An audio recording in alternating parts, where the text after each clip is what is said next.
Stealth and Spells Online. Creation.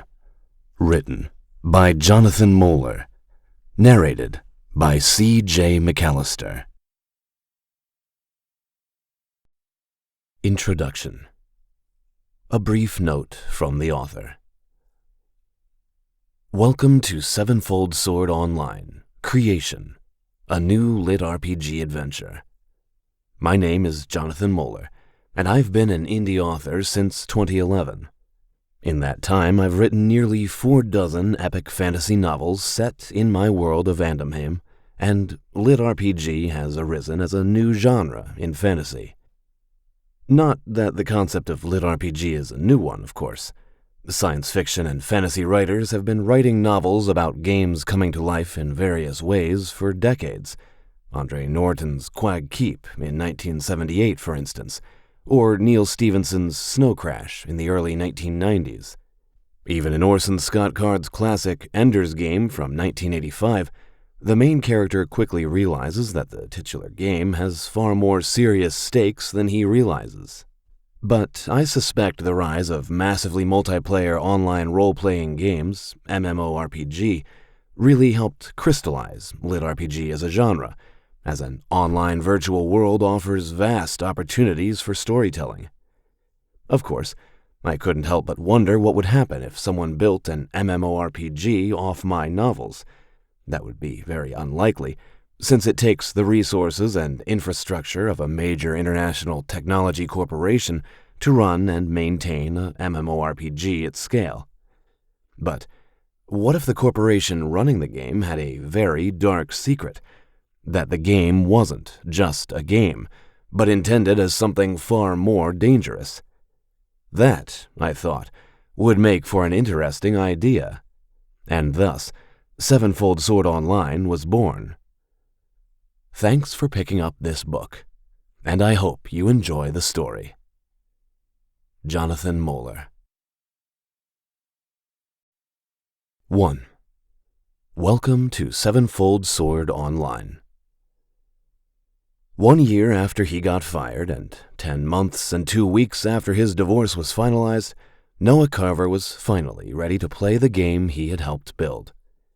He locked the door to his bedroom and set a box on the floor. Even after everything that had happened, the bedroom remained neat and orderly. The habits of growing up on a farm and joining the military at 18 had not deserted him, even during times of long-term stress. His computer desk with its reclining chair took up most of the space, the twin monitors and the hologram projector on standby. Carver had a few pictures on the wall in cheap plastic frames, his family on the farm, the ship he had served on during the height of the war, and a departmental group picture aboard the Stalwart, all of them wearing their uniforms and looking solemnly at the camera. Of the 44 people in that picture, only Carver and 3 others were still alive. His double bed, made with a precision that would have pleased his sergeant back in basic training, had been shoved to the corner opposite his desk. Given that it seemed unlikely he would have anyone else in the bed with him anytime soon, Carver had thought about replacing it with a single bed instead to free up the floor space, but buying a new bed would have been a waste of money he simply didn't have. A significant portion of his available funds had gone toward the box on the floor. He sat in his computer chair and gazed at the box, thinking. The box itself looked expensive, glossy black cardboard with the bright logo of Neural Technologies on the side, accompanied by artwork of 2 fantasy warriors. The man's armor covered more than the woman's, which could have served as swimwear or maybe exotic lingerie, fighting creatures that looked like orcs or trolls. A smaller notice on the side of the box also listed off the productivity and educational applications of the device, though no artwork accompanied those much less popular uses. Once Carver opened that box, he was committed. No turning back. But he had been committed for a long time already, hadn't he? Ever since he had made the discovery that had gotten him fired from Maskell Entertainment. With no hesitation, he produced his multi-tool and cut through the seal and the packing tape. A thought occurred to him, and he smiled at his own hesitation. Unpacking the contents of the box would have been well and good, but he still had to run firmware updates and patches. If he dramatically unpacked the headset while contemplating the meaning of the moment, he would end up waiting for a half hour while all the latest patches downloaded. "Tammy," he said. The AI interface on his desktop computer chimed to life. "Yes, Noah." The voice was calm and feminine. He had named the interface Tammy after the woman who had run the hardware store near his father's farm. Tammy Yaroslav had been calm, cool, collected, hyper-competent, and had known how to fix anything. Carver's father had brought his automated tractors to her for maintenance and replacement fuel cells. The first time Carver had used an AI voice interface, not long after he had joined the military, he had named it Tammy in her memory. Carver wondered what the real Tammy would have thought of that. Probably she would have made several suggestions for improvement and offered to find him parts cheaper. "Download and install the Sevenfold Sword Online client to Secure Partition 5, said Carver. "Full encryption with access only from my fingerprint, voice scan, and password. Link it to my masked account. Also, download and install any patches and updates for the client." "Working," said Tammy. "Estimated time to completion, 17 minutes and 45 seconds. A progress bar appeared on one of the monitors. "Would you like me to notify you when installation and updating are complete?" "Please," said Carver. With his computer busy installing the game client, Carver turned his attention to unpacking the box. There was a lot of packing material, and he drew it out. First came the power supply, a heavy brick of plastic, and Carver crawled under his desk and plugged it in. Then came the data cable, which would connect to his computer, a cable considerably thicker than the power cord. Carver located a suitable port on the back of the system and inserted the cable. Finally, he unwrapped the last of the packing material and drew out the device. It was a diadem. Specifically, a Neural Technologies MX7 diadem, the latest and greatest in neural interfaced virtual reality headsets. The diadem was a band of metal about half an inch thick and an inch tall, adjustable on the sides to accommodate a range of different head sizes. Carver turned it over in his hands, surprised at the weight, or the lack thereof, rather. The heaviest part of the headset was the ports, where the power and the data cables plugged into the back. The first NIVR headset he had used had easily been 3 times thicker, and heavy enough that spending more than an hour with it caused nasty headaches and neck cramps. The technology had come a long way. It was even lighter than the ones he had used in the military. Carver connected the power cable to the port on the back of the diadem. A green LED flashed, and he plugged in the data cable. A new notification appeared on his screen, informing him that the system was downloading and installing the latest drivers from Neural Technologies. With 7 minutes remaining on the game client download, Carver took a moment to tidy up, putting the packing material into the trash and breaking down the box to carry out to the trash. For a second, he almost walked out to the recycler, but then stopped himself, unwilling to leave his computer unlocked and unattended while it installed the client and the drivers for the diadem. It wasn't terribly likely that anyone would choose that moment to break into his uncle's apartment and steal Carver's computer, but he didn't want anyone to know what he intended to do with Sevenfold Sword Online. Much like the habits of tidiness, the data security training he had acquired in the military was still with him. His computer chimed. The Sevenfold Sword Online client was still downloading, but the drivers for the diadem had been installed, and the device was ready. Carver seated himself in his computer chair, picked up the diadem, and settled it upon his head, making sure the contact points rested against his temples and forehead. The metal felt cool against his skin, and it took a moment of fiddling to find a decent angle to drape the power and data cables. People had been talking about creating wireless NIVR headsets ever since the technology had first come on the market, but given the power and data throughput requirements of a NIVR environment, let alone a game, Carver doubted that would ever come to pass. He tapped some commands into his keyboard and brought up the control software for the diadem. While the bells and whistles had improved, the basic layout had not changed since the first time he had used a crude NIVR headset as a teenager, and he hit the calibrate button. A cold, shivering feeling went through the inside of his head, and a new status bar appeared on one of the monitors. The shivering feeling intensified as the diadem calibrated itself to his neural patterns. "Calibration complete," announced Tammy 43 seconds later. Despite the many things that weighed upon his mind, Carver smiled. Neural interfaced virtual reality technology had indeed improved quite a bit in the last 15 years. The first time he had used an early NIVR headset, it had taken the better part of 2.5 hours to calibrate to his neural profile, and it had given him a nasty headache, one only equaled a few years later when he had gotten his first hangover during shore leave. The technology had grown far more refined in that 15 years. Even, he reflected, in the years since he had been fired.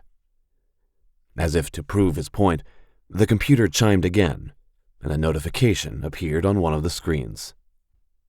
"Installation complete," announced Tammy.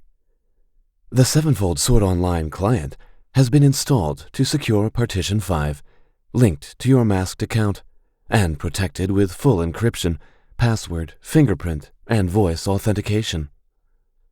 "Thank you," said Carver, turning his chair to face his keyboard and mouse. He clicked on the icon that represented Secure Partition 5, and a password prompt appeared. Carver entered his password, swiped his fingerprint over the reader, and then read aloud from the text box that appeared on the screen. He had chosen the most secure voice analysis setting, so he had to read 4 lengthy sentences before the system decided that it was his voice and not a high-end AI clone. Given what Carver had discovered about the game, he couldn't be too careful. The partition unlocked, the icon for the Sevenfold Sword Online client appearing on his screen. Carver took a moment to adjust his chair. After much experience and trial and error, he found that he was most comfortable during an extended NIVR session in a reclining position. The newest headset models, including the diadem, included low-level muscle stimulation during sessions to counteract the bad effects of too much sitting, but Carver remained dubious about that. "Tammy," said Carver, glancing at the time display in the corner of his monitor. It was just after 2 in the afternoon, and Uncle Royce would arrive home shortly after 6. The human brain could process NIVR inputs much faster than normal stimuli, which meant that time within Sevenfold Sword Online ran at a 5x multiplier. For every 5 hours that passed in the game, only 1 passed in the real world. "Set an alarm for 5:45 p.m. to notify me inside the game." "Acknowledged," said Tammy. "Would you like me to launch the Sevenfold Sword Online client?" Carver took a deep breath. A year since he had been fired. A year since he had been inside the game. A year since he had seen something that forced him to act.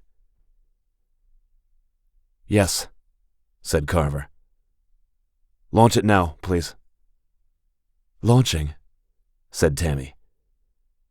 A faint hum came from the diadem headset as it powered up, and then the world went white as the game loaded. 2. Character creation. A dozen different memories blazed simultaneously through Carver's mind. The official term for the experience was memory foam, and it usually happened the first few times using a new NIVR headset. The primitive initial iterations of virtual reality had only engaged the visual senses, usually through a crude set of goggles strapped to the user's face. Neural interfaced virtual reality engaged all the user's senses simultaneously by directly accessing the nervous system through the headset. The inventors of the technology had expected it to be used for education, and a variety of industrial applications, and it was, but it had found a profitable use in the gaming sector. But NIVR technology had some occasional odd and mostly benign side effects. Memory foam often occurred with the first use of a new headset, followed by intense dreams in the first subsequent REM cycle, and even the MX-7 diadem had memory foam. Which meant, for a few seconds, Carver experienced a dozen memories as vividly as he had when living them for the first time.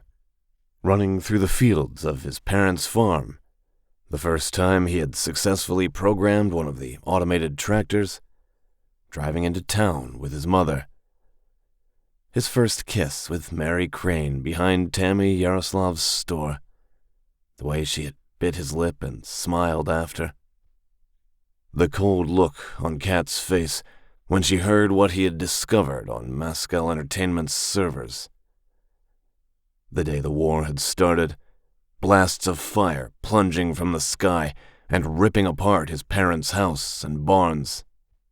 Running through the frozen forest with the other surviving crewers of the Stalwart, the metallic buzzing of the Zanzar behind them. Always the Zanzar. The memory foam lasted only a few seconds, but it stretched for an eternity. Then it ended, and the game client loaded. Carver found himself standing in a round chamber built of rough-hewn stone blocks. Torches burned in sconces along the walls, throwing a flickering light over everything. Niches in the wall held statues of armored knights, gauntleted hands resting upon the pommels of stone longswords. A flourish of music came to Carver's ears, a mixture of trumpets and warlike drums. He turned and saw the words floating in the center of the room. Sevenfold Sword Online, the words fashioned from burnished iron and arranged in the game's now iconic logo.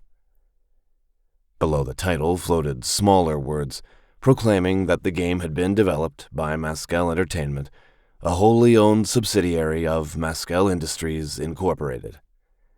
Below that was still smaller text, informing the reader that Sevenfold Sword Online was based on the original novels by Jonathan Moeller. Next to it was an even smaller link that, if touched, would take the reader to a very long and very expensive legal document explaining the intricacies of salvage law and the legal basis of Mascal Entertainment's claim to the gaming rights from Moeller's books. If Carver remembered the metrics correctly, something like 1 in every 26,000 users ever opened the document. He walked forward, glancing down at himself as he did. His avatar was male and, at the moment, wore generic in-game clothes. Ragged trousers, a torn tunic, simple leather shoes. The Sevenfold Sword Online logo disappeared as he walked through it. A new prompt appeared in the air before him. Do you need a tutorial on virtual reality? Yes? No. No, thank you, said Carver.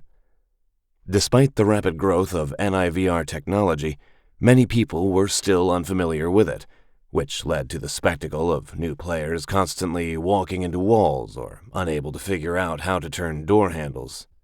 Roundup videos of noob players getting stuck on walls or doorways were frequently popular on the various streaming channels. Another notification appeared before him in the form of a giant text box, along with a prompt informing him that he had to accept the game's terms and conditions of service before he could continue. Carver scrolled to the bottom of the box, the text blurring past, and tapped the accept button. Many of the developers he had worked with on the game had made frequent jokes about lawyers. Carver, not so much. The Zanzar didn't have lawyers. The text box disappeared, and ahead of him, Carver saw a stone corridor leading into a courtyard. "Come forward, adventurer," came a woman's voice, musical yet commanding. "Let us see what destiny awaits you." Carver strode down the corridor. Like the first chamber, it had been built of rusticated stone blocks, the ceiling rising to an arch overhead. Torches blazed in wall-mounted iron sconces every so often. The scent of their smoke came to his nostrils. Carver noted with amusement that the smoke from each torch smelled exactly the same, a minor cost-cutting measure in the game's development. The corridor ended in a castle courtyard. Towers rose overhead, outlined against the night sky. 3 moons glowed above him, one of them blue, 2 a sullen red. The game world had 13 moons, and their position enhanced or dampened the various kinds of magic. 4 bonfires blazed in the courtyard, set within braziers of stone and metal, casting dancing shadows over everything. A woman waited for him in the center of the courtyard. A giant golden exclamation point hovered above her head, a not-so-subtle indicator that Carver should talk to her. She looked about 40 and wore an elaborate green gown with drooping sleeves and golden scrollwork upon the hems and bodice. A black leather belt cinched her waist, and a sheathed dagger rested upon her hip. In her right hand, she held a worn-looking wooden staff. A bronze diadem held back her blonde hair, and her sharp blue eyes considered Carver as he approached. "Welcome, adventurer," said the woman. "Do you know who I am?" Given that Carver had sat in on several dozen meetings refining and tweaking the game's character creation sequence, he did. "You are Calliand Arbon, the Keeper of Endemheim, and you're here to start me on my quest." Calliand raised an eyebrow. She really was quite attractive. This had proven a difficulty in some of the earlier versions of the game, since a few players had taken it upon themselves to grope or otherwise molest her. Since Calliand Arbon was one of the highest-leveled non-player characters in the game and promptly annihilated any attackers, this was a problem. The solution had come in the form of a max-leveled shock shield spell, which was permanently active around Calliand during the character creation sequence. Carver's team had also adjusted the ragdoll physics for avatars during the character creation sequence, so anyone who touched Calliand was thrown across the courtyard, limbs windmilling. The unintentional comedy was highlighted when clips from players stupid enough to attack Calliand were uploaded to the game's official streaming channel. The genre of noob Calliand attack quickly became popular and was often recut with comical music. "I see you are familiar with the realm of Endemheim, adventurer," said Calliand. "Do you still wish my counsel?" That was the game's way of letting experienced players skip the character creation walkthrough. "I do," said Carver. "I have not returned to Endemheim in some time, and things may have changed since then." He had kept up to date with the patches, but still best to be prepared. "As you wish, then," said Calliand. "Endemheim needs heroes, but there are many paths those heroes can take. First, shall you be male or female?" "Male," said Carver. Given the immersion capabilities of NIVR technology, he had always been a little baffled at the number of players who opted to create characters of the opposite sex.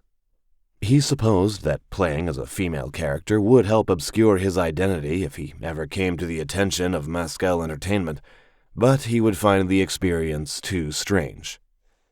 Calliand nodded. "Endemheim is home to many different races. Which one shall you be?" She gestured, and statues appeared in the courtyard. Each one stood on a plinth and had been carved from gray stone. Carver recognized them as the playable races within the game: humans, high elves, gray elves, orcs, halflings, dwarves, dark elves, umbral elves, manitors, tigrai, and others. Each race also had the option for a variety of different origins. You could play as a noble-born human from the city of Tarleon, or a commoner from Sintara, or an orc from the kingdom of Rolusk. Each race had its own strengths and disadvantages, with bonus skills provided by the origin. "Human," said Carver. "The Centauran Commoner origin, please."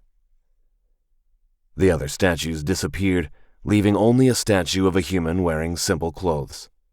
Text scrolled across Carver's vision, informing him that the human Centauran Commoner race and background granted him +5 bonuses to strength and endurance, and a +10 skill boost to both small blades and lockpicking.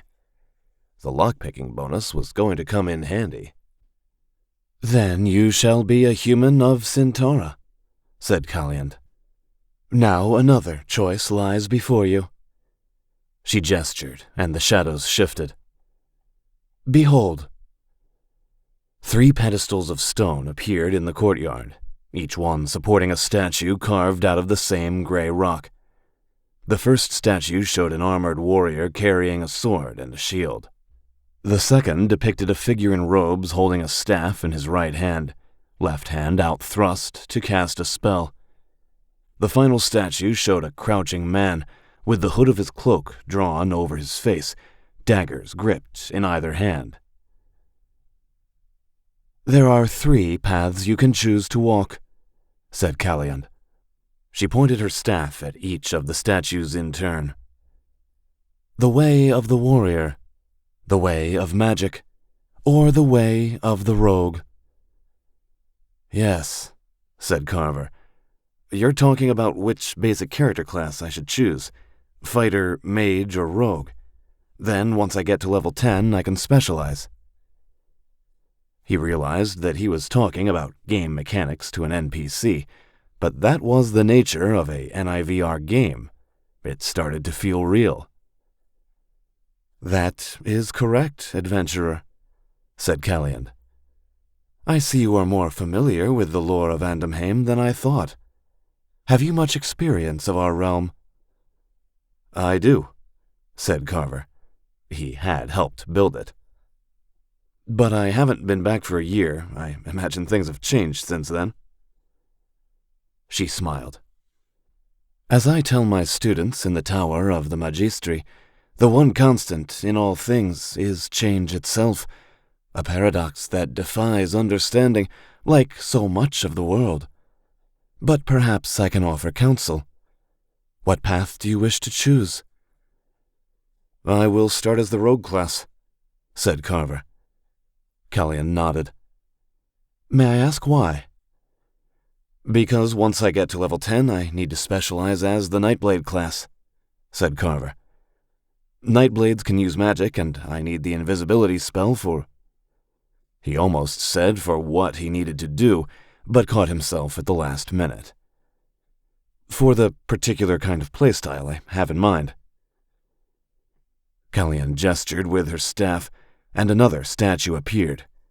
It showed a man wearing sleek leather armor, his face and head hidden beneath a cowl and a mask. Daggers rested in either hand, serrated and far more ornate than those held by the rogue statue. If Carver remembered right, those weapons were Devarier-forged assassin daggers, which had a minimum level of 55 to use. "The Nightblades walk the path of both stealth and magic," said Calliand. "They strike from the shadows, using their magic to conceal themselves, and can work spells of confusion and misdirection among their foes. Often they serve the forces of evil, but heroic Nightblades can perform great deeds in service to noble goals." "I choose the rogue class," said Carver. "And once I reach level 10, I intend to specialize in the Nightblade class." Calliand considered him for a second. She was silent for so long, Carver started to wonder if there was a problem with the game, or if his new diadem headset was glitching. It had better not. He had spent a significant part of his limited funds on the damn thing. Then again, given the server load on Sevenfold Sword Online, it was entirely possible that the game was lagging, and Carver had simply picked a bad time to create his new character. "It seems to me, adventurer," said Calliand, "that you are a man who is clear in his goals." Carver met her eyes. He knew that she wasn't real, that none of this was real, that it was a calculation running on a server somewhere. But for a second, her blue eyes seemed to have a weight and presence that he couldn't remember feeling before in a NIVR game or training simulation. Maybe the technology really had advanced in the last year. "Yes," he said. She waved a hand, and the statues disappeared. In their place, a mirror rose out of the ground. Carver saw Callian's reflection in it, standing next to his own. At the moment, his avatar looked like himself: wiry build, black hair in need of a trim, gray eyes, though sort of like a higher-resolution version of his actual appearance.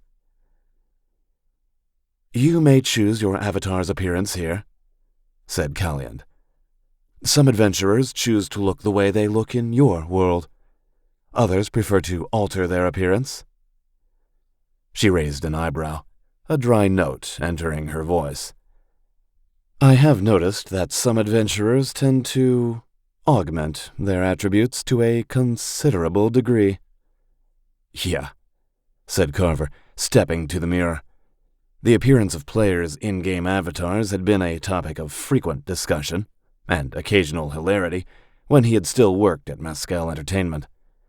As he approached the mirror, a control panel appeared next to it, with sliders to adjust his avatar's facial features, hair color, skin tone, and overall build. There was a randomize button, and Carver tapped it 3 times until he settled on a completely generic male appearance. Brown hair, brown eyes, skin a few shades darker than Carver's own. He didn't look all that different from most of the NPCs in the Centaura area, which was the point. The less chance of anyone realizing that Noah Carver was playing Sevenfold Sword Online, the better.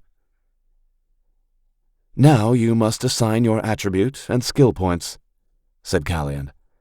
She waved her staff again, and the face and body adjustment controls disappeared. In its place, Carver saw the character sheet for a level 1 rogue. Sevenfold Sword Online used classic role-playing game-style character sheets. Each character had 6 basic attributes: strength, endurance, dexterity, intelligence, willpower, and charisma, and a wide variety of skills related to combat, magic, stealth, crafting, and others. Each character started with exactly 10 points in each of the basic attributes, and each skill started at a rank of 5. With his character's human Centauran commoner background, Carver received a bonus of 5 points to strength and endurance. Carver had 10 bonus points to spend, and he put 6 points into dexterity, and divided the remaining 4 between endurance and willpower. All skills started at a base rank of 5, and since he had chosen Rogue as his character class, Carver received an additional 10 points in small blades, light armor, stealth, and lockpicking. He had 15 skill points to assign, and after a moment's consideration, he divided them equally between small blades, light armor, and stealth. The early stages of the game included a lot of fighting, and the faster Carver could work his way up to level 10, the better. "All right," said Carver. "I'm ready." "You are certain?" said Callian. "Once we finish this conversation, your choices will be final. You can still go back and change anything, adventurer." "No," said Carver. "I'm certain." "Very well," said Callian. "There is one final choice. What name shall you choose, adventurer? Sometimes those entering Andamheim adventure under their real names, or they choose a name appropriate to their origins, or another alias entirely. What shall your name be?" She waited expectantly. In front of Carver, a text field appeared, complete with a floating translucent keyboard. He could speak his character's name, or type it out if it was too complicated to say. For all the planning Carver had done, all the preparation, he hadn't yet considered what he would name his character.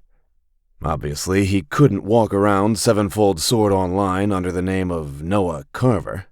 That would quickly draw the attention of the people he wished to investigate, which would defeat the entire purpose.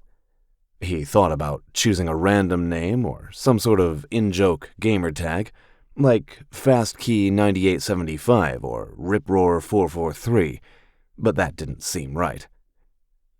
His thoughts turned to the first time he had played a NIVR game back on his parents' farm, how crude it had been compared to Sevenfold Sword Online. And, as always when he thought of his parents' farm, he remembered the day the war had started, when he had looked up in the sky and seen the blasts of fire hurtling down. "What's the Latin word for sky?" said Carver. "Caelum," answered Calliand.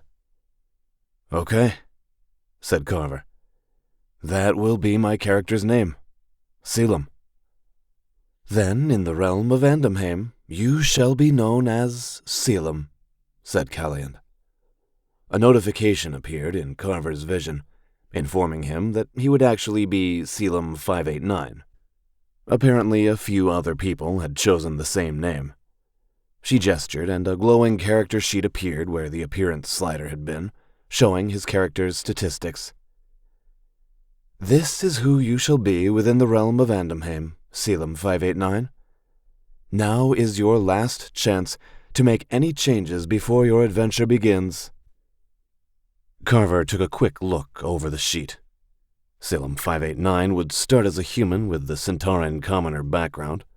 His character class would be a level 1 rogue, with the extra skill points put into short blades, stealth, and light armor. His starting inventory would have a basic set of clothing, leather armor, 2 daggers, 6 throwing knives, and 100 gold pieces. His character sheet looked like this. Name, Caelum 589. Race, human, Centaura commoner. Class, rogue. Level, 1. Attributes: strength, 15, endurance, 17, dexterity, 16, intelligence, 10, willpower, 12, charisma, 10. Skills: small blades, 30, light armor, 20, stealth, 20, lockpicking, 15, all other skills at rank 5. "Yes, I am ready to continue," said Carver. "Good," said Calliand, and the character sheet vanished. And, to his surprise, she reached up and touched his face, turning his gaze to look at her. She wasn't supposed to touch him. Carver's first worry was that her shock shield spell was about to blast him right out of the game, but the spell would only react if he took hostile action against her. Was the game glitching? Or had the developers added something new to the character creation sequence in the years since he had been fired? Her eyes seemed to cut through him, almost as if she was reading his mind. "You may well have a great destiny before you, Caelum 589, said Calliand. "Be wary. Things are not always what they seem. But I think you may know that already, and you may find allies where you least expect them." "What do you mean?" said Carver, but she stepped back. "Your journey is about to begin," said Calliand. "Great perils and mighty foes await you in the realm of Andamheim." She lifted her staff, ready to strike the end against the ground. "Do I still have to sit through the opening cutscene?" said Carver. To his surprise, Calliand grinned. "I'm afraid so. The developers put a lot of work into it, you know." Carver just had time to wonder if that joke had been scripted or not, and Calliand struck the end of her staff against the ground. White light filled the world. When it cleared, Carver felt like he was flying. His vision swooped over a coastline. Waves splashed against the beach, and here and there among the waters he saw small fishing boats. A flight of fire drakes flew overhead, their bronze-like scales glinting in the sun. The camera turned inland to where the towers of a mighty city rose along the coast. Its white walls gleamed in the sun, and from the city's heart stood a mighty castle crowning a rocky crag. Despite his annoyance at unskippable cutscenes in general, Carver had to admit the view was impressive. "For 1,000 years," said the narrator's deep voice, "the realm of Andamheim has stood against its enemies." The camera view changed to a typical rural village, one that had been designed as a respawn point and a quest location for players adventuring away from the major cities. As always, the level of detail was impressive. The village was a row of wooden houses along a dirt road, mountains rising in the distance. A few chickens moved through the street, while villagers went about their tasks. The smells of wood smoke and grass came to Carver's nose. Despite the impressive level of detail, the part of his mind that had grown up on a farm pointed out all the facts the developers had gotten wrong about pre-industrial farming. "In that time," continued the narrator, "the realm has grown strong." The view shifted to show the city of Cintora, which would be Carver's starting game zone. It spread on either side of a wide river, the city's eastern and western halves connected by 7 bridges, high walls of red stone protecting the city from the wilderness. A large castle and a towering cathedral dominated the city's eastern half, and the streets bustled with traffic. Mostly humans, but quite a few orcs, dwarves, and halflings were among them. "But our enemies have likewise grown strong," continued the narrator, his voice growing more solemn. The camera view shifted to display a burning village, similar to the first one that the cutscene had shown. Flames engulfed the houses, and screaming people fled from them. Savage-looking orcs in spiked armor rushed after the fleeing villagers, accompanied by misshapen wolf-like creatures. The scenes began changing faster and faster. Legions of orcs with skin the color of blood, marching at the command of inhuman priestesses robed in black. Strange creatures prowled through underground caverns, emerging to hunt for prey. A half-ruined citadel of white stone, an archmage of the Dark Elves presiding over legions of mutated orcs and twisted creatures. "The hour of battle has come," intoned the narrator. The scene changed again, this time showing armored knights on horseback charging across a grassy field. Behind them, wizards in white robes cast protective spells, while armored battle mages called fire and lightning. Orcs in spiked armor rushed to face them, brandishing enormous axes and swords. Dark elves and umbral elves cast spells of shadow and necromancy, raising the undead to fight as their minions. "Andamheim needs mighty heroes for this hour of battle," said the narrator. "Will you be one of those heroes?" Everything went black, and glowing letters appeared before Carver's vision. "Loading. Please wait." 3. Tutorial Quest. Carver looked down and to the left, and a new display appeared. Every player in Sevenfold Sword Online had a heads-up display for showing character status, notifications, health and magic points, and other useful information. The HUD would appear and disappear with a simple act of concentration.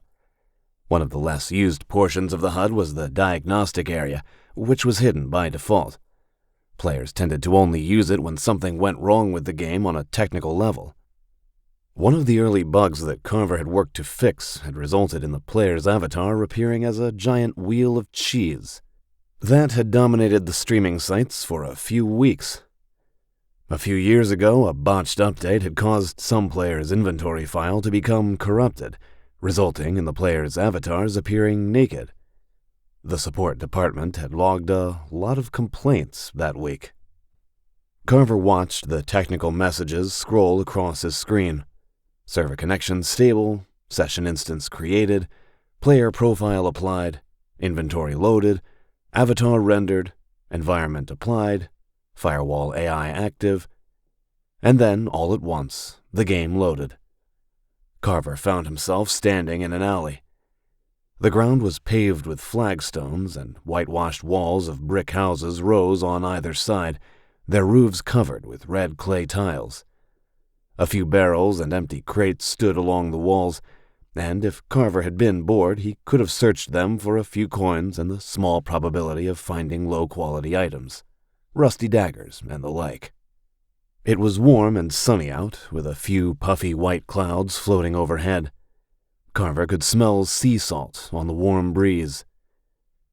In the distance he heard the sounds of a battle, shouts and screams, and steel clanging against steel. He looked down at himself. His avatar wore boots, trousers, and basic leather armor.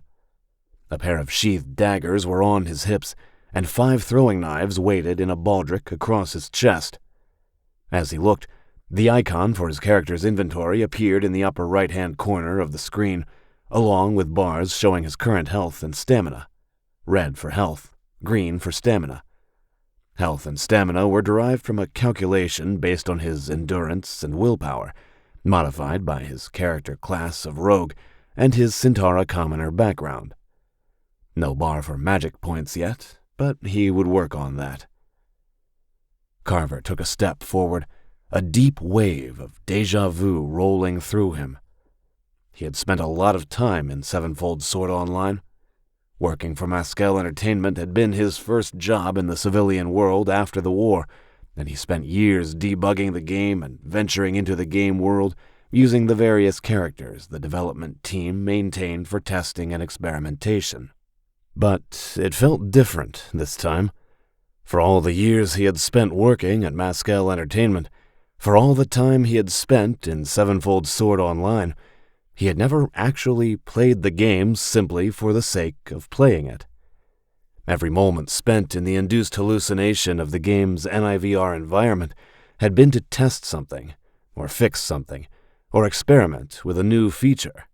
Carver had never played Sevenfold Sword Online for recreation.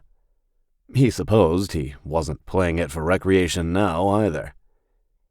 Even as the thought crossed his mind, the sound of the battle grew louder, and an orcish soldier appeared at the mouth of the alley, a dripping sword in hand. The orc had crimson-colored skin, unlike most of the green-skinned orcish options available to players, and the stylized sigil of a spider had been branded upon his forehead.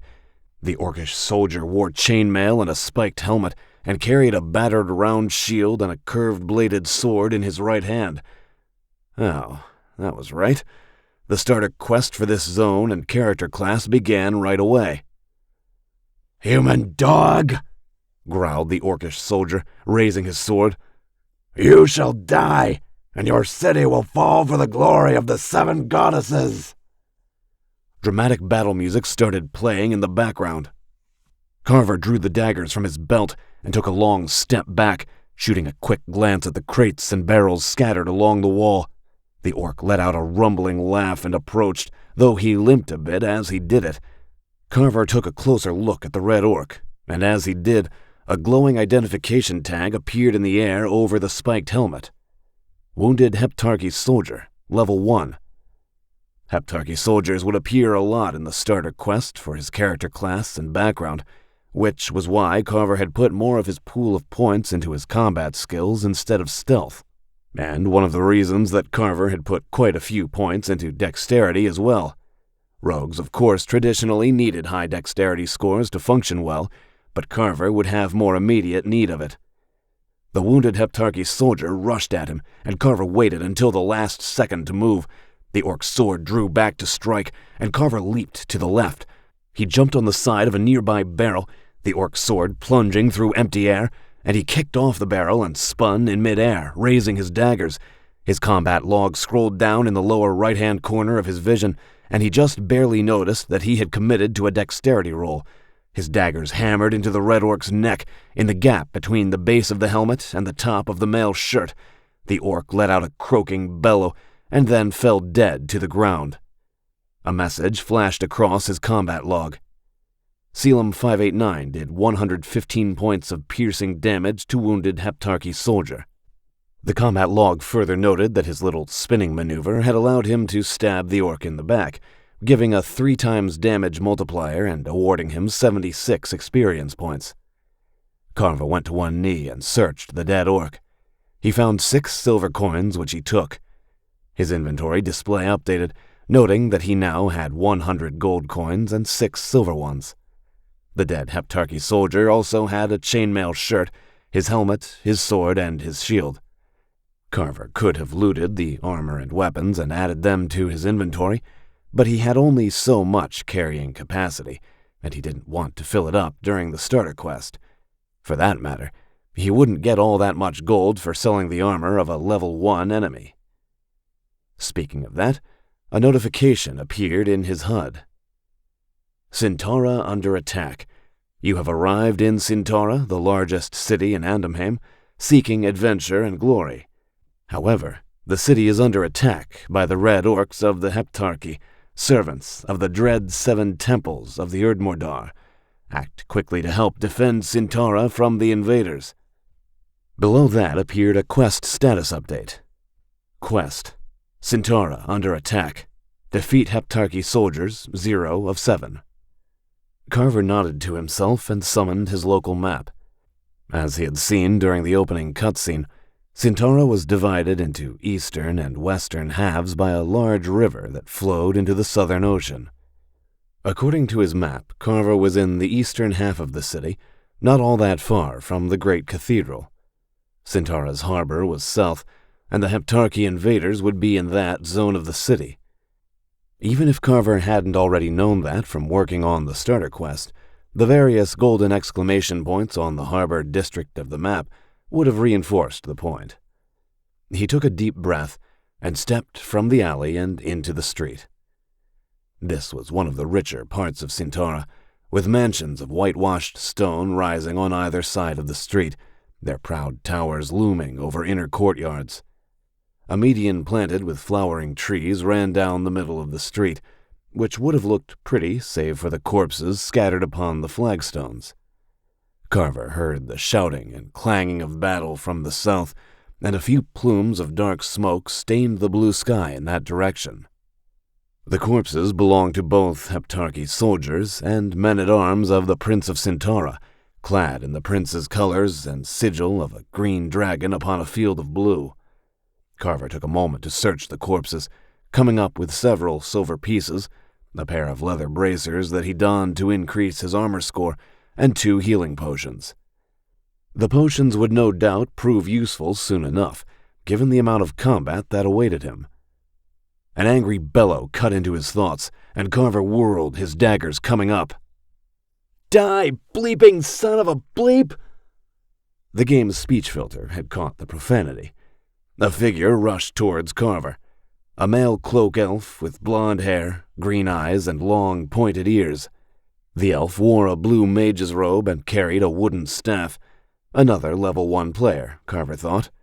He concentrated, and an identifier appeared over the running elf. Ragezilla 998, mage level 1. Another player who had just started the game in Centaura. "Gonna bleep you up, bleep!" shouted Ragezilla 998, and he swung his staff in a 2-handed blow.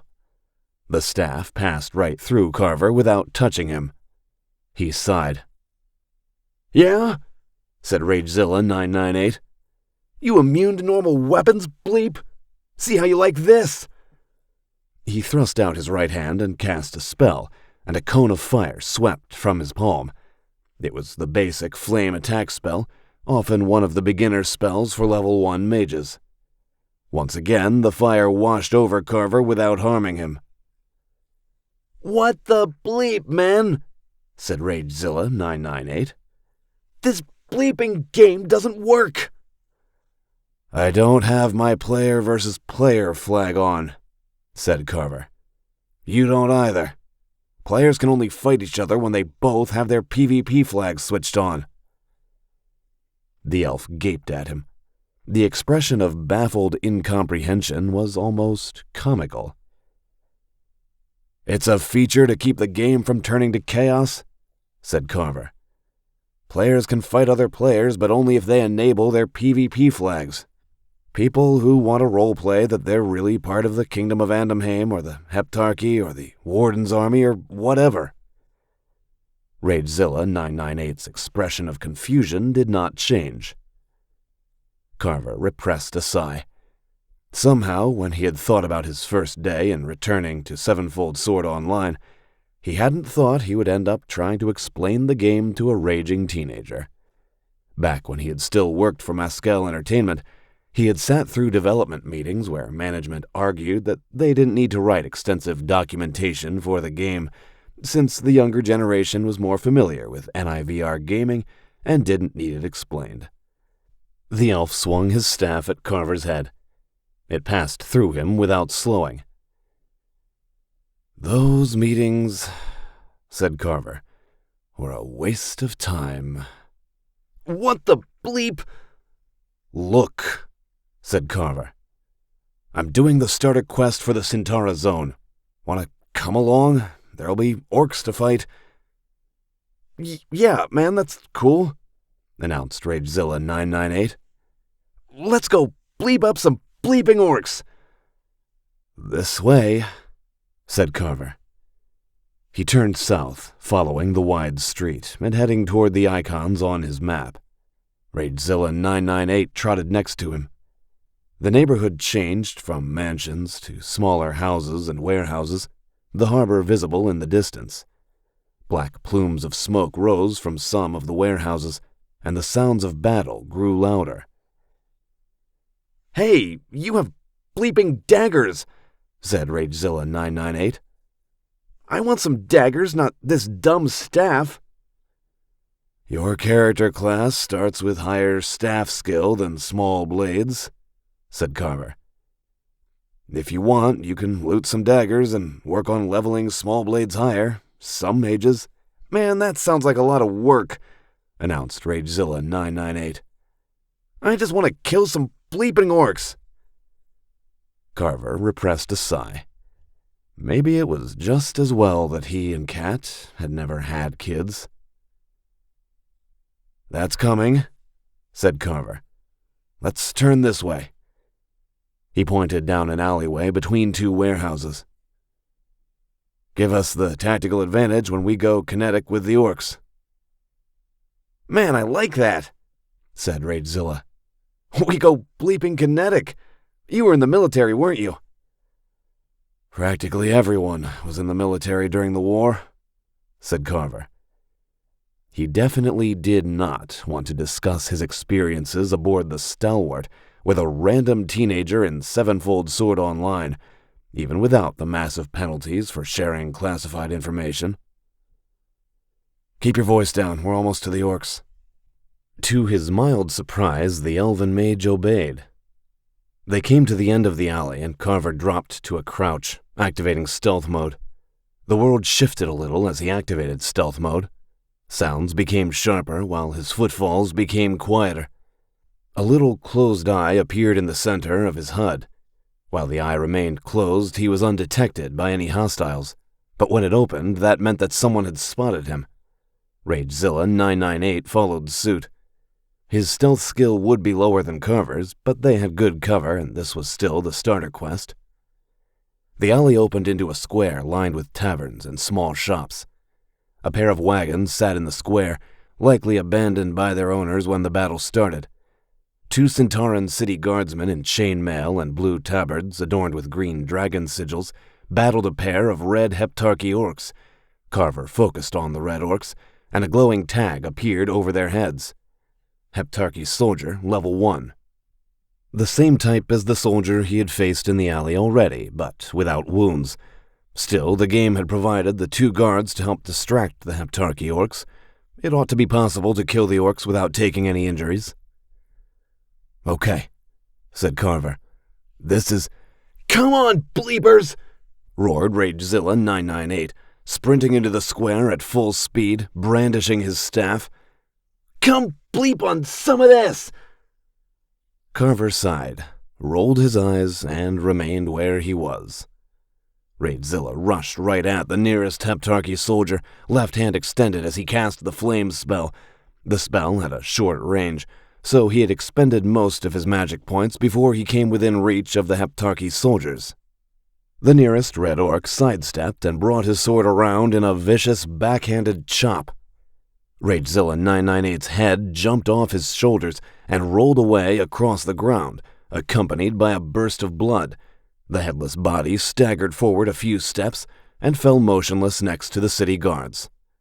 The combat log informed Carver that Heptarchy Soldier Level 1 had just scored a critical hit on Ragezilla 998, inflicting 37 more hit points of damage than a Level 1 mage actually had. He would respawn either at the Prince's Palace or the Great Cathedral to the north, which thankfully was a good distance from the alley. Carver seized the moment to creep forward, remaining in stealth mode. The city guards went on the attack, which let him duck behind the first abandoned wagon. His stealth skill was still fairly low, and the added cover provided by the wagon increased his chances of remaining unseen. It also helped that the orcs were focused on their battle with the guards. He ducked behind the next wagon, eased around the corner, and leaped forward, raising his daggers. The orc didn't see him coming at all, and Carver drove both blades into the soldier, one into the neck, one just below it. Messages flashed across the combat log too fast for him to see. His stealth skill had applied a damage multiplier, attacking from concealment had granted critical hits, and the Heptarchy soldier fell dead to the ground. The remaining soldier roared and whirled to face him. His black eyes began to glimmer with a haze of red light. The combat log informed him that the Heptarchy soldier had just activated Blood Rage, an ability all orcs possessed that temporarily granted them increased stamina and bonuses to hand-to-hand combat skills. The city guardsmen flanked the orc, and they attacked in unison. The Heptarchy soldier retreated, trying to get his shield up to deflect the blows. One of the guardsmen scored a hit for 14 points of damage, and the orc staggered. Carver darted in and attacked before the Heptarchy soldier could recover. His daggers plunged home, and the orc fell dead next to the first one. The game informed Carver that he had received experience for both kills, and that his small blades skill had increased. A notification appeared in his HUD, announcing that he had killed 2 of the 7 Heptarchy soldiers he needed to take down for the starter quest. "Your intervention was timely, adventurer," said one of the guardsmen, as Carver knelt and looted the dead orcish soldiers of a few silver coins. One of them had a healing potion, which was a useful surprise. "The dogs of the Heptarchy have sailed into the harbor and assail us fiercely." "Glad I could help," said Carver, checking his map. More red exclamation points glowed to the south, closer to the harbor. "Beware," said the second guardsman. "Many bands of Heptarchy orcs range freely through the streets, attacking anyone they find." "A lone traveler is at risk," said the first guardsman. "Perhaps you would be well advised to form a party with some trusty companions." That was the game's not-so-subtle way of encouraging players to form a group with other players.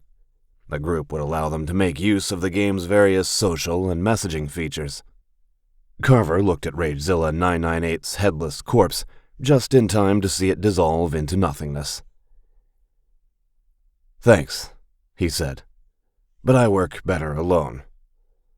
"As you will, then," said the first guardsman. "I suggest you make your way south towards the harbor. Lord Ridmark is rallying the defenders, and he needs every man to defeat the soldiers of the Heptarchy." Another notification appeared on his HUD, informing him of an update to his starter quest. Quest update: Centaura under attack. You have assisted 2 of the city guardsmen against the Heptarchy invaders. The guards suggest you seek out Lord Ridmark Arban, who is leading the defense of the city. He might have additional tasks for you. Quest status: defeat Heptarchy soldiers, 2 out of 7. Bonus objective: speak with Lord Ridmark. "Maybe I will," said Carver. That would get him bonus experience points, which would take him to level 10 all the faster. "Thanks for the help." The first guardsman nodded. "Good fortune, adventurer. Watch your back." Carver nodded and headed for the alley on the far side of the square. He brought up his map again, looking over the southern half of the city.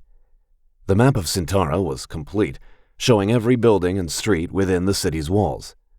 That said, points of interest would not be labeled until he actually visited them for the first time. Though he had spent enough time working on the Centaura zone while employed at Mescal Entertainment that he remembered most of the major landmarks, and a few other things that might prove useful. The next two red exclamation points were to the southwest, closer to the harbor. They were in one of the alleys between warehouses. Even when fighting Level 1 Heptarchy soldiers, Carver didn't want to face them in a narrow alley. Standing and fighting was not the best playstyle for a rogue character. Ambush was better. More crates and barrels rested against the wall of a nearby warehouse. Carver climbed up them and scrambled onto the building's rooftop. It was flat, with closed wooden shutters set into the roof every so often. Skylights, which allowed the workers inside the warehouse to see, and offered apparel for unwary rogues making their way across rooftops by night. Dumb rogue falls through skylight was another genre of gameplay clip that was often quite popular on the streaming sites. Carver moved across the warehouses, jumping from roof to roof. Not wishing to wind up on a highlight video of this week's funniest gameplay fails, he made sure to avoid the skylights. Once he came to an alley that was too wide for a jump, so he scrambled down and climbed up to the roof of the next building. He kept a wary eye as he did. Just because the location of the Heptarchy orcs he needed to kill for the starter quest was marked on the map didn't mean there weren't other enemies about. Luring the player into a false sense of complacency was exactly the sort of trick developers liked to set up, which Carver knew firsthand, since he had set up quite a few of those tricks himself. At last, he came to the final warehouse before the alley with the next two quest markers. This building was a little different than the previous ones. A low railing of brick encircled the roof, with gaps every so often to keep rainfall from accumulating. A few crates lay scattered around the rooftop. Carver jumped over the railing and dropped to a crouch, activating stealth mode. The eye appeared and remained closed. No one else had noticed him. Yet he glimpsed someone else on the rooftop, someone hiding between the brick railing and a wooden crate. Was it another Heptarchy orc, one not shown on his map? Perhaps the orcs had sent an archer onto the rooftop to shoot any unsuspecting players who rushed at the soldiers on the ground. Though if most of the new players acted like Ragezilla 998, that level of tactical finesse may have been unnecessary. Carver eased forward, moving around the crate, his daggers in hand. If there was a Heptarchy soldier hiding there, he would attack from behind, land a critical hit, and hopefully overwhelm the foe. The extra experience would help his character reach level 10 all the faster, and there was always the chance of finding some good loot. He slipped around the crate, and two things happened simultaneously. The first thing was that the stealth eye opened wide. He had been noticed. The second thing was that the figure hiding behind the brick railing whirled to face him, a drawn shortbow pointed directly at his chest. Carver found himself looking at a cloak elf. The cloak elves were one of the potential starting races for players in the Centaura zone, along with humans, orcs, dwarves, halflings, and a few others. This particular cloak elf wore leather armor, trousers, and boots, much as Carver did. It was a slight variation on the starting equipment for a rogue, but she had a short bow, which meant that she had put more of her starting points into archery instead of small blades or long blades. The elf had black hair that fell to the base of her neck, pointed ears, and bright green eyes that were fixed on him, along with the arrow pointed at his face. 4. Hard case. For a few seconds, Carver and the cloak elf stared at each other in silence. "You can't shoot me, you know," said Carver, wondering if he had just encountered another noob like Ragezilla 998. "Neither one of us has our PvP flags up." He focused on her, and the identification tag appeared over her head. Hardcase 19, Rogue Level 1. She raised an eyebrow and then lowered the bow with a rueful smile. "Suppose not. said Hardcase 19. She had a pleasant voice, smooth and calm and a little deeper than usual for a woman. Of course, it probably wasn't her real voice. Hardcase 19 might not even be a woman in the real world. Hey, question. Yeah? You doing the starter quest? Kill 7 Heptarchy orcs and then go find Lord Ridmark? Carver nodded. She pointed at the alley. 2 of them are coming this way. There's a wagon blocking the alley that would make for a good choke point.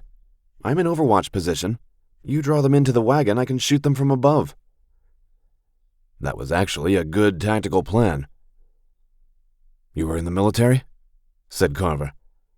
Buddy, for a while during the Zanzar War, almost everybody was in the military, said Hardcase 19, echoing the response Carver had given to Ragezilla 998. You in or you out? You know the game gives XP bonuses if you cooperate with other players. Carver hesitated, thinking it over. The game did indeed reward experience point bonuses for cooperating with other players. As was historically common in online multiplayer games, there were player guilds aligned with the game's various factions. But what Carver needed to do in the game, the whole reason he had returned to Sevenfold Sword Online, he needed to do alone. For that matter, players betraying players was extremely common. Guilds self-destructing in internal disputes was hardly unusual, to the point where Maskell Studios had put out a popular and long-running sitcom inspired by the interpersonal dysfunction of a gaming guild.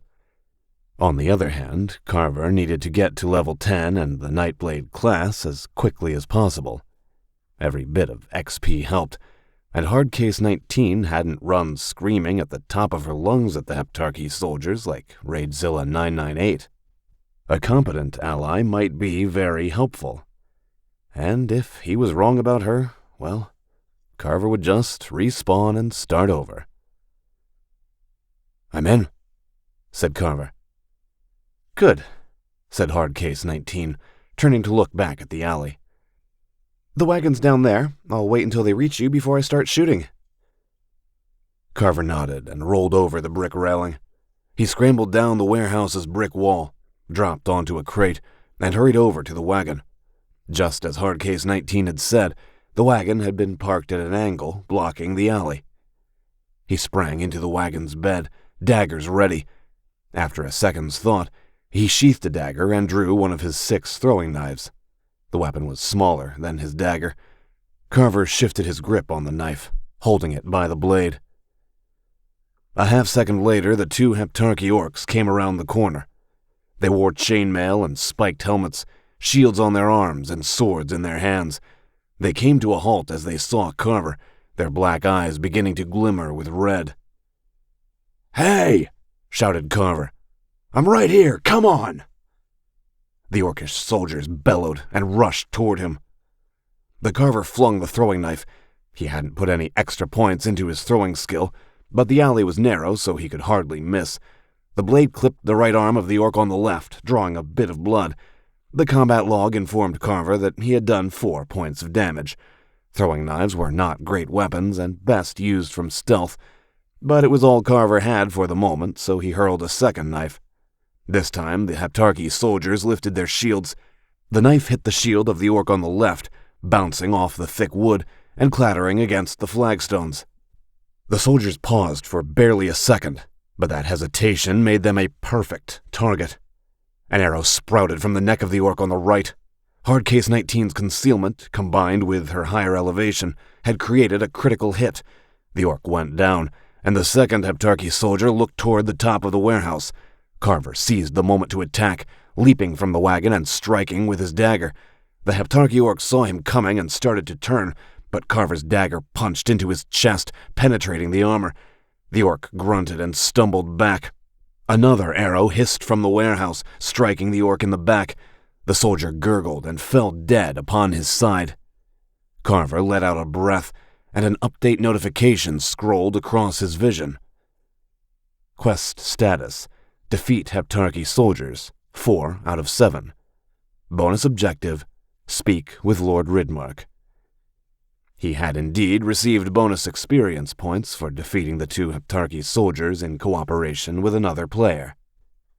Hardcase 19 jumped from the warehouse rooftop, landing atop a crate, and then hopped to the alley. She did it with enough fluidity and ease that Carver thought she must have put most of her bonus points into dexterity. "Good shooting," said Carver. "Thanks," she responded. "Nice, well, stabbing, I guess." Carver saluted her with the dagger. "So that brings us up to 4 Heptarchy soldiers?" "Yeah." She let out an irritated breath. "I had killed 1 before those 2. You'd think the game would let us combine our totals. Wait, never mind, the total just updated." "Just 1 more to go," said Carver. "We should split the loot before we keep going." She gave the dead orcs a disdainful look. "If these guys even have any good loot." "Can't hurt to check," said Carver. The orcs had some silver coins between them, which they split. There were also 2 healing potions. Carver took one, and Hardcase 19 claimed the other. He saw the hand of the designers once again.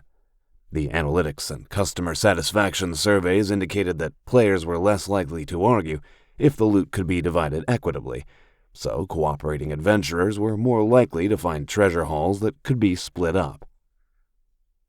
"Better than I expected," said Hardcase 19. "The advantages of pessimism," said Carver, and she snorted. He checked his map for more exclamation points. There were, he noted, more exclamation points than there had been before he had run into Hardcase 19. The Heptarchy attack was continuing, and even after he finished the starter quest, no doubt he would immediately get another quest related to the battle.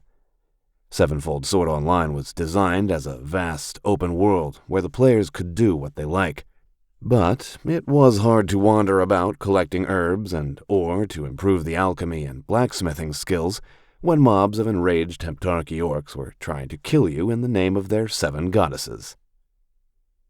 "Checking the map," said Hardcase 19. "Yeah," said Carver. "If it's not too personal a question, what level are you?" She raised an eyebrow. "That's a personal question. I'm still level 1. I think 1 more cooperative fight will push me to level 2, but I'm not there yet." "Same here," said Carver. "We don't want to get into too big a battle yet." "More stealth," said Hardcase 19. "Hit and runs. We're both rogues, so that makes sense." She gestured, and a translucent map of Centaura appeared in the air, with the red exclamation points of Heptarchy orcs glowing across the southeastern corner of the city. "What about this lone one here?" "He looks promising." "Do you know what's there?" said Hardcase 19. "I've never been to the Centaura zone before. All my other characters were in the Northerland zone." She had played the game before, unlike Ragezilla 998. Not that it was unusual.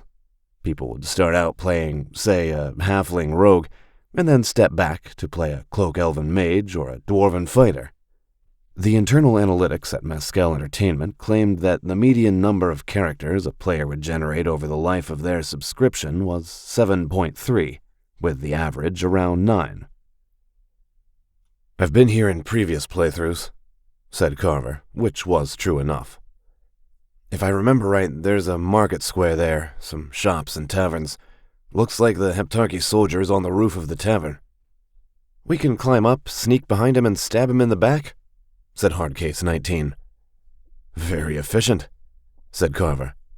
"Hey, the best kind of fight is one where the other guy never gets a chance to fight back," said Hardcase 19. Carver blinked. His commanding officer on the Stalwart had been very fond of saying that.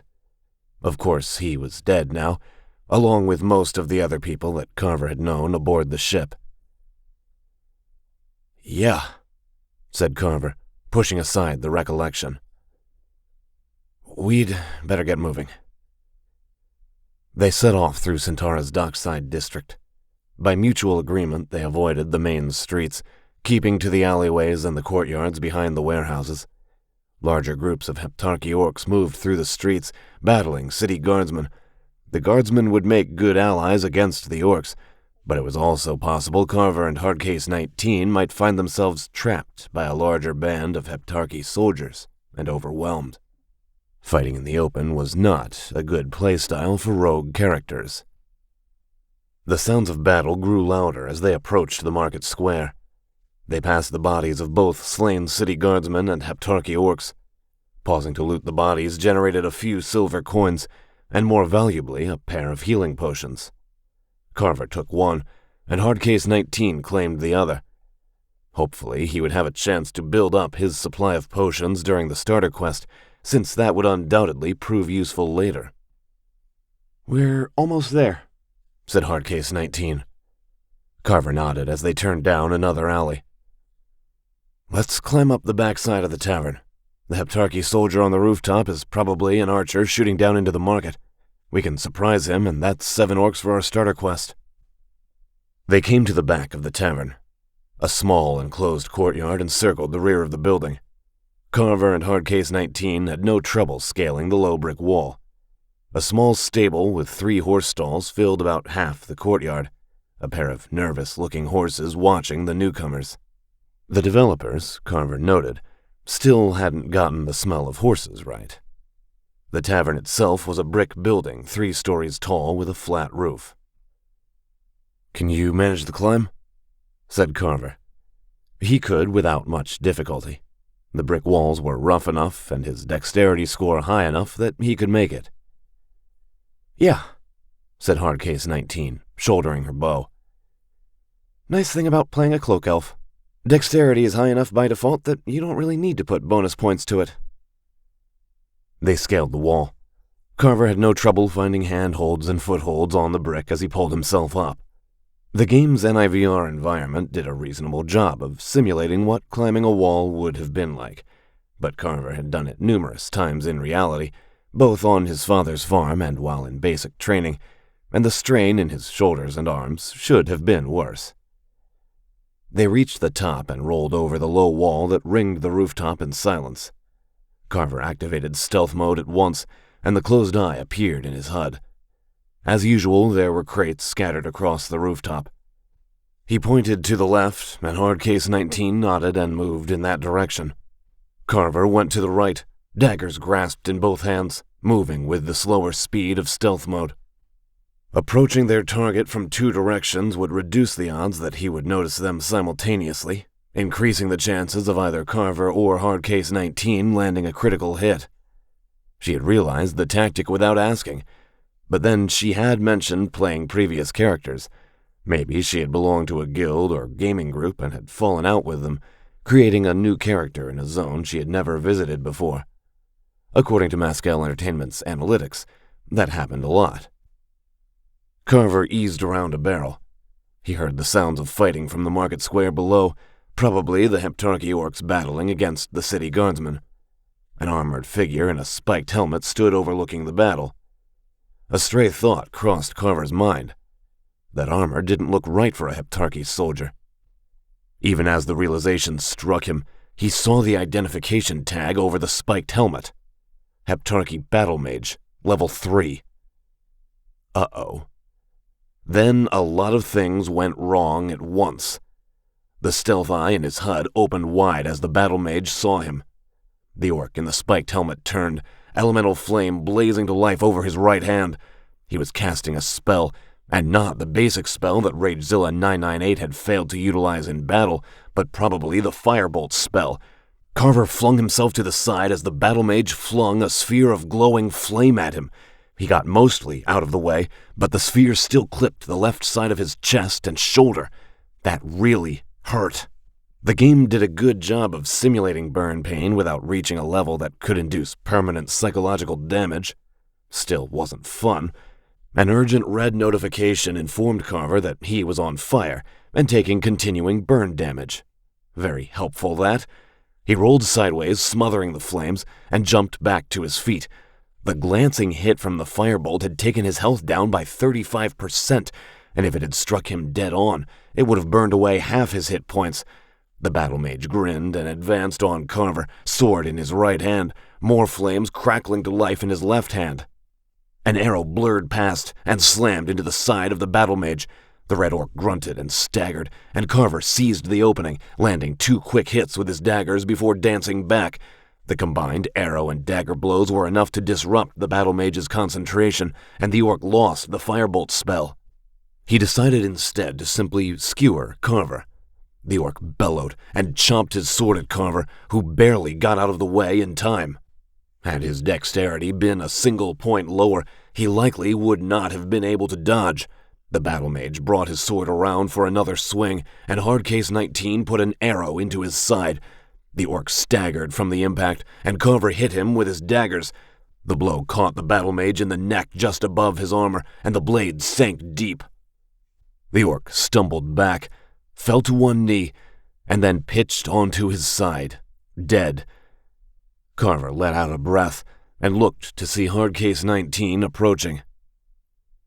"Thanks for the assist," he said. "He had me." Hardcase 19 gave an irritated shake of her head, green eyes narrowed. Carver's first thought was that she was annoyed with him, but he realized she was rebuking herself. "It was my fault. He noticed me, not you. You must have put more points into stealth." "Yeah," said Carver, but notifications flashed across his vision. "Centaura under attack. Quest complete. You have slain 7 Heptarchy orcs, aiding in the defense of the city. However, the battle still hangs in the balance. Seek out Lord Ridmark Arban, who is commanding the defense of Centaura." He received a bunch of experience points for finishing the quest, with a bonus for working with Hardcase 19. Carver was amused to see that he had also received a small XP bonus for attempting to work with Ragezilla 998, at least until the mage had gotten his head chopped off. Sevenfold Sword Online rewarded player cooperation, even when the player in question was an idiot. Following that, another notification glowed across his vision, accompanied by a pulse of golden light and a flourish of dramatic trumpets and drums. Carver just hit level 2, which had the added bonus of restoring all his hit points. The subdued pain of his burns from the firebolt spell vanished at once. Pity burns weren't so easy to heal in real life. "Huh," said Hardcase 19. She was staring off to the side, no doubt reading her own quest and character notifications. "You just level up too?" "I did," said Carver. He hesitated for a second, weighing the pros and cons, and came to a decision. "I'm going to accept the quest to find Lord Ridmark. Finishing the quest chain for this starter zone has some pretty good experience and loot. You handled yourself well against the Heptarchy soldiers, and I would be happy to have you come along." "Oh, I did I?" said Hardcase 19, but she smiled. "All right, what do you suggest next?" "We should deal with the level up notification," said Carver. "We'll probably need the extra skill points. Then we can decide where to go." "Yeah, good idea," said Hardcase 19. "That's the funny thing about this game. It feels real enough that you forget it's not real, right up until you get killed because you didn't put enough points in endurance or whatever." She paused. "Getting set on fire isn't so much fun in real life, is it?" "No," said Carver. "It is not."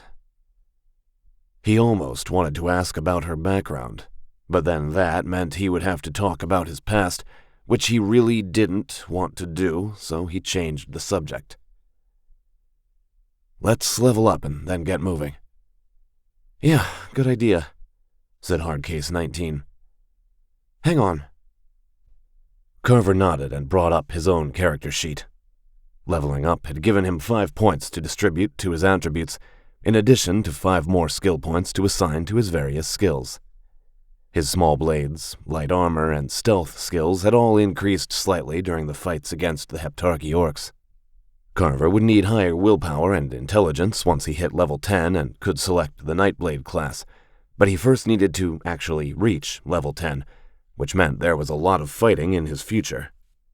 He put 1 additional attribute point into strength, and split the remaining 4 between endurance and dexterity. The 5 skill points were simple to assign: 2 to small blades, 3 more to stealth, Had Carver possessed any magic skills, he would have started putting points to those skills, especially to the illusion magic skill, but he wouldn't unlock those until he hit level 10 and could become a Nightblade. Once he finished, his character sheet looked like this. Name, Selim 589. Race, human, Centaura commoner. Class, rogue. Level, 2. Attributes. Strength, 16. Endurance, 19. Dexterity, 18. Intelligence, 10. Willpower, 12. Charisma, 10. Skills. Small blades, 34. Light armor, 21. Stealth, 24. Lockpicking, 15. "All set?" said Carver once he confirmed his point assignments. "Yes." Hardcase 19 rolled her shoulders. "You now have the honor of meeting a level 2 rogue. Try not to freak out." "I'll do my best to keep cool," said Carver. He looked over the edge of the roof to the square below, to where the city guardsmen still struggled against the Heptarchy orcs. "If I remember the quest layout correctly, if we help those guards, they'll take us right to Lord Ridmark. That also unlocks a bonus quest, helping the defenders or something, and we'll get additional XP. "You've played through this starter quest before?" said Hardcase 19. That wasn't quite right. He had overseen the design process and helped finalize the decision tree, but he had never actually played it. "I've read about it on the forums," said Carver, which was technically true. "Ah, spoilers," said Hardcase 19, though she grinned. "Well, I got to level 2 faster than I would have on my own. If you wouldn't mind some more help, I think we could work together. Until you turn out to be a jerk or a perv, of course." Perhaps worried he had taken offense at that remark, she kept speaking. "Or until I turn into a total screaming bleep. I have my moments." "We all do," said Carver. He had been weighing the pros and cons of accepting more help while she had been talking. His presence in Sevenfold Sword Online wasn't illegal, but that didn't mean it wasn't dangerous. If his plans were discovered, anyone connected to him might be at risk. Then again, while the danger was real, it was currently slight.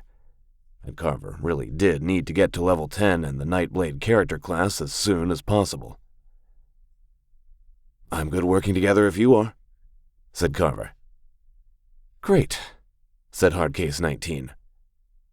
"Shall we go kill some orcs?" He almost answered that it was a date, but stopped himself. The last time he had said that to a woman, she had ended up becoming his ex-wife. The idea of flirting summoned a ghost of old pain in his mind, like a man who had been burned looking at the open flame on a gas stove and taking a cautious step back. "That's a good idea," Carver said instead. "Let's get started." 5. Getting into character. Since Carver and Hardcase 19 were both playing rogues, they took a stealthy approach to join the battle in the square below. The previous quest in the chain had been to find and kill 7 Heptarchy soldiers. 6 of them were in the square. At level 2, Carver didn't think that he and Hardcase 19 could have overcome that many Heptarchy orcs on their own, even if the soldiers were all level 1. Probably they would have taken down 2 or 3, maybe 4 if they got lucky, but in the end they would have been overwhelmed, killed, and sent to their nearest respawn point. Fortunately, 4 city guardsmen in the blue and green tabards of the Prince of Centaura battled the Heptarchy soldiers. The fight hung in the balance, the discipline of the guardsmen balancing out the ferocity of the red orcs. A push in either direction would decide the combat. Carver and Hardcase 19 crept forward to deliver that push. They climbed down the side of the building and into an alley, ducking behind a large barrel. Carver pointed at the nearest Heptarchy soldier, at Hardcase 19, and then himself, and she nodded and took 2 slow steps back. Belatedly, he realized that he had used tactical hand signals to communicate his plan, and she had understood him perfectly. Whatever she had done during the war, it had involved learning the standard tactical hand signs. Hardcase 19 drew her bow and loosed, and there was no more time to think about the Zianzar War. The arrow plunged into the side of the nearest Heptarchy orc. The soldier stumbled, and with the stealth multiplier, the arrow had taken a significant chunk of the soldier's health. The orc bellowed and rushed toward Hardcase 19, who walked calmly backward as she drew her bow and loosed again. This time the Heptarchy soldier saw it coming, and the arrow deflected off his shield. He did not see Carver, and as the orc ran past the barrel at the end of the alley, Carver leaped out from behind and plunged his daggers into the orc's back. At his level with the stealth skill, the damage multiplier for stealth attacks with melee weapons was significantly higher than ranged weapons, and the orc went down with a thud. Carver turned, expecting more of the Heptarchy orcs to attack, but they remained locked in battle with the guardsmen. He looked back at Hardcase 19. "Do you think they'll fall for that again?" she said. Carver shrugged. "Only one way to find out." They both went into stealth mode once more, the closed eye icon appearing on Carver's HUD. Hardcase 19 set another arrow to her bow and drew back the string, her face tight with concentration as she aimed. Part of Carver's mind noted that it made for a striking scene. The green-eyed elven archer, clad in leather armor, the war-torn city rising behind her as battle raged before her. It would have made for an excellent promotional image or clip for the game's official streams, but he didn't work for Mascal Entertainment anymore. It was annoying how sometimes his mind still defaulted to thinking like a Mascal employee. Hardcase 19 loosed the arrow. It hit a Heptarchy soldier in the flank, and the orc staggered. Before the soldier could recover, one of the guardsmen yelled and swung his sword, plunging the blade into the orc's neck. The Heptarchy orc went down, and the guardsman wheeled to face the remaining orcish soldiers. Carver glanced back at Hardcase 19. She shrugged, grinned, and drew her bow again. Again her arrow hissed out, and this time she hit one of the remaining Heptarchy orcs in the shoulder.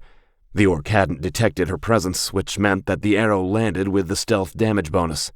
The Heptarchy soldier stumbled from the impact, losing about a third of his remaining hit points in the process, and roared in rage. The orc charged across the square towards Hardcase 19, who backed away and loosed another arrow. As with the first one they had killed, the orc deflected the shaft with his shield, but that meant his attention was on Hardcase 19. The instant the soldier passed, Carver jumped out and attacked, driving his dagger into the Heptarchy orc's back. The combat log noted that he had attacked from concealment and dealt a significant amount of damage, and the orc fell dead to the ground. His stealth and small blade skill went up by another point each. "Good job stabbing," said Hardcase 19. "Thanks," said Carver. "Nice shooting." Only 3 Heptarchy orcs were left in the square, facing off against 4 guardsmen. "Let's search these, and then I think we can help the guardsmen deal with the rest." The dead orcs had the usual chainmail and weapons, which wouldn't do either Carver or Hardcase 19 very much good, since they were rogues and had put their skill points into light armor. The Heptarchy soldiers did have a few silver coins, which they split. They advanced into the square, joining the fight against the remaining 3 orcs. The advantage was theirs. The city guardsmen pressed the Heptarchy soldiers hard, and the orcs could not spare any attention from their foes to deal with the newcomers. Hardcase 19 shot one of the soldiers in the side, and the orc stumbled. Carver circled around to the back and stabbed, and his daggers plunged home, dealing enough damage to finish off the Heptarchy soldier. With that, the guardsmen outnumbered the remaining orcs 2 to 1, even without Carver's and Hardcase 19's help. The final orc toppled to the ground, and silence fell over the square. Or rather, it was quieter. Carver still heard the roar of battle from the rest of the city, especially to the south. One of the guardsmen stepped forward. Unlike the others, he wore plate armor instead of chainmail, and the sword in his right hand was of higher quality.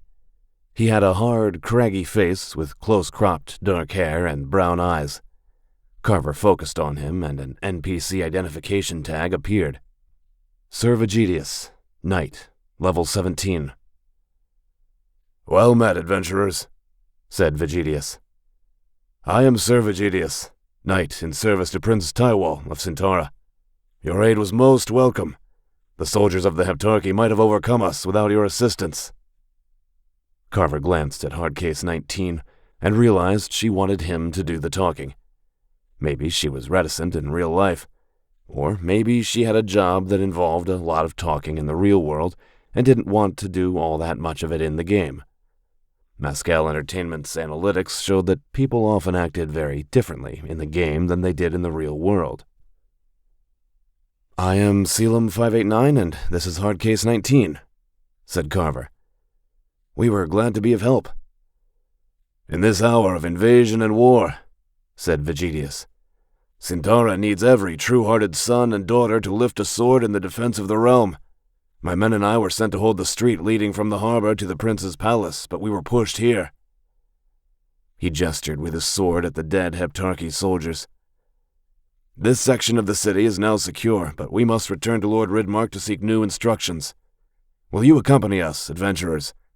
I hold no oath or right of command over you, but the Heptarchy shall slay us all, regardless of station."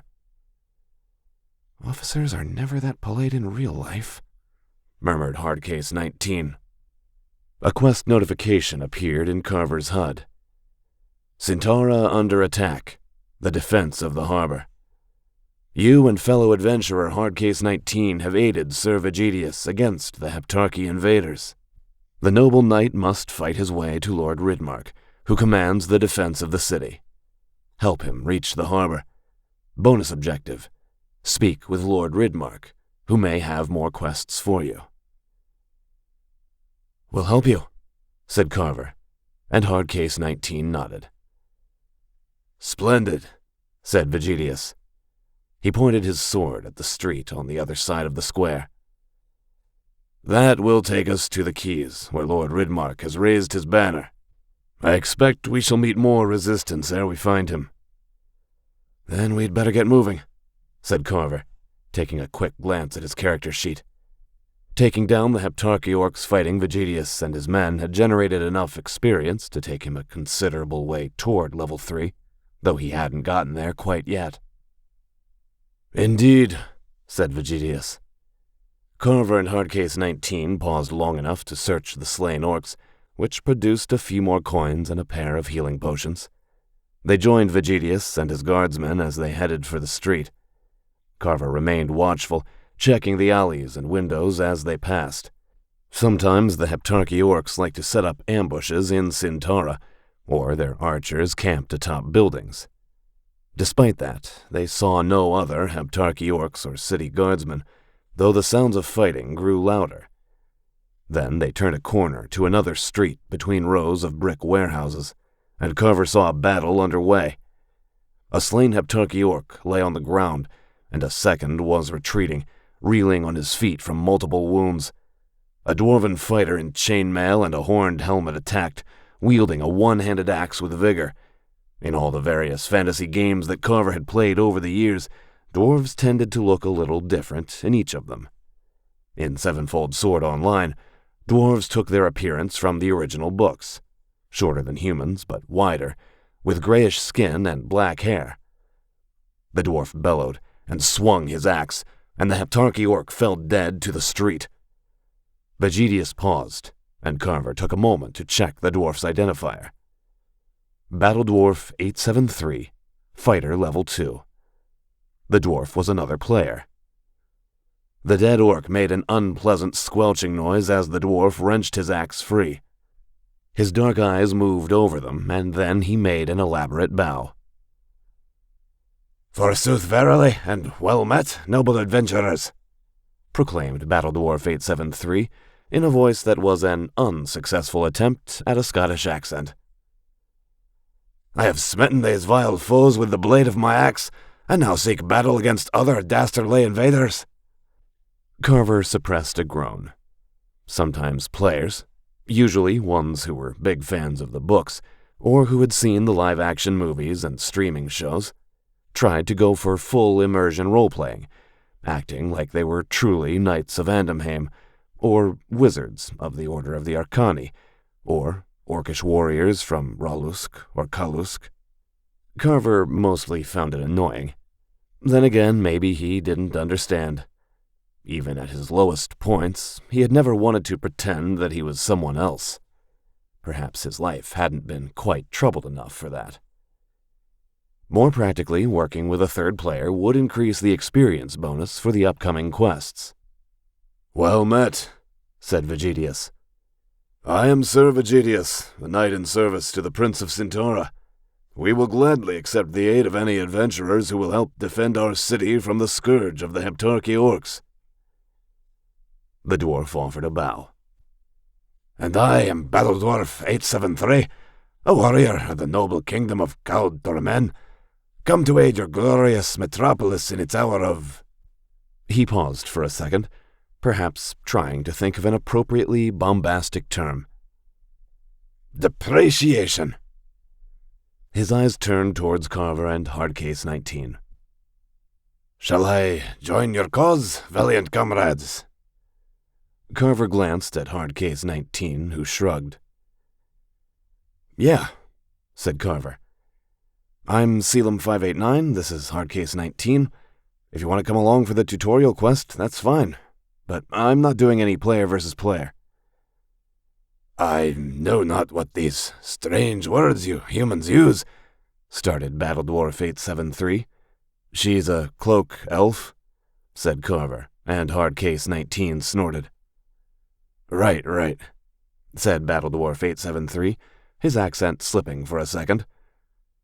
"I know not the outlandish words you humans and elves," he nodded to Hardcase 19. "employ, but I shall be your honorable companion in battle until we smite these Battledwarf 873 paused for a second. "These marauding brigands." "Sounds good," said Carver. "We're doing the starter quest for the Centaura Zone. 3 players will get us more of an experience bonus than just 1 or 2. We'll split any loot 3 ways. Hardcase 19 and I are both rogues, so if we find any fighter-specific equipment, it's yours." 3-way split of gross profit sounds fair to me," said Battledwarf 873, his accent fading again, though it returned at once. "Then as proof of good faith of our merger, I have to warn you, the vile Heptarchy orcs have set up a barricade ahead." "What manner of barricade?" said Vegetius. 3 overturned wagons," said Battledwarf 873. "I think about 8 Heptarchy orcs are behind it, with crossbows." He tapped his shield, and Carver saw a gouge in the wood from an impact. "I went around the corner, and the dogs shot at me. Managed to get my shield up in time, but it was a near thing. Then I fought those 2 others, and that's when you came across me." "Come, adventurer," said Vegetius. "We must reach Lord Ridmark as soon as possible. Show us this barricade, and we shall find a way through it or around it." "Aye, noble guardsman," said Battledwarf 873, the thick accent returning. He struck a decent attempt at a dramatic pose and pointed his axe. "This way. 'Tis but a short distance yonder." Carver and the others hurried south, Battledwarf 873 leading the way. The street ended in the blank wall of a warehouse, a tavern rising on the right, another warehouse on the left. Past the tavern, the street took a sharp, right-angled turn. "Around that corner, the enemy awaits," announced Battledwarf 873. "Hang on," said Carver. "Let me look around the corner. If we all rush ahead, some of us are going to get shot." "Very well," said Vegetius, and he gestured to his guardsmen, who came to a halt. Carver activated stealth mode and eased ahead, creeping to the corner. Memories of basic training came back to him. He wished that he had an angled mirror, the way the point men on squads often did.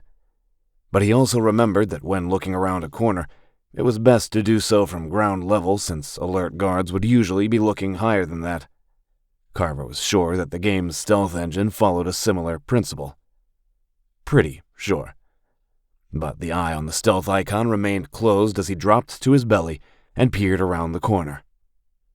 Just as Battledwarf 873 had said, 3 wagons lay on their side, blocking the street entirely. Carver counted 8 Heptarchy orcs holding the barricade. They were armed with the usual swords and shields, but all 8 also carried crossbows. Carver focused on them, and the identification tag appeared over their heads.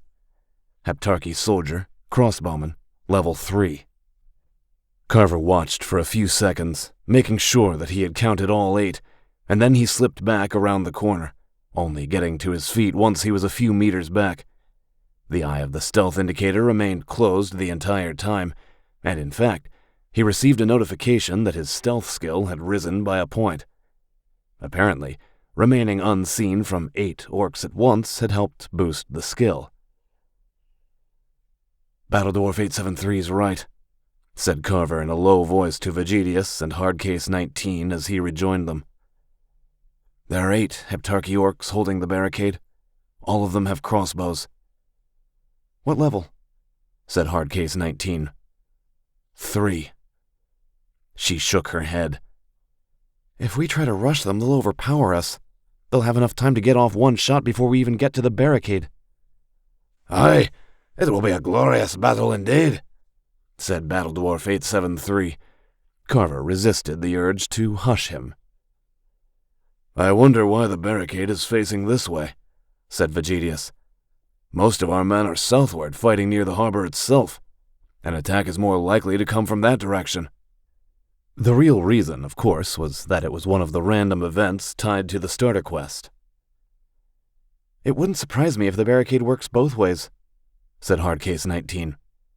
"If the orcs come under attack from one direction, they can jump the barricade and defend from the other side." Battledwarf nodded. "An efficient use of available assets.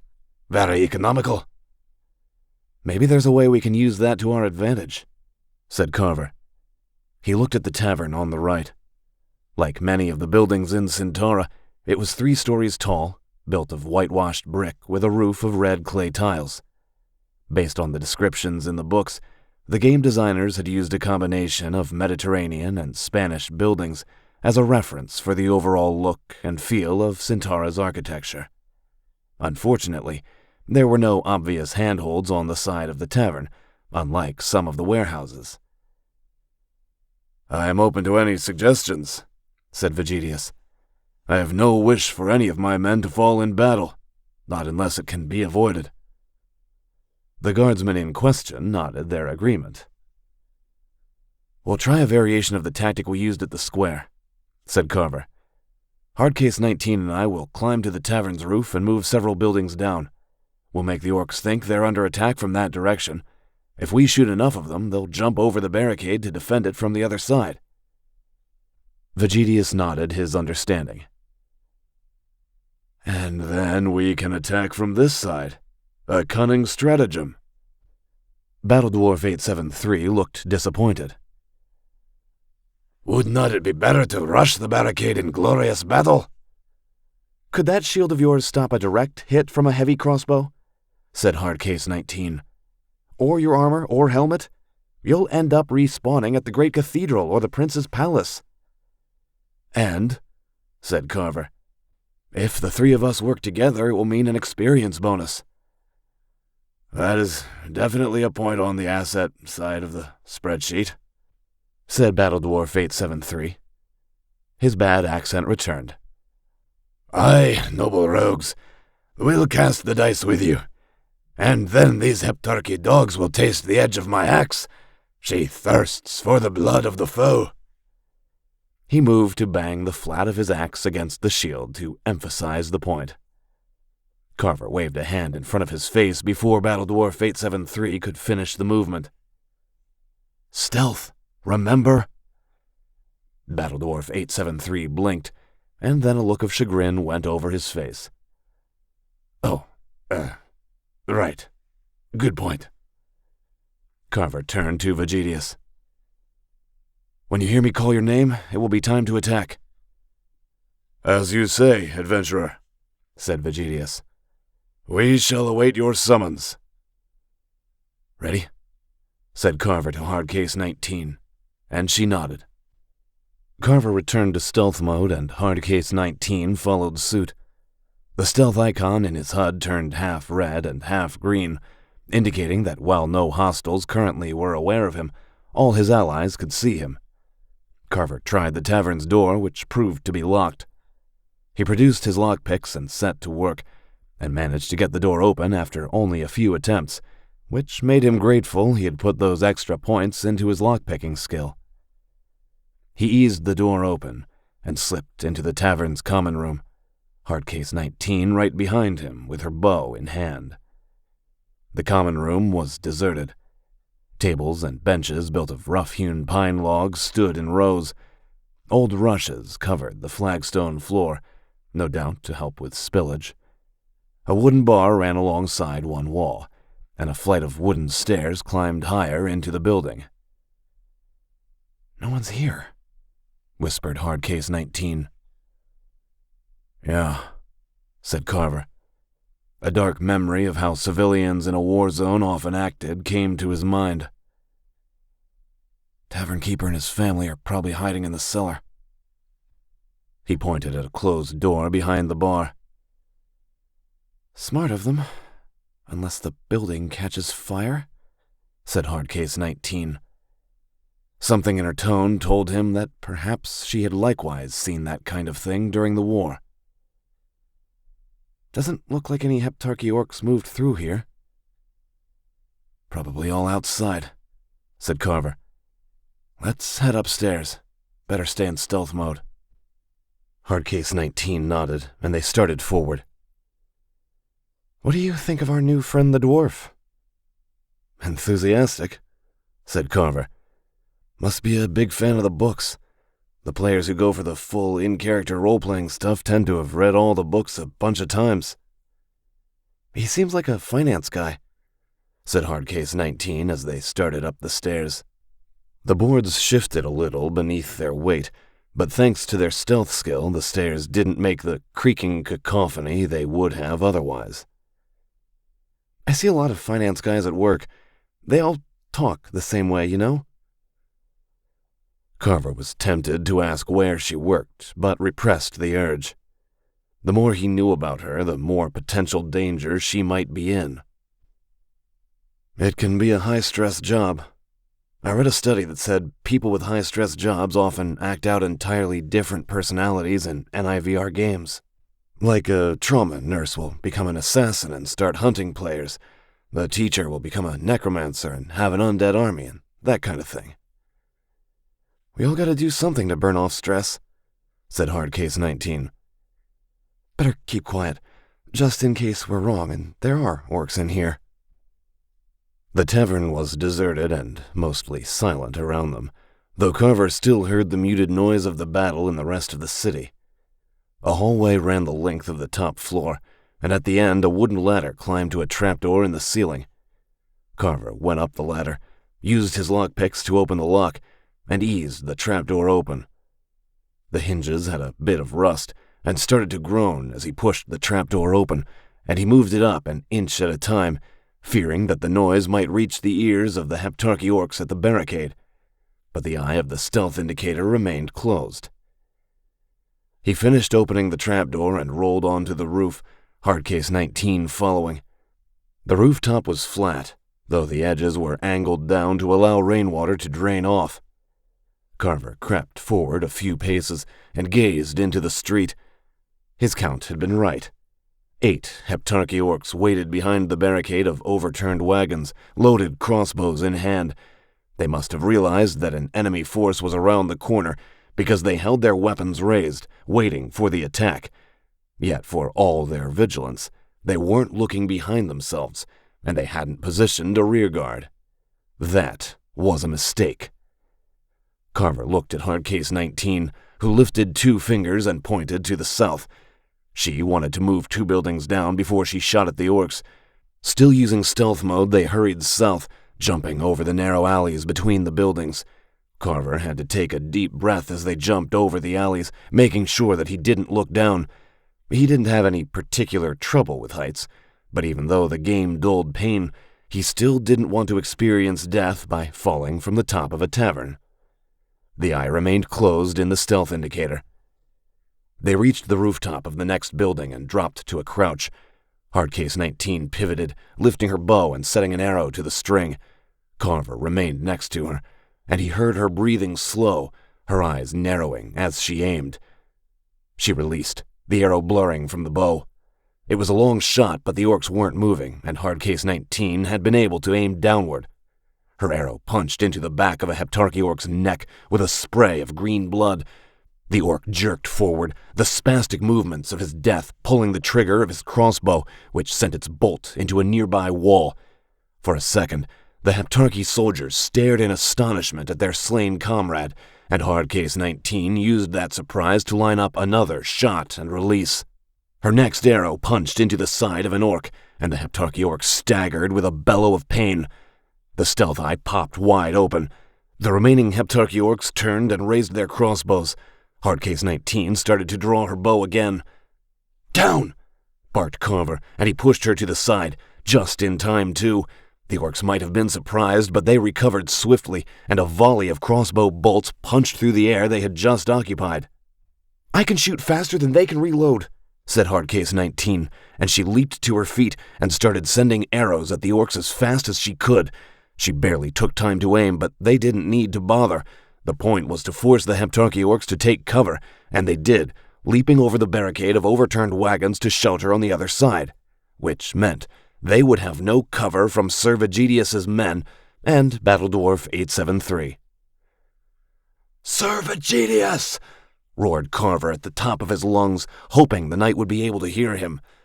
"Sir Vegetius!"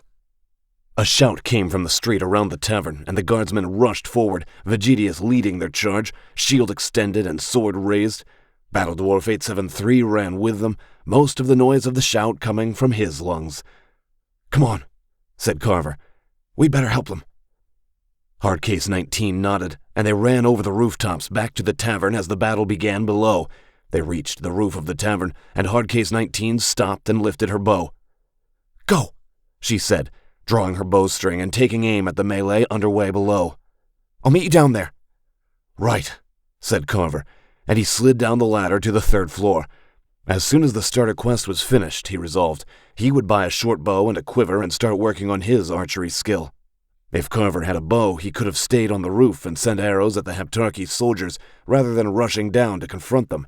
Perhaps it had been a mistake not to include the skill in his character's initial build, but he had planned to work alone. Carver would work alone for what he needed to do, for the whole reason he had returned to Sevenfold Sword Online, but the game offered enough experience bonuses for players working together that he should have given more thought to the possibility. Like his superior officers aboard the Stalwart had said again and again, battle plans never survived actual conditions on the ground. He returned to the common room and dropped back to stealth mode, drawing both his daggers. The sounds of combat came to his ears through the shuttered windows, and an idea came to Carver. The door opened to the street, but so would the windows. He eased across the flagstone floor and came to one of the windows. The window was large, but the shutters closed with a simple latch. Carver lifted the latch with the blade of a dagger and slipped the shutters open. The battle raged in front of him, the guardsmen and Sir Vegetius struggling against the Heptarchy orcs. Battle Dwarf 873 bellowed in rage, hammering at the orcs with his axe. One of the orcs took a step back, shield raised, sword drawn back to strike. He was right in front of the window, so close that Carver could have reached out and tapped him on the back. Instead, he sprang through the window and drove his daggers forward. The blades punched into the orcish soldier's back, and since Carver had been attacking from concealment and while unobserved, his attacks received a massive damage multiplier. The Heptarchy soldier fell dead to the street, and Carver landed atop him. He wrenched his daggers free and scrambled to his feet, keeping his back to the wall so that none of the enemy could come at him from behind. But the fight was going their way. Half of the Heptarchy orcs were down, and none of Vegetius's guardsmen had fallen. It helped that the knight was at a much higher level than any of the Heptarchy soldiers, allowing him to serve as a pillar of defense. Even as Carver looked, another arrow hissed from above. Hardcase 19 sent arrows into the backs of the orcs whenever she could take a shot. Battle Dwarf 873 engaged one of the orcs, but the Heptarchy soldier was pushing him hard, hammering at the dwarf's shield. The orc hadn't noticed Carver yet. He pushed off the wall and attacked from the side, aiming at the orc's shield arm. The Heptarchy soldier saw him coming, but not in time to shift his attention from Battle Dwarf 873. Carver landed 2 hits on the orc's shield arm, and the Heptarchy soldier growled and turned to face him.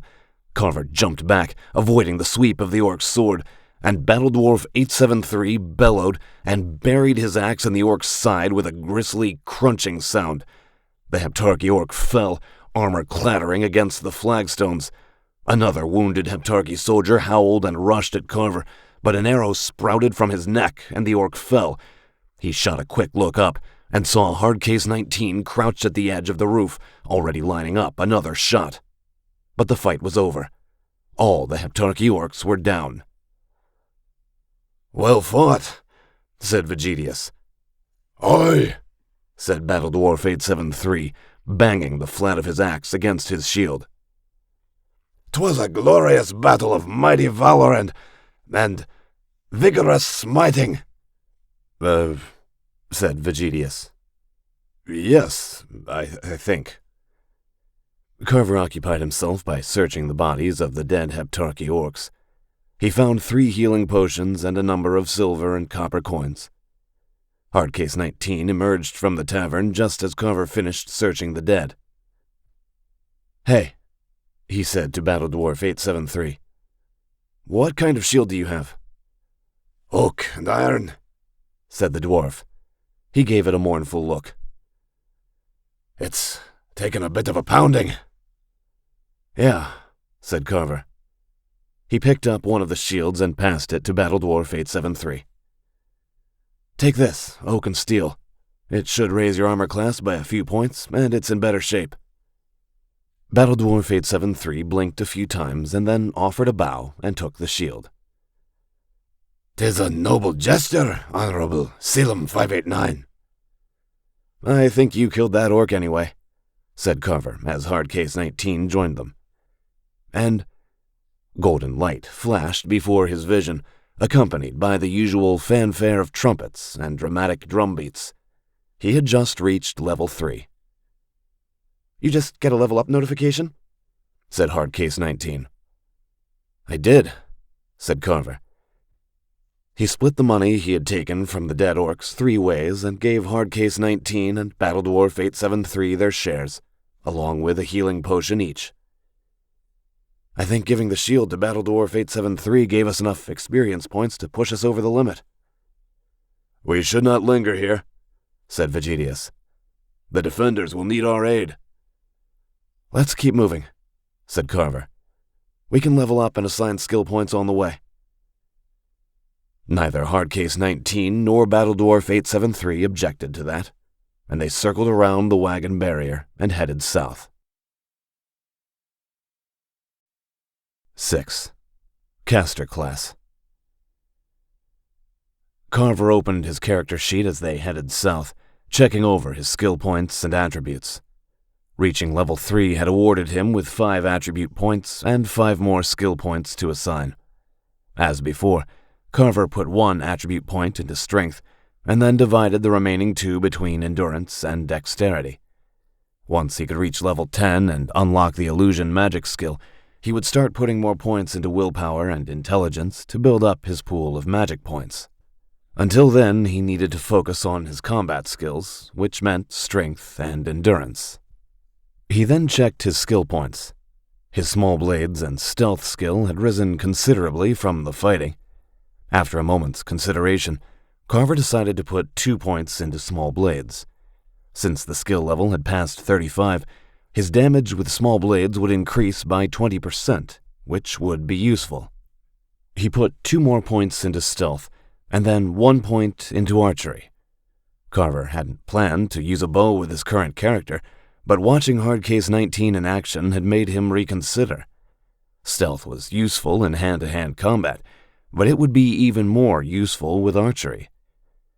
When he had finished, his character sheet looked like this. Name, Selim 589. Race, human, Centaura commoner. Class, rogue. Level, 3. Attributes, strength 17, endurance 21, dexterity 20, intelligence 10, willpower 12, charisma 10. Skills: small blades 37, light armor 21, stealth 28, lockpicking 15, archery 6. Carver finalized his changes and closed his character sheet. "You guys set?" he said. "Yeah," said Hardcase 19. "Archery and stealth for me." "Axes, shield, and heavy armor for me," declared Battle Dwarf 873. "I draw ever closer to my noble goal to take up the glorious mantle of the Dwarven Defender." The Dwarven Defender, like the Nightblade, was one of the specialized classes that a player could choose at level 10. The Nightblade was a class that combined stealth and magic. The Dwarven Defender, by contrast, was entirely melee-focused, with a variety of defensive skills. The class was designed as a tank, intended to draw the attention of foes, while archers and mages attacked and cast spells from a distance. "Nightblade for me," said Carver. Battle Dwarf 873 grunted. "'Tis not a path for me, forsooth. To hide in the shadows and strike from the sides. Nay, put the foeman in front of me." He looked toward Hardcase 19. "Pray, noble archer maiden, what path shall you choose?" Hardcase 19 raised an eyebrow. "Noble archer maiden?" Noble archer wench? No, that's worse. Noble archer person?" Hardcase 19 laughed. "You could just talk the way you do in real life." "But that's no fun, and no true aspiring Dwarven Defender would speak in such a way." "I don't know what I'll choose when I get to level 10, said Hardcase 19. "Maybe Elven Ranger, maybe Elven Battle Mage." An almost pensive look went over her face. "It depends on—" The hoarse shout of a Heptarchy soldier rang out. Carver stopped, lifting his daggers. Hardcase 19 raised her bow, and Battle Dwarf 873 took a combat stance. Carver shot a look around the street. They had been heading south towards the harbor, warehouses rising on either side. Black plumes of smoke rose against the sky, likely from burning ships in the harbor. 4 people burst from an alley and into the street. The first was a human woman, and to judge from her outfit, she had to be a player character. In the long history of video games, costumes for female characters were a constant point of contention. Make them too skimpy, and people would complain at length. But remove the skimpy costumes entirely, and different groups of people complained at equal length. Mescal Entertainment, with its usual ruthless, profit-focused approach to conflict resolution, had solved the problem by coding a slider into every piece of player armor in the game, whether male or female. Flip the slider on, and you could have a hulking barbarian male warrior in a loincloth and a leather harness, or a female ranger wearing a chainmail bikini. If anyone complained about the appearance of their character, Mescal Entertainment directed them to the slider switch for armor, and reminded them the official guidelines required that players be over 13 years age. The player character running into the street had turned the slider on. She wore high-heeled leather boots that rose to mid-thigh, a skirt of overlapping leather strips reinforced with steel studs, and a leather halter top that exposed toned abs. The combination of skirt and halter top was the default appearance for the skimpy leather armor on a female character. To judge from her figure and features, the player had tried to create a character who was as pretty and curvaceous as the appearance controls would allow. She had bright blue eyes and a heart-shaped face, black hair streaming behind her as she ran, and carried a wooden staff in her right hand. Carver focused on her, and the identifier tag appeared in his HUD. Boss Babe 56, Mage Level 3. "Oh, Lord," muttered Hardcase 19. The remaining 3 figures were Heptarchy soldiers in pursuit of Boss Babe 56. She twisted as she ran and cast a spell, throwing a firebolt at the Heptarchy orcs. Her spell hit the leading Heptarchy soldier, but it didn't do much damage. A level 3 mage wouldn't have enough skill with fire magic to cast a powerful version of the spell. The default mage loadout included basic skills with staff and light armor, but not enough to make much of a difference in a fight. Those orcs were going to overwhelm and kill her swiftly. "To arms!" shouted Vegetius, and his guardsmen charged. Hardcase 19 loosed an arrow, and it caught the injured orc in the leg. The orc staggered, and Battledwarf 873 attacked with a bellow, swinging his axe. A half-second later, the guardsmen joined the fight. Carver circled to the side, daggers in hand, looking to strike from the flanks as he usually did. White light flashed behind him, and Boss Babe 56 thrust her staff into the air as she cast a spell. A ring of white light rolled out from her, and a faint glow settled around Carver, the other players, Vegetius, and the guardsmen. A notification flashed across his HUD. Boss Babe 56 has cast Lesser Aura of Battle. For the next 30 seconds, you will receive +2 to all weapon skills. If she could cast Lesser Aura of Battle, that meant she had put most of her skill points into light magic, which focused on healing and buff spells for allies. Carver wasn't about to turn down free help, so he attacked the nearest Heptarchy orc, driving his daggers into weak points in the soldier's armor. The orc staggered, and then Vegetius' sword found the soldier's neck. The Heptarchy orc stood no chance against 3 players, 4 guardsmen, and 1 level 17 NPC knight. The last orc fell dead to the ground, and Vegetius turned to face Boss Babe 56, green orcish blood dripping from the blade of his longsword. "Well met, adventurer," said Vegetius. "I am glad we were able to provide aid.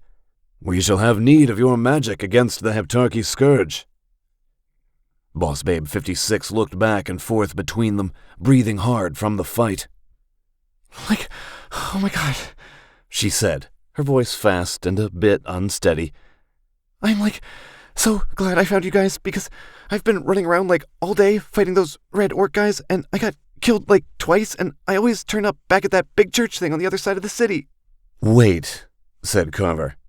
"You've been killed twice? On the tutorial quest?" said Hardcase 19, who seemed bemused. I know, agreed Boss Babe 56. all the, videos I've seen online said that it's best to be a mage because you get really powerful once you, specialize, but you start out weak, which makes sense because I keep getting killed a lot.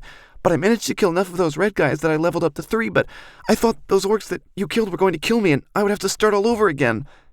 "You put most of your skill points into light magic?"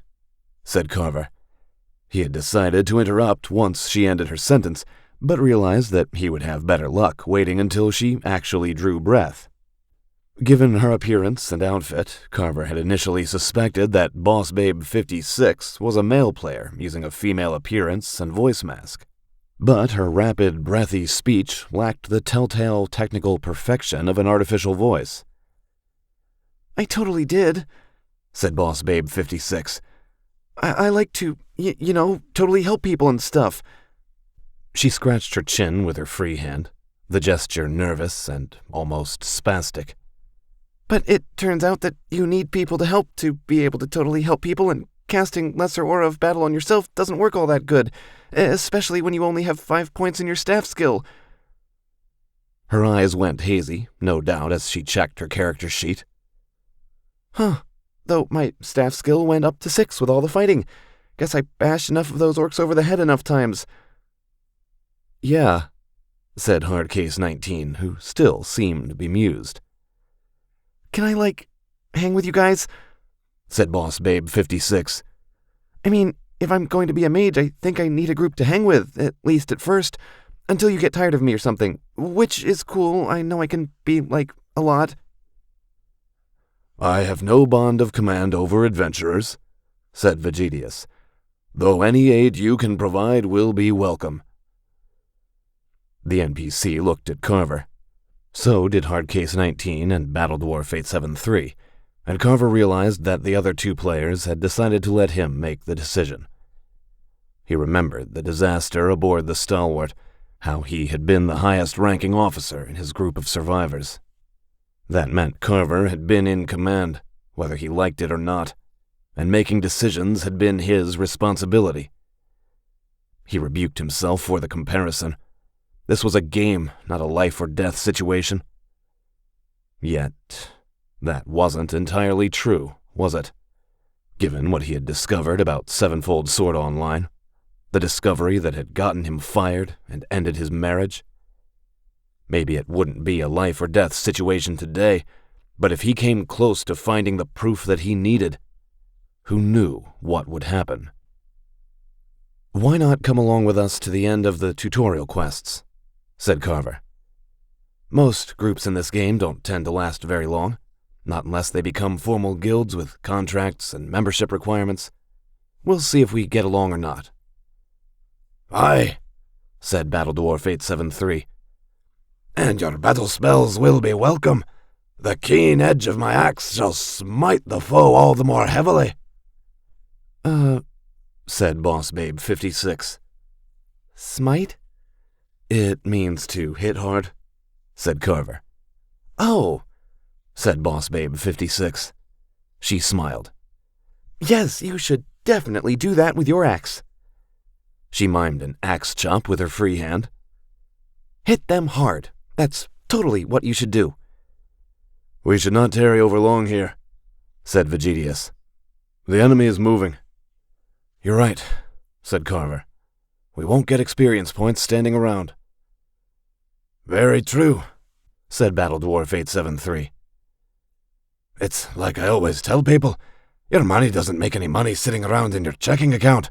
You have to move it to a verifiable annuity or maybe a mutual fund or, better yet, a sanctioned retirement account." He trailed off, perhaps realizing that he had dropped character, and then banged his axe against his new steel-rimmed shield. "Aye, and we'll drive the dogs of the Heptarchy back into the sea." "Well spoken," said Vegetius. I think. Carver glanced at Hardcase 19, who caught his eye and mouthed the words, "Finance guy," and he stifled an impulse to smile. "This way," said Vegetius. "The harbor is not far, adventurers." They continued south, pausing only long enough to loot the slain Heptarchy orcs. As usual, Carver found a mixture of copper and silver coins, though sadly no healing potions. He had a good stock of them now, though he knew that he could go through them quickly if the battles ahead went wrong. "Do you have a healing spell?" he said. Me? Said Boss Babe 56. She blinked and grinned. Like, I totally do. Lesser healing, I think it's called. I'd be happy to cast a spell if you guys, get hurt or something. Too bad medicine isn't that easy in the real world. "Yeah," said Carver, thinking of some of the injuries he had seen during the war. The street sloped sharply downward, sinking towards the level of the sea. From here, Carver saw the harbor, and a half-dozen large ships burned in the water. Their black sails were adorned with a stylized crimson spider, the symbol of the Heptarchy. Carver knew that the starter quest for the Centaura Zone ended with the Heptarchy invaders repulsed and the city back in the hands of its prince. Unless Maskell Entertainment had decided to add a major world event since he had been fired, Centaura ought to remain under the control of the Kingdom of Andamheim, making it a relatively safe starting point for human, dwarven, halfling, elven, and orcish players. Which, of course, was the entire reason that Carver had chosen to begin the game here. A battle cry came to his ears, and Heptarchy soldiers rushed out of the alley to the left, charging toward them with shields extended and swords raised. "To arms!" barked Vegetius, pointing his sword. The others were already in motion. Battle Dwarf 873 let out a blood-curdling scream and charged at the Heptarchy orcs, a half-step ahead of the guardsmen. Hardcase 19 loosed an arrow, which caught the leading Heptarchy soldier in his chest. Boss Babe 56 raised her staff and cast a spell, and the white glow from Lesser Aura of Battle settled over both the players and the NPC guardsmen. As before, Carver received a notification that all his weapon skills had been raised by 2 points. He took advantage of that by stepping forward and throwing a knife. The blade struck the leading Heptarchy orc, inflicting a moderate amount of damage, but between the knife and Hardcase 19's arrow, The orc had lost enough health points that the first blow from Battledwarf 873's axe finished him off. Carver ducked to the side, going behind a barrel resting against the wall of a warehouse. He activated stealth mode and the closed-eye icon appeared over his HUD. Normally, trying to use stealth in front of a half-dozen ticked-off Heptarchy soldiers would have failed, but their attention was on the guardsman and Vegetius. And Battledwarf 873, for that matter, who howled and laughed like a madman. It was just as well that they were all inside a NIVR simulation, because if he had been screaming like that in the real world, he would have injured his vocal cords by now. Moving as fast as he could while maintaining stealth mode, Carver darted behind the fight and attacked the nearest Heptarchy orc. His stealth skill was high enough to allow him to remain unseen, and he plunged his daggers into the orc's back for considerable bonus damage. It was enough to kill the Heptarchy soldier, and the red orc fell. Another of the Heptarchy orcs roared and swung his sword, and Carver jumped back. He didn't quite make it, and the blade skidded along his ribs. Dull pain flared through him, though far less than it would have been had someone tried to stab him in the real world, and 15% of his health points vanished. Carver dodged a second swing and attacked with his daggers, landing minor hits. The orc had more hit points than he did, and Carver's iron daggers weren't inflicting damage fast enough, but he had the orc's attention, which meant Hardcase 19 was able to send an arrow into the soldier's side.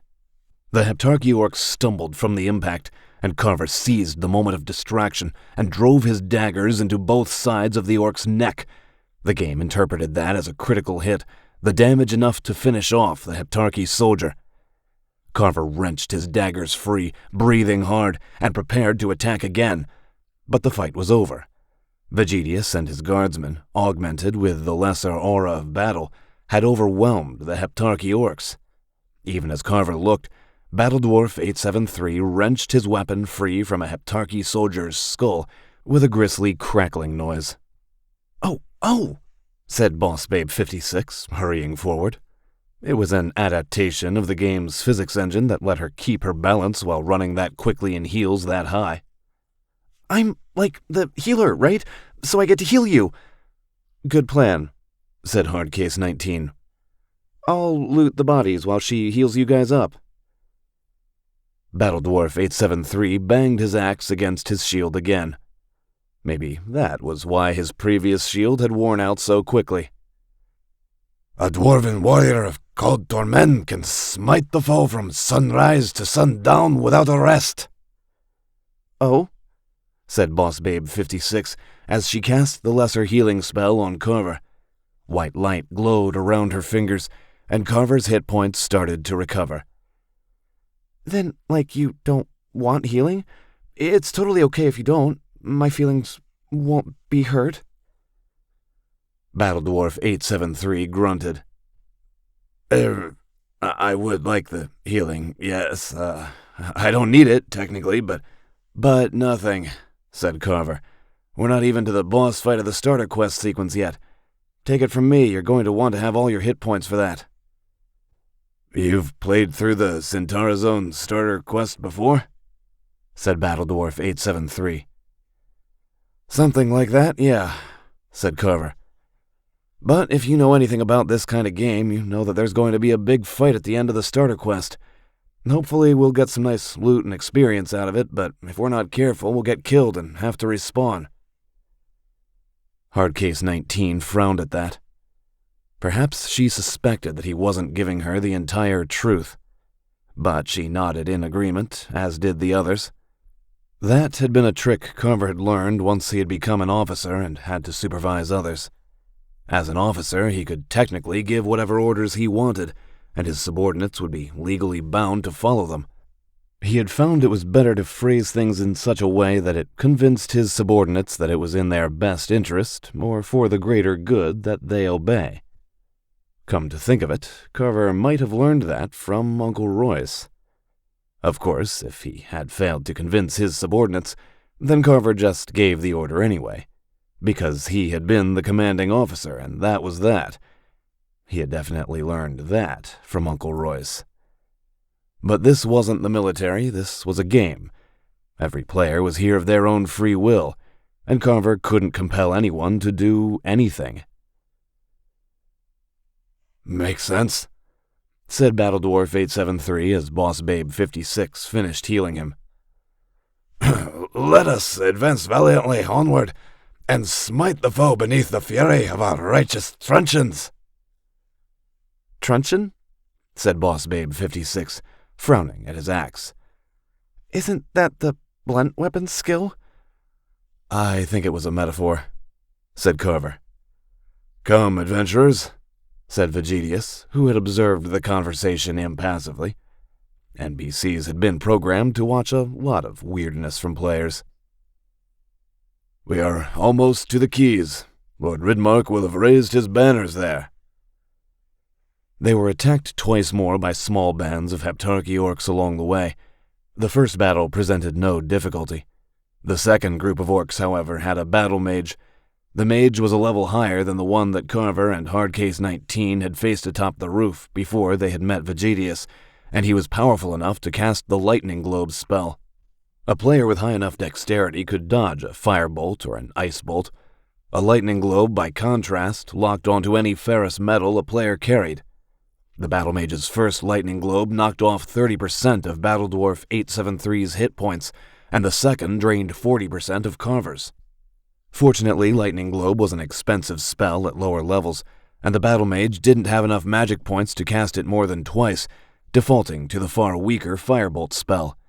Carver was able to get around the fight, activate stealth mode, and attack the Battle Mage from behind. A quick double backstab later, and the Battle Mage was dead.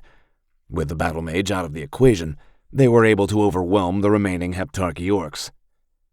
Boss Babe 56 cast the lesser healing spell so many times that her light magic skill rose by a point.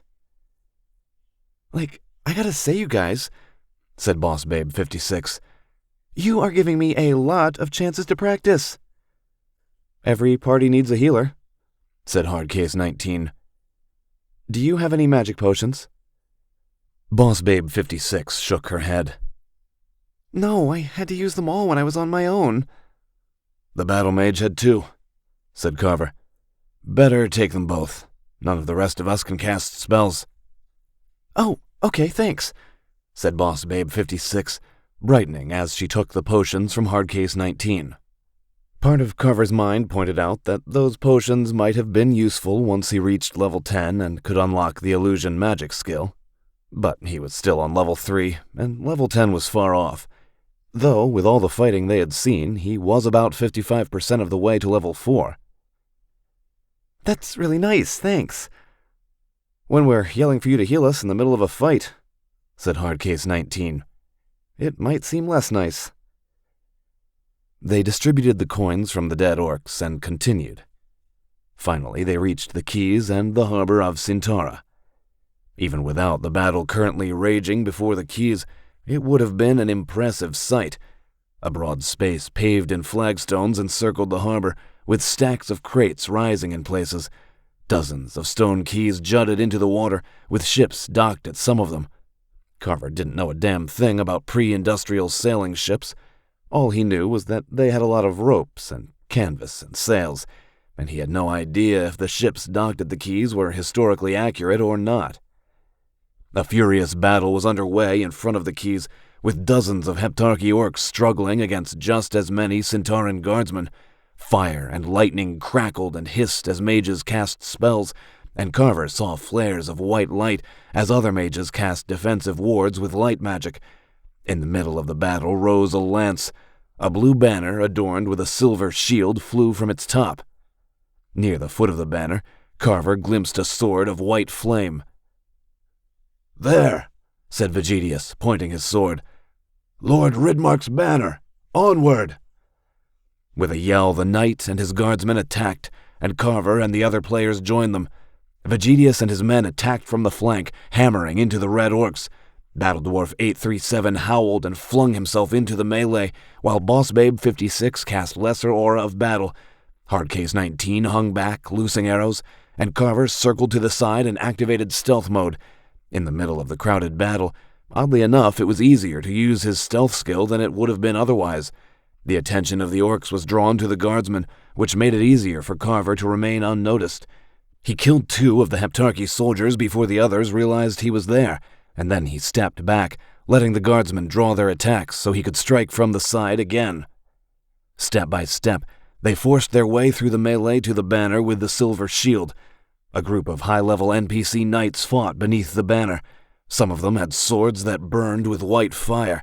Those swords were called soul blades, and were only awarded to high-level characters that unlocked the Swordbearer class.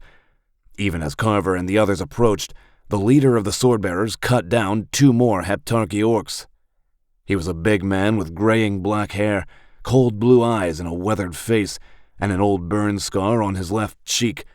The man wore armor of blue steel worked with silver on the edges, masterwork-level dark elven steel armor further reinforced with enchantments, and a gray cloak hung from his shoulders. A unique soul blade burned with white flame in his right hand. Most soul blades drew their power from magical soul stones set into the tang of the sword. Soul stones were part of Sevenfold Sword Online's sprawling and convoluted crafting system, which Carver fervently hoped to avoid. This soul blade, however, had 2 soul stones, one in the tang and another in the pommel, and while the light of the white fire didn't hurt Carver's eyes, it had a strange intensity to it, like he was looking at a sword made from the molten core of a star.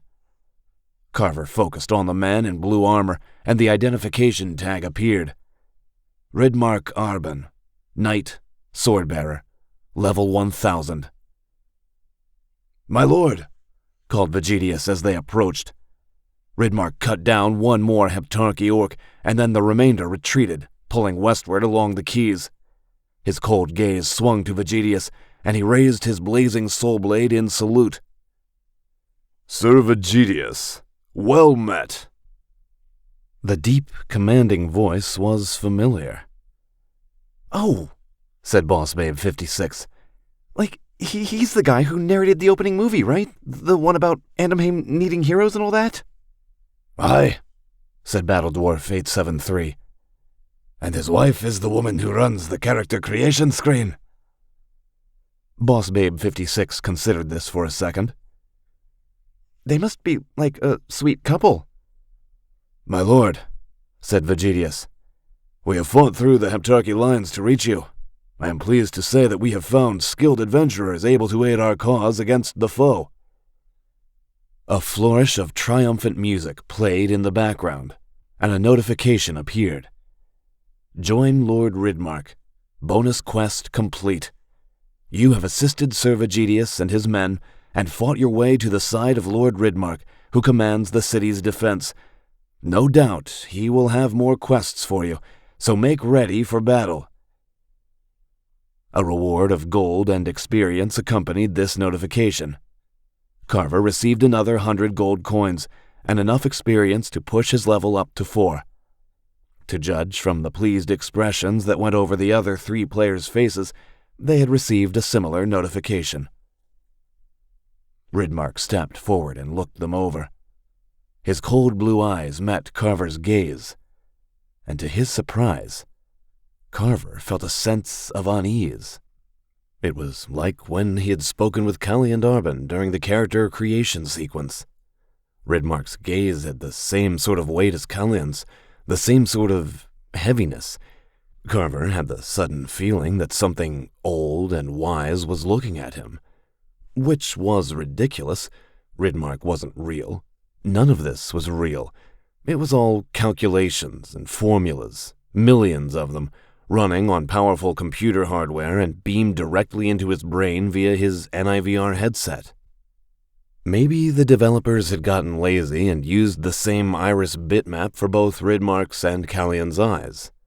That was likely it. Yet the sense of strange presence that Carver had felt would not go away. Maybe he had witnessed too many dark things in his life, and now he forever saw shadows that were not there. "Brave adventurers, welcome," said Ridmark. "As you can see, the realm of Andamheim has sore need of all those willing to lift a sword against the invader. Perhaps you shall have the steel within yourselves to become greater, to defend your people from the threats that lurk in the shadows." His gaze swung back to Carver. For those threats are real, and they are not imaginary. Do not doubt your senses." That felt a little too close to what Carver had been considering. Maybe one of the algorithms running the Ridmark NPC had been tweaked to have him make responses based on the player's emotional state. Given Carver's sudden bout of unease, perhaps the algorithm had been responding to his mood. He cleared his throat. "We are willing. How can we help defend the city?" "I've a task for you, though it is dangerous," said Ridmark. "Often the Heptarchy has attacked Sintara, though this thrust is their boldest in many a year. The Heptarchy orcs are led by a spiderling priestess of considerable power named Vaescora." "Spiderling?" said Boss Babe 56. Battle Dwarf 873 glanced at her in surprise. "I haven't, read the books. They're so long." "A hybrid," said Ridmark, unfazed by her question. "A creation of the foul Erdmordar of the Heptarchy. The spider devils breed with dark elves, and their daughters are half dark elven, half Erdmordar. They serve as the priestesses of the 7 Erdmordar who rule the Heptarchy, and wield the powers of dark magic and necromancy with great skill." "You want us to find and kill Vaescora?" said Carver. "I do," said Ridmark. "The finding, at least, shall be easy. She is there." He pointed across the quays to the square tower of a keep. "In the first moments of the attack, Vaescora and her soldiers seized the fortress guarding the harbor. Vaescora oversees the battle from the highest chamber. Adventurers, if you can enter the keep and strike her down, the Heptarchy orcs shall lose their leader, and we will be able to drive them back into the sea." "Couldn't you do it yourself?" said Hardcase 19. "You're much more powerful than all of us put together." There was an odd note in her voice. Bitterness, maybe? Though Carver knew the answer to her question. Ridmark could have cleared out the fortress by himself, but then the low-level player characters on their starter quest would have nothing to do, get bored, cancel their subscriptions, and Maskell Entertainment would see an unacceptable hit to the quarterly balance sheet. That was hardly the stuff of heroic adventure, though. "I am needed here to hold the defense against the Heptarchy soldiers," said Ridmark. "Yet, if you slay Vaescora, the tide shall turn in our favor. Perhaps you can enter the fortress by main force, or mayhap you can find a path by stealth. Either way, if you strike her down, you shall strike a mighty blow for Andamheim, and will have the gratitude of the realm." Carver looked at the other players. "We keep going on the starter quest? No one's changed their minds or needs to log out?" No one had any objection, so Carver turned back to Ridmark. "We accept the quest." Ridmark said nothing for a second, and again Carver had that peculiar sense of presence behind his gaze. Maybe once Carver logged out, he ought to double-check the calibration on his Diadem headset. Sometimes an imprecisely calibrated NIVR headset could cause odd emotional reactions during a session. "So be it," said Ridmark. A quest notification appeared in Carver's vision. Quest: Defeating the Dark Priestess. Lord Ridmark has asked you to defeat the Heptarchy priestess Vaescora. Defeating her would deprive the Heptarchy orcs of their commander and allow Lord Ridmark's forces to rally and drive out the invaders. But be cautious. The deadly priestesses of the Heptarchy are not to be underestimated. 7. Boss Fight. "You said there might be a way to enter the keep by stealth?" said Carver. "I think we'll have better odds if we can take Vaescora by surprise." "There is," said Ridmark. "Are you familiar with the Shadow Ways Carver was, but wasn't sure if the others were. "What are they?" "Centaura is an old city," said Ridmark. "Before Malahan Pendragon founded the realm of Andamham 1,000 years past, there were other cities on this site, ones built by orcs, by the dwarves, the Devarrier, the High Elves, the Dark Elves, and others. Every city delved far underground, building over the ruins of its predecessors. A vast maze stretches beneath the streets, and the men of Centaura call that maze the Shadow Ways." "Oh, gross," said Boss Babe 56. "So it's like a big sewer." "A sewer in places," said Ridmark, "and a catacomb, and a temple, and many other structures. The Shadow Ways extend far into the dark places of the world, even into the caverns of the deeps themselves. Many dangerous things dwell there." The Shadow Ways was a massive dungeon that spread far beneath Centaura. The upper levels were populated by low-level creatures, Murdoch raiders, and deep orcs and the like. The further down you went, the more dangerous the denizens became, to say nothing of the various mechanical and magical traps. Go deep enough into the Shadow Ways, and the dungeon became a meat grinder for even high-level characters. Once he finished the starter quest and said goodbye to Hardcase 19, Battledwarf 873, and Boss Babe 56, Carver intended to head to the upper levels of the Shadow Ways and start level grinding. It might take a little longer than he liked, but so long as he was careful, he ought to get to level 10 without much problem. And then, once he was a Nightblade with access to illusion magic, his real work could begin. Well, his real work could begin once he mollified Uncle Royce, but one problem at a time.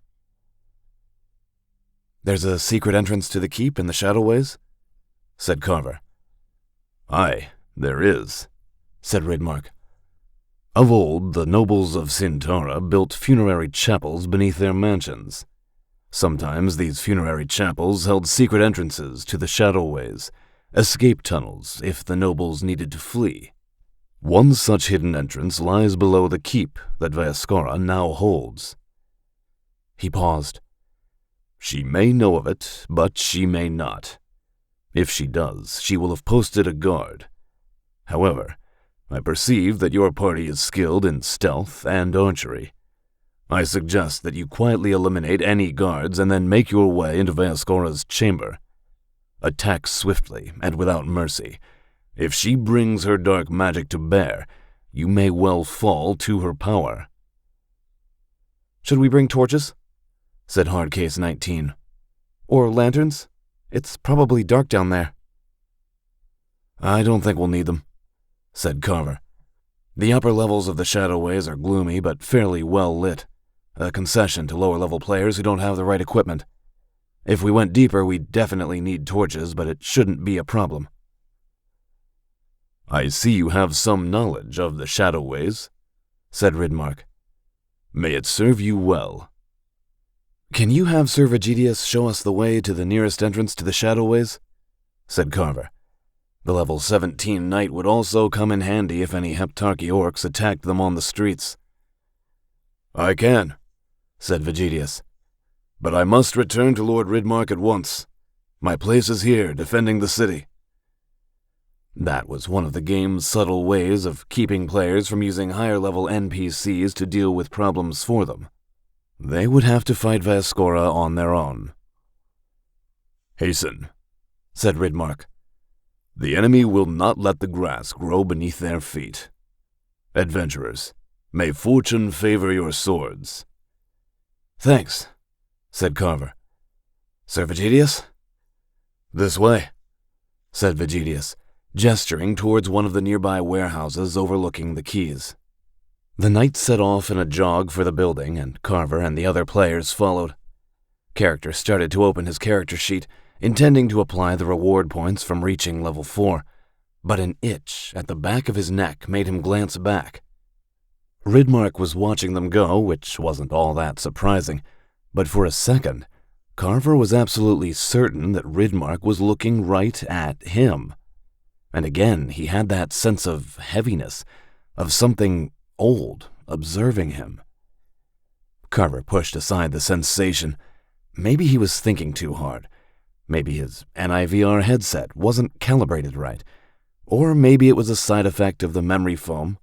Often the worst of it came during the first REM dream cycle after a NIVR session.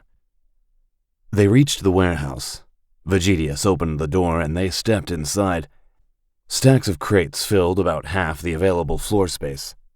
Based on other games that he had played, Carver had the impulse to search every single container for hidden treasure, or, barring that, to at least smash them against the wall to see if they contained loot. Instead, he followed Vegetius to a trapdoor set in the center of the floor. The knight knelt, grasped an iron ring in the center of the trapdoor, and pulled. The door swung up on rusted hinges, revealing a stone shaft with an iron ladder that descended into the gloom. "One of the entrances to the Shadowways," said Vegetius. "This will open into one of the upper catacomb galleries. Follow it to a junction of 4 corridors. Take the corridor on the left, which will lead to a row of funerary chapels.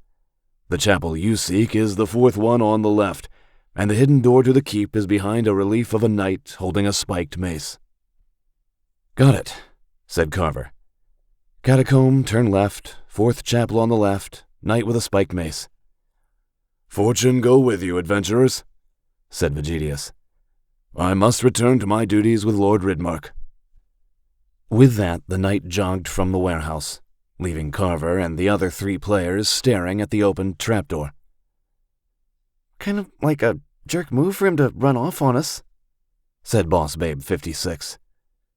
"Ugh, fear not, lass," said Battle Dwarf 873, his accent thick again. "The knight has his duties. We have ours." "And it's the way the game's designed," said Carver. "It wouldn't be very fun to follow around a high-level NPC and watch them do all the work." "He's right," said Hardcase 19. "Did you guys get a level up when we talked to Ridmark? I did, and I need to allocate my points." The others agreed. Carver hadn't assigned his points yet, so he suggested they take a moment to deal with their level-up notifications. He opened the character sheet, and as before added 2 attribute points to endurance and dexterity, with 1 more point going to strength. The lack of willpower and intelligence would prove a problem once he took the Nightblade class, but he would deal with that later. He dumped all 5 of his skill points into stealth. If they wanted to sneak up on Vaskora, stealth was going to be vital very soon. Carver was pleased to see that the increase in stealth meant that he was now 20% quieter while moving in light armor, and that the amount of damage he would do in a surprise attack increased by 2%. Every little bit would add up. When he finished, his character sheet looked like this. Name, Selim 589. Race, Human, Centaura Commoner. Class, Rogue. Level, 4. Attributes: Strength 18, Endurance 23, Dexterity 22, Intelligence 10, Willpower 12, Charisma 10. Skills: Small Blades 37, Light Armor 21, Stealth 33, Lockpicking 15, Archery 6. "Guys," said Boss Babe 56, "I can't, decide on my skill points. Should I put it all in light magic?" "Better put some points into fire magic," said Hardcase 19. "I saw that firebolt you cast, and it was pretty weak. A stronger firebolt will let you defend yourself if no one's around to buff with your light magic spells." "That makes sense," said Boss Babe 56, and her eyes narrowed as she finalized her selection. "Everyone ready?" said Carver. "Aye," said Battle Dwarf 873. "I'll go first and smite any foes that await." "I'd better go first," said Carver.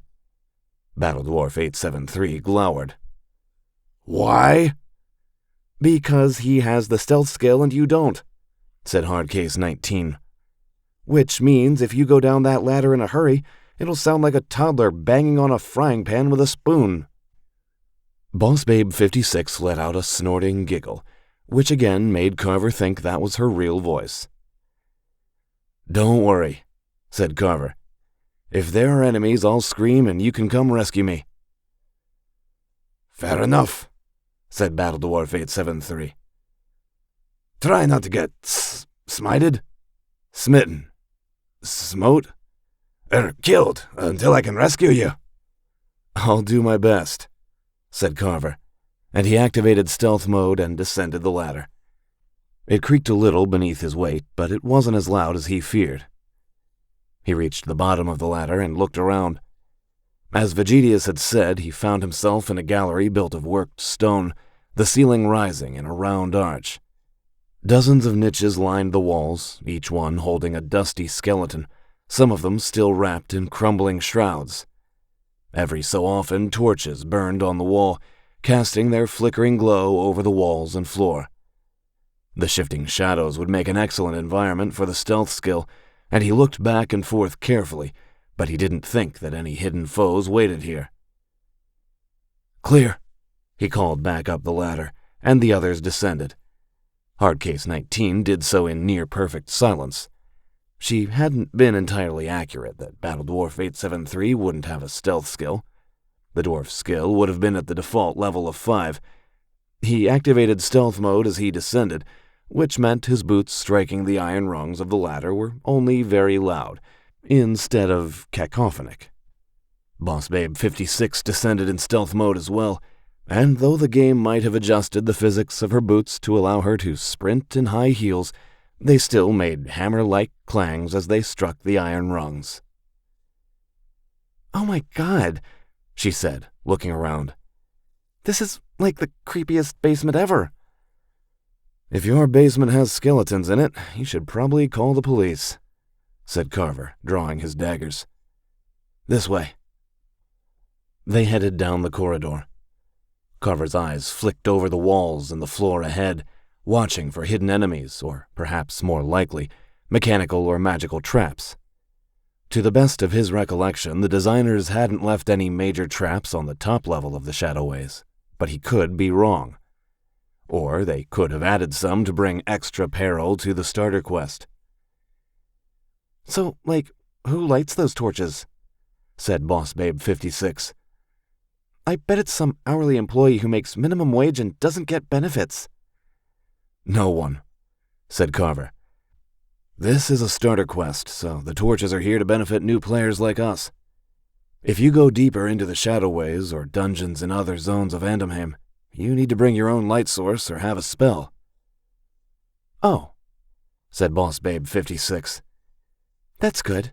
The big companies, always treat their hourly employees like crap, or their contractors when they can get away with it." "That's God's own truth," said Hardcase 19 with some heat. They reached the end of the gallery without any foes appearing. A closed wooden door blocked the way. Carver did a quick check, and the door was unlocked, with no traps, magical or mechanical, upon it. "If Sir Vegetius's directions were right," said Hardcase 19, "there's a junction behind this door and we'll need to take the corridor on the left." "I'll go through in stealth mode and take a look around," said Carver. "Make sure there are no unpleasant surprises." No one had any objections to this plan, probably because Carver was taking all the risks. He eased the door open just far enough that he could fit, and then slipped through, gliding into the space beyond. He found himself in a gloomy chamber with 3 more corridors branching off from it, one directly in front of him, and 2 more to the left and the right. The only illumination came from an iron brazier resting upon a stone block in the center of the room. Flames blazed within the brazier without any apparent source of fuel, another concession to beginning players.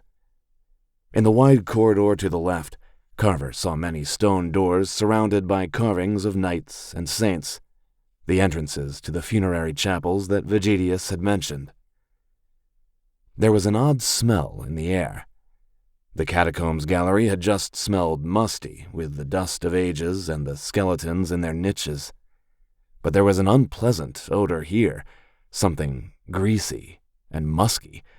It reminded Carver a bit of the hunting trips he had taken with his father when he had been a kid, of how some of the animals had that strange, musky, unpleasant odor up close. A shadow moved closer to the brazier. Carver remained where he was, lowering his daggers so the firelight did not reflect off the iron blades. A dark figure moved around the brazier, booted feet making no sound against the floor. The creature looked repellent. It was about 5.5 feet tall, and while it had a human-shaped body, its head was that of a giant rat. The creature's fur was black and greasy, and its beady black eyes gleamed a dull red. The yellow, chisel-like teeth that jutted from its upper jaw looked like they could have gnawed through a wooden beam in short order, and a thick tail colored a repellent shade of fleshy pink coiled behind the creature. It wore trousers and leather armor and had a sheathed sword and dagger on its belt. The creature was a Muridoc, a rat man, a common enemy throughout the game, and an unpopular choice for player characters due to their rank smell. Of course, there were several dozen different varieties of Muridoc enemies, ranging from Muridoc scouts all the way up to plate-armored Muridoc champions and high priests of the Lord of Carrion, the Muridoc god. Carver focused on the Muridoc, and its identification tag appeared. Muridoc Scout, Level 2. Level 2. Right. Carver tossed his daggers to himself, catching the weapons by the hilt, and prowled forward. The closed eye of the stealth icon remained shut, and step by careful step he eased closer. He didn't think the Muridoc would be able to hear him, and unless the Ratman turned around, it wouldn't be able to see him. It might be able to smell him. The Muridocs had keener noses than humans, but there was no wind down here whatsoever, which meant there was nothing to carry Carver's scent to the creature's nostrils. He only hoped the others did not get impatient and rush the door. At last, Carver was close enough. He braced himself and leaped forward, plunging his daggers into the Muridoc's back. The Ratman was wearing basic leather armor, not that much different from Carver's own, but the momentum of Carver's attack drove the blades through the armor and into the Muridoc's flesh. The Ratman staggered, and a combat notification informed Carver that he had dealt massive surprise damage to his opponent. Enough, as it happened, to kill the creature. It pitched to the flagstone floor with a dying gurgle, and Carver wrenched his blades free. He took a second to search the body, coming up with a few coins. He did also find a steel dagger, which was higher quality than either of his iron daggers and dealt a few points more damage. Carver switched his right-hand iron dagger for the steel dagger, and then hurried to the door and opened it. "Trouble," said Hardcase 19. It wasn't a question. "Not yet," said Carver. "I killed a Muridoc scout." "Bah," said Battle Dwarf 873, stomping over to glower at the corpse. "You should have let me smite this foul rat creature." Carver shook his head. "Muridoc scouts like this don't stand and fight. The minute they see a player character, they run as fast as they can to the rest of their group. Then we'd have a dozen Ratman fighters after us, maybe a mage or two in the mix." "Oh." Boss Babe 56's nose wrinkled up. "That thing just stinks." "It would smell worse if it was alive and fighting," said Hardcase 19, and Boss Babe 56 nodded her agreement. "You think we'll have to fight more Ratmen before we get to Vaskora?" "I doubt it," said Carver. "I think this Ratman was just here to trap up anyone who wasn't careful. Then we'd have to fight our way through some Muridocs. So long as we hurry, we should be fine." "Then let's totally hurry," said Boss Babe 56. "I don't even like normal rats. Giant rat people with swords are, like, way worse."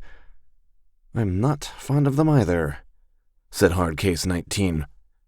"If a customer or a health inspector sees one, it's a world of hurt." Carver wondered if she was in food service. A waitress, maybe?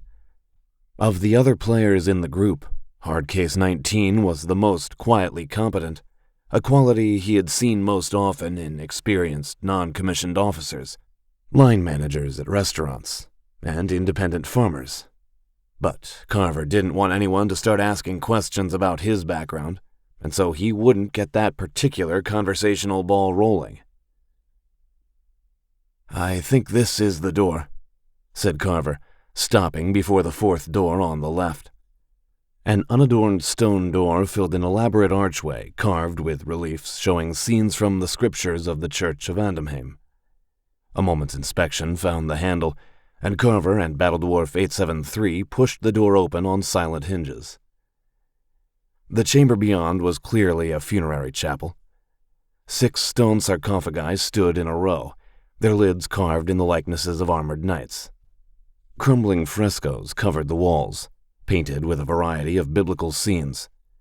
Several more sarcophagi lids had been set onto the walls, carved with reliefs of more knights. 4 candles shone atop an altar on the far side of the room, providing dim illumination. Given that the candles would never burn down, Carver would have been tempted to take one with him, but the developers had made sure that the candles were permanently attached to the altar. "That looks ominous," said Boss Babe 56, pointing. "Like dumb blonde goes walking alone in the woods at night in a horror movie, kind of ominous." A portion of the wall on the right had collapsed, revealing a larger gallery of rough-hewn blocks. The fallen rubble created a ramp that descended into the room. Unlike the upper levels of the shadowways, there was no light in the rough-hewn gallery, and the candlelight only penetrated a few meters into the darkness. "That's one of the paths to the lower levels of the shadowways," said Carver, looking at the reliefs on the walls. "It's for higher-level players. Fortunately." He stopped before a carving of a knight holding a spiked mace. "We don't have to go that way." "That the door?" said Hard Case 19. "I think so," said Carver, scrutinizing the carving of the knight. He grasped the haft of the knight's mace and pulled. There was a click, and the stone panel swung open, revealing a set of narrow stairs that climbed upward. "That Sir Vegetable guy was right," said Boss Babe 56. Carver frowned and then realized that she meant Sir Vegetius. "That must be the secret way into the keep." "Yeah," said Carver. "Let me go first and look around. If the way's clear, I'll beckon you up. Better try to stay in stealth mode. No shouting unless something goes wrong." "And no banging your axe against your shield," said Hard Case 19. "That inspires the fear of my righteous smiting in my foes," said Battledwarf 873. Hard Case 19 raised an eyebrow. "Which, may not be relevant to the current situation." Carver activated stealth mode and went up the stairs without another word. He came to another door, which was locked, but his picks and lockpicking skill made short work of it. Carver eased the door open and stepped into a stone cellar with a vaulted ceiling supported by thick pillars. More torches on the walls provided light, but the cellar was deserted, save for a flight of stone stairs on the left wall. Carver moved in that direction and peered up the stairs, keeping stealth mode active. Firelight streamed down the steps from the doorway at the top, and he saw the outline of a Heptarchy orc standing guard, his back to the cellar. After a moment's consideration, Carver turned and went back down the stairs to the funerary chapel.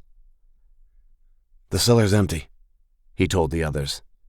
"But there's another flight of stairs that go to the keep's main floor. One Heptarchy soldier on guard. I think we can surprise him." "Do we know if there are any others on the main floor?" said Hard Case 19. "I couldn't see," said Carver. "Like, if we kill one of the red guys with stealth," said Boss Babe 56, "that means one less that we have to fight fairly." "Bah, a true dwarven warrior prefers a fair fight," said Battledwarf 873, his accent thickening. "Still, yon wizardess speaks truly." "Wizardess?" said Boss Babe 56, confused. You know a wizard named Des? He's using big words to agree with you, said Hardcase 19. She turned to Carver. Would I have a clear shot at the guard from the cellar? I think so, said Carver. You want to try for a combo kill? Yeah, I'll get into position. You creep up behind him, and as soon as you're close, I'll shoot, said Hardcase 19. The second the arrow hits, you attack. That guard's probably higher level, and hopefully 2 stealth attacks will bring him down. 'Tis a worthy plan of battle, said Battle Dwarf 873. Let's find out, said Carver. Stealth mode, please, everyone. They activated stealth mode and crept up the stairs to the cellar. Boss Babe 56 and Battle Dwarf 873 still made more noise than Carver would have liked, but far less than on the iron ladder. They reached the cellar without drawing alarm, and Carver gestured to Hardcase 19. She gave a single nod and glided forward, setting an arrow to her bowstring. A few seconds later, she crouched behind one of the stone pillars with a clear line of sight to the door at the top of the stairs. Carver began climbing the stairs. It occurred to him that he hadn't checked the guard's level earlier, so he inspected the Orcish soldier now. Heptarchy Centurion, level 5. Great. Closer and closer Carver moved, his steel and iron daggers ready. Soon he was so close that he could have reached out and tapped the Heptarchy Centurion on the shoulder. He wanted to look back to see if Hardcase 19 was going to shoot or not, but he realized that he had just put a lot of trust into her.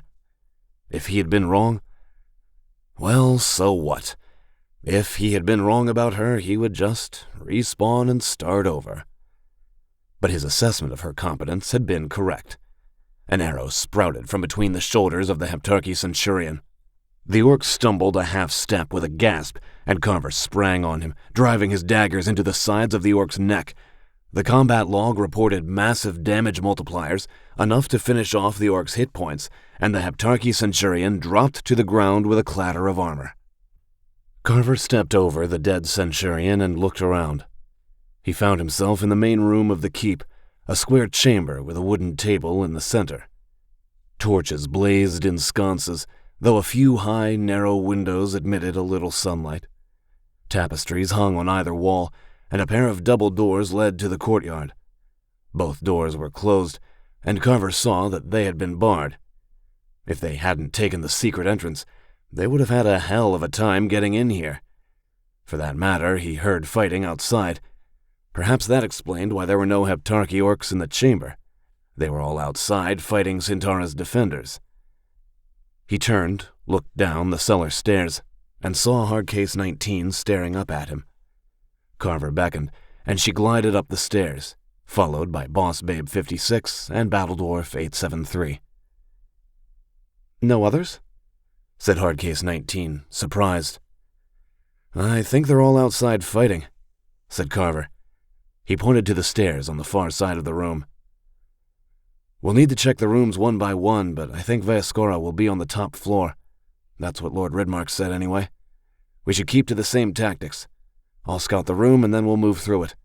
When we find Vaescora, I'll try to creep up behind her and you'll shoot her, then I'll stab her.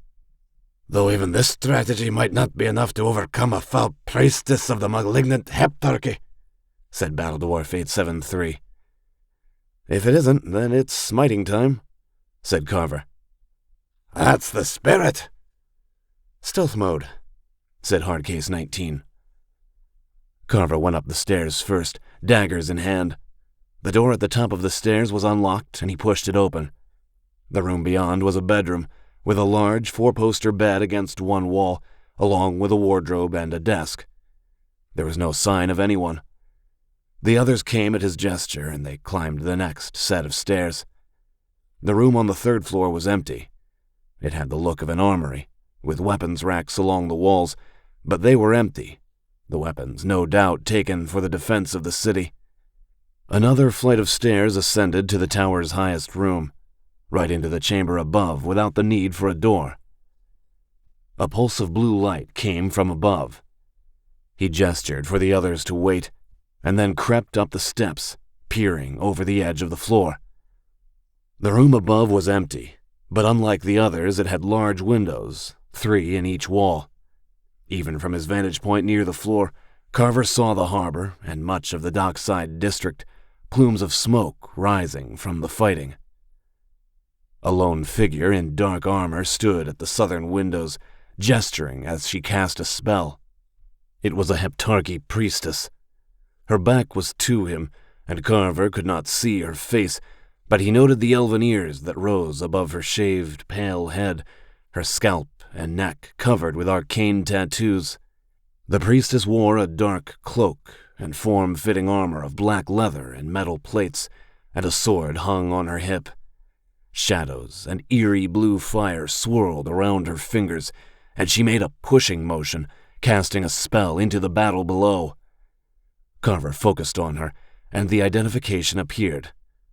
Vaskora, Heptarchy Priestess, Level 9. He turned and gestured to Hardcase 19, who gave a sharp nod and started up the stairs. Carver eased forward, adjusting his grip on his daggers. The eye of the stealth indicator remained closed, and he moved forward step by step. From the corner of his eye, he saw Hardcase 19 rise out of the stairwell, drawing back her bow to shoot. She released when Carver was a single step from the priestess, and her arrow slammed into Vaskora's back. The Heptarchy priestess jerked forward with a cry, and Carver started to spring on her, but the stealth eye opened wide. Moving faster than he would have expected, Vaskora whirled, her left foot coming up and slamming into his stomach. It hit with considerable force, and Carver was thrown backward, landing hard on his back.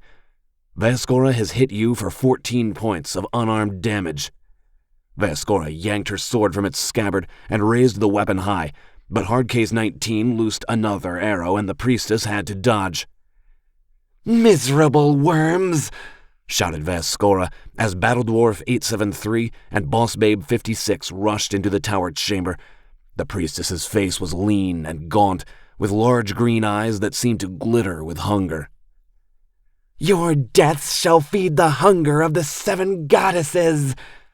She gestured and cast a spell, and a haze of shadows erupted out from her and filled the chamber.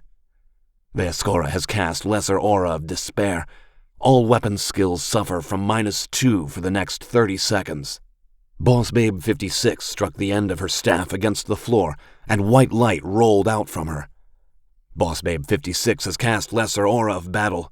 All weapon skills gain +2 for the next 30 seconds. The 2 spells would cancel each other out. Carver heaved back to his feet as Battledwarf 873 howled and charged, axe raised, shield ready. Based on his posture, Carver wasn't sure if the dwarven fighter intended to hit Vaskora with his axe, his shield, or maybe both. But once again, the priestess was faster. She pointed at him, and a burst of hazy shadows ripped from her hand and struck Battledwarf 873. The dwarf went motionless, a shell of translucent darkness wrapping around him. Vaskora has cast Lesser Binding of Shadows. Battledwarf 873 is paralyzed for the next 20 seconds. Carver lunged, attacking with his daggers. The priestess dodged around one of the blades, parried another with her sword, and then took a long step back and cast another spell. A lance of blue fire blazed to life in her hand, ribbons of writhing shadow coruscating around it. She flung the lance at Carver, who dodged the spell. His high dexterity allowed him to get out of the way in time, but the spell still clipped him, a chill rolling through his limbs. Vaskora has cast Lance of Death at you for 17 points of damage, and a -5 penalty to dexterity for the next 15 seconds. Carver backed away, fearing another spell, but the rapid succession of magical attacks must have drained Vaskora's magic points, because she attacked with her sword. Carver found himself forced on the defensive. The priestess struck with a mixture of the long blades and the unarmed skills, sword strikes followed by high kicks that would have put a professional gymnast to shame. In the real world, Carver had been punched in the face more than once, most notably when a shore leave had gone spectacularly wrong, and the stalwart's executive officer had sent him to drag 20 inebriated crewers out of a bar. Getting hit in the face with Vaskora's simulated boot didn't hurt nearly as much, but it still wasn't fun. The battle shifted to one of attrition. Hardcase 19 and Boss Babe 56 hung back, sending arrows and firebolts at Vaskora whenever they could get a clear line of sight, and Carver managed a few hits with his daggers, but the priestess's weapon skills were better than his, and Carver's health dipped below 50% and then 25%. Even worse, his stamina was falling, and if it ran out, Vaskora would finish him off with ease. He needed to disengage and drink a healing potion, or at least get close enough that Boss Babe 56 could cast lesser healing on him. But if Carver tried to retreat, he was pretty sure that Vaskora would cut him down or kill Boss Babe 56. Then the lesser binding of shadows ended. With a massive roar, Battledwarf 873 attacked, raising his axe overhead and bringing it down in a massive chop. Vaskora started to turn, but it was too late. Battledwarf 873 scored a critical hit, and Carver's, Boss Babe 56's, and Hardcase 19's combined attacks had driven Vaskora's health down enough that the critical hit finished her off. Of course, the game made sure that she had enough time for last words. "Fools!" she screamed, falling to her knees, her sword clanging against the floor. "The Heptarchy shall never be defeated. The 7 goddesses, the 7 goddesses, they will kill you all." With an exaggerated death groan, she fell over on her side. The voice actress, Carver reflected, must have had fun with the part. "Ha!" said Battledwarf 873. "Critical hit for the win!" "You smote her good," said Carver.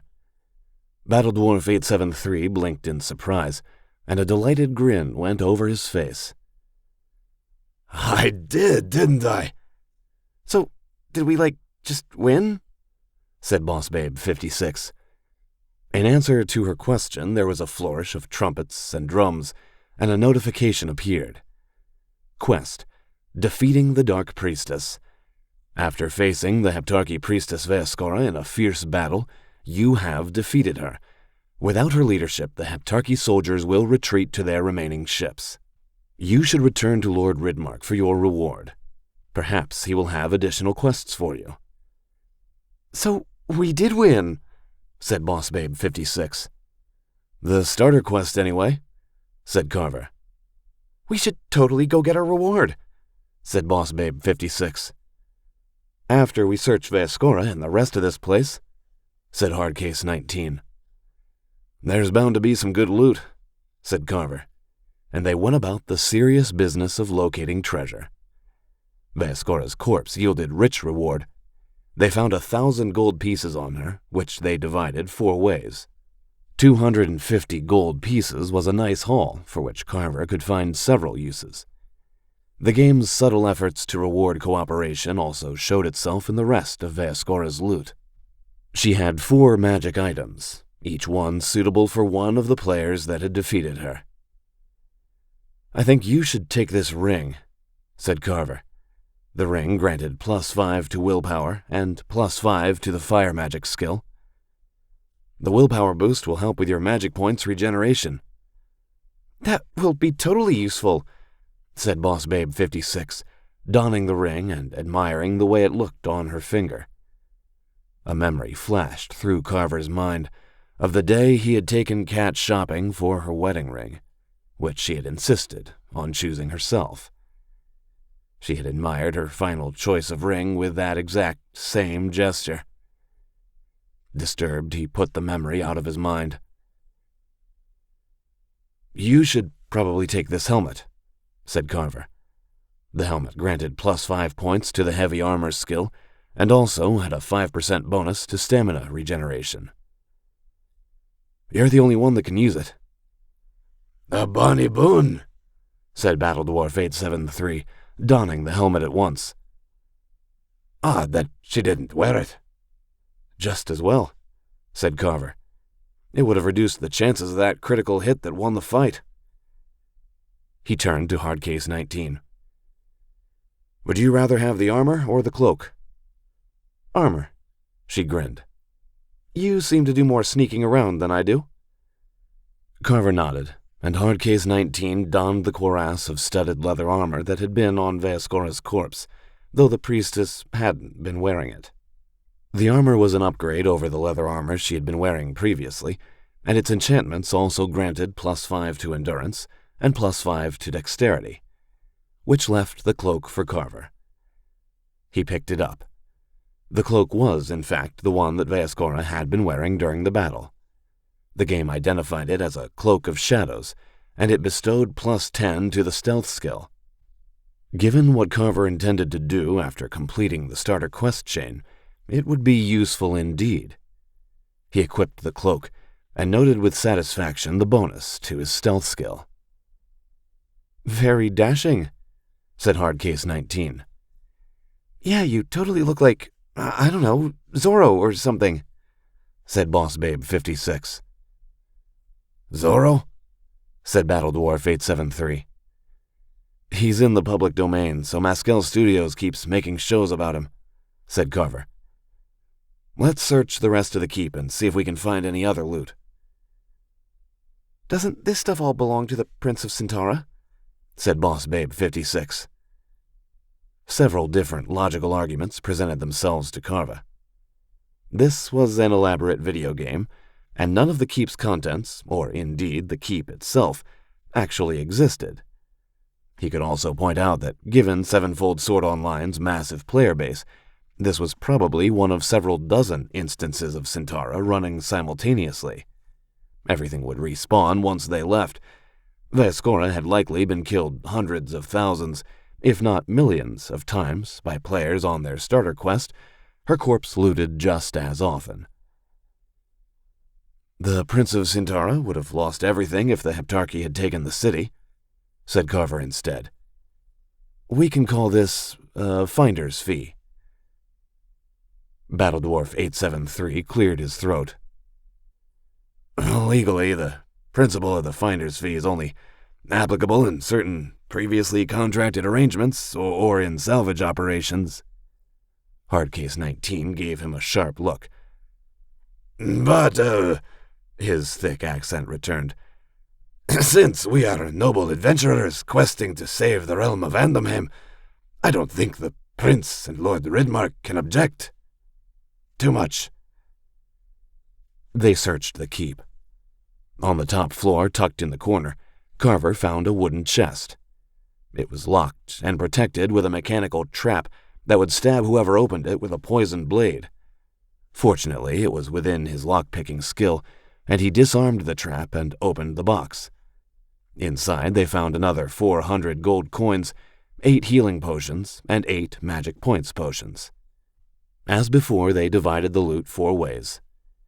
The pickings from the rest of the keep were miscellaneous. Carver found a second steel dagger, and he replaced his remaining iron dagger with the new weapon. Hardcase 19 claimed a quiver of steel-tipped arrows, upgrading the iron-tipped ones that she had been using. Boss Babe 56 found a slightly improved quarterstaff over the one she had been wielding. "So, do we have to go back through the shadow-ways with the dead rat guys?" said Boss Babe 56, frowning at the cellar stairs as they returned to the main floor of the keep. Only if you really want to, said Carver. He crossed to the main doors, removed the bar, and pushed them open. The small courtyard beyond was empty, save for the corpses of slain Heptarchy orcs. But we finished the starter quest and the battle is over. We can just walk back to Lord Ridmark. He glanced back at the others. Unless you ticked someone off and they want to shoot you? Battle Dwarf 873 snorted. No one wants to shoot me. Carver realized he could not make the same claim himself. 8. Roguery. The second walk to the Keys wasn't nearly as eventful as the first had been. The sounds of battle had vanished, replaced by the noises of hammering and sawing as the people of Centaura went to work repairing the damage from the battle. The background music had changed as well. Previously it had been tense, ominous, with a lot of drums, suitable music for a fantasy battle. Now it was quieter, more subtle, with a lot of woodwinds and an occasional flute. Honestly, Carver thought it sounded like generic fantasy village music, but when he had worked for Mescal Entertainment, the music hadn't been his department. They reached the quays and the city's harbor without incident. The Heptarchy warships had departed, including the ones that had been on fire, which was a neat trick. More dead Heptarchy orcs lay scattered on the ground, while patrols of guardsmen worked to clear them away. Lord Ridmark's blue and silver banner still flew from its lance, and Carver saw the sword-bearer standing with Sir Vegidius and some other knights. "I see that you have been successful," said Ridmark. "Well done, adventurers. With Vaskora dead, the Heptarchy attack collapsed, and they retreated aboard their warships." He gave a grim shake of his head. "They will return, have no doubt. We must remain vigilant. Still, for the day, the victory is ours. You have the thanks of all the loyal men of Sintara. Please, accept these magical rings as a token of your bravery in defense of this city." Trumpets and drums played in the background, and a quest notification appeared in Carver's HUD. Quest: Defeating the Dark Priestess. Lord Ridmark has thanked you for defending the city against the Heptarchy invasion. To commemorate your bravery, you have been awarded with a magical Ring of Sintara. Another notification appeared, informing Carver that he had gained enough experience to reach level 5. He was halfway to his initial goal of level 10. As the fanfare died away, he checked his inventory and examined the Ring of Sintara. The ring offered +1 to each of the 6 core attributes, and any shopkeepers or merchants within Sintara would give a 5% discount to any sales while a player carried the ring. A useful little reward.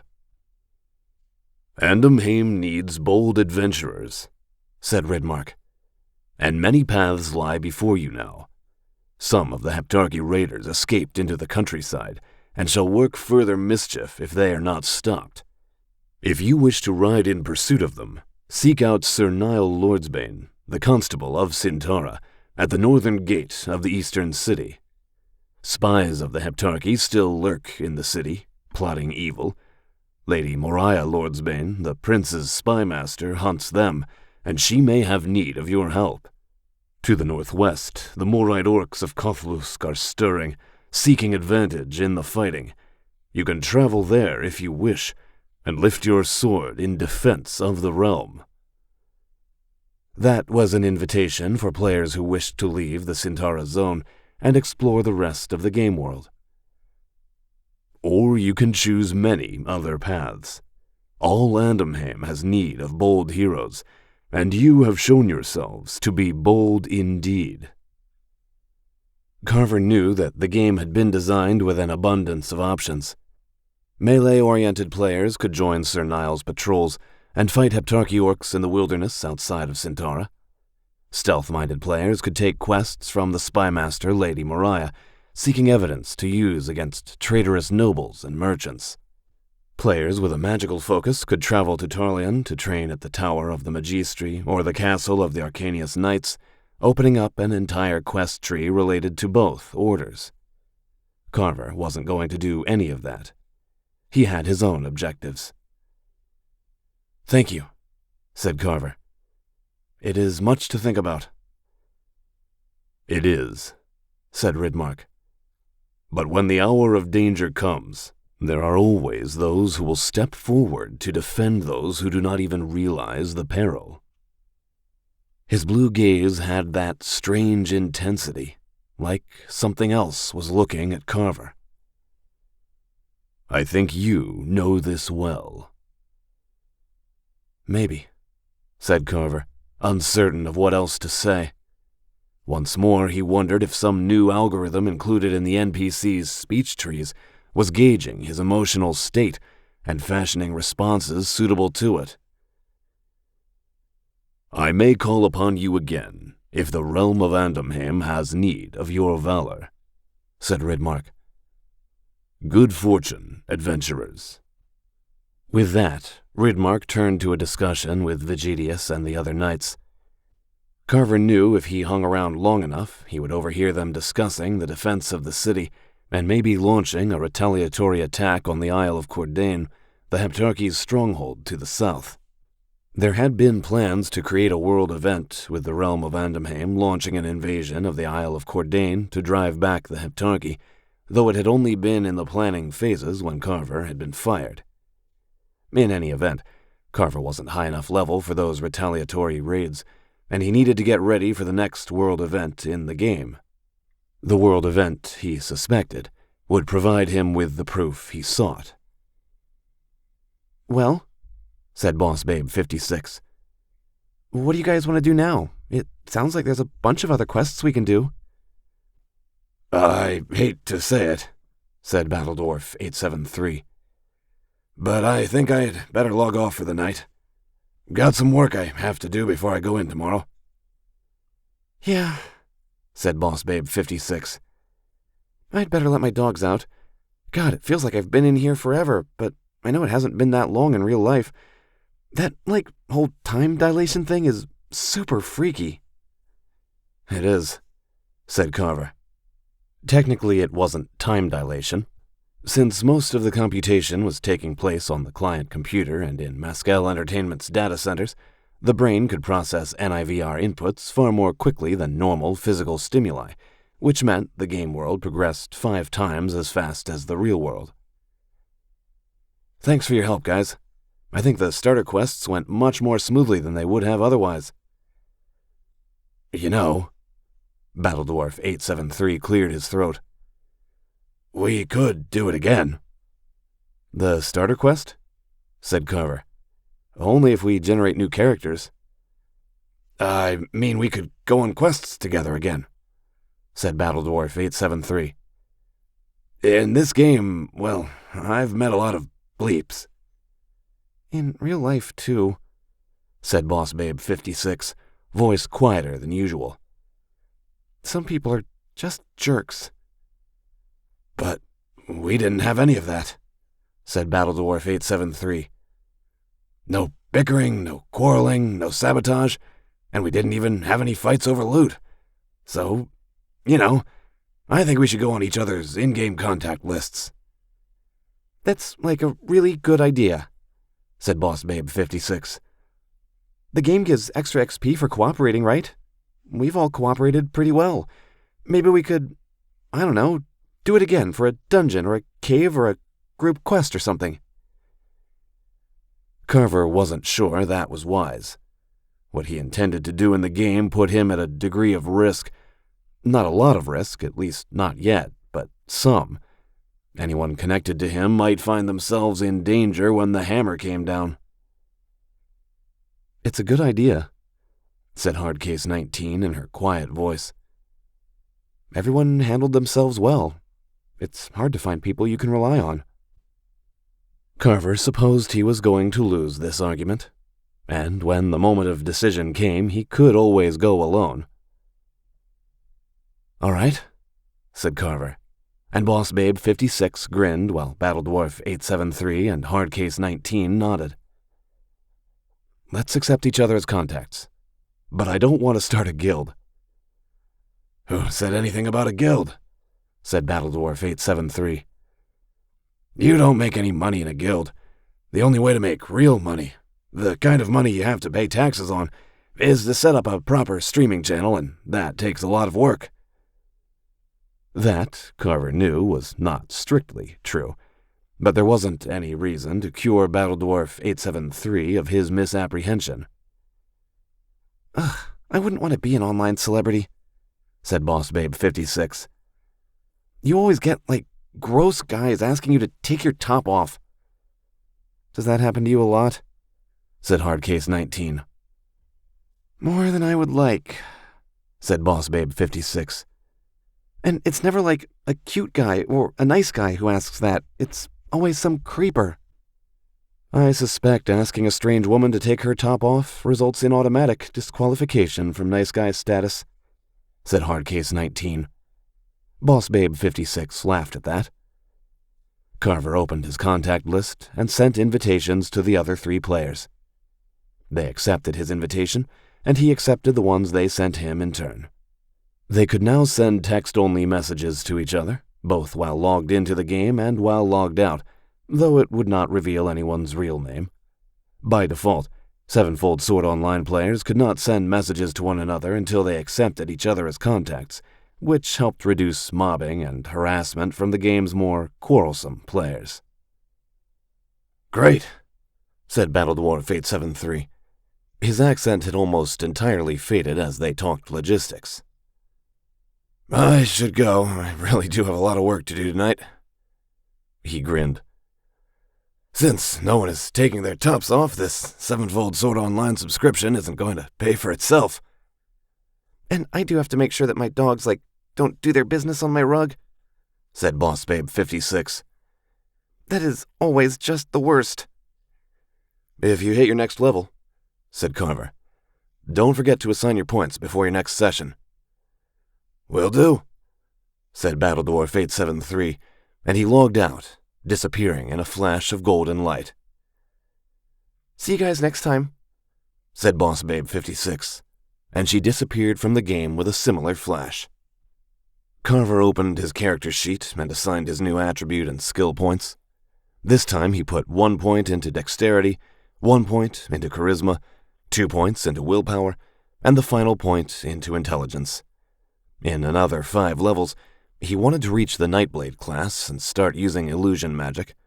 That skill needed magic points, which were calculated based on the intelligence attribute, and willpower governed how fast expended magic points regenerated. Some illusion spells were also governed by the charisma attribute, which meant he would have to start building up that as well. For his skill points, he put 2 in stealth, 2 in archery, and the final one in small blades. Before he continued with new quests, Carver intended to buy a bow and a quiver, the best one he could afford with his gold.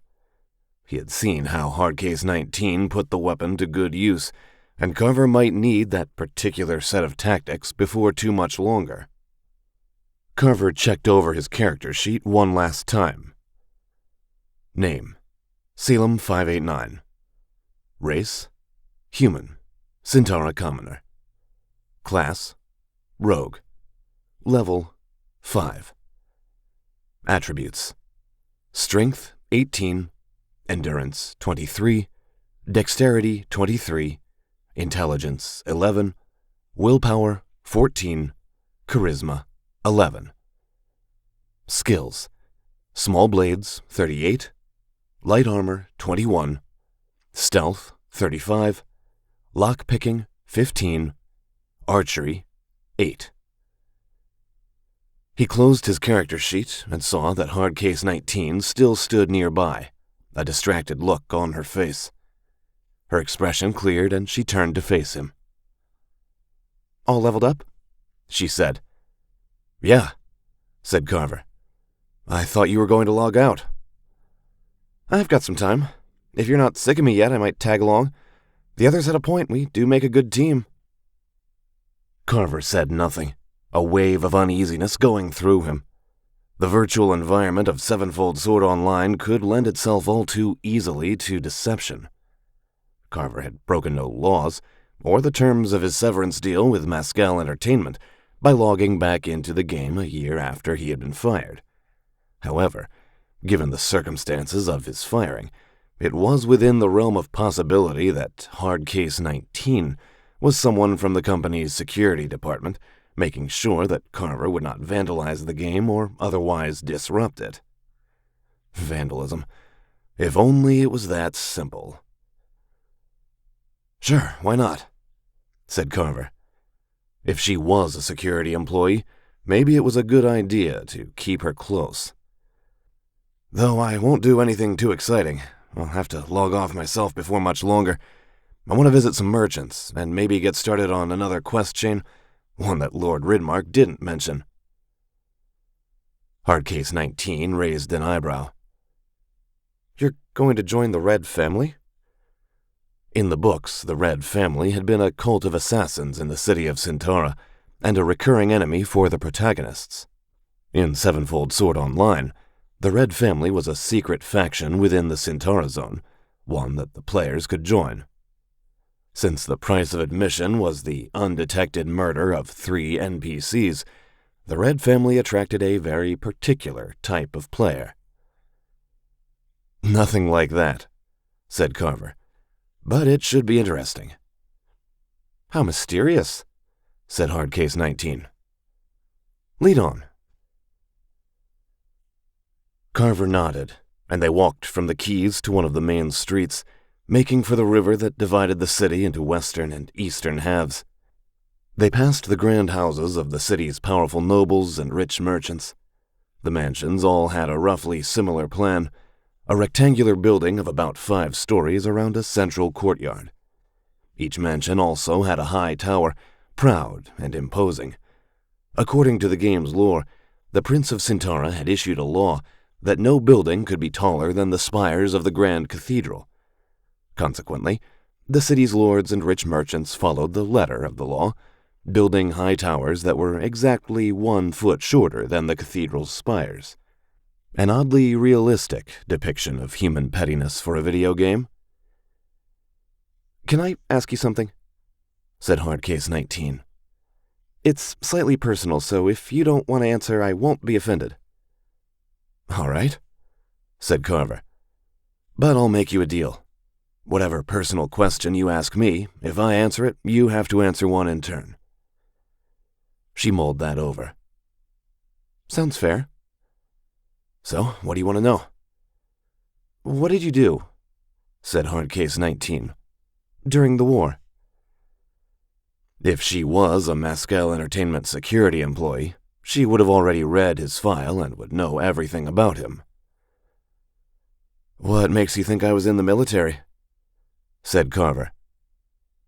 "Because almost everyone was," said Hardcase 19. "Also this." She repeated some of the tactical gestures they had used during the starter quest. "You learned those in basic training." "That's very observant," said Carver. They walked past another mansion. Carver looked the building over, noting the whitewashed walls, the roof tiles of fired red clay, the grand tower. Typically, the Centauran nobles secured their most valuable treasures in the highest rooms of their towers. Likely there would be some powerful magical items in those rooms, items that would fetch a lot of gold from any merchant in Centaura. Or, more importantly, items that would bring in big sums of actual money on the game's official auction house for players, which would solve a number of pressing concerns that Carver had right now.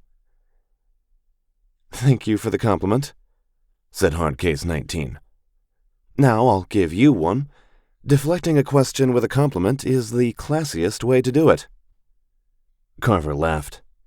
The sound surprised him, and it felt almost unfamiliar in his throat. He hadn't laughed a lot since his divorce. The maudlin nature of the thought annoyed him.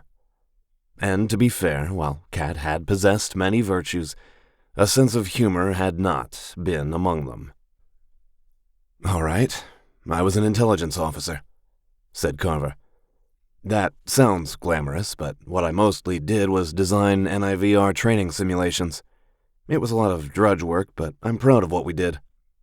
The brass did studies showing that personnel who trained in a NIVR simulation before getting behind the controls of something dangerous or leading a tactical team had around a 30 to 40% higher survival rate.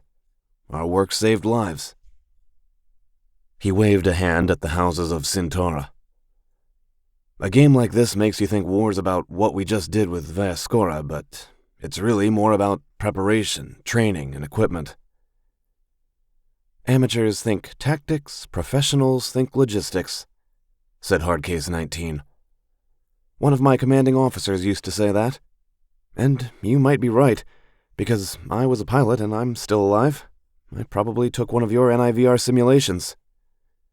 "Really?" said Carver. "Fighter pilot?" He searched his memory for the training simulations he had programmed. There had been so many. Hardcase 19 laughed. "Hell no. Transport. I flew a lot of people around. I had a few rough landings, but I never actually crashed, so that's a win. But you mostly did NIVR simulations. What happened the rest of the time? I was an intelligence officer, said Carver. If I told you, I'd have to kill you. She snorted and did not press the point further, which was a relief. Carver had finished the war as a lieutenant commander, but some of the information he had learned was so heavily classified that only the highest-ranking flag officers, general officers, and civilian officials knew it even existed. If he told Hard Case 19, for example, about what the survivors of the Stalwart had seen, he wouldn't have to kill her. Instead, he would be arrested and imprisoned for the rest of his life, and Hard Case 19 would have an unpleasant conversation with some very intimidating intelligence officers who would explain what would happen to her if she ever breathed even a single syllable of what Carver had told her to anyone. Must be why you're so good at this game, said Hard Case 19. All that NIVR design. Thanks, said Carver. You play this game before? Said Hard Case 19. A bit, said Carver, which was true enough. I got laid off recently, so I have some time on my hands while I think about my next move. You? Never really cared for NIVR games, said Hard Case 19. And honestly, I don't like Mescal Industries, not even a little bit. I think the company's hurt a lot of good people. She shrugged. But it's not good to be bitter about things you can't change. I wanted to try something different, I suppose. Shake things up. Maybe Sevenfold Sword Online is it. Maybe, said Carver, suspicious again. He had every reason to dislike Mescal Industries in general, and Mescal Entertainment in particular. And if Hard Case 19 really was a Mescal security employee, feigning dislike of Mescal Entertainment would be an excellent way to gain Carver's trust. It would have been the sort of thing he would have built into a military NIVR training simulation about operational security and the dangers of spies. There's the bridge, said Hard Case 19, apparently unwilling to discuss the topic further. The river flowed through the city and 7 bridges crossed it. The northernmost and southernmost bridges had been fortified with towers, battlements, and siege engines to protect against attackers that might try to sail out of the harbor or down the river to assail the city. The other 5 bridges were wide and broad enough that people had built houses and taverns on the edges. Carver had thought that unrealistic, but apparently medieval and ancient people had built houses on bridges. Carver supposed that made for convenient waste disposal, though he would have worried about his house falling into the river. They crossed the bridge and headed for the northwestern corner of the western city. Of the city's 2 halves, the eastern one was older, with the prince's palace, the great cathedral, and the mansions of the nobles and the great merchants. The western city was younger and poorer, with more workshops and warehouses and smaller shops. According to the game's internal time, it was about halfway through the afternoon, but after night, western Cintara became dangerous, with thieves prowling the alleys, along with occasional creatures emerging from the shadowways. But until the sun set, the streets of the western city were safe enough, so long as you didn't get too lost in the alleys. The houses became smaller as they approached the city's northwestern corner, partially because the neighborhood was poor, but mostly because the houses hadn't been built for humans. Instead, they had been constructed for halflings, and Carver and Hard Case 19 walked into Cintara's halfling quarter. Quite a few halflings moved through the streets. In the game, halflings tended to be between 4 and 5 feet tall, with thinner builds and larger eyes than humans. They were more dexterous and faster than humans, but could not use magic, which was why not that many players used a halfling character. If Carver remembered right, the percentage had been somewhere in the low single digits. The halflings made up for that limitation by having a high resistance to magic and a bonus to stealth, and they could also learn crafting skills faster than anyone except for the dwarves. A small guild of dwarven and halfling players had set up quite a racket for themselves, crafting ultra-high-quality magical items and selling them in the game's auction house. Carver had seriously considered making a halfling rogue as his character, but the lack of magical ability hindered his plans. I wonder why there are so many halflings here, said Hardcase 19. Game lore, said Carver. One of the ideas they stole from the original books, I take it? Said Hardcase 19. Technically, Mescal Entertainment owned the game rights from the books, but given that Hardcase 19 had said she hated the company, it made sense that she would phrase it that way. Or if she was a spy and trying to gain his trust, well, it could be part of her cover. According to the history in the books, said Carver, the halflings were originally slaves of the Erdmordar. Then the Knights of Endemheim defeated the Erdmordar and freed the halflings, and the halflings swore themselves as servants to the knights. But on the game's timescale, that was 500 years ago, so there's this entire middle class of halfling merchants and craftsmen who live in Centaura, instead of serving as domestic servants for rural nobles. He shrugged. But that's a complex idea for an MMORPG, so the developers just stuck a bunch of halfling businesses and NPCs in this part of the city. They walked into a square lined with businesses that catered to halflings. Tailors selling halfling-sized garments, carpenters selling halfling-sized furniture, and so forth. Carver approached an inn and tavern at the northern side of the square. A wooden sign hanging over the door proclaimed that the inn was named the Loyal Man. Two halflings wearing studded leather armor and holding clubs stood in front of the door, and the larger of the two stepped forward. He had curly brown hair and enormous eyes that were almost the exact same color as the sea. "Aye, a human man and an elven woman," said the halfling. "You're not the sort we often see in this part of the city." "We are not," said Carver. "We would like to speak with Helmut." The halfling raised an eyebrow. "And why would Helmut wish to speak with you?" "Mutual profit," said Carver. The halfling considered that. "Just a moment." He turned, opened the tavern door, and spoke with someone inside. The halfling nodded and turned back to them. "Wait here. We'll see if Uncle Helmut wants to speak with you or not." "Thank you," said Carver. A notification pinged in his HUD. Hardcase 19 had just sent him a message. "Who is Uncle Helmut?" Clever. Asking questions in front of the halfling guards might alienate them and prevent Carver from seeing Helmut. He concentrated and composed an answer. "Basically a halfling thieves guildmaster. He steals from the rich nobles and merchants, but protects the city's halflings if someone tries to harass them. I think they call him Uncle the way gangsters in movies talk about their godfather." Hardcase 19 nodded but made no other response. The door opened a few inches and the halfling bouncer leaned inside. "All right," said the bouncer. "Helmut will see you. Be on your best behavior." "Of course," said Carver, and they followed the bouncer inside. The room beyond the door looked like the common room of any other inn, save that everything was sized just a little too small to be comfortable for humans. Carver and Hardcase 19 had to both duck to keep from banging their heads on the ceiling. The halfling knocked at a wooden door on the far side and swung it open. Carver followed the bouncer into a room that looked like a combination of a study and a workshop.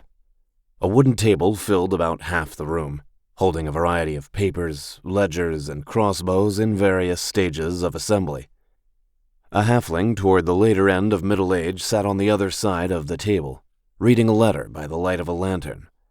He had a seamed face, graying curly black hair, and bright blue eyes. He looked like someone's kindly halfling uncle. Carver focused on him, and the identification tag appeared. Helmut, Halfling Master Thief, level 189. Master Thief was one of the specialist classes for rogues after they hit level 10, which granted bonuses to stealth, lockpicking, and small blades, and the various crafting skills, since one of the bonus abilities for the Master Thief class involved making mechanical traps. Well, well, said Helmut, setting down the letter with a smile. A human and a cloak elf. Wilhelm here told me that he had something unusual, and he had it right. Why don't you sit down? Wilhelm, go get some ale for our guests. Wilhelm disappeared into the common room, and Carver and Hardcase 19 sat on a pair of stools in front of Helmut's table. The stools had been sized for halflings, and so Carver's knees stuck up a bit.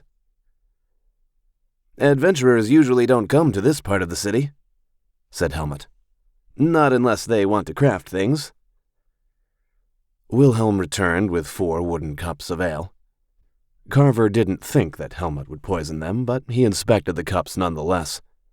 The notification in the HUD informed him that it was a standard cup of ale, and that drinking it would give him plus 5% stamina regeneration and minus 1 to his intelligence for the next 5 minutes. Thank you, said Carver, taking the cup. But we're not here for crafting or equipment. The ale, then, said Helmut. The loyal man has very fine ale, but there are many taverns in Centaura, and most of them are more comfortable to humans. He nodded to Hardcase 19. And elves. The ale is very fine, I agree, said Carver. But I've come here to make you some money. Hardcase 19 raised her eyebrows. My friend and I are very good at getting into places unseen. I've heard you're good at discreetly handling valuable items. We might have a basis for negotiation, said Helmut. What did you have in mind? I imagine that many of the great mansions in the eastern city hold valuable items in their strong rooms and vaults, said Carver. And I suspect that some of the rich merchants and nobles are traders for the Heptarchy and could stand to lose some of their treasures. Helmut stared at him for a few seconds, his fingers tapping against the table, the cup of ale in his other hand. The halfling seemed to come to a decision. He threw back his ale, set down the cup, and turned his head. Moriah, he called. I think you had better talk to these adventurers. A door on the far side of the workshop opened, and a human woman stepped inside. She was tall, only a few inches under 6 feet, with glinting green eyes and red hair tied back in a severe braid. The woman wore peculiar scale armor made from overlapping hexagons of a bronze-like metal, with gauntlets and boots of the same style upon her hands and feet. A white cloak hung from her shoulders, a bit tattered and ragged at the hem. A sword and dagger rested in scabbards upon her belt. Her expression was somehow sardonic, like a constant dark joke played in her mind. She was pretty in a hard-edged sort of way, and something in her expression reminded Carver of his ex-wife. Maybe it was the ruthlessness. Carver inspected her, and the identification tag appeared. Lady Moriah Lordsbane, Human Master Thief, Level 244. You're Moriah Lordsbane, said Hardcase 19, surprised. The Prince's spymaster. Lord Ridmark suggested that we talk to you. Lord Ridmark has a good eye for talent, said Moriah. She leaned against the front of Helmut's work table, arms folded across her chest. I see the rings that he gave you. You're the ones who slew Vaiscora, aren't you? That's right, said Carver. So, you're the heroes of Centaura, said Moriah, some of that sardonic look entering her voice. My husband is Sir Niall, the constable of the city. He's riding out to hunt down more of the Heptarchy raiders. I expect quite a few adventurers are riding with him for loot and glory. Why aren't you? Because, said Carver, meeting her green eyes. I think there's more money to be made here in the city, and I think we both know that there are wealthy lords and nobles who have tried to betray Centaura to Andamheim. Why shouldn't we relieve them of their wealth? Moriah smirked. You remind me of myself when I was younger. Helmut gave her a fond smile. Your ladyship and I had a similar conversation many times. Your ladyship, muttered Moriah. God and the saints, that gets tiresome. But you're right, adventurers. We may be able to help each other. How so? Said Carver. Lord Hadrian Vinden, said Moriah, is one of the richest and most powerful nobles in Centaura. He's also a traitor. He's the one who arranged for the Heptarchy orcs to sail into the harbor and attack the city, and it's not the first time he's caused mischief like this. So why don't you have him arrested and charged? Said Hardcase 19. No evidence, said Moriah. Lord Ridmark and the Prince of the city want things done according to the laws. That means evidence. Myself, I'm more practical. She ran an armored finger across her throat. A wet cloth over his face while he sleeps, or a sharp push down the stairs. We all mourn the accidental death of Lord Hadrian Vinden, and the city has one fewer traitor inside the walls. But the Prince and Lord Ridmark want evidence so that Hadrian's guilt can be established before the eyes of all the realm. And so you can root out any of his associates, said Carver. Exactly, said Moriah. This is how we can help each other, adventurers. You break into Lord Hadrian's mansion, find proof that he is collaborating with the Heptarchy, and bring it to Lord Ridmark or to me. And in exchange, well, Hadrian is a very wealthy man. His mansion contains many small items of great value, along with a good deal of coin and gemstones. If Hadrian gets arrested for treason immediately after you rob his mansion, I don't think anyone will care very much if some of his possessions go missing. A quest notification flared to life in Carver's HUD. Treachery in Centaura. Lady Moriah Lordsbane, the prince's spymaster, has informed you that Lord Hadrian Vinden is a traitor to Andamheim. Moriah wants you to enter Hadrian's mansion undetected and find proof of his treachery. In exchange, she will allow you to take whatever you wish from his mansion. However, if you are found and captured inside Hadrian's mansion, she will not help you. The quest notification also included a potential experience reward. Carver accepted the quest, and to his surprise he saw that Hardcase 19 had accepted it as well. If they worked together, the experience reward would be quite a bit higher. Maybe she really did think that Carver knew what he was doing. Or she was working for Mescal Entertainment and was coming along on the quest to keep an eye on him. Any tips you can give us about getting into Hadrian's mansion? Said Hardcase 19. As it happens, yes, said Moriah. She rolled her right wrist, and as if by magic, an iron key appeared in her hand. I know a secret entrance into Hadrian's mansion, one he doesn't know about. There's an old funerary chapel beneath his house. Hadrian sealed up the chapel's entrance to the Shadowways, but the chapel had a secret door, one that leads into the old orcish levels of the Shadowways. You can use it to get into Hadrian's mansion undetected. Though his house is well patrolled. Moriah frowned. And you might need to improve your skills before you descend to the orcish levels. The Shadowways are not to be traveled lightly. Carver nodded and took the key from Moriah. He wondered if Hardcase 19 would object, but she made no protest. Thank you. One other thing, said Moriah. It's possible that Hadrian has a Heptarchy priestess hiding in his mansion. We haven't been able to prove it, but one might be there. Be cautious if you find her. The priestesses of the Heptarchy are not to be taken lightly. We'll be careful, said Carver. Moriah nodded. Good luck. You will almost certainly need it.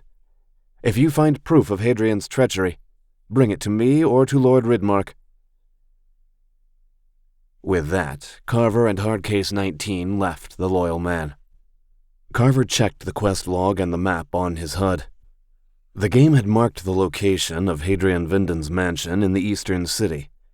It had also shown him the rough location of the secret entrance in the orcish levels of the Shadowways.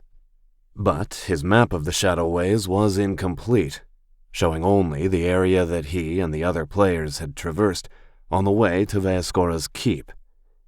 He had considerable work to do before he could break into Hadrian Vinden's mansion undetected. "I have 2 questions," said Hardcase 19 a few blocks later. Carver nodded and dismissed his quest log and his maps. "If Mariah is married to Sir Niall, she's married to a lord," said Hardcase 19. "So why is she called Lord's Bane?" She almost smiled. "Doesn't bode well for Sir Niall, let me tell you." Carver laughed at that. He had laughed twice in the same day now. It was almost unprecedented. "It comes from the books. Apparently, Sir Niall was originally a peasant farm boy, and Mariah was a master thief in Centaura. They met and didn't like each other at first." "And then fell in love?" said Hardcase 19. "That never happens in real life." "Hardly ever," said Carver. "Anyway, Niall killed a traitorous lord, and so he ended up getting called Lordsbane. When Lord Ridmark and the High King made Niall into a noble, he kept that as the name of his house. So when he and Mariah married, she became Mariah Lordsbane," finished Hardcase 19. "Now for my other question. You're planning to rob Hadrian's mansion and sell the rare items in the auction house?" "Yes," said Carver. "It's not illegal, and it's not banned in the game's terms of service. It's just very, very difficult," said Hardcase 19. "Very," said Carver. "Especially for lower-level characters. The guards in Hadrian's mansion will be at least level 100, if not higher. But, like you said, I'm familiar with NIVR design. I think I can pull this off as a level 10 Nightblade." What he didn't say was that he was familiar with the design of the Centaura Zone because he had helped create it. Carver knew that one of the options after the starter quest chain was to speak to Lady Mariah and begin spying on the traitorous nobles. That chain of quests began simply, and then worked its way up to breaking into Hadrian's mansion once the players had reached a high enough level to survive the experience. By speaking to Helmut first, Carver had short-circuited that entire quest chain and gone right to its end. "Is that worth the effort?" said Hardcase 19. "It will be," said Carver. "Hadrian's mansion will have some very rare and maybe even epic-level magic items in his strong room. It's the kind of stuff rich players pay thousands for at the auction house.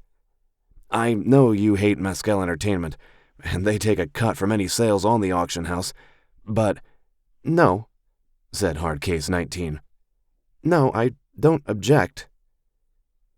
She drew in a deep breath. "We only just met, and I don't think meeting someone inside a NIVR game really counts." Carver nodded. "I don't want to tell you too much about myself." "In case I turn out to be a serial killer?" said Carver. "Something like that, yeah," said Hardcase 19. "But I will tell you that I own a small business. That's what I do for my living. The margins are tight. Sometimes they're so tight that I skip paying myself for a month so I can make my payroll and keep the business afloat. If we rob Hadrian and sell the stuff in the auction house, I could really use an extra few thousand for the month." "It might be nothing at all," said Carver. "It might be more than that, too." "How much more?" "A lot," admitted Carver. "Then it's worth the risk," said Hardcase 19. She snorted. "Though it's not like we'll be killed or even hurt in real life." "No," said Carver, though that wasn't entirely true, at least not for him. He heard a chiming noise, and then the voice of Tammy, his AI assistant, filled his ears. "Noah," she said, "you wished to be informed of the time. It is now 5:45 p.m. Right. Uncle Royce would be coming home soon, and he wasn't going to be in a good mood. "Trouble?" said Hardcase 19. No, said Carver. But I've got to log off. I've got a family thing. I'd better log out myself, said Hardcase 19. Go make sure my employees haven't burned down the building. Let me guess, said Carver. You own and run a freelance chemistry lab. Kind of, said Hardcase 19. But in another, more accurate way, not even remotely. He smiled at that. All right, I'll check in the next time I'm in the game, see if we can rob Hadrian and turn a profit. It'll take a while, said Carver. I want to be at least level 10 before we try it. Sounds like a plan, said Hardcase 19. Catch you later. She disappeared in a flash of golden light as she logged out. Carver stared at the space she had occupied. He liked her, which was a problem, given that she might turn out to be a Maskell security employee. Still, the anger in her voice hadn't sounded feigned when she talked about Maskell Industries, and he was pretty sure that was her real voice and not a vocal mask. A dark thought occurred to him. Maybe she was really Uncle Royce, playing under a false identity to talk Carver out of spending any more time in Sevenfold Sword Online. But Carver dismissed the idea as ridiculous. Royce had never played a NIVR game and barely used NIVR technology for anything practical. For that matter, Royce had never, ever been shy about sharing his opinions about anything. Carver suspected he was about to get an earful of them. He accessed the HUD, scrolled through a menu, and hit the log off button. The world around him dissolved into golden light. 9. Carver Convenience Foods. Noah Carver blinked his eyes open. He was in his computer chair, the Neural Technologies NX7 diadem still on his head. The light had changed in the 2 hours he had been playing the game. Carver grunted, straightened up in his chair, and set the headset on his desk. There was a faint ache in his muscles. Nothing serious, like he had just gone on a long walk while carrying something. It was a useful feature of more advanced NIVR headsets like the NX7 diadem. The headset could induce minor muscle contractions and relaxations during a session, allowing the user to engage in isometric exercise while playing a game. Amusingly, this meant that using a NIVR headset could be healthier, long-term, than sitting at a computer screen with a traditional keyboard, mouse, and voice interface. "Tammy," said Carver as he stood and stretched. "The time, please." "It is currently 5:45 p.m., answered the AI assistant. "The date is February 7th, hyperspace year 543. Weather conditions in Spaceport City call for a high of 12 degrees Celsius with a low of 8 degrees overnight. There is an 80% chance of light rain overnight." "Thanks," grunted Carver, and a vibration went through the floor. It was a familiar one. Carver crossed to his window, opened the blinds, and watched the cargo shuttle fly overhead on its way to the orbital dock. The shuttle was basically a giant flying box with ion thrusters and anti-grav units bolted onto the underside. This particular model was a crop shuttle, carrying several 100,000 tons of grain. After living here for 8 years, and in Spaceport City specifically for the last year, Carver could identify the various shuttles at a glance, or by listening to the rumble of their anti-grav units. As always, even after 8 years, when he looked out the window, he gazed at the skyline and the sky itself. This planet was very different from the one where he had grown up. He had never gotten entirely used to the difference, and he didn't think he ever would. The sky on Haven Colony had been a deep bluish-green. Here on Matraxion, the second most populous planet of the Royal Terran Commonwealth, the sky was always reddish-orange, a combination of the planet's red star and the slightly different composition of the atmosphere. Carver had come here after his discharge at the end of the war, but even after 8 years, the sky still seemed odd. Both of Matraxion's moons were visible in the early evening sky. They had formal names, but everyone just called them the Green Moon and the Gray Moon. The Green Moon had an atmosphere, and 95% of its ocean was covered by a massive ocean. The entire moon had become one giant protein algae farm, with the harvested algae used in the manufacture of various artificial foodstuffs. The Gray Moon was a barren ball of rock with no useful minerals. All of Matraxion's heavy industry was there, since the factories didn't need to worry about polluting the Gray Moon's ecosystem, because the moon didn't actually have one. Sevenfold Sword Online was massively popular with the industrial workers on the Gray Moon. In fact, when the game had first launched, the game's traffic had consumed so much of the Gray Moon's communication bandwidth that it had caused a minor political scandal, resolved when Mascal Communications had promised to build new satellite relays. Carver watched the shuttle climb upward, and he spotted the running lights of hundreds of other starships moving overhead.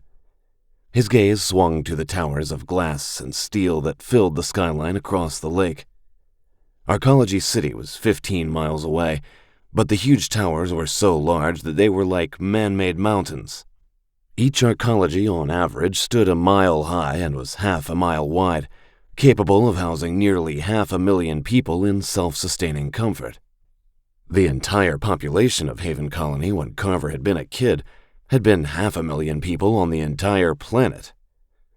One arcology towered over the others, a massive cylinder of glass and steel that stood 2.5 miles tall, so tall that one could hire a quadcopter taxi at the base of the tower to fly to the landing bays on its antenna-studded roof. That arcology was the pride and joy of Mascal Industries, the headquarters of the planet-spanning conglomerate. Over 1 million people lived and worked in the arcology. Carver had lived there, alone at first and then later with Kat, at least until he had gotten fired and his marriage had fallen apart. Sometimes it seemed like his life had been one storm after another. He would find a moment of stability, of peace, and then it would all fall apart yet again. A second faint vibration went through the building, and Carver looked up to see another shuttle flying upward. This one was smaller and sleeker. Passenger shuttle, he noted, carrying people to the Starliner offices aboard the orbital dock. People were more fragile than a massive load of grain, so the passenger shuttle accelerated more slowly, letting its inertial shield keep the G-forces from killing the humans on board. And if a passenger shuttle was heading out now, that meant it wanted to get to the orbital dock in time for the 10 p.m. departure window. Which meant it was almost 6 p.m., and Uncle Royce would be home soon. Annoyed with himself, Carver shook off his musings and crossed to his computer. He locked the screen, tucked his holophone into his back pocket, unlocked his bedroom door, and stepped into the apartment's main room. Royce Carver lived on the 3rd floor of one of his warehouses in what was essentially a converted loft apartment. High windows looked at Spaceport City, and from here, Carver could see numerous warehouses and container yards, along with the small businesses and apartment towers that supported the population of workers who worked in the various spaceports. The decor was a bit out of date, a polished wooden dining room table and chairs near the windows, a ring of 3 brown couches facing the wall screen and the holoprojector. Aunt Jess had decorated the apartment soon after she and Royce had moved here, and though she had died before the Zanzar War, Royce had never changed the furniture. Partly to honor her memory, Carver suspected, but also partly because Uncle Royce did not give a damn how his apartment looked, so long as everything worked and he had a place to sit and read the business news. The idea of buying a new couch when he had 3 perfectly good ones would have sent Royce into apoplexy. Royce Carver might have left Haven Colony as a young man, but the thriftiness of the colonists had not left him. The apartment's kitchen occupied a corner of the loft near the dining table. Carver walked to the refrigerator and opened it. The shelves inside held a combination of the artificial chicken and vegetables that Carver preferred to eat, and various boxes adorned with the logo of Carver Convenience Foods. Royce liked to eat his own company's products whenever possible, and his favorite was the buffalo chicken pizza. With a sigh for the number of calories he was about to consume, Carver took one of the buffalo chicken pizzas out of the fridge and fired up the oven. 15 minutes later, the pizza was ready. Carver had just finished cutting it on the kitchen island when the front door opened, and Royce Carver stalked into the apartment, his cane thumping against the floor. Royce looked a great deal like Carver's father. John Carver had been a big man, but wiry, his face creased from a lot of time spent outdoors working on the farm. Royce had much of the same facial features, with the same gray eyes and dark hair, though it was turning to gray. He had also grown a massive pair of wiry gray mutton chop sideburns that lent a constant belligerence to his expression. Given how often he had appeared in commercials for Carver Convenience Foods at this point, the sideburns had become part of the company brand, and he would likely never shave them.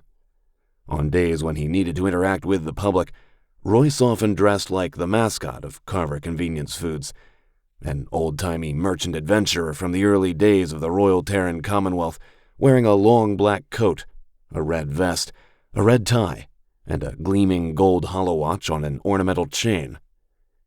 Today he wore a gray jumpsuit beneath a battered brown leather coat, which meant he had been overseeing the installation of the kiosks in the new passenger terminal. His expression was thunderous, and his cane thumped harder than was strictly necessary. He stalked up to the kitchen, his eyes narrowed beneath their bushy brows, and then he saw the pizza on the island.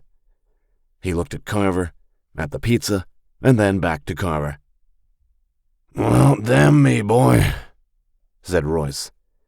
Carver was 32 years old, but Royce would probably call him boy until the day he died. "I always said to your Aunt Jess that you were the cleverest one in the family, and I'm still right. Even when you do a damn fool, stupid thing like get into that game again."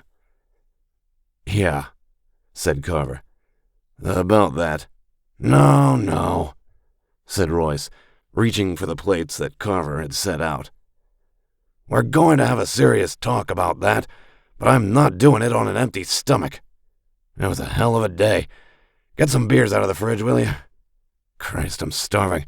There wasn't even time for lunch." Carver obliged as Royce loaded up his plate with about half the pizza. He took a smaller amount and followed his uncle to the couches facing the screen. Royce dropped into his preferred spot with a grunt, setting his beer on the end table and turned on the screen. The business and financial news came on, though the sound was muted. "What went wrong?" said Carver. He took a bite of the pizza. It really was quite good, though the buffalo sauce and cheese were going to sit poorly in his stomach. "The power lines were in the wrong place," said Royce. "Schematics said they should be running along the wall in the main concourse, so that's where I got permission from the terminal authority to put the new kiosks. One kiosk for sandwiches and burritos, and another for pizzas and calzones. All those hungry people passing through will make a killing. But the damn power lines were 10 meters from where the schematics said they should be. Typical shoddy Moscow construction job, I'll tell you. So we had to lay the power line, at my own expense, I'll add, and that took forever." "But you got the kiosks installed?" said Carver. "Yeah," said Royce. He grinned. "Tomorrow morning we'll have hungry passengers eating Carver Convenience breakfast burritos and pizzas." He took a bite of pizza, chewed, and swallowed. "Course, the reason we can stretch our supply line that far is because of the control software you built for us." Carver said nothing. During the last year, he needed a job, and so he had worked for Carver Convenience Foods as a contract employee. Right away, he had seen how he could use his skills to help the company.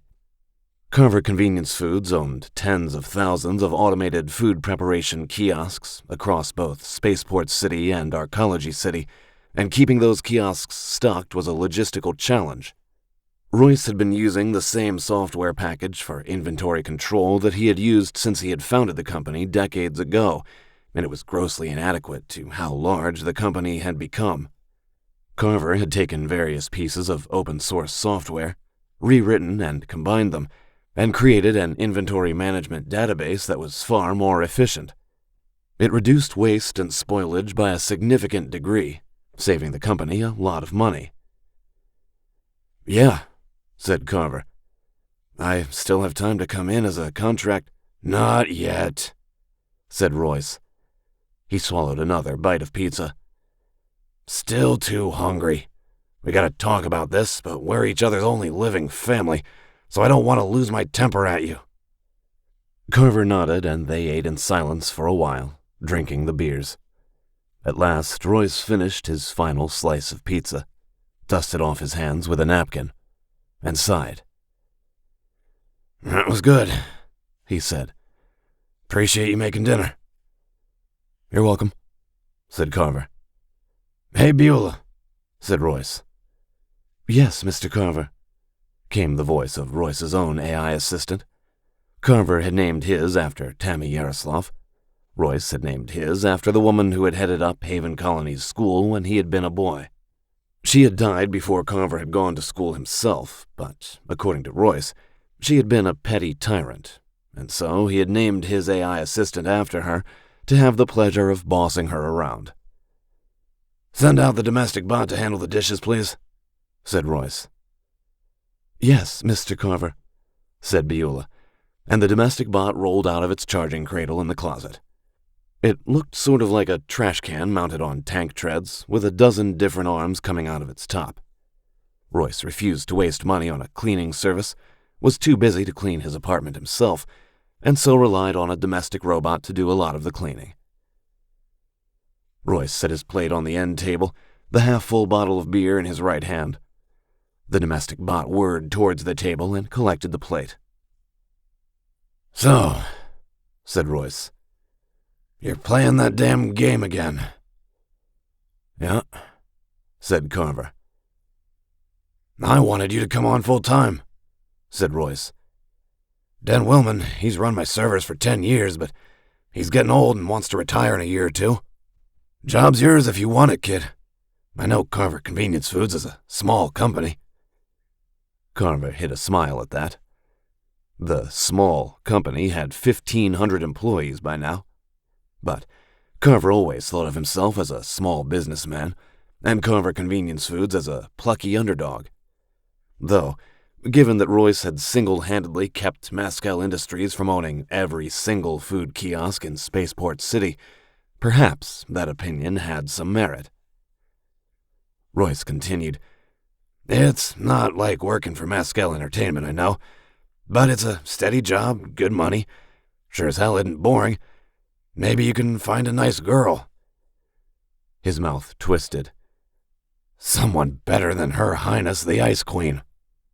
"You've told me what you think about her before," said Carver. "Well, you're about to hear it again," said Royce. "The minute you hit a bump in the road, she flaked out on you." He scoffed. "When your Aunt Jess got sick, she asked if I wanted to leave her. I told her not to say things like that again. The 2 years after that? Yeah, the 2 years were hard. Made getting shot in the leg seem like fun and games by comparison. But she had stuck by me during all the bad years when I was trying to get the company going, and I sure as hell was going to stick by her. But the Ice Queen? You get into a little trouble at work and she's heading for the door." Carver said nothing, staring into his beer. He understood what Royce was saying. It wasn't all that different from what he had said to himself in his bitterer moments.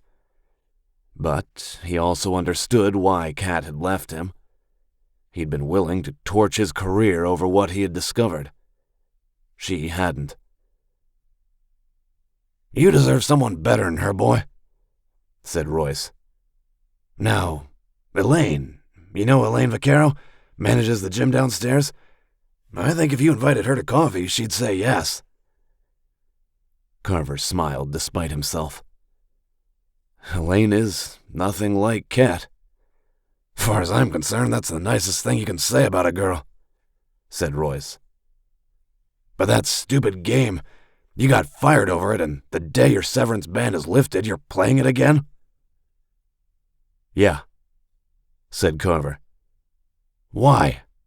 said Royce. "I mean, you can't make any money playing it." "I think I can," said Carver. Royce scoffed. "What, as a streamer? The only streamers who make any money are 23-year-old women who record themselves in bikinis." "The game has an auction house," said Carver. "Selling nothing real," said Royce. Carver knew that his uncle would never, ever grasp the concept of digital goods. Royce sold food and drink, physical items that people needed, and the idea of people paying actual credits for enchanted armor or a magic sword in a game was an idea his mind would never accept. "I'm pretty sure I can make some money doing that," said Carver. You might," said Royce. "But you probably won't. I know you've got some savings. The Ice Queen didn't take all your money in the settlement, even if she kept your apartment. But what are you going to do when your money runs out?" He harumphed and shifted in his seat. "I can't let you live here for free. Your mother and father, God rest their souls, would never forgive me if I let you turn into a freeloader." Carver knew he would have to handle this carefully. He had been paying rent to Royce for the year he had been living here, but his uncle didn't want him involved in Sevenfold Sword Online, and Royce's apartment was the cheapest place Carver could find to live in Spaceport City. If Royce decided that he had to kick Carver out for his own good, it was going to be a serious setback. "Okay," said Carver. "You know why I got fired?" "Not exactly," said Royce. "One of Mascal's precious NDAs makes sure that we'll both get sued to hell and back if you tell me. Mascal Industries does love their NDAs." "I found evidence of something seriously illegal in Sevenfold Sword Online's code," said Carver, which was both technically true and a titanic understatement of the actual scale of the problem. "When I went to the higher-ups with the proof, someone had deleted the evidence and I got fired." "And the Ice Queen bailed on you," said Royce. "Yeah," said Carver, though he didn't want to dwell on that just now. "I can make some money in Sevenfold Sword Online, but that's not why I went back to the game. I'm familiar with it, and I can find proof of that illegal activity inside the game itself." "Then why not go to the police?" said Royce. "The Commonwealth authorities. Mascal Industries is a big fat target for investigation." "Mascal Industries also has an entire army of lawyers," said Carver, "and they own half the police and the legislators on Matraxion. I've heard you make that speech 100 times by now." Royce grunted. "That's true." "I need to find proof," said Carver. "Ironclad, irrefutable proof. If I can get that to the police, the Commonwealth police, not the local cops, they'll have to act. But I need to find the evidence, and I can only find it inside the game." That was the truth. It was not, however, the entire truth. Carver couldn't tell Royce everything because then he might go to prison for sharing classified information. But if Carver was right about what was happening in Sevenfold Sword Online, if he found the proof, it wouldn't be the law enforcement that acted. It would be the military, and Mascal Entertainment might not be there any longer once the dust settled. "Hell of a story, boy," said Royce, shaking his head. "Have I ever lied to you?" said Carver.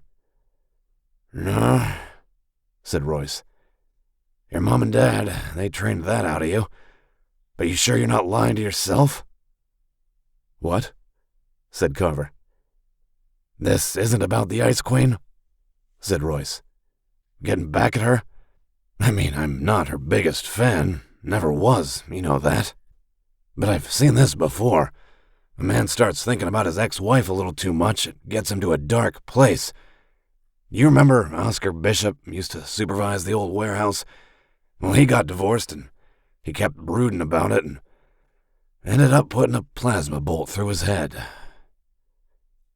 "No," said Carver. He met his uncle's gaze. "I can honestly tell you this isn't about Kat at all. I don't want to get back together with her, and I doubt she's spared me a thought since the divorce was finalized." He let out a breath. This is about the truth. Something's wrong with Sevenfold Sword Online, Uncle Royce. I think I might be one of the only people who know about it, and I can't turn back." A thought occurred to him. "Remember the lectures Grandpa used to give about the Good Samaritan?" "Damn it, boy," said Royce. "I heard those lectures a lot longer than you did. When you see something wrong, don't be a coward, don't turn your back. Do something about it," finished Carver. "You're really convinced about this, aren't you?" said Royce. "Yes," said Carver, and another idea came to him. "And I'm so confident about it that I'll make you a wager."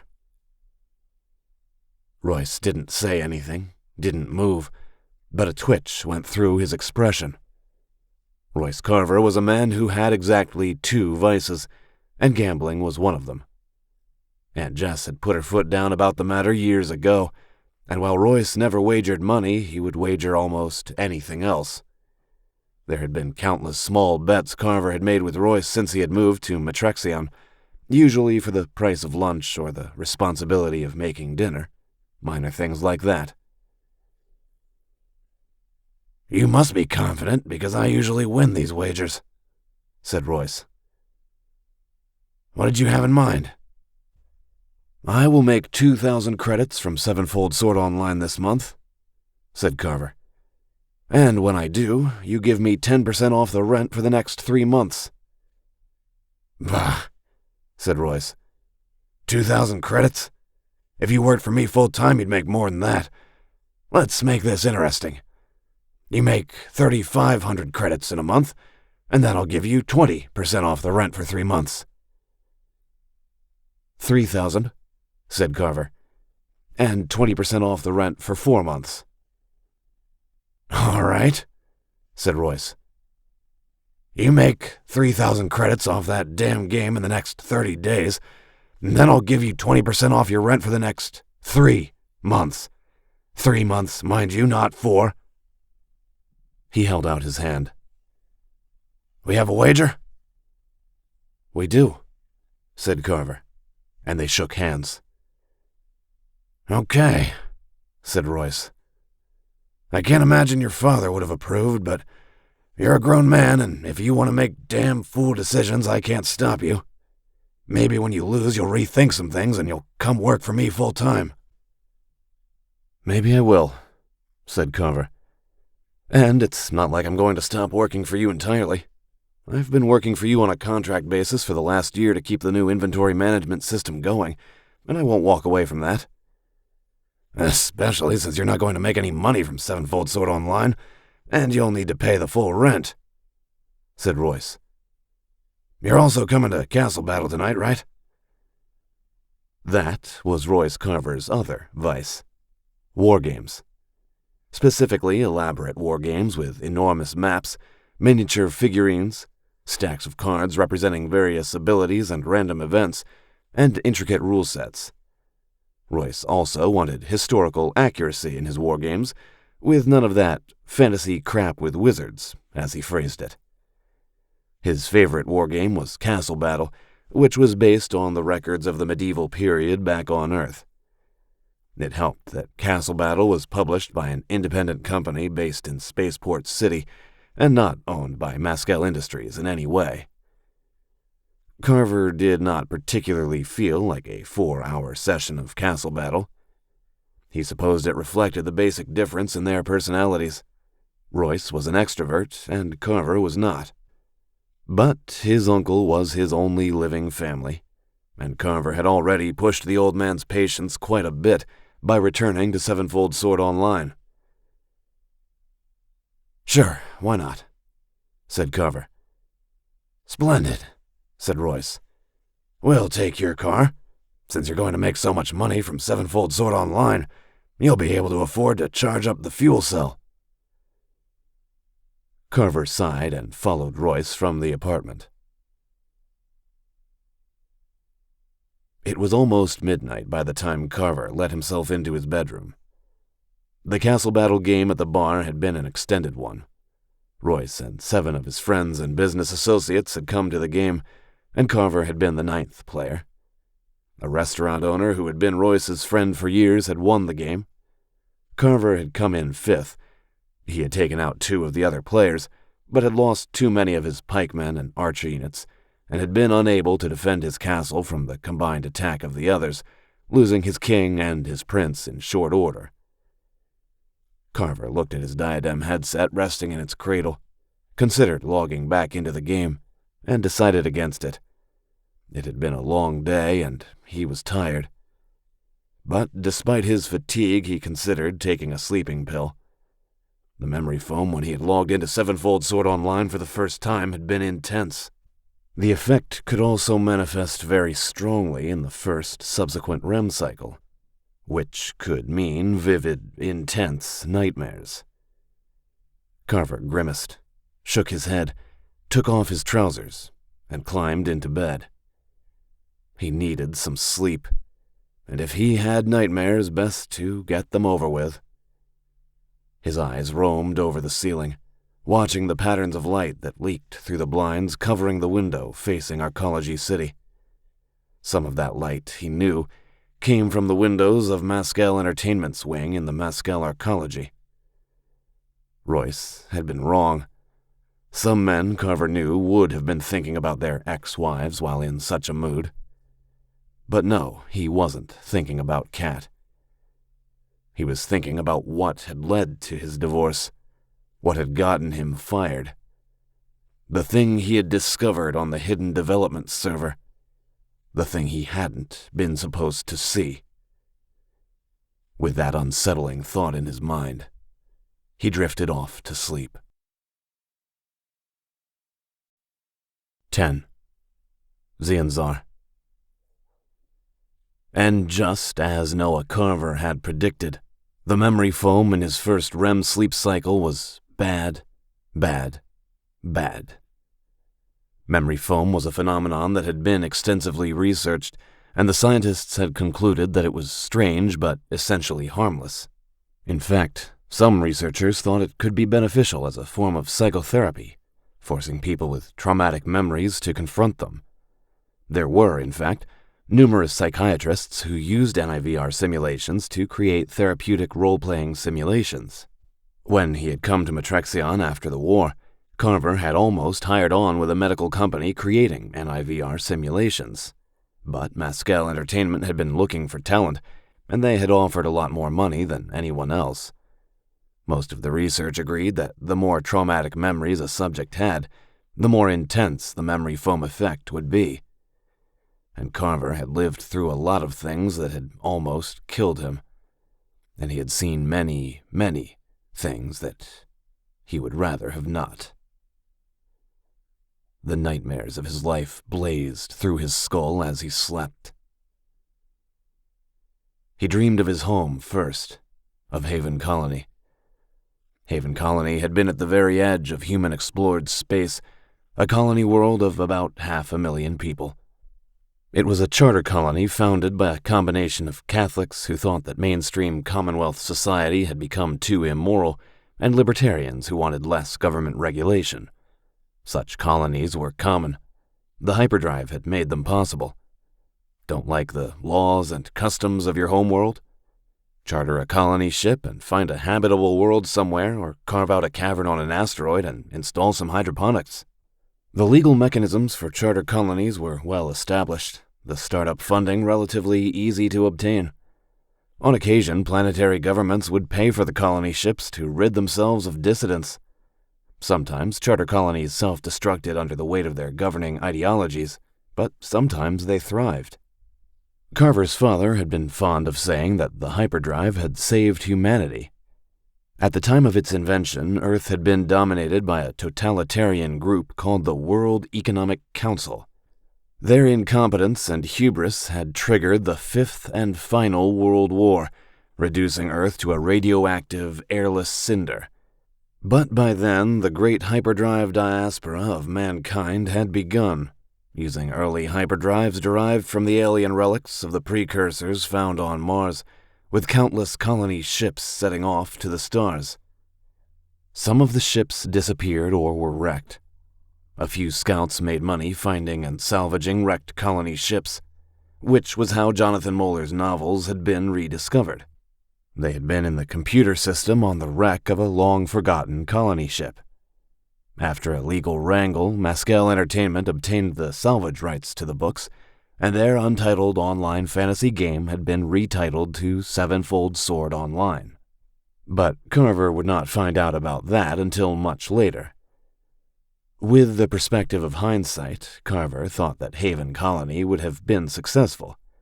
It had been the sort of place where everyone left their doors unlocked at night. He had grown up on his parents' farm, learning a variety of skills.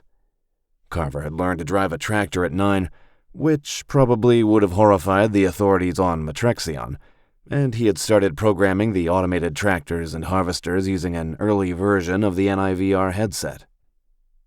As he got older, he planned to get married and start his own farm. Carver had fallen in love with Mary Crane, the eldest daughter of the neighboring farmers. With the benefit of hindsight, Carver could see how his parents and her parents had subtly maneuvered them together. Shortly after their 18th birthdays, Carver had lost his virginity to her in the hayloft of her parents' barn. Her mother and father, both Catholic, probably would have been horrified if Carver hadn't fully intended to marry her and start a family. He had been happy, and felt no need to rebel against his life. Uncle Royce hadn't been happy on Haven Colony and had left for Metrexion to start his own business, though he came back to visit from time to time.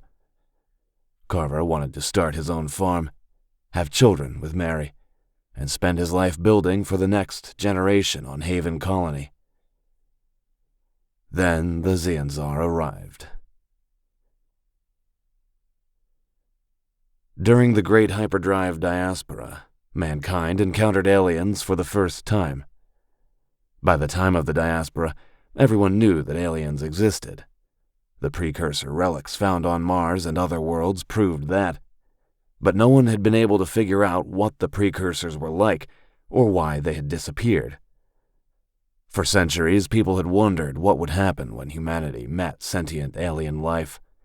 Some writers had assumed that conflict would be inevitable, dating all the way back to H.G. Wells on pre-spaceflight Earth, and countless books had been written and movies made about mankind fighting space aliens. Others assumed that the space aliens would be higher forms of life, ones who would lead mankind to spiritual and cosmic enlightenment. And quite a few writers had assumed that humanity would have romantic adventures with space aliens. Entire libraries had been written about aliens abducting human women for breeding purposes, or human women falling in love with strong but stoic alien warlords. The tone had varied from winsome love stories to rather more graphically explicit descriptions. The truth had turned out to be much more boring. Humans and aliens were essentially incompatible at every level. The first technologically advanced alien race that mankind encountered had been giant mollusks who breathed sulfur dioxide. Their preferred atmosphere would make human lungs melt, assuming a human even survived the temperature long enough to take a single breath. A human-breathable atmosphere would instantly kill the sulfur dioxide-breathing mollusks. The next technologically advanced alien race a human colony ship encountered resembled giant jellyfish. They lived in the upper layers of gas giants, breathed ammonia, metabolized gamma rays, and traveled between the stars in spherical membranes of gas they had somehow electrified. The aliens required completely different ecologies and environments from humans. There was no basis for fighting, little need for trade, and barely any need even to communicate. A planet habitable for humans would be deadly for aliens and vice versa. The only possible cause for war was the resources mined from asteroids and barren planets, but that was easily resolved. The average solar system had between 2 and 5 million asteroids, most of them rich in minerals.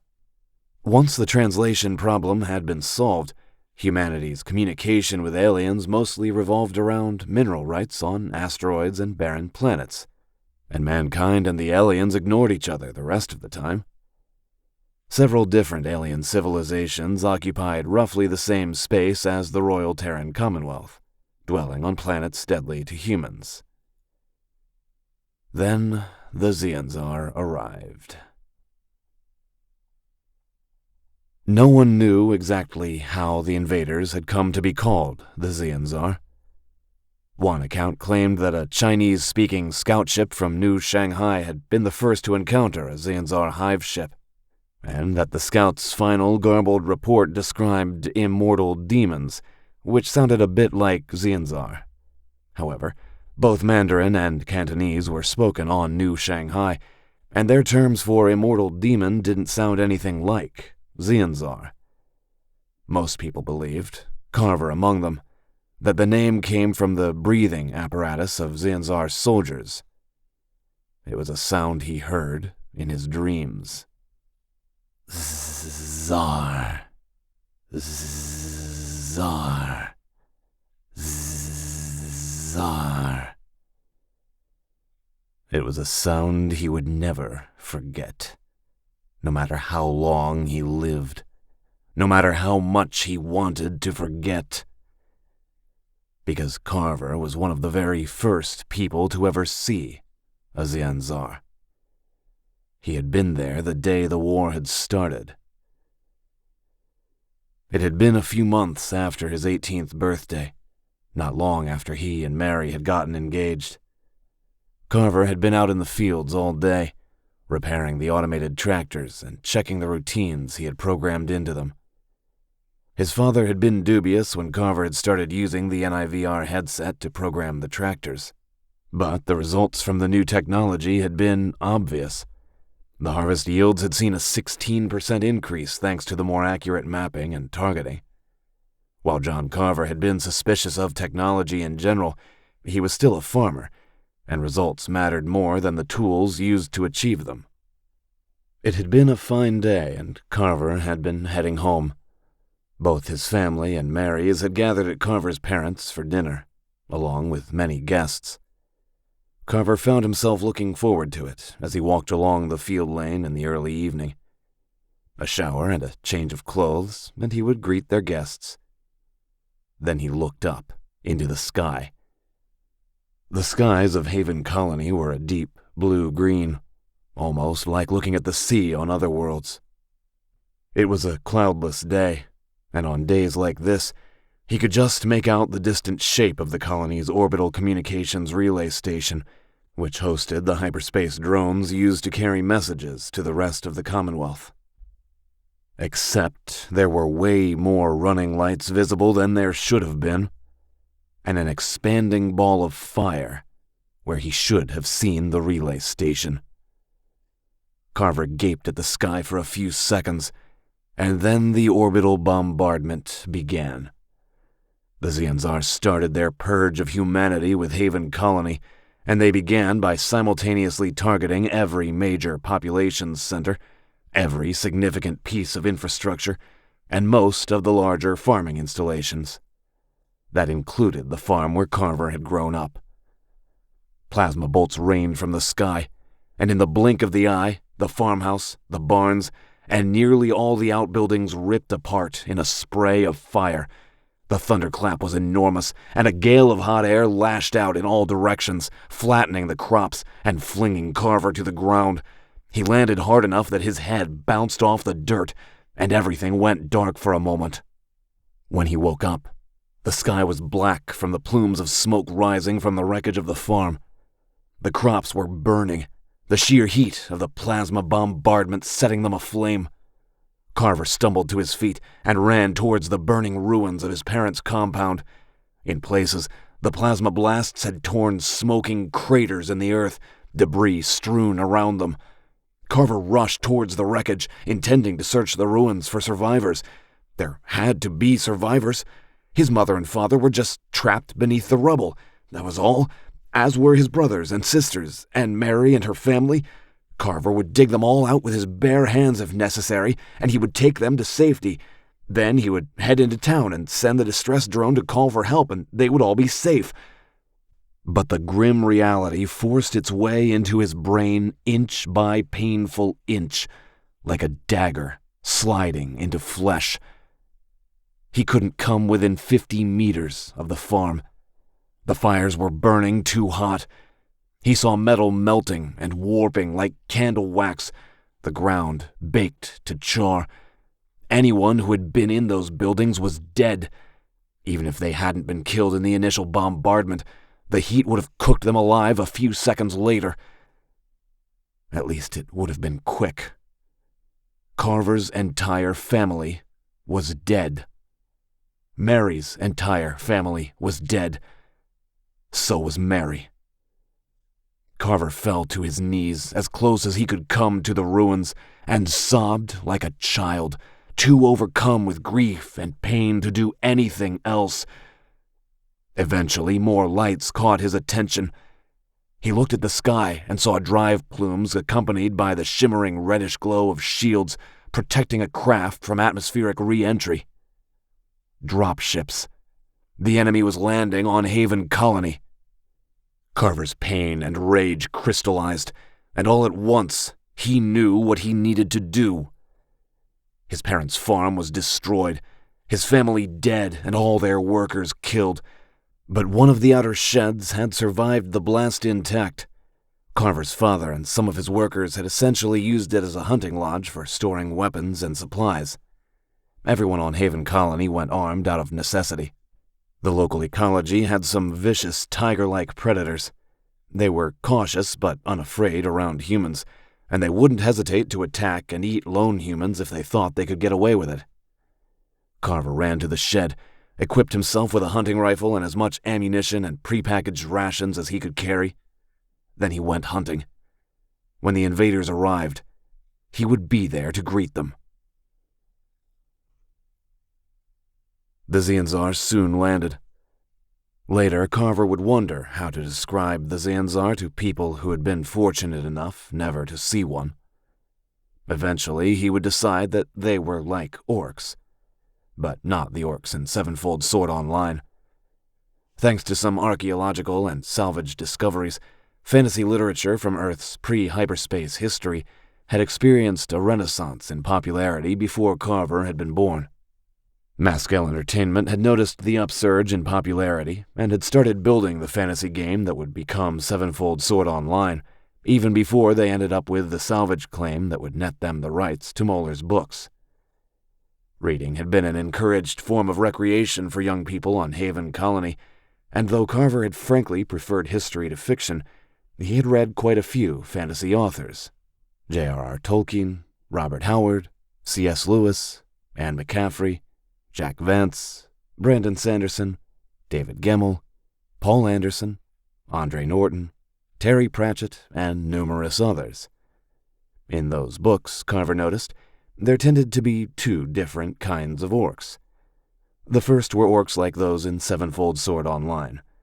Big, green-skinned, rough-featured, tusked, and larger and stronger than humans. Usually they were portrayed as a proud warrior race of berserkers, good friends and fearsome enemies. Sometimes these orcs could mate with humans, leading to half-orcs. In the books, half-orcs were often heroic outcasts who nonetheless returned to save their societies from dragons or evil wizards or whatever. Then there were Tolkien's orcs, the darker ones. The books of J.R.R. Tolkien had been popular among the leaders of Haven Colony. The Catholics liked his books because the historical record said that Tolkien had been Catholic, and the libertarians liked his books because they showed a healthy suspicion of government overregulation. Carver hadn't been sure about either interpretation, since Tolkien's books had no organized church, and several of Tolkien's protagonists had been monarchs, but he supposed everyone brought their own interpretation to fiction. But the orcs. In Tolkien's version, the orcs had originally been elves, but the forces of evil had taken the elves, corrupted them, twisted them, mutated them, turning them into monsters. Anyone who looked at the orcs would react with horror, with instinctual revulsion at something beautiful and noble that had been turned into a hideous nightmare. That flashed through Noah Carver's mind the first time he looked through his rifle's scope at a Xianzar scout.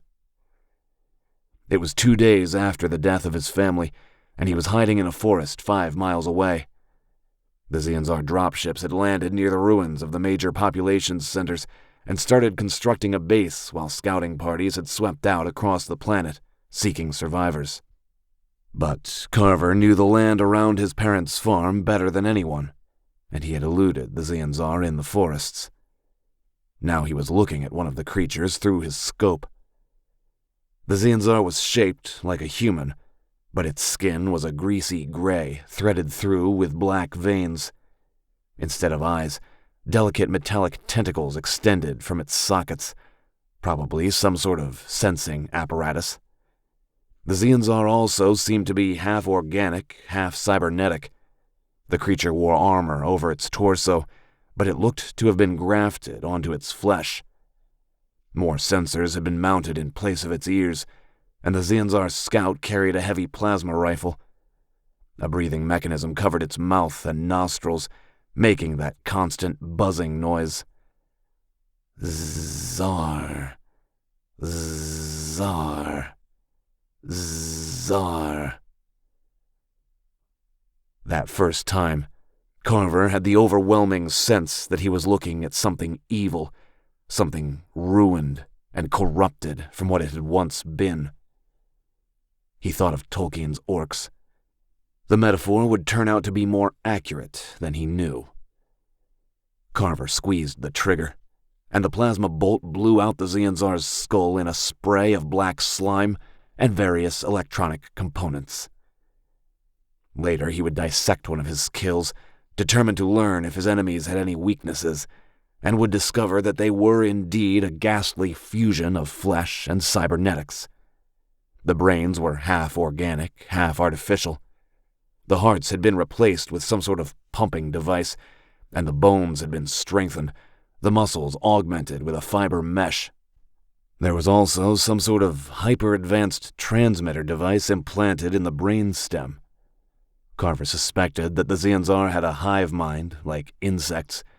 They never spoke to one another, and never made any sounds except the metallic buzz of their breathing. But they acted with perfect coordination, so maybe a shot through the transmitter would disable one of the creatures. Then again, a plasma bolt through the brainstem would kill pretty much anything, cybernetic horror or not. For 2 months, Carver hunted the Xianzar that had overrun Haven Colony. He tried to find any other survivors of the attack, but could not. Dozens of Xianzar fell to his rifle in that time, but he knew his time was running out. Larger and more heavily armed Xianzar patrols swept his frequented hiding places in the woods and the marshes, and sooner or later they would catch and kill him. Carver didn't care. Not so long as he took down as many of the Xianzar as possible before he died. But 2 months to the day after his family died, the Royal Navy and Marines arrived, swept the remaining Xianzar ships out of orbit, and exterminated the garrison forces in the half-completed base. They also located and rescued Carver and the other survivors. Of the 500,000 people who had lived on Haven Colony, only Carver and 152 others had survived. In his bed in Royce's apartment, Carver struggled to wake up. Some part of his mind knew what was happening. The memory foam had hit his REM cycle hard, and the worst memories of his life were boiling up and filling his mind. He wanted to wake up, but he could not. After the Marines took him from the ruins of Haven Colony, Carver volunteered for the military. There was no question about it, and the armed forces of the Commonwealth needed every volunteer and draftee they could find. Haven Colony had just been the beginning. The Xianzar hive ships had launched a massive invasion of the Royal Terran Commonwealth, driving towards the core worlds at its heart. Haven Colony had been the first, but it had not been the last, and despite Carver's personal tragedy, it had most certainly not been the worst.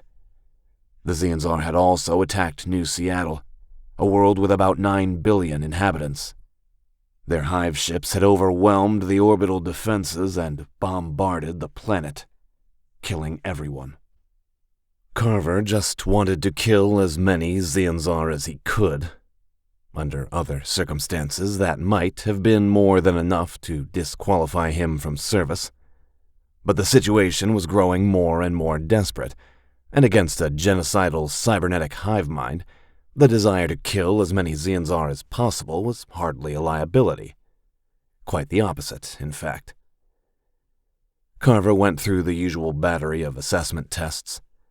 Given his background and relative lack of formal schooling, he expected to be assigned to the Royal Army, probably the infantry. That was fine with him, given that he would get to kill more Xianzar. Instead, he had found himself assigned to naval intelligence and fast-tracked to officer school once he finished basic training.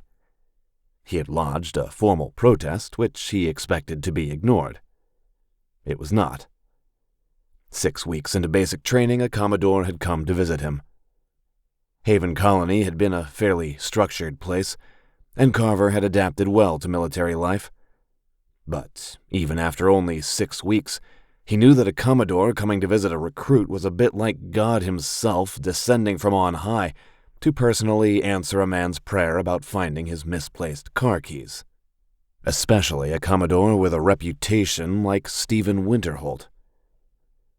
The Royal Terran Commonwealth was the dominant government among human planets, but there were numerous smaller single-system governments and rogue organizations.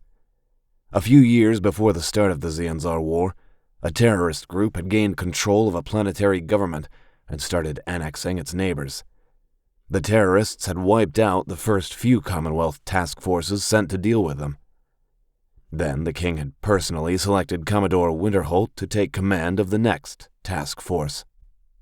4 weeks later, the terrorist group had been exterminated to a man, and their home planet was a military protectorate of the Commonwealth. They had heard about that even on Haven Colony. Carver stood at attention before Commodore Winterholt. Nearly all the fear in him had been burned out during those terrible months on Haven Colony, but the Commodore was still an intimidating man. Tall and lean, with patrician features, black hair with graying wings at the temples, and cold, cold blue eyes. "So, recruit," said Winterholt. His voice was as strangely mesmerizing as his eyes, deep and sonorous, and colored with the upper-class accent of New London. "I understand you have protested your assignment." "Yes, sir." "Why?" said Winterholt. "I feel I would be better used elsewhere, sir," said Carver. "I'm not a coward. I want to fight." Winterholt nodded, gazing at Carver with unblinking eyes. "What do you want, recruit?" "Sir?" "A simple question. Answer it." Carver wouldn't have lied to a superior officer, but something told him that lying would have been useless, that Winterholt would know if he lied. "I want to kill as many Xianzar as possible, sir," he said. "Understandable," said Winterholt. "Commendable, even. But His Majesty's armed forces have more need of your brain than your trigger finger." "Sir?" said Carver. "Tell me, recruit," said Winterholt. Would you rather personally shoot a Xianzar in the head? Or, by your actions, would you wish to help arrange for the simultaneous deaths of 1,000,000 Xianzar? Carver hesitated, confused by the question. But if he could help kill 1,000,000 Xianzar... Ah, I thought so, said Winterholt. Good. You can see the scale of the problem before us, recruit. This is the first true interstellar war the Commonwealth has faced. War of this scale will require tens of millions of skilled soldiers and technicians working in harmony. Training all those soldiers will take time that we simply do not have. Yet, in our moment of crisis, a new tool arrives. A mind using one of the new NIVR headsets can process information nearly 5 times faster than conventional stimuli. More to the point, that means a mind using a NIVR headset can learn 5 times as fast. The icy blue eyes bored into Carver. Fighter pilots are usually trained on simulators. How much more keenly will the lesson be learned if the pilot feels his craft smash into the ground, feels his body ripped apart in the impact, only for the NIVR simulation to restart and a second chance to present itself? NIVR technology is new enough that we do not have many experts in it. That someone from a comparatively minor colony such as your homeworld would have your degree of proficiency in NIVR programming is remarkable. My father, sir, said Carver. I used NIVR technology to program our tractors. Winterholt nodded. You shall use NIVR technology to train the army and the fleet that will destroy the Xianzar. The Commodore straightened his uniform jacket and strode towards the door of the conference room. I trust I shall hear no further notions of transferring. No, sir, said Carver. You're dismissed, recruit, said Winterholt, and the Commodore left the room. Carver had spent the 8 years of the Xianzar War developing NIVR training programs for practically every single skill necessary in a modern interstellar military. Piloting, hyperspace navigation, gunnery, shipboard maintenance, infantry tactics, personnel management, command training, sanitation, food preparation, everything. He even helped design training simulations to teach other people how to create NIVR training simulations. Despite what Winterholt had said, Carver saw fighting. The Xianzar War raged bitterly throughout the Commonwealth, and 3 times Carver was on a ship that was boarded, and twice he was in a base that was attacked. He did kill more Xianzar with his own weapons, just as he had on Haven Colony, and was even wounded in action. Carver found the commendation more embarrassing than anything else. He had been grazed in the shoulder and hadn't fully realized it until the fighting was over. But the regulations were clear, and he received the official commendation for taking a wound in battle. After that, he was stationed aboard the Stalwart as the lieutenant in charge of the ship's training simulators. And then the Stalwart went to Morrison's world. Morrison's world was supposed to be deserted, and the Stalwart's mission was a training cruise, with Marines practicing landfall on dropships and new starfighter pilots getting engine time behind their controls, with remedial NIVR training for those who didn't make the cut. Instead, 2 Xianzar Hive ships had been waiting for them, and after the firefight, the Stalwart had crashed on the planet. Once again, Carver had been one of the survivors. He had also been the highest-ranking officer in his group of survivors, and he had led them across the frozen forests that covered most of Morrison's world. They had discovered that the planet was in fact host to a secret Xianzar base, one where the Xianzar battle drones were grown. And in that base, they discovered another secret. The truth about the war. The awful, terrifying truth. The Xianzar weren't aliens at all. They were human. Or at least, they had started out as human long, long ago, just as Tolkien's orcs had once been elves. Countless colony ships had scattered to the stars during the Great Hyperdrive Diaspora, and many of them had disappeared forever. But one of them, it seemed, had taken a turn down a dark technological path, abandoning their humanity to become post-human cybernetic horrors.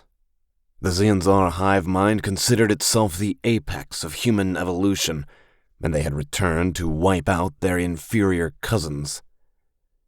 And in the base, they found something else. The location of the Xianzar homeworld, the location of the central mind that controlled the Horde. Rescue arrived for the few survivors of the Stalwart.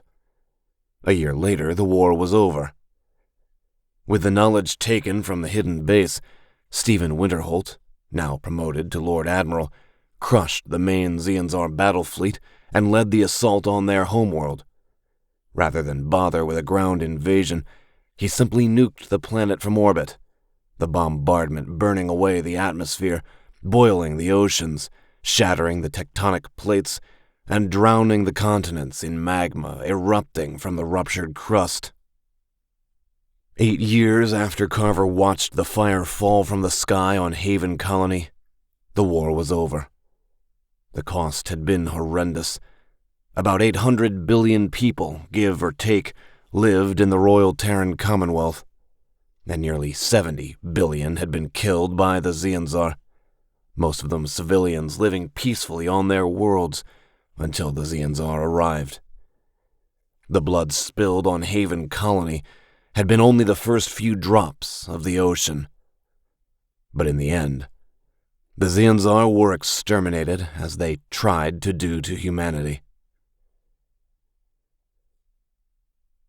After the war, Carver was discharged as a lieutenant commander, and he tried to move on. He did, mostly. His only remaining family was Uncle Royce, so he had moved to Matraxion. Mascal Entertainment had been hiring every developer with NIVR experience they could find to work on Sevenfold Sword Online, and Carver soon found himself a senior developer and project manager on the game. He read the books that inspired the game, published exclusively through Mascal Entertainment, and he mostly enjoyed the work. It was pleasant to design a game to amuse and entertain people, rather than a simulation to train them to kill Xianzar. Royce had made a few noises about introducing Carver to nice girls.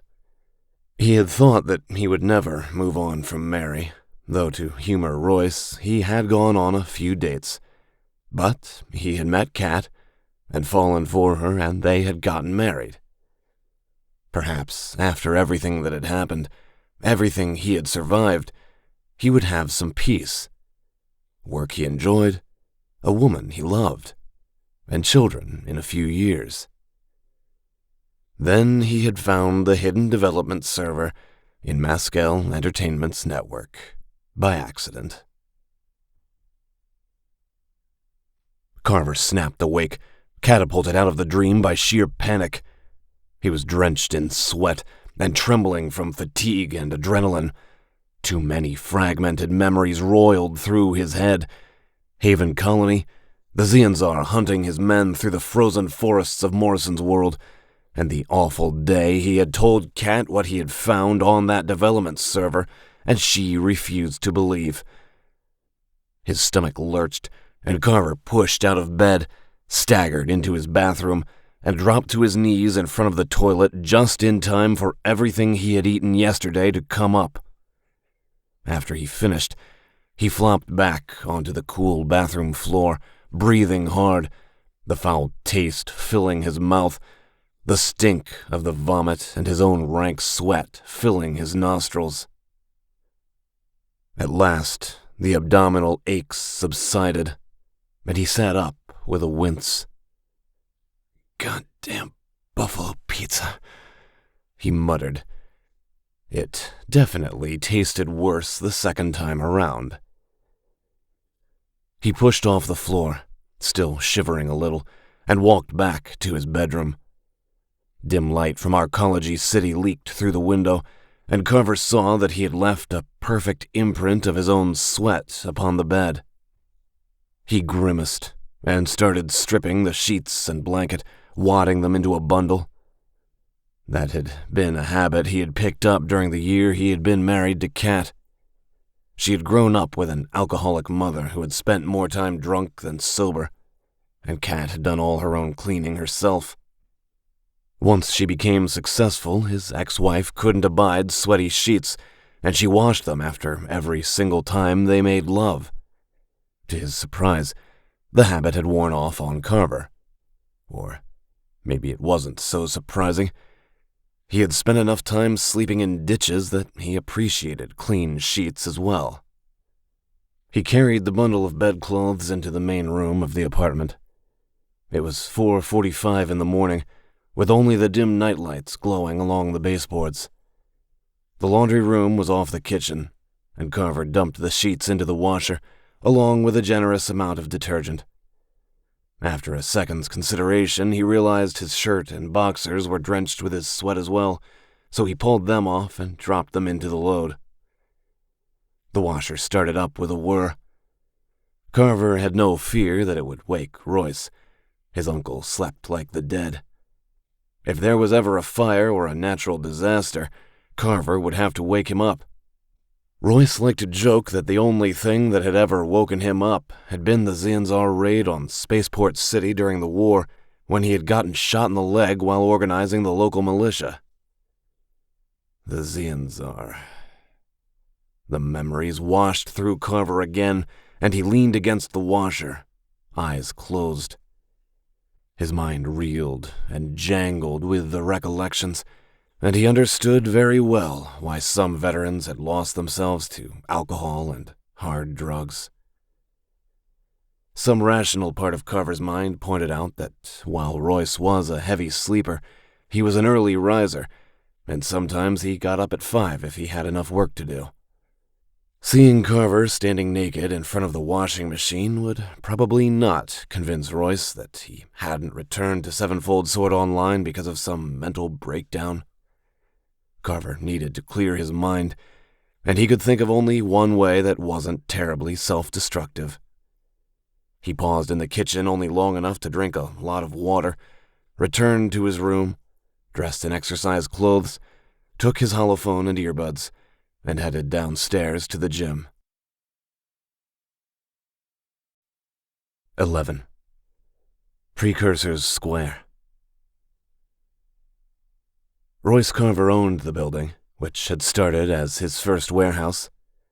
As Carver Convenience Foods expanded and the company acquired other facilities, Royce had converted the top floor to a loft apartment for his new bride and himself.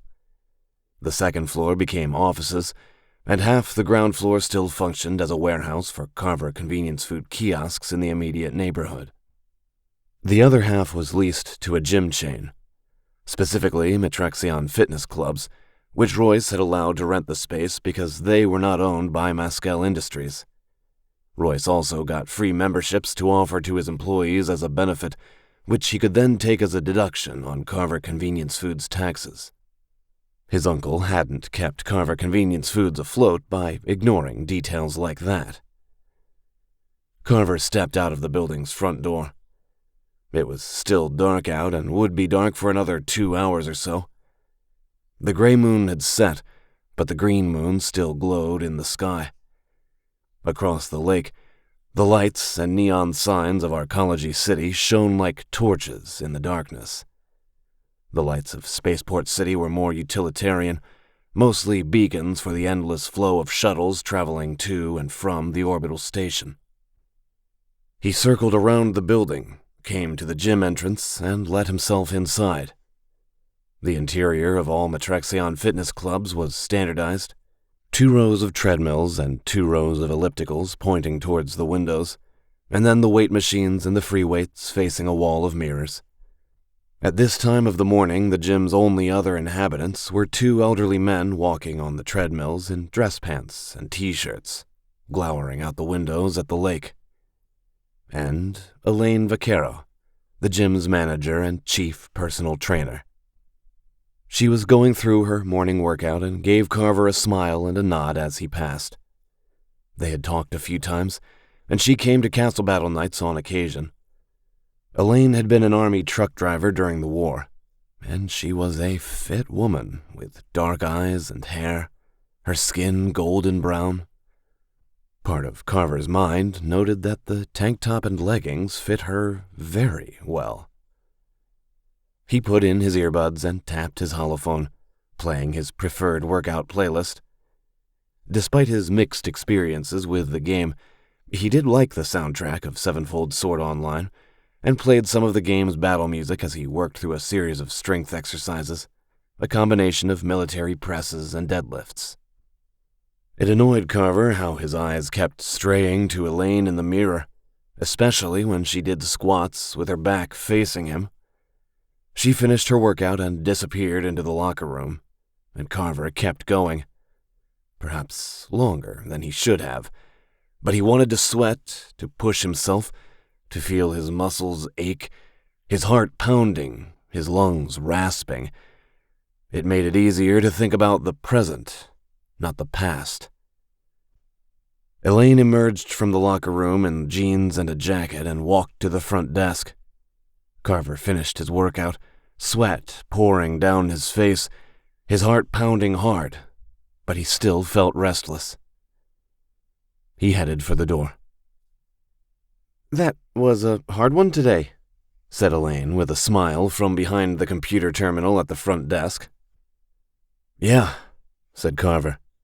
"Missed yesterday. Had to make up for it." "You sure did," said Elaine. He saw the invitation in her smile. Stay and chat a little while longer, it said. Maybe invite me for coffee? See where it goes. But he remembered Mary, dying in the flames of his parents' farm, and the cold look on Kat's face while he tried to explain to her what he had found. "Have a good day," said Carver, opening the front door. "You too," said Elaine, and returned her attention to her computer. Carver stepped into the dark morning.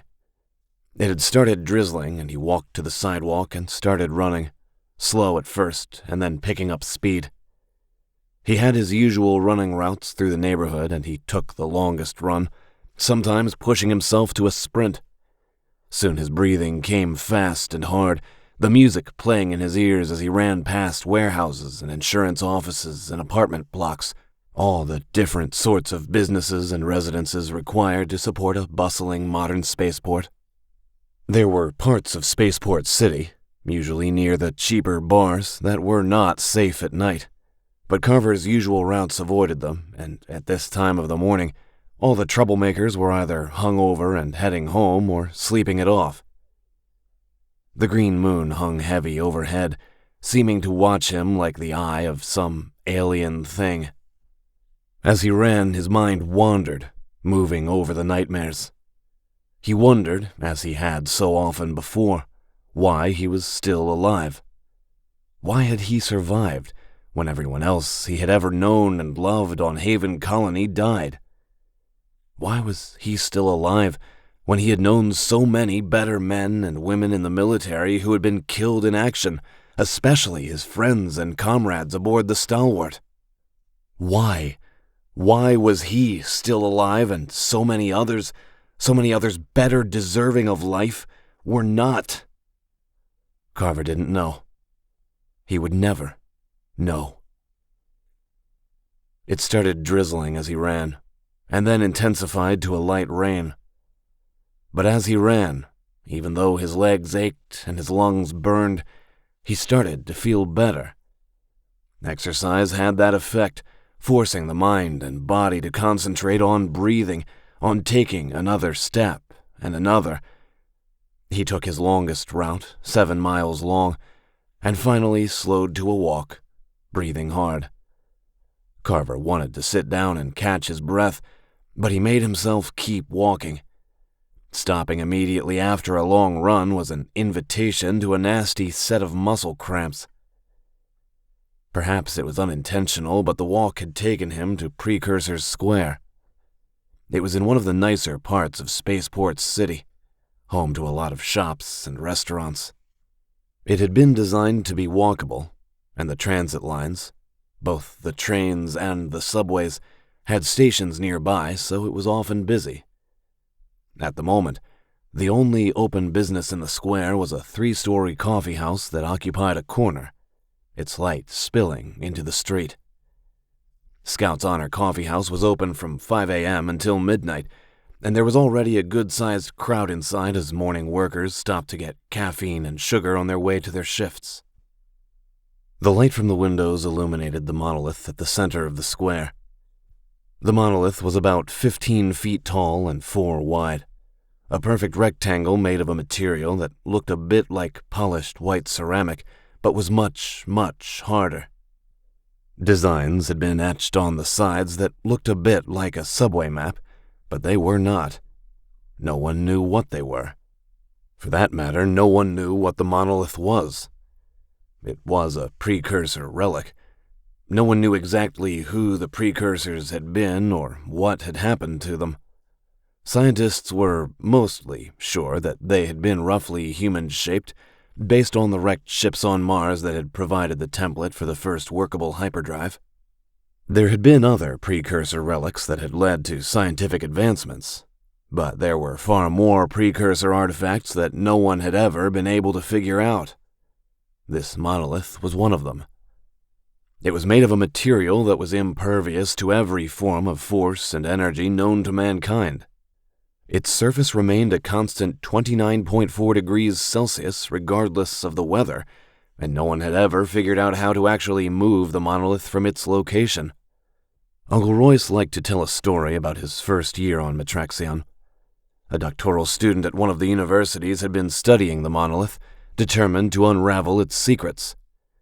Finally, the woman had snapped, stolen an industrial plasma drill, set it to maximum, and pointed it at the monolith. The temperature in the square had gotten so high that several of the nearby buildings had caught fire, and the radiant heat from the drill was so intense that the rescue crews had been left with no choice but to wait for the drill's power cells to run down. The air around the monolith had gotten close to 1,700 degrees Celsius, so hot that the pavement melted. The monolith's temperature had not changed by even 1,000th of a degree. Ironically, even though the doctoral student had gone to prison for a few years, her mad experiment had inspired a score of scientific papers on the topic. Royce liked to use the story as an example of the dangers of getting what you wished for. Carver stepped closer and laid a hand on the monolith's side. With his sweat-sodden jacket and exercise pants, the light rain had chilled him, and the relative warmth of the monolith felt pleasant to the touch. It was completely safe. The monolith emitted no radiation of any kind and was perfectly sterile. The monolith made no sense, and he found that oddly comforting. So much of what had happened in his life, what he had lived through, defied explanation. And if this giant piece of rock didn't make any sense, why should anything else? He drew in a deep breath, walked to the front door of Scout's Honor Coffee House, and stepped inside. The decor was synthetic wood polished to a dark sheen, with pleasantly worn tables and chairs. Stairs led up to the second and third floors, which had more seating. A counter ran the length of one wall, with a dozen baristas preparing drinks for the morning crowd. Uncle Royce had always spoken highly of Scout's Honor Coffee House, probably because there were 2 Carver convenience food kiosks configured for breakfast foods near the door, which saved the building's owners the trouble of including a kitchen. Carver got in line and got a mildly disgusted look from a barista, which turned to relief when he ordered a simple black coffee instead of an elaborate and complicated drink with 20 steps. Coffee in hand, he took a seat in the corner of the 3rd floor with a good view of the square. He was near a screen displaying a morning chat show, the sort that interviewed celebrities and avoided serious topics. He sat and sipped at the coffee, simply enjoying sitting down after vigorous exercise. Then Carver looked towards the screen, and his ex-wife appeared. Startled, he watched the show as a new segment began. Fans of elves, orcs, and wizards have reason to celebrate today, started one of the hosts, an attractive blonde woman with teeth so white it looked like a special effect. The popular neural interfaced virtual reality game Sevenfold Sword Online just reached a historic milestone. That's right, Chloe, said the second host, a man with dark skin and a beard so precisely trimmed that it looked as if it had been cut with a laser. Do you have a Sevenfold Sword Online character? Oh, definitely, Rob, said Chloe. I like the way some of the outfits look, but I'm no good at the game. I keep getting killed by level 1 Mahority orcs in Durandus. From the way she pronounced the names, Carver was reasonably sure she had never heard of a Morite orc and was reading the words off a prompter hologram. Here to talk with us about Sevenfold Sword Online's amazing success is Katrina Harland, a senior vice president at Mascal Entertainment, said Rob. Katrina, thanks for being here with us today. The camera shifted from the couch with Rob and Chloe to their guest, who sat facing them. Kat looked exactly the same as Carver remembered. Sharp features, with dark eyes and dark hair that was just long enough to look feminine but not long enough that it would slow her down too much in the morning. She wore a dark jacket, a black skirt, and high heels, her legs crossed at exactly the right angle to emphasize her calves. Kat looked very good, and she knew it. She also worked at it. Every morning, barring illness, she woke up at 5 a.m. to work out. Thanks for having me, said Kat. I'm glad to be here.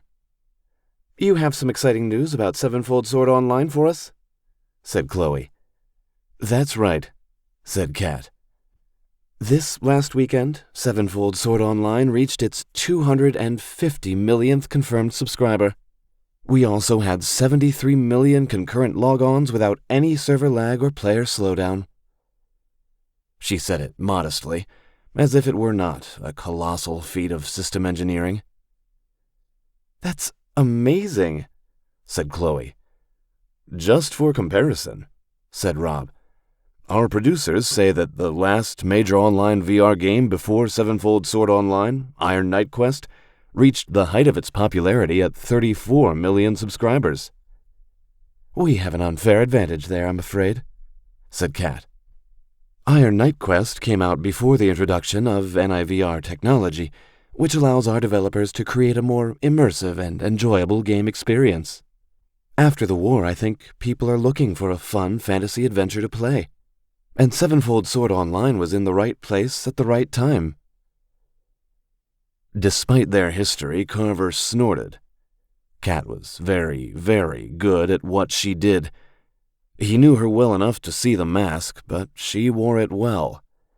Somehow she sounded modest and interested in highlighting the achievements of others, while subtly reminding everyone of Sevenfold Sword Online. When they had met, she had been a high-ranking executive in Mascal Entertainment's PR department. No doubt she was the vice president of that department now. Yet, for all the disarming, pleasant mask, Carver knew firsthand just how ruthless she was. She had jettisoned him from her life without hesitation once she concluded that he had become a liability. One of Alexander Mascal's more competent grandsons served as president and CEO of Mascal Entertainment. The man had better watch his back, because if he made a single mistake, Kat was going to end up with his job. Anything you can tell us about the upcoming expansion to the game? Said Chloe.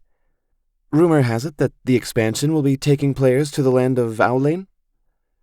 She pronounced it wrong, saying Owlane instead of Owlane. I'm afraid I can't share many details right now, said Kat. The new expansion will take players to the 9 cities of Owlane. Unlike Chloe, she pronounced it correctly. We're excited to share new adventurers, new character classes and backgrounds, and new settings for our players. I have to ask, said Rob, leaning forward a little. I play a level 34 Arcanius Knight at the moment. Watch my live streams from Media Chat 87. He made sure to look at the camera for that. So I was wondering if players would get to go to either Erd Melwyn or Caither Avamir, maybe even Caither Kedwin itself. And will there be more spells available for the Arcanius Knight class? I feel like the spell list for the Arcanius Knights doesn't really match with what was described in the books. Kat smiled at that, and Carver stifled a laugh. He knew that she didn't like games at all, whether traditional screen-based video games, NIVR games like Sevenfold Sword Online, or miniature-based war games like the ones Uncle Royce preferred. For that matter, he knew she didn't like the players of Sevenfold Sword Online all that much. But Kat was smart enough never to say that in public or anywhere she might possibly be recorded. I see you're a fan of the books, said Kat. Oh, yeah, said Rob. Chloe blinked at him in surprise. The interview must have gone off script. Read them all a bunch of times. I even got the hardcovers when you guys published them. Well, said Kat, if I tell you too much, I'm going to get in trouble.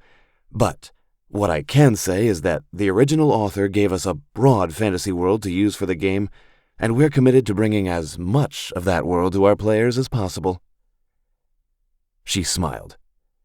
But maybe I can give a hint. Which magic skill does your Arcanius Knight specialize in? Earth magic with some water magic, said Rob. I prefer to act partially as a tank with earth magic defensive spells, and then use the ice attacks in water magic for area damage.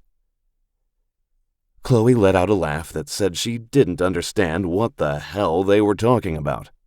But she wanted to be part of the conversation since they were on camera. That's a good build, said Kat. All I can say about the changes to the Arcanius Knight class in the upcoming expansion, I don't think you're going to be disappointed. Well, said Chloe, if you're good at water magic, maybe you can create some ice cubes for cocktails. I'd watch that on a live stream, said Kat. Both hosts blinked and burst out laughing. Despite himself, Carver chuckled once. Royce had worried that he was vengeful or bitter about Kat, that he was playing Sevenfold Sword Online again in some irrational attempt to get back at her. They said the opposite of love was not hatred, but apathy, and the truth was Carver felt mostly apathy as he looked at Kat's smiling image. He didn't love her. He didn't hate her. He still admired her self-discipline, her intellect, and her poise, as he always had, and he still felt a bit sad that she hadn't been willing to stand with him in the end. But he didn't hate her. Granted, he didn't respect her, but he didn't hate her. But that was all he felt about her.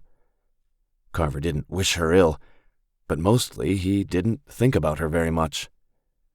Though he supposed, if Royce happened to walk into Scout's Honor Coffee House and see his nephew sitting in sweat-sodden exercise clothes while watching his ex-wife on a chat show, Carver would have a hard time making that case. He got to his feet and left, walking through the drizzle back to Royce's building, sipping the hot coffee as he did. The walk of a mile and a half felt good after the long run. Carver reached the building, unlocked the door, and climbed the stairs up to the apartment. Uncle Royce sat at the table, eating breakfast and watching the news on his tablet. Today he wore his schmoozing with the public costume, the long dark coat and the red vest, and the holowatch on a golden chain he usually wore in his commercials. "Had the bot put your wash in the dryer," said Royce, gesturing with his fork. "Thanks," said Carver. He crossed to the kitchen sink and got himself a glass of water. "Your Aunt Jess, she used to give me hell if I left a load in the wash for too long without moving it to the dryer," said Royce. He shook his head, his expression almost wistful. "Worried about mildew. She'd say that if I had mildew on my clothes, I couldn't bloody well sell food. I don't think it would be a popular flavor for a Carver Convenience Foods breakfast burrito, said Carver. Bacon, sausage, egg, and now introducing mildew. Royce snorted. I went to the gym and then felt like going on a run. Forgot all about the wash. Thanks for moving the load. No problem, said Royce. He took another bite of his Carver Convenience Foods breakfast burrito and swallowed. You okay, kid? Royce was many things, but stupid wasn't one of them. Better, said Carver. A long run cleared the cobwebs out. I'll need to be sharp so I can take 20% of your rent for the next 3 months. Royce snorted. Is that how it is, then? All right, you'd better get cracking. It's already 8 in the morning, and that means you've only got 29 days and 16 hours, and you need all of that if you're going to beat Royce Carver in a wager. He dusted off his hands and rose to his feet, and the domestic bot rolled forward and collected his plate. I should be back at 6 or 7. I'll probably have a stack of trouble tickets from the inventory system for you to look at, assuming you're not too busy losing our wager in the game. I'll look at 'em, said Carver. I'll charge my usual rate, too. That's the spirit, said Royce. Well, if you're going to do this, go bilk Alexander Maskell out of some of his money. I'll see you later. With that, Royce left the apartment. Carver went to his bathroom, took a long shower, and got dressed in jeans and a sweater. He made himself another cup of coffee and settled in front of his computer, checking his messages and the security of his system and his connection. He was using a masked account for his connection to Sevenfold Sword Online. Perfectly legal, though it was intended for people who needed anonymity, like domestic abuse survivors or corporate whistleblowers. Maskell Entertainment's sysadmins could unmask the account, but it would require a court order, allegedly. But as far as he could tell, his system was secure, and he could log back into Sevenfold Sword Online. His gaze settled on his diadem headset in its cradle, and to his surprise, a wave of loathing went through him.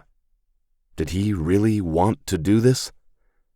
The memory foam nightmares had shown Carver his life. He might have survived when better men and women had died, but hadn't he seen enough? Couldn't he have some peace? Maybe Uncle Royce was right. For a second, Carver contemplated picking up his holophone, calling Royce, and telling his uncle that he had changed his mind, that he would start working for Carver Convenience Foods full-time. Maybe he would go back to the gym, see if Elaine wanted to get lunch. Why not just walk away from it all and start over? God knew he was better positioned to start over than many men who had lost their marriages and their jobs in the same year. Why not?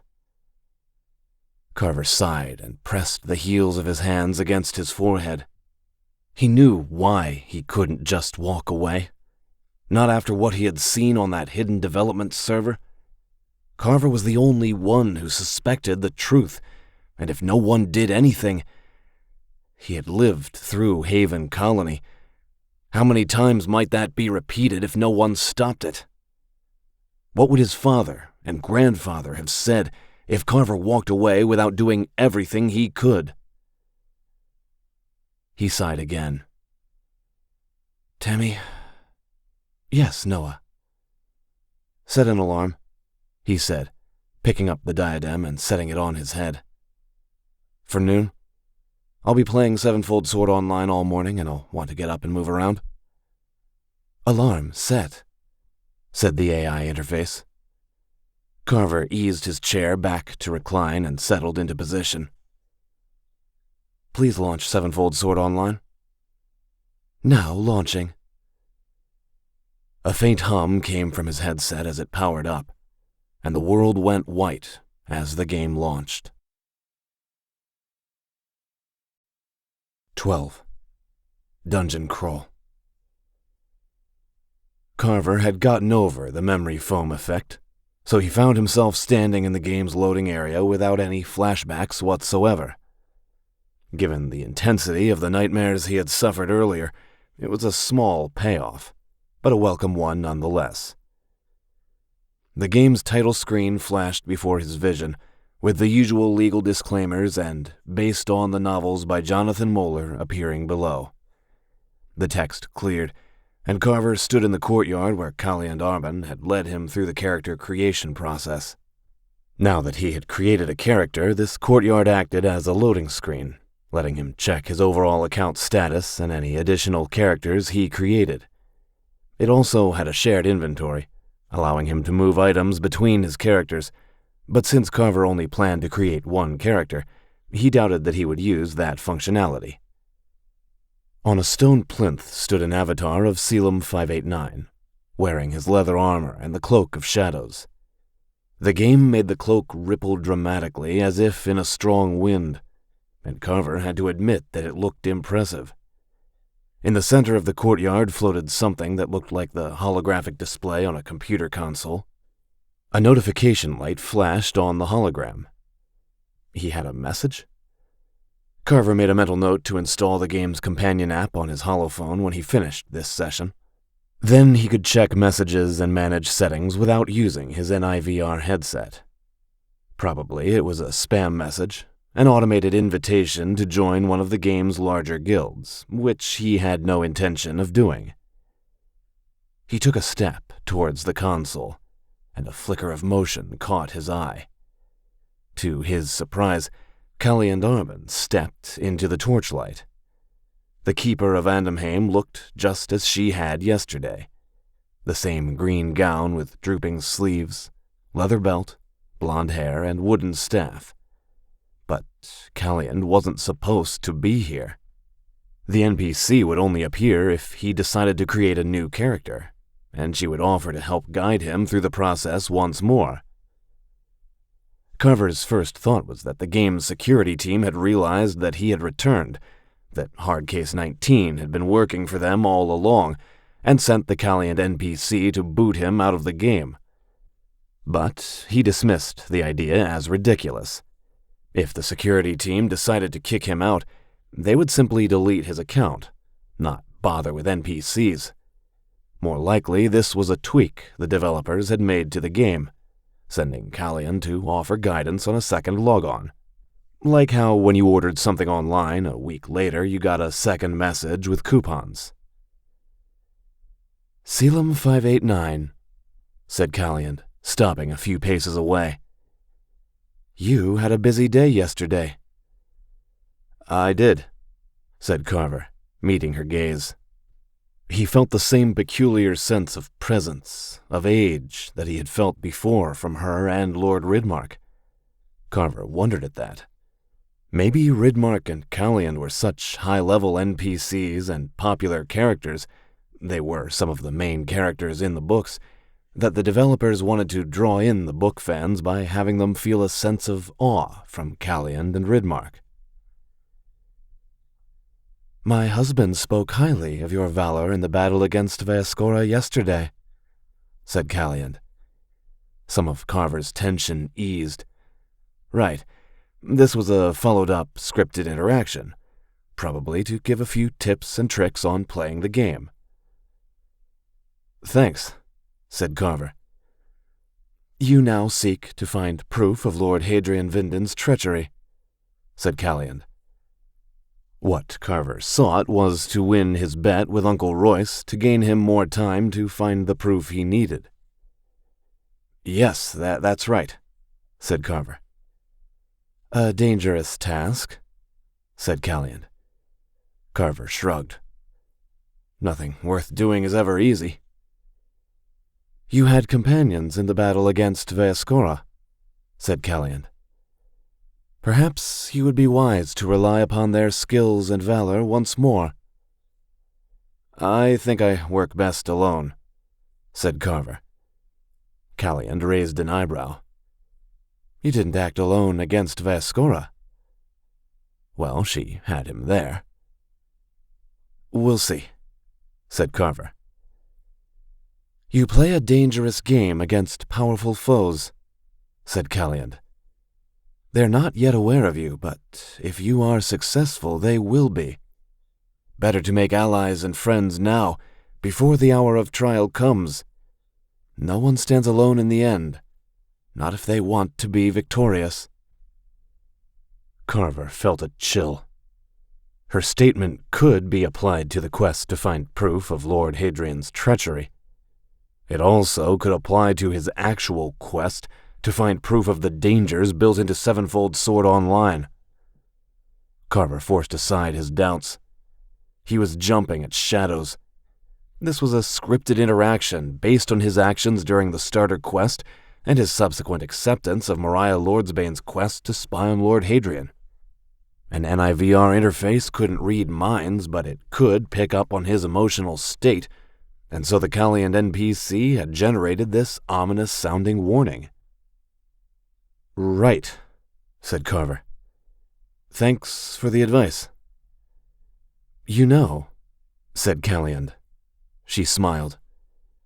For such a young man, you rather overthink things. Make some worthy friends, and trust to them. She struck the end of her staff against the flagstone floor and vanished. Carver let out a breath, annoyed with himself. He had designed NIVR simulations for the military for years, combat training for men and women who would find themselves in life-and-death situations. And now he was getting rattled by NPCs inside a fantasy game? And a fantasy game that he had helped design, no less. It was the pizza, he said aloud. No more buffalo chicken pizza. Sorry, Uncle Royce. With that decided, he walked to the holographic console, intending to delete any spam messages. To his surprise, there were only 2 messages, and neither were spam. He had added Hardcase 19, Battledwarf 873, and Boss Babe 56 to his contacts list, and the argument with Uncle Royce, the long game of Castle Battle, and then the memory foam-induced nightmares had driven that entirely from his recollection. The first message was from Battledwarf 873, sent just when the Castle Battle game had begun last night. Battledwarf 873 said that he had some unexpected free time and was going to go on one of Sir Niall's patrols to hunt Heptarchy orcs if anyone wanted to come along. Boss Babe 56 had responded, saying she would be happy to go along. There were no messages from Hardcase 19. Carver stared at the display. He really ought to do this alone. Yet Calliand's words had some truth to them. Carver had gotten his character to level 5 a lot quicker than he would have thought, and he had done it with help from the other 3 players. With their assistance, he might get to level 10 and the Nightblade class a lot sooner than he had anticipated. When the time came to find proof, to do something that was truly dangerous, he could act alone. Until then, maybe it would be advantageous to work with others. Unless, of course, Hardcase 19 was a Mescal security employee. Well, there was only one way to find out, wasn't there? Carver typed a quick message and sent it to the other 3, saying that he intended to go dungeon crawling in the Shadowways, and they were welcome to join him if they had the time. Given that it was 8 in the morning and he suspected that the other 3 had productive jobs, unlike him, he didn't expect to receive a response. Then again, Matraxion had 24-hour time zones and the Grey Moon had 8. It was entirely possible that the others were just coming off work and looking to log into the game. The message vanished from his outgoing queue, and Carver walked to the avatar of his character. Selim 589 stood motionless, the cloak of shadows still rippling behind him. He touched the avatar and a menu appeared. Based on his explorations so far, he could choose 3 different spawn points in Centaura: the northern gate of the Prince's Palace, the doors of the great cathedral, or the market outside of the Loyal Man in the western half of the city. Carver chose the Loyal Man, and the courtyard dissolved into white light. When it cleared, Carver found himself standing in the market outside of Helmut's Tavern. The in-game time was just about noon, and crowds of shoppers moved through the market, most of them halflings, though there were a few humans and orcs among them. Carver also saw quite a few players, though that didn't concern him. So long as he didn't activate his player versus player flag, none of the other players could hurt him. There were zones in the game that triggered an automatic PvP flag, usually as part of a quest condition, but none of them were anywhere near Centaura.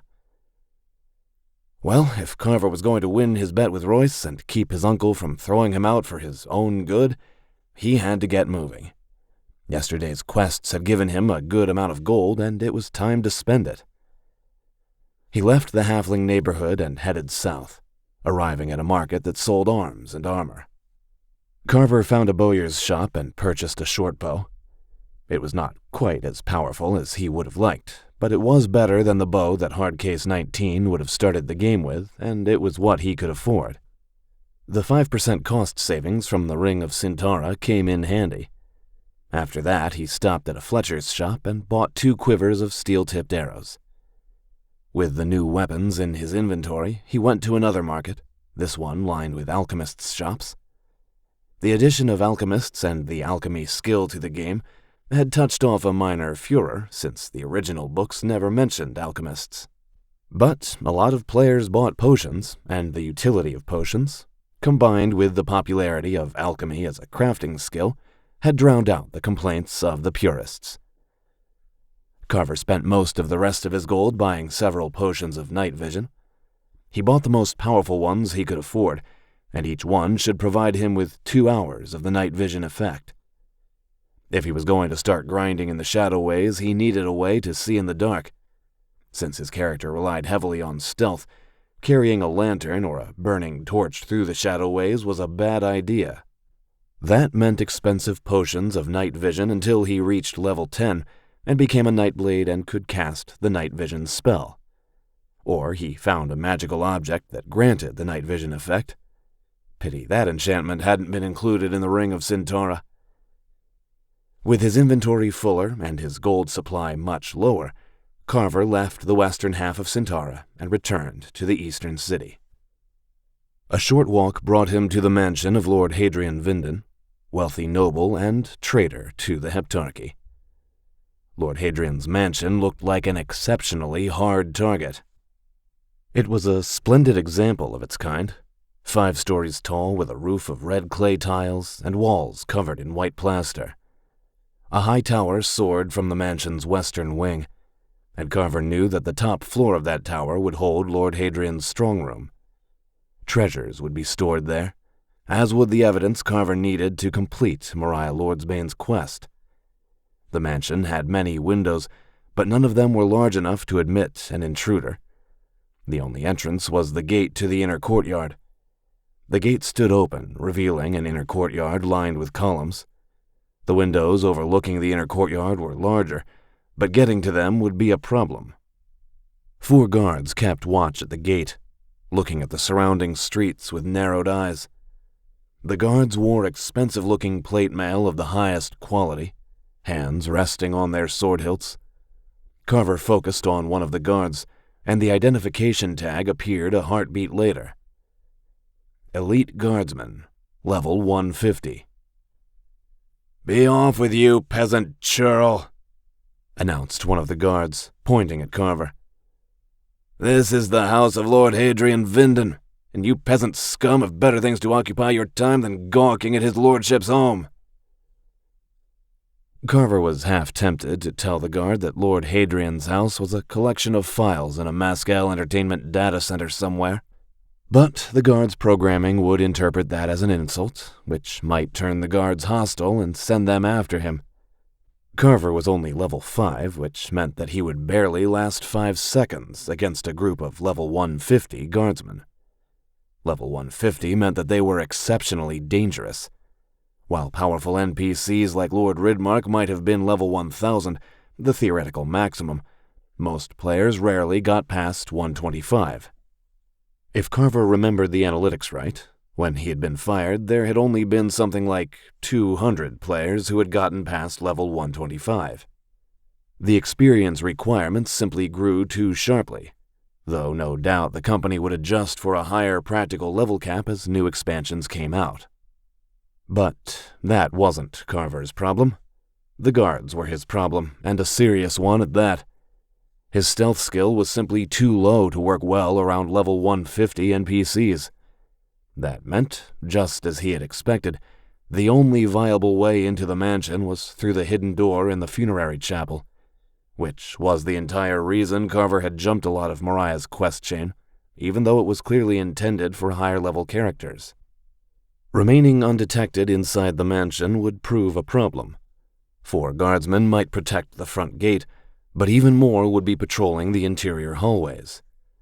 The only way Carver was getting anywhere near Hadrian's strong room was with the invisibility spell, which he wasn't getting until he came to level 10 and the Nightblade class. That meant it was time to level grind. He ignored the guards and walked south until he came to the harbor district. Quite a lot of the battle damage had been repaired. For a second, Carver found that odd. He had seen the worlds devastated by war, and even though it had been 8 years since Lord Admiral Winterholt had turned the Xianzar homeworld to an airless cinder, many of the worlds damaged by Xianzar attacks were struggling to recover. Then again, the time acceleration meant that considerable in-game time had passed since Carver had been here, and this was a game. If he was stabbed here, he could drink a healing potion. If he was stabbed in the real world, a long and painful recovery lay before him. Carver came to the warehouse with the entrance to the Shadowways and stepped inside. The trapdoor remained on the floor, and he opened it, activated stealth mode, and descended to the Shadowways. He retraced his steps from yesterday, coming to the door that led to the junction of 4 corridors. He eased the door open, firelight spilling from the brazier in the center of the chamber. As Carver had expected, the Murdoch scout had respawned. The Ratman moved in the same pattern as before. Carver equipped his short bow and one of his quivers of steel-tipped arrows and eased forward, remaining in stealth mode. This was as good of a time as any to practice using his new bow, and every successful hit would improve his archery skill. The trouble was his archery skill was still low, which meant he had to get fairly close to be certain of hitting the Ratman. Not as close as he did to stab it with his daggers, though. At last, Carver gauged he was close enough, and he slowly drew the bow, sighting the arrow. The Murdoch scout turned and sniffed the air, though the stealth eye remained closed on the HUD. Carver released the bow, and the arrow slammed into the back of the Murdoch. The creature jerked forward with a snarl far deeper than its rodent-like appearance would suggest, and then landed on the floor. Carver checked the notifications in his combat log.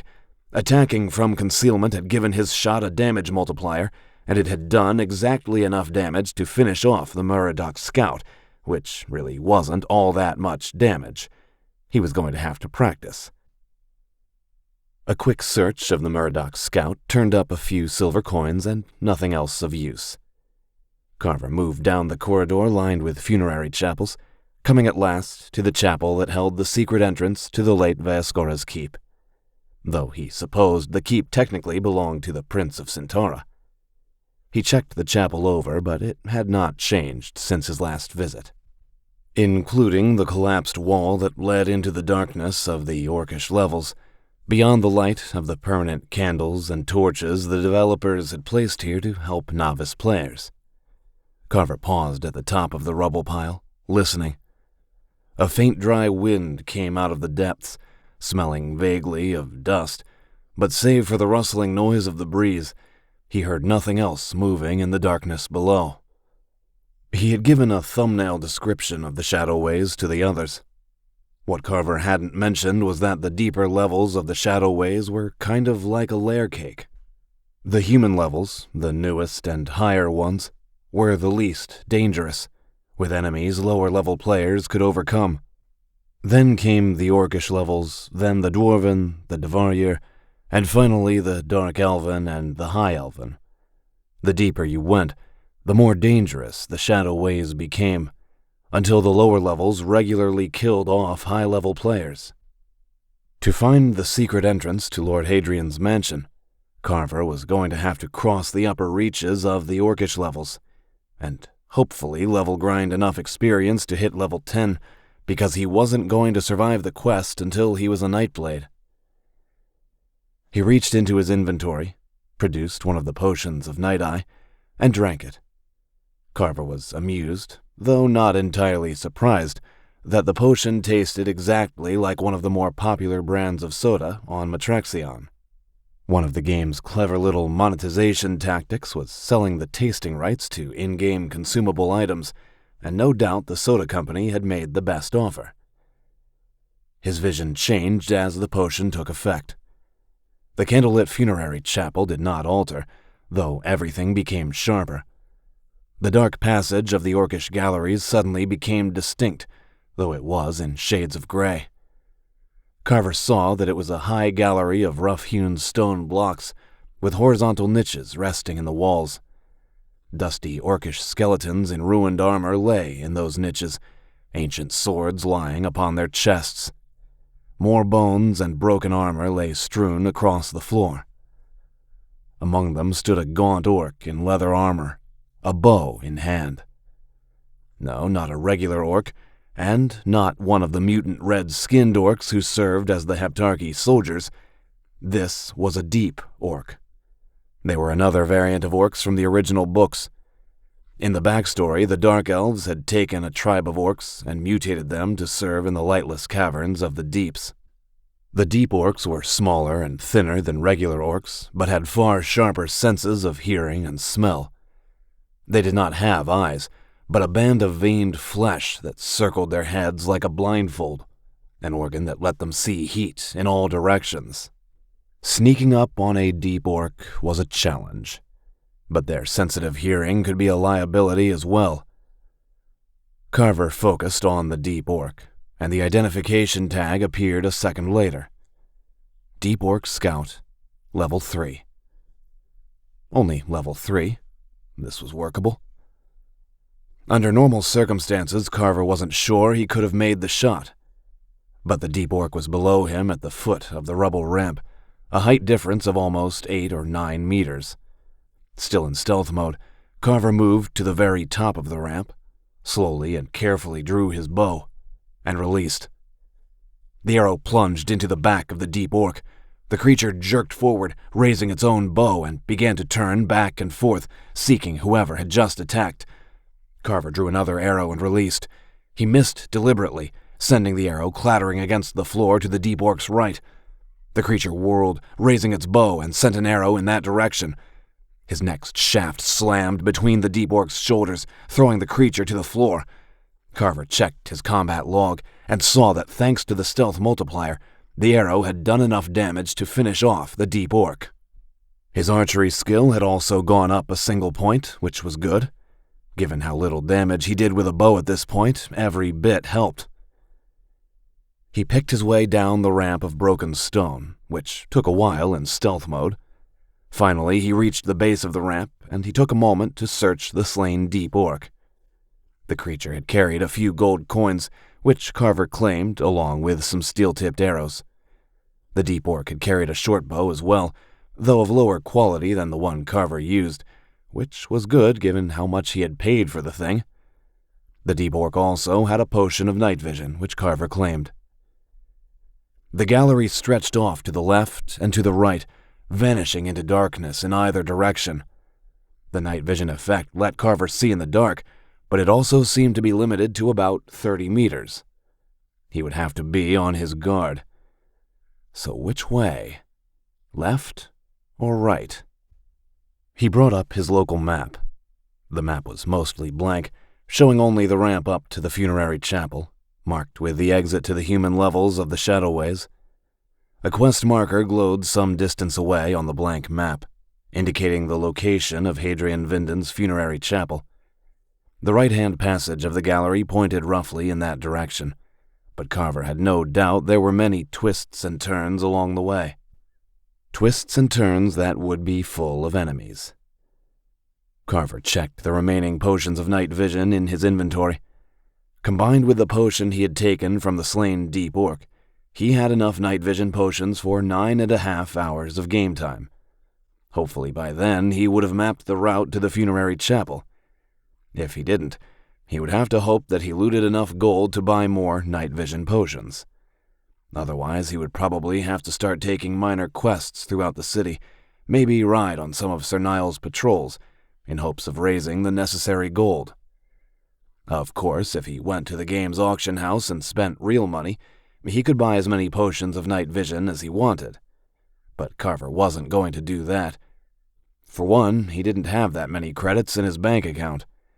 And if Royce found out about it, Carver would never, ever hear the end of it. No, he was going to have to do this the hard way. Carver moved forward in silence, bow held ready in his hands, stealth mode active.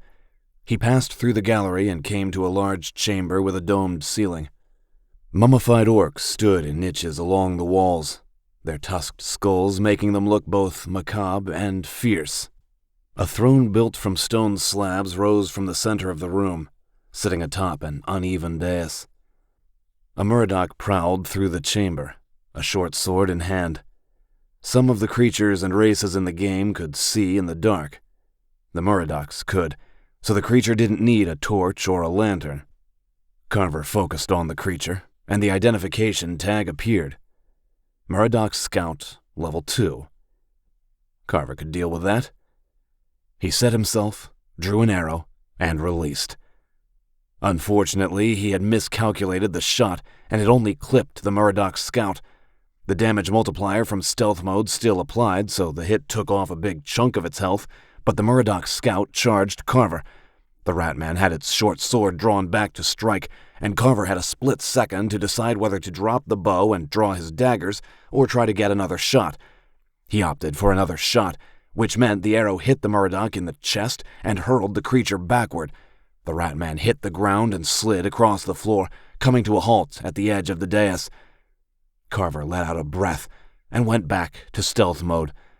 The eye remained closed, which meant that nothing else was aware of his presence. As usual, he searched the dead Murdoch and found some more silver coins. The creature also carried 2 throwing knives, which he added to his inventory. The Murdoch had nothing else useful. The next hour passed in slow, careful exploration of the maze of orcish ruins. Carver caught and killed several more Murdoch scouts. Sometimes he passed large, domed chambers that held closed sarcophagi and sealed tombs.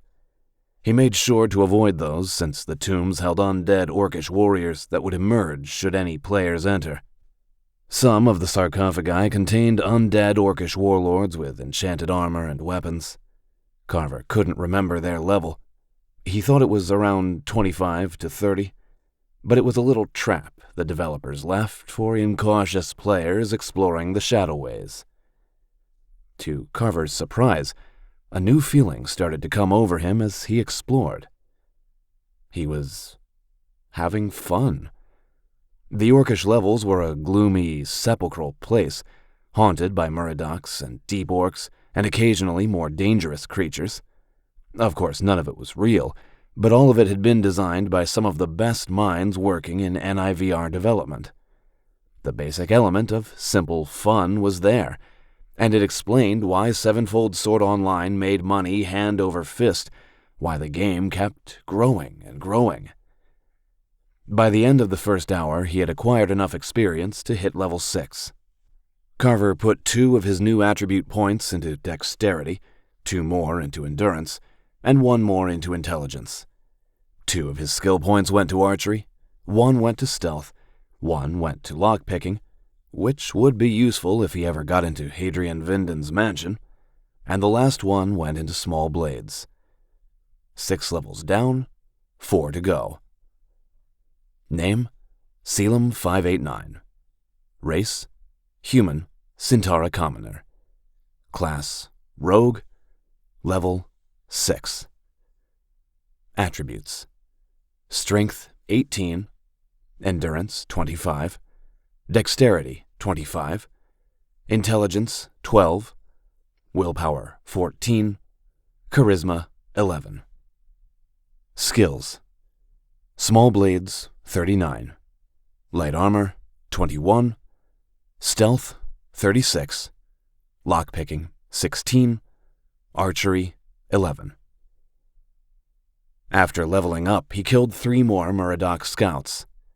They were getting a lot closer together, which meant he was approaching a large group of them. That could be tricky. He wasn't sure he could take a large group, but he might be able to pick them off one by one if he was careful. And unless his suspicions were off, a Murdoch camp might be between him and the entrance to Hadrian Vinden's funerary chapel. No sooner had the thought crossed his mind than a notification appeared on his HUD. A message from Hardcase 19. Hey, just got your message. I have some time for level grinding if you're still online. 13. Seeking Group. Carver concentrated and composed a reply message. Yeah, still in the Shadowways. Just ran into a large group of Murdochs. If you're up for it, we can try to take them together. Her reply came 5 seconds later. Okay, if you send me an invite, I'll log in at your location. Carver hesitated. The game allowed a player to send an invite to one of their contacts, allowing the contact to appear at the player's location when they logged in. That would keep Hardcase 19 from having to follow him all the way through the maze of the Shadowways, and would also share his map information for the local area with her. Yet, if she really was a Mescal security employee, it might reveal too much information about him. Then again, maybe he was too paranoid. Sevenfold Sword Online had a user base in the hundreds of millions, and while Mescal Entertainment had tens of thousands of employees, surely Carver wasn't important enough to merit a security employee to follow him around in the game full-time. Of course, given what he had discovered about the game, maybe he did rate an employee following him around the game. Or perhaps a team of wetwork operators waiting at the front door to make his death look like an accident. Carver shook his head in annoyance. He had been in enough fights to know that overthinking was sometimes a fatal mistake. In officer school, they had talked about the OODA loop. Observe, orient, decide, act. Too much second-guessing froze up the OODA loop, giving the enemy an opportunity to act. Sometimes more data was needed to make a decision, but sometimes it was better to trust your gut, make a decision, and commit to it. And his gut told him that Hardcase 19 was not a Mescal security employee. He would remain cautious just in case. After all, his gut had also told him that Cat would back him up. Carver sent the invitation. A few seconds later, golden light pulsed nearby and Hardcase 19 appeared. She still wore the enchanted leather armor from yesterday, a short sword on her hip and the bow in her right hand. Hardcase 19 took a few steps forward and looked around. Cool green eyes narrowed as she considered the gloomy gallery. Her character was a cloak elf, which meant she would have the ability to see in the dark down here. Nice place, she said. Yeah, downright cozy, said Carver. Hardcase 19 nodded. I pulled some extra work hours last night, so I've got a few hours yet before noon. Figured I might help work on our little heist project. Heist project. Carver supposed they were engaged in a heist of sorts. He also noted that it was morning wherever she was located, which didn't narrow it down.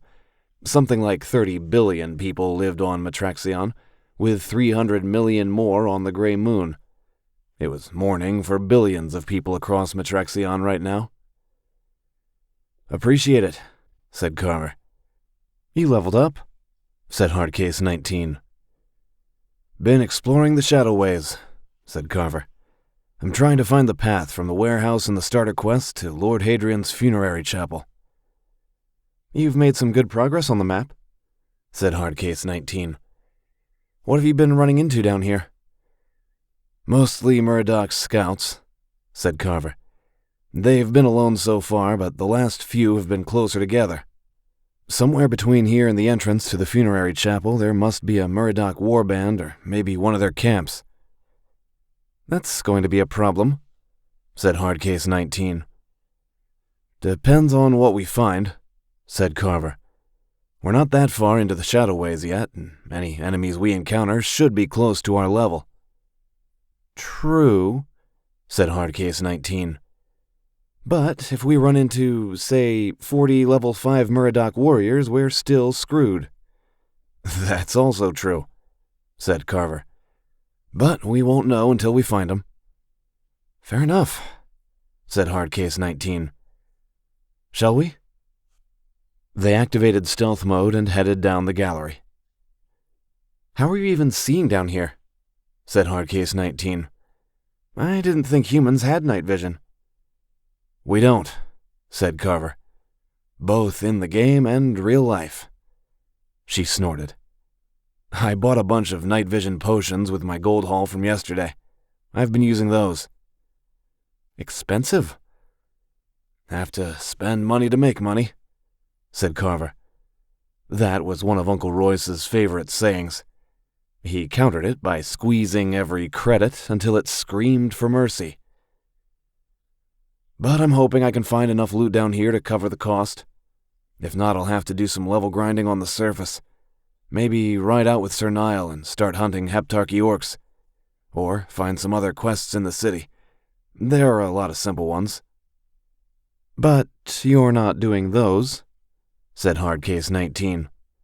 Because you want to rob Hadrian Vinden and sell his loot in the auction house for real money. I do need to make some real money, said Carver. If this works, it'll be a quick way to turn a credit, but I'll need to be level 10 first. Maybe we'll have a chance to find some good stuff right now, said Hardcase 19. Look. She pointed.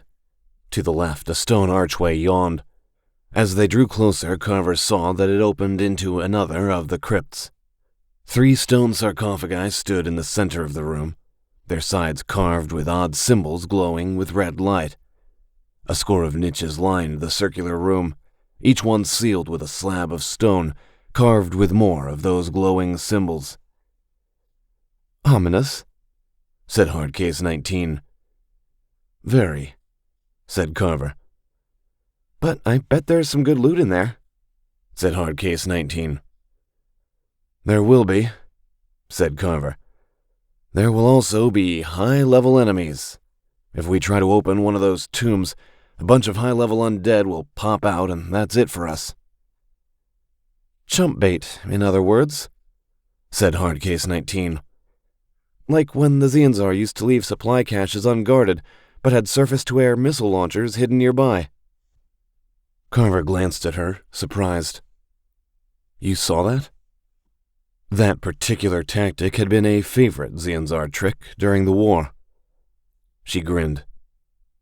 Maybe I saw it in one of your training modules. You might have at that. Carver and his colleagues had spent a lot of time building NIVR training simulations for pilots that included some of the most common Xianzar tactics. The Xianzar, for all their advanced technology, aggressiveness, and coordination, had a hard time thinking creatively or adapting to things outside of their programming, probably because of the hive mind that made their coordination possible. We'd better keep moving. I saw a sign at the gym that said, "Rise and grind," said Hardcase 19. Suppose it means something entirely different in this game? Carver felt himself laugh. You're probably right. They continued down the gallery, and it ended in another large domed chamber. Unlike the rest of the chambers, this one was half ruined. The far wall and about half of the floor had collapsed into a larger cavern beyond. 2 Murdochs prowled the chamber, armed with short swords and equipped with leather armor. Carver inspected them, and the same identification tag came up for both creatures. Murdoch Warrior, level 5. Might be trouble, said Hardcase 19. If we fight them fair, said Carver. But we need to get past them. Look at the map. The way the tunnels have been narrowing, it looks like we'll have to get past those Murdochs to reach the secret entrance." "You're probably right," said Hardcase 19. "You mentioned something about not fighting fair?" "Remember how we dealt with those first few Heptarchy orcs?" said Carver. She understood at once. "We need to get closer." Carver swapped his bow for his daggers, and they crept towards the Murdochs, keeping in stealth mode. The Murdoch warriors were speaking to each other, their deep, rasping voices echoing down the gallery. Their conversation was loud enough that they didn't hear Carver and Hardcase 19 approaching, and the wind was blowing out of the broken wall ahead. Carver could smell the greasy odor of the ratmen, but they would not be able to smell him. Though the odor was quite strong, come to think of it. Stronger than he would have expected. They came as close as they dared, and Carver pointed to a niche in the wall. Likely it had once held the bones of an orcish warrior, though now it contained only cobwebs. Hardcase 19 nodded, and Carver eased into the niche, gripping his daggers. Hardcase 19 set an arrow to her bowstring, drew it back, and released. An instant later, he heard the arrow thud into Murdoch flesh. The conversation ceased, and steel rang as the warriors drew their swords and charged. Hardcase 19 loosed 2 more arrows. Both shots found their targets, and Carver heard one of the Murdochs fall. Hardcase 19 began backing away in haste, swapping her bow for her short sword, and the second Murdoch warrior rushed right past Carver's hiding place. He jumped from concealment and buried his daggers in the Murdoch's back. Attacking from stealth and from behind gave his strikes a massive damage multiplier, and the Murdoch pitched forward. Carver rode it to the ground and then straightened up, pulling his daggers from the Murdoch's flesh. He was half tempted to cut the creature's throat just in case, but his attack had inflicted 17 more points of damage than the unlucky Ratman had possessed. "Good shooting," said Carver, straightening up. Hardcase 19 grinned. "And just like before, nice stabbing." She paused. "You hear that?" Carver heard a faint, low murmur coming from the damaged chamber ahead. It sounded vaguely like the murmur of a crowd, or perhaps water flowing through a channel. "A crowd?" said Carver.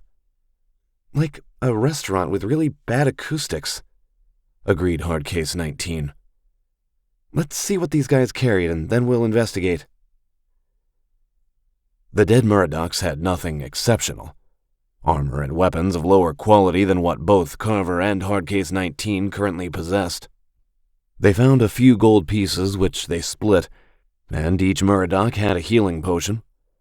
Once the looting was done, they resumed stealth mode and headed to the damaged chamber.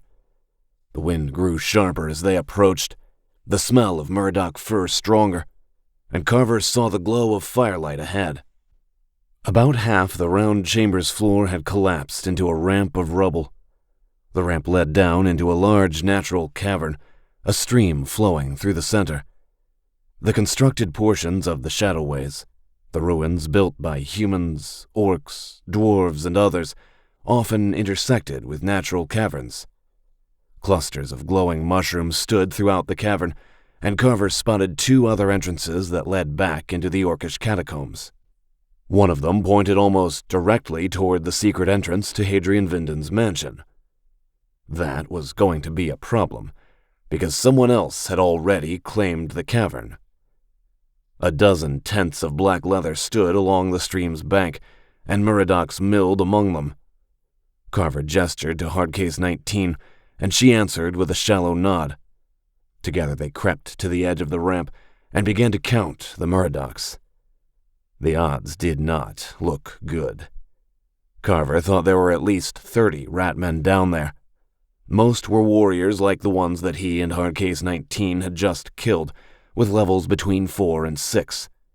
But there were 4 Murdoch champions at level 12, equipped with chainmail armor and longswords, and a Murdoch strike commander in plate armor who was level 17. Carver also spotted a ratman wearing a robe and cowl of black leather, carrying a twisted staff topped with 3 human skulls. The identification tag marked him as a Murdoch priest, and Carver suspected he would be able to cast spells of dark magic, as Vayaskora had during the starter quest. Carver finished counting, and he beckoned to Hardcase 19. Together they moved back down the gallery, far enough away that they could speak without being overheard.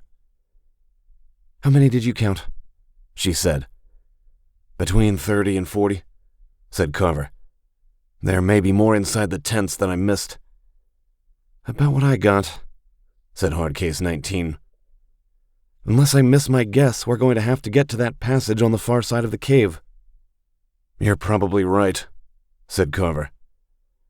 "We're not going to fight our way through them," said Hardcase 19. "There's still a lot of blank space on the map. If we circle around to the south and the west, we might be able to get around them." "We might," agreed Carver. "Trouble is, I think this is the group that's been sending out the Murdoch scouts I killed earlier. If we let even a single scout escape, it will run back here, alert the others, and they'll rush after us." "That would suck," said Hardcase 19. "I see why this quest is for upper-level characters." She hesitated. "Maybe when Battle Dwarf 873 and Boss Babe 56 are back online? No, that's a bad idea. Even the four of us couldn't take that many Murdochs at once. So, those are our options. Level grind until we can take them, find a way around this cavern, or recruit more help." "And take a smaller share of the profits," finished Carver. "I never liked that sentence," said Hardcase 19. Carver considered what he knew about the way the game was designed, and the way that NPCs, especially hostile NPCs, reacted to each other. "There might," he said, "be another way." "I'm listening." "How adverse are you to doing something stupid and risky?" Hardcase 19 shrugged. "We're in a video game. None of this is real life. How bad could it be?" Carver told her what he had in mind. She coughed out a laugh. "Why, you don't do things halfway, do you?" "It should work," said Carver. "We'll have to do some fighting, but we both have a good supply of healing potions at the moment." "Okay, let me ask you something," said Hardcase 19. "When you were in the military, were you ever in combat ops?" "Yeah," said Carver. "I wasn't supposed to be, but the Zeons are." "If you had to plan a combat op, would you use a plan like this?" said Hardcase 19. "Hell no," said Carver. "Way, way too risky." "Okay, good," said Hardcase 19. "Then let's do it." "Why'd you ask?" said Carver. She shrugged. "When I was a pilot, I knew a lot of officers who were assholes. They did dumb things that got people killed, and then tried to take credit for their work if it went right." "I think we all knew officers like that," said Carver.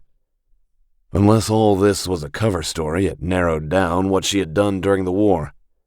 That level of disdain for officers meant that she had probably been a non-commissioned officer, and NCOs had piloted shuttles, troop transports, and dropships. Dropship pilots had high casualty rates. "But this is only a video game," said Hardcase 19. "So, let's do it." 14. Mobs. Carver nodded, and they crept back to the half-collapsed chamber overlooking the natural cavern. The Murdochs milled about in their camp, speaking to one another in their deep voices. They reached the edge of the collapsed floor and gazed into the cavern. Carver spotted a level 6 warrior at the edge of the camp. He pointed at it, and Hardcase 19 nodded. If they took the Rat Man out, that would be one less Murdoch warrior they would have to fight, with only 30 or 40 more to go. "On 3, she breathed. Carver drew his bow, and on the count of 3 they both loosed simultaneously. Their arrows slammed into the Murdoch warrior, driving the creature to the ground. The combined damage was enough to kill the warrior, and it lay motionless, 2 arrows jutting from its back. The stealth eye on Carver's HUD remained closed. None of the other Muradocs had yet noticed. A notification informed Carver that his stealth skill had just gone up a point. He glanced at Hardcase 19, who winked, pointed at another Muradoc warrior, and held up 3 fingers. On the count of 3, they both loosed their arrows, killing another Muradoc warrior. Once again, Carver's stealth skill rose by a point. He did a quick mental calculation and realized that there were so many ratmen in the cavern that he was making stealth checks against all of them and succeeding, which was driving up the skill faster. Most likely, they would not be able to do that for much longer. The prediction was proven accurate on the 4th Muradoc warrior they killed. It managed to screech before it died, and suddenly every single ratman in the cavern was looking at the dead Muradocs. Then, as one, they lifted their beady, red-glazed eyes and looked up the ramp to Carver and Hardcase 19. The stealth eye on his HUD popped wide open. Both the Muradoc strike commander and priest bellowed commands, and every single ratman in the cavern rushed towards them, weapons drawn. "Well, that's intimidating," said Hardcase 19. "Run!" shouted Carver. They turned and sprinted through the ruined chamber back to the gallery. About 20 meters down the gallery, they stopped, raised their bows, and loosed arrows again, sending them arcing high and falling towards the ramp of broken stone. They hadn't aimed all that carefully, but the Muradocs were packed close enough together that both arrows scored hits. Carver and Hardcase 19 whirled and hurried down the gallery. After another 30 meters, they loosed arrows yet again. Both shots hit, but they didn't do very much damage. However, the damage wasn't the point. The arrows drew the attention of the Muradocs, and the ratmen kept pursuing. Depending on how they had been scripted, they might let Carver and Hardcase 19 go once they got far enough from the camp. Carver didn't want that. He wanted the Muradocs to follow them. Some of the various fighter classes had the taunt ability, which forced enemies to focus on them, but neither he nor Hardcase 19 had access to that, which meant they had to keep the Muradocs' attention on them the old-fashioned way. "Go!" said Hardcase 19, snapping off one more shot. They sprinted up the gallery, the Muradocs in hot pursuit. Carver glimpsed a flash of blue light behind the Muradocs as the priest cast a spell. He took a quick look at the combat log. Muradoc priest has cast Lesser Edict of Haste. All allied creatures will receive a 20% boost in speed, but suffer from -5 endurance for the next 30 seconds. The dark magic skill didn't have many character buffs, unlike light magic, and those it did have carried a penalty or cost of some kind. The Muradocs would run out of stamina faster than they would have otherwise, but would move much more quickly. Even with the endurance penalty, the Muradocs would have no trouble overwhelming Carver and Hardcase 19. The archway to the crypt was coming up on their right. Carver raced through the archway and towards the nearest sarcophagus, Hardcase 19 a half step behind him.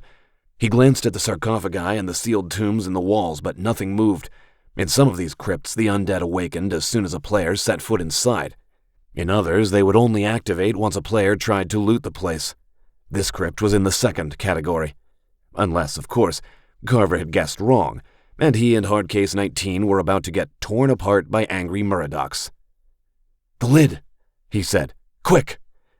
He seized one end of the lid of the sarcophagus, and Hardcase 19 took the other. Together they heaved, pushing the lid to land with a thunderous crash against the floor, a crash that echoed over and over in the crypt. Just as well they hadn't been trying to sneak away. There was no way the Muradocs could have missed that noise. Inside the sarcophagus lay the withered, mummified corpse of an orcish warrior. In life, the orc would have stood 7.5 feet tall. The corpse wore black plate armor adorned with glowing symbols of crimson light, and a massive sword with a broad black blade rested atop the cuirass, both the orc's gauntleted hands grasping the hilt. The dead orc remained motionless. "I thought you said the undead were supposed to wake up," said Hardcase 19, her voice tight. She had been blasé earlier, saying that this was only a game and none of it was real, but it was easy to forget that in the moment, and IVR simulations had that effect. Some gold coins, gems, and rings lay scattered around the armored orc. Carver seized one of the coins and transferred it to his inventory. Ghostly blue fire blazed to life in the dead orc's eye sockets. At the same time, Another thunderous crash filled the crypt as the slabs on the wall niches exploded, shattering against the floor. Within the revealed niches stood undead orcs armored in rusted chainmail and carrying swords and splintered shields. "You were saying?" said Carver, backing away. The lids on the other sarcophagi split open, the undead orcs within rising. These orcs did not have plate armor, but instead wore ragged, dusty robes and carried staffs. Shamans, most likely, or warlocks. "Fools!" thundered the armored orc, raising his massive sword. It erupted into howling crimson flames. "You dare to disturb my rest? You dare to claim that which is mine? I shall cut you down, and your bones will lie here for all eternity." Carver focused on the armored undead orc standing in the sarcophagus. Undead orcish warlord, level 37. A quick glance around the chamber revealed that the undead orcs emerging from the niches were level 9, while the spellcasters who had emerged from the sarcophagi were all level 12. "Maybe the plan worked a little too well," said Hardcase 19, trying to keep all the potential enemies in sight at once. Right about then, the first Muradoc warriors rushed through the archway and into the crypt. "More defilers!" roared the undead orcish warlord. "Strike them down, my warriors!" The mob of Muradocs charged into the crypt, only to meet the advancing undead. Steel rang on steel, and the undead orcish shamans all began casting spells of dark magic. The Muradoc strike commander bellowed a command, and the Muradoc priest began casting spells of its own. "Go," said Carver. Hardcase 19 didn't need to be told twice. They raced across the crypt, heading for the gallery entrance on the far side. One of the undead orcish warriors intercepted them, leading with its shield, sword drawn back to strike. Carver swapped his bow for his daggers and attacked. They had to get out of the crypt quickly. Carver didn't know who would win the battle between the undead and the Muradocs.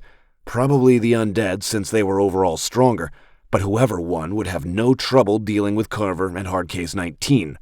That meant getting back to the rest of the Shadowways so they could use the stealth skill again. Carver's blows with his daggers connected, but the undead orc caught the strikes upon its shield. The orc followed up with a shield bash, and Carver dodged. He mostly got out of the way, but the edge of the shield connected with him for 12 points of damage. The attack had left the undead orc open, and Hardcase 19 attacked from the side, plunging her short sword down with both hands. The orc staggered from the attack, turning to face the new threat, and Carver struck, driving his daggers again and again into the undead orc's leathery flesh. It swung its shield at him again, and this time Carver dodged, the old wood and rusted metal of the shield missing him by a few inches. Hardcase 19's next stab finished off the undead orc, and it fell. "Come on," said Carver, shooting a quick glance at the melee. He couldn't tell who was winning, but he thought that the undead were pushing the ratmen towards the archway. Either way, he didn't want to linger here and find out. He ran for the smaller entrance on the far side of the crypt, Hardcase 19 following. The archway opened into another catacomb gallery, niches containing dead orcs lining the walls. Thankfully, the orcish skeletons in the niches were just old bones, not undead. The gallery ended in another round chamber with a domed ceiling, more sarcophagi standing in rows, but a portion of the wall just outside the crypt had collapsed, revealing a natural cave tunnel that sloped downward. Carver checked his map, and based on their position, he was pretty sure that it led towards the cave with the Muradoc camp. "All right," said Carver, looking around. "I think we're clear for the moment. This cave should go back to the Muradoc camp and—" "What?" Hardcase 19 was laughing. "What?" said Carver, baffled. "That was insane," said Hardcase 19. "You know that, right? Totally insane. But it still worked. It's annoying." "What is?" said Carver. "That the plan worked?" "That this game is fun," said Hardcase 19. Mescal Entertainment really screwed over someone in my family. Mescal Industries screwed over some of my friends, and they got away with it. I'm still mad about it, but I'm playing this stupid game and enjoying it." Carver hesitated. His paranoia suggested that if she was a Mascal security employee, she might be trying to lure him into revealing more about himself. Of course, Carver wasn't doing anything illegal or violating the terms of his severance agreement by playing the game. But it did seem odd that the first player with whom he had cooperated in the game also claimed to have reasons to dislike Mascal Entertainment. "Look, you were in the military, right?" said Carver. She nodded. "Then you know that a lot of senior officers were enormous jerks. But we all still served and we won the war. Mascal Industries is like that. Some good, some bad. I think most people on Matraxion will agree that Alexander Mascal is a colossal asshole." He remembered some of Uncle Royce's rants about the man.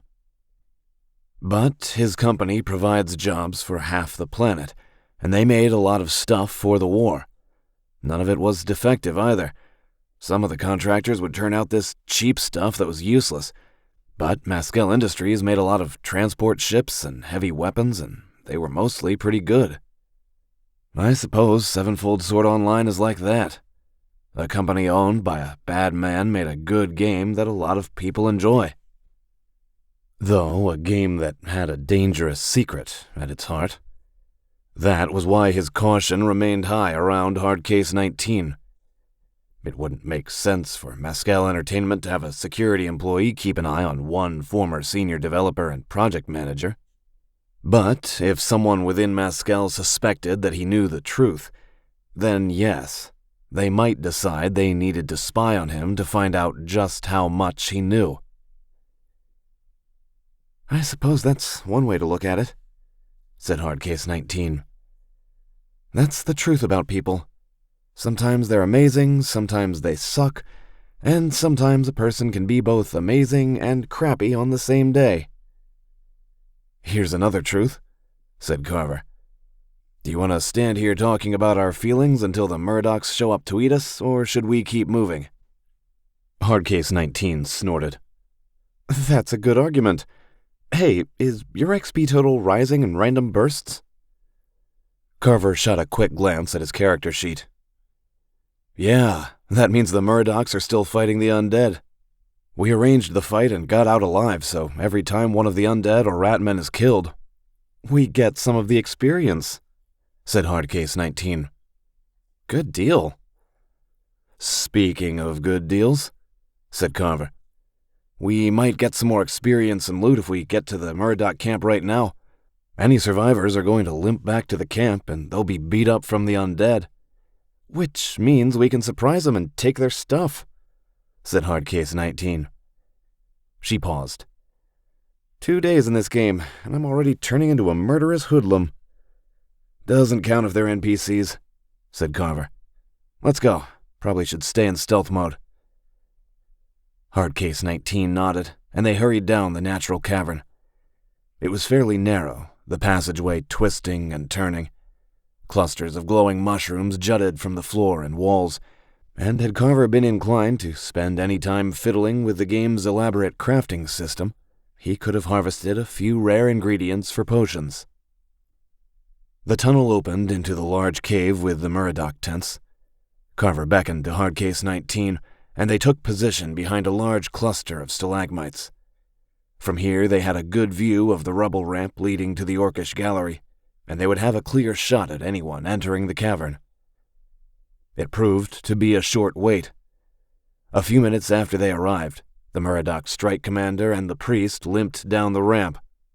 Both looked rather the worse for the wear. There were no other Murdochs with them.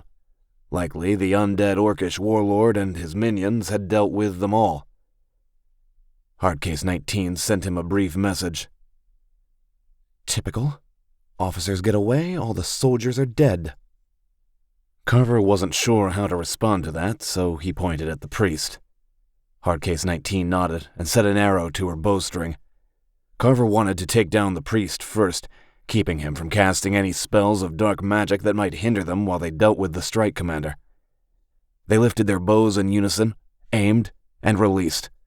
The arrows struck the Murdoch priest, Both shafts plunged into his chest, and the priest fell backward and landed hard against the rubble. With the damage multiplier from the stealth attack, the arrows had killed him. The Murdoch strike commander bellowed a war cry and charged. Carver and Hardcase 19 loosed more arrows, and they struck the hulking Murdoch. Neither arrow did much damage. The strike commander wore plate armor, and the arrows deflected from the dark metal. If the Murdoch's hit points hadn't already been so low, Carver wouldn't have chanced an encounter with him. As it was going to be tight. "I'll draw his attention, you keep shooting," said Carver. Hardcase 19 nodded, and Carver loosed one more arrow, swapped his bow for his daggers, and charged. The Murdoch leader turned towards him, weapon coming up. The strike commander didn't have a shield. Likely he had lost it in the fight against the undead. But he did have a large, wicked-looking battle axe with a metal haft. It looked like the sort of axe that could have gone through a tree branch with a single blow. At the last minute, Carver decided to change his tactics, switching his daggers for his throwing knives. The knives didn't have as much range as his arrows, though thanks to his small blade skill they would do more damage. But the Murdoch strike commander was almost on top of him, and range would cease to be a problem soon enough. He flung the knife, which did a few points of damage. Carver dodged the blow of the Ratman's axe, his dexterity score letting him get out of the way, though not by very much. If he made a single mistake, the Murdoch was going to land a hit. Carver didn't think the Murdoch could single-hit kill him, but the axe would still do a lot of damage. Maybe 2 or 3 hits would be enough to finish him off.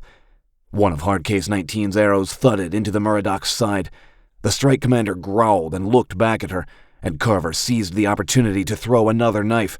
The blade hit the Murdoch in the neck, doing more damage than before, and the strike commander roared and came at Carver. He kept retreating, trying to stay ahead of the Ratman's blows. Had there been any other enemies in the cavern, this wouldn't have worked, but between Carver and Hardcase 19, they whittled the Murdoch's hit points down bit by bit. Then Carver stumbled. The Murdoch bellowed and rushed at him, and before he could recover his balance, the Murdoch strike commander drove the axe into his chest. Had the blow struck Carver in real life, it probably would have splintered through his ribs and chopped his heart in half. With the game's facsimile of pain, it felt like getting moderately whacked across the chest with a 2x4. Painful, but not debilitating. More worrying was the fact that the blow had removed about 60% of his hit points. But the Murdoch had moved closer, and Carver had an opportunity to strike back. He drew his daggers and stabbed, plunging the steel blades into the side of the Murdoch's neck. Driving the daggers into a sensitive area had a damage multiplier, not as high as striking from stealth, but it was enough. Carver's attack eliminated the last of the Murdoch's health, and the strike commander fell dead. He let out a breath, looking around the cavern, but didn't see any other foes. Proof of that came a second later when his hit points started to regenerate, which would not happen outside of combat. "You okay?" said Hardcase 19. "That guy hit you pretty hard." "Yeah," said Carver. "Another hit and I'd have respawned up on the surface, but we got him first." "Man," said Hardcase 19, gazing down at the dead strike commander. "I didn't realize it before, but those things stink." She was right. The musky, greasy smell of Murdoch fur was very strong and not pleasant. "They say sensory immersion is the key to a good NIVR session," said Carver. "It's accurate, whatever it is," said Hardcase 19. "At my business, we put out rat traps by the truck dock and the emergency door. They smell just like this, except this is a bit stronger." Golden light flashed across his vision, followed by a flourish of trumpets and triumphant drums. This little excursion had racked up enough experience points that Carver had leveled up. "You get that too?" said Hardcase 19. "Yeah," said Carver. "Let's loot this place first and then assign skill points. There's always a chance that another player might wander in and start stealing our loot." "I thought the game created different instances of dungeons so that doesn't happen," said Hardcase 19.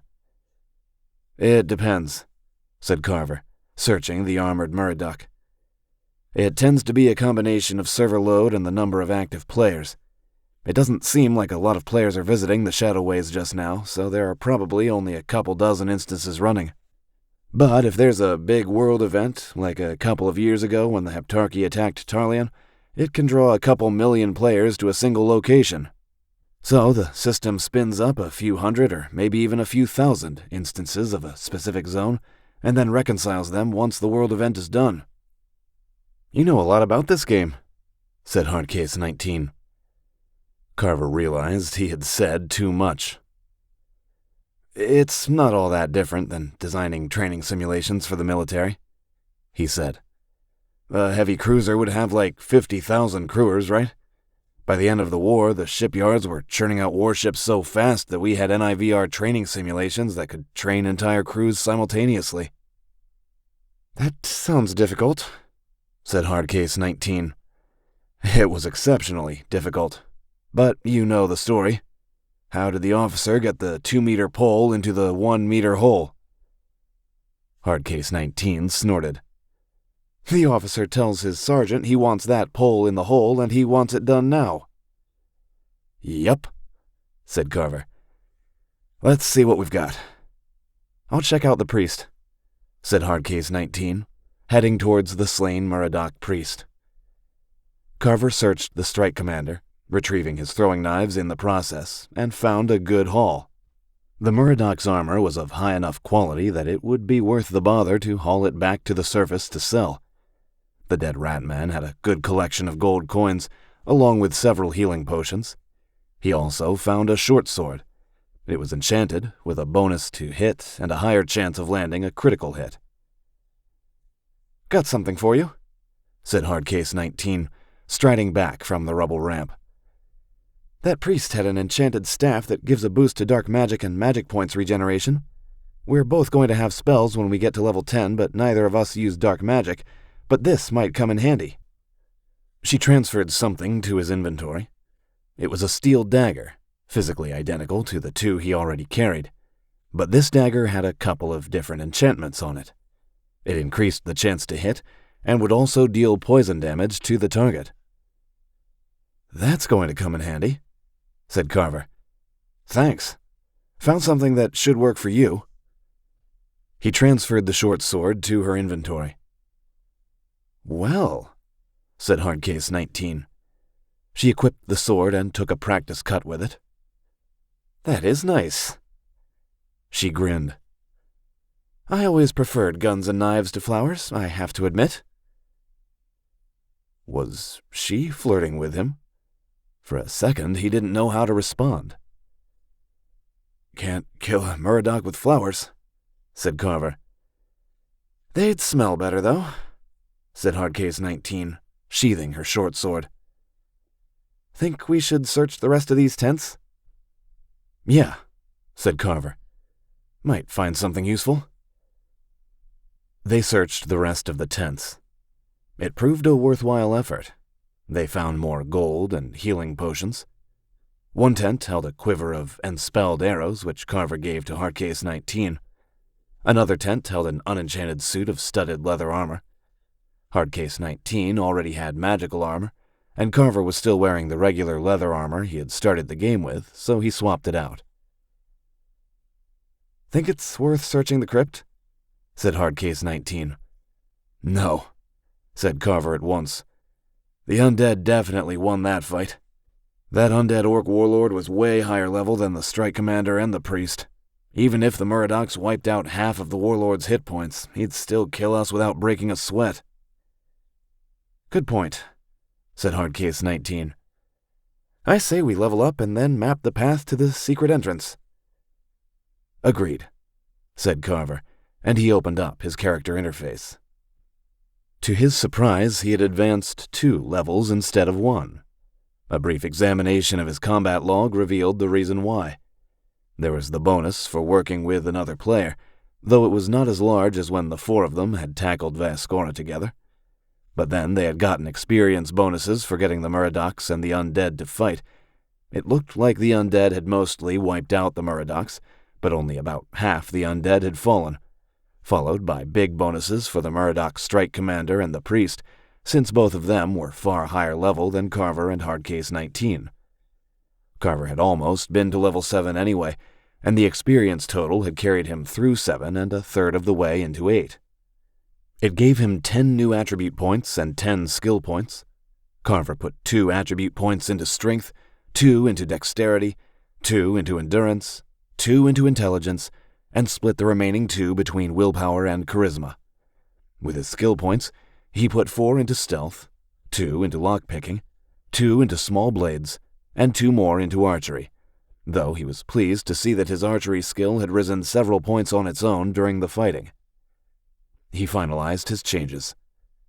Name, Selim 589. Race, human, Centaura commoner. Class, rogue. Level, 8. Attributes: strength, 20. Endurance, 27. Dexterity, 27. Intelligence, 14. Willpower, 15. Charisma, 12. Skills: small blades, 41. Light armor, 21. Stealth, 42. Lockpicking, 18. Archery, 16. He glanced at Hardcase 19's identification tag and saw that she had likewise leveled up. Level 8? He said. Yeah, just barely got there, she answered. All that experience we got from the fight between the Murdochs and the undead. I guess the game really rewards you for being devious. Devious while cooperating with other players, said Carver. She laughed. Once you hit level 10, do you know what class you're going to choose? Elven Ranger, I think, said Hardcase 19. I read up on it on the official Mascal game site last night. She grimaced as if the very thought of reading one of Mascal Entertainment's sites was distasteful. But I'll get access to either earth magic or water magic. You can get both if I remember right, said Carver.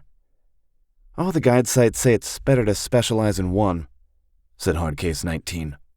She had indeed done her research. Also, I get an animal companion. That's right, said Carver. I'm thinking Northerland Wolf for my animal companion, said Hardcase 19. We do all these stealth attacks, and Northerland Wolves have high stealth ability. Also, I'm not really a dog person, but it would be nice to have a pet where you don't have to clean up its mess 5 times a day. That's true, said Carver. I grew up on a farm. I noticed that any farms in this game smell a lot nicer than the ones in real life. He realized that he had said more than he had intended. Oh yeah, said Hardcase 19. I know a little bit about food handling and sanitation laws, and every single inn and tavern in Centaura would get shut down in about 5 minutes if the health inspector came by. Good thing they're virtual and aren't selling actual food, said Carver. No, just microtransactions, said Hardcase 19, and he laughed. Well, if we're all leveled up, we should probably keep moving. Yeah, said Carver. Just in case I'm wrong about the Murdochs and a couple dozen of them are about to come pouring into the cavern. Cheery thought. They returned to stealth mode and crossed the cavern, coming to another natural tunnel. After a short distance, the tunnel opened into another orcish gallery. This one was badly damaged, with one of the walls collapsed, and the passage sealed off entirely another 30 or 40 meters ahead. But the collapsed wall had formed another ramp of rubble, a convenient game mechanic that, and Carver and Hardcase 19 ascended it. They emerged in a damaged funerary chapel much like the ones they had seen earlier. The entrance to the rest of the shadowways had been bricked up, which had no doubt been an effective security measure until the rest of the chapel had collapsed. In the intact wall was a stone door with an iron keyhole set into it. Carver produced the key that Lady Mariah had given him and pushed it into the lock, though he did not turn it. The key fit perfectly. That's it, said Hardcase 19. Do we keep going? Not yet, said Carver. All of Hadrian's guards are very high level. They'll see right through our stealth skill. This entire plan needs me to have the invisibility spell, and I'll get it at level 10. Just have to get there first. I've got some time yet, said Hardcase 19. Up for some grinding? Let's go hunt some Muradocs, said Carver. With the secret entrance to Hadrian Vinden's mansion marked on their map, they continued exploring the orcish levels of the Shadowways, ambushing and killing several more Muradocs and deep orcs. Working together, they racked up quite a bit of experience, drawing closer to level 9. Despite himself, Carver found that he enjoyed exploring the Shadowways with Hardcase 19. Maskell Entertainment had fired him, and they had done some wrong to Hardcase 19, assuming her story was true, but there was no denying that the game really was quite fun, and that Carver enjoyed playing the game with Hardcase 19. She was competent, cool-headed, made good suggestions, and didn't needlessly criticize. He didn't let that feeling make any inroads into his mind. There was no way of knowing who she was in real life. "All right," said Hardcase 19 after about 8 hours of in-game time. "I hate to say it because this has been fun, but I need to log out. I sometimes think if I leave my employees alone too long, they'll burn down the building." "You could always keep the insurance money," said Carver. Hardcase 19 snorted. "You know what insurance companies are like. They'll find some way to deny the claim. Hey, are you staying in the game?" "For another couple hours," said Carver. "When you head up to the surface, mind selling all this stuff?" said Hardcase 19. "Neither of us can use the staff, and I don't think Boss Babe 56 is going to choose dark magic. I think she said she wanted to be a magistria, which means she'll specialize in light magic." "I might have a better idea," said Carver. "Why don't I try selling it at the auction house? Get a couple of credits for it. Hopefully a preview of what we'll make when we break into Hadrian's mansion. I'll split whatever I make 50-50 and send you the receipt to prove I'm not screwing you." Belatedly, he realized that screwing may not have been the best choice of words, but Hardcase 19 only shrugged. "Why the bleep not?" she said. "Let's see, the staff and that enchanted plate armor we found. It's limited to Ratmen, and neither of us can use it." "Sounds good," said Carver. "Can you access the game messaging app on your phone?" Hardcase 19 nodded. "I'll send you the money through that." "I'll wait for it," said Hardcase 19. She hesitated. "You know, this was more fun than I thought." "Same for me," said Carver. "Go terrorize your workers."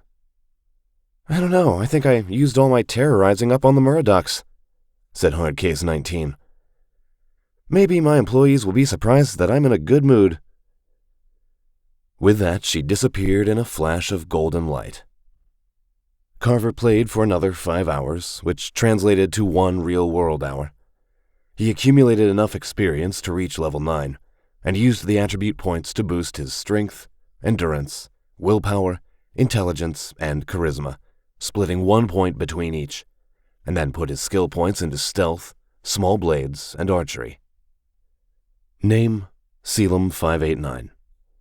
Race, human, Centaura commoner. Class, rogue. Level, 9. Attributes: Strength, 21. Endurance, 28. Dexterity, 27. Intelligence, 15. Willpower, 16. Charisma, 13. Skills: Small blades, 43. Light armor, 21. Stealth, 44. Lockpicking, 18. Archery, 17. On the next level up, he would have to choose his first spells. With that thought, he logged out. Carver blinked his eyes open and straightened up with a grunt, taking off the diadem and setting it back on its cradle. He stood up and winced, startled at the ache in his muscles. Maybe it shouldn't have surprised him. He knew that he had overexerted himself with his workout and run this morning. Well, he had met people who used alcohol and drugs of varying degrees of illegality to deal with bad memories. Overexercising was probably a low entry on the scale of self-destructive behavior. Still, it was almost lunchtime, so he had better eat something. And definitely drink a bunch more water. Dehydration had a nasty way of sneaking up on you. Carver did some stretches and walked to the kitchen. He drank several glasses of water and then took one of the healthier Carver Convenience Foods options out of the fridge, chicken with taco-spiced rice. As it heated up in the cooker, Carver installed the Sevenfold Sword Online app on his holophone, walking back to his room to authenticate his account against the secure partition on his computer. He sat at the kitchen island, putting the holophones and the tray holding his lunch before him. Carver activated the holophone's built-in projector, and the holographic interface hovered over the island, far larger and easier to read than staring at his phone's screen. As he ate, Carver logged into the game's app and accessed the auction house. Sevenfold Sword Online had an elaborate auction house where players could sell items they had found in the game. Some items did not bring in much money. If you wanted to sell gold for use in the game, the price varied between 800 to 1,200 gold coins for a single credit. Something like the Cloak of Shadows his character wore might get 10 credits, which was at least enough money to buy a few Carver Convenience Foods breakfast burritos.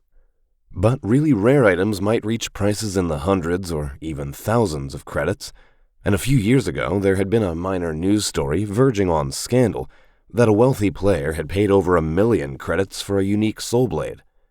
There had been several tut-tutting news reports about how that kind of thing wouldn't have happened during the war. Since Mescal Entertainment took a 15% cut of any auction house transactions, the company hadn't said anything save that it strove to provide the best possible experience for all players, regardless of socioeconomic background or planet of origin. Come to think of it, Kat had probably written that statement. Carver uploaded the enchanted plate armor and the staff of dark magic they had taken from the Muradocs, set a minimum price, and got the auction going. He minimized the Sevenfold Sword Online app and browsed the news as he ate. There seemed to be nothing unusual. Reconstruction updates on the various worlds that had been damaged by the Xianzar War, squabbling over the relief funding acts in the Commonwealth Parliament, an upcoming royal visit to Matraxion, and so forth. Having seen how the Ministry of Defense had managed the news during the war, Carver was not inclined to put too much trust in any reporting he read or saw. It was also why he hadn't considered going to reporters with what he had discovered about Sevenfold Sword Online. Mescal Industries had more than enough influence over the press to shut down any hostile stories, and even the news outlets that Mescal didn't own wouldn't run a story critical of the company without proof. Which was why Carver needed to find that proof. His holophone chimed and Carver swiped back to the Sevenfold Sword Online app. A number of bids had come for the staff and armor, and Carver accepted the highest bids for both. The transaction went through, and Carver found himself 44 credits richer. He sent half the funds to Hardcase 19's account, along with a screen capture of the transaction so she would know he wasn't stiffing her. To his surprise, her response message came almost at once. "Ha! Thanks, Selim 589. I suppose if we kill like 1 billion more Muradocs, we can retire." Well, he had made 22 credits. He just had to make 2,978 more to win the bet with Uncle Royce. 15. Stealth Quest. Carver took the afternoon off from the game and logged into Carver Convenience Foods servers, working on maintenance for the inventory system he had built for Royce. The software that the company had used before had been grossly inadequate for the task. Uncle Royce's dislike of spending money had come back to bite him there. The company had thousands of food kiosks throughout Spaceport City, and tens of thousands more in the industrial and commercial areas of numerous towers across the lake in Arcology City. The inventory system Carver had built required way fewer server resources and processing time than the previous system, though it did need regular maintenance to keep the databases reconciled with one another and to push out the client software to the AI systems controlling the food kiosks.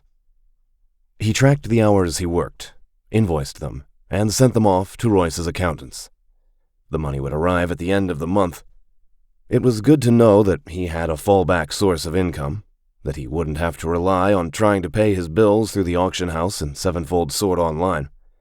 For that matter, while getting fired by Mescal Entertainment wasn't a high point on his resume, experienced NIVR developers were in demand in numerous places. Or he could go into business himself as a freelancer, developing NIVR training environments for clients. Everyone thought they could create their own NIVR training modules for employees, and the results usually varied from boring to unintentionally hilarious, but usually boring and ineffective. That night, Carver logged back into the game and found that Hardcase 19, Boss Babe 56, and Battledwarf 873 were all online. He glanced around the courtyard. He stood before the holographic console in the loading courtyard, Selim 589's character avatar standing on the stone pedestal. Carver had half expected to see Callie and Arbin waiting to give more cryptic advice, but the courtyard was deserted. Maybe her appearance had been a beta test for a new feature, or maybe it had been a glitch. A brief glance at the console showed that all three of his contacts were online. Carver composed a brief message to the others, asking if they wanted to team up and go hunting for treasure in the Shadowways. He was just over the boundary for level 9, and working with a team would go a long way toward pushing him up to level 10. He didn't object to more dungeon crawling solo through the Shadowways, but a team would help him earn experience faster. To his surprise, all three of them responded at once. Carver had thought Hardcase 19 would be up for it, but he wasn't sure that Boss Babe 56 and Battledwarf 873 would be around.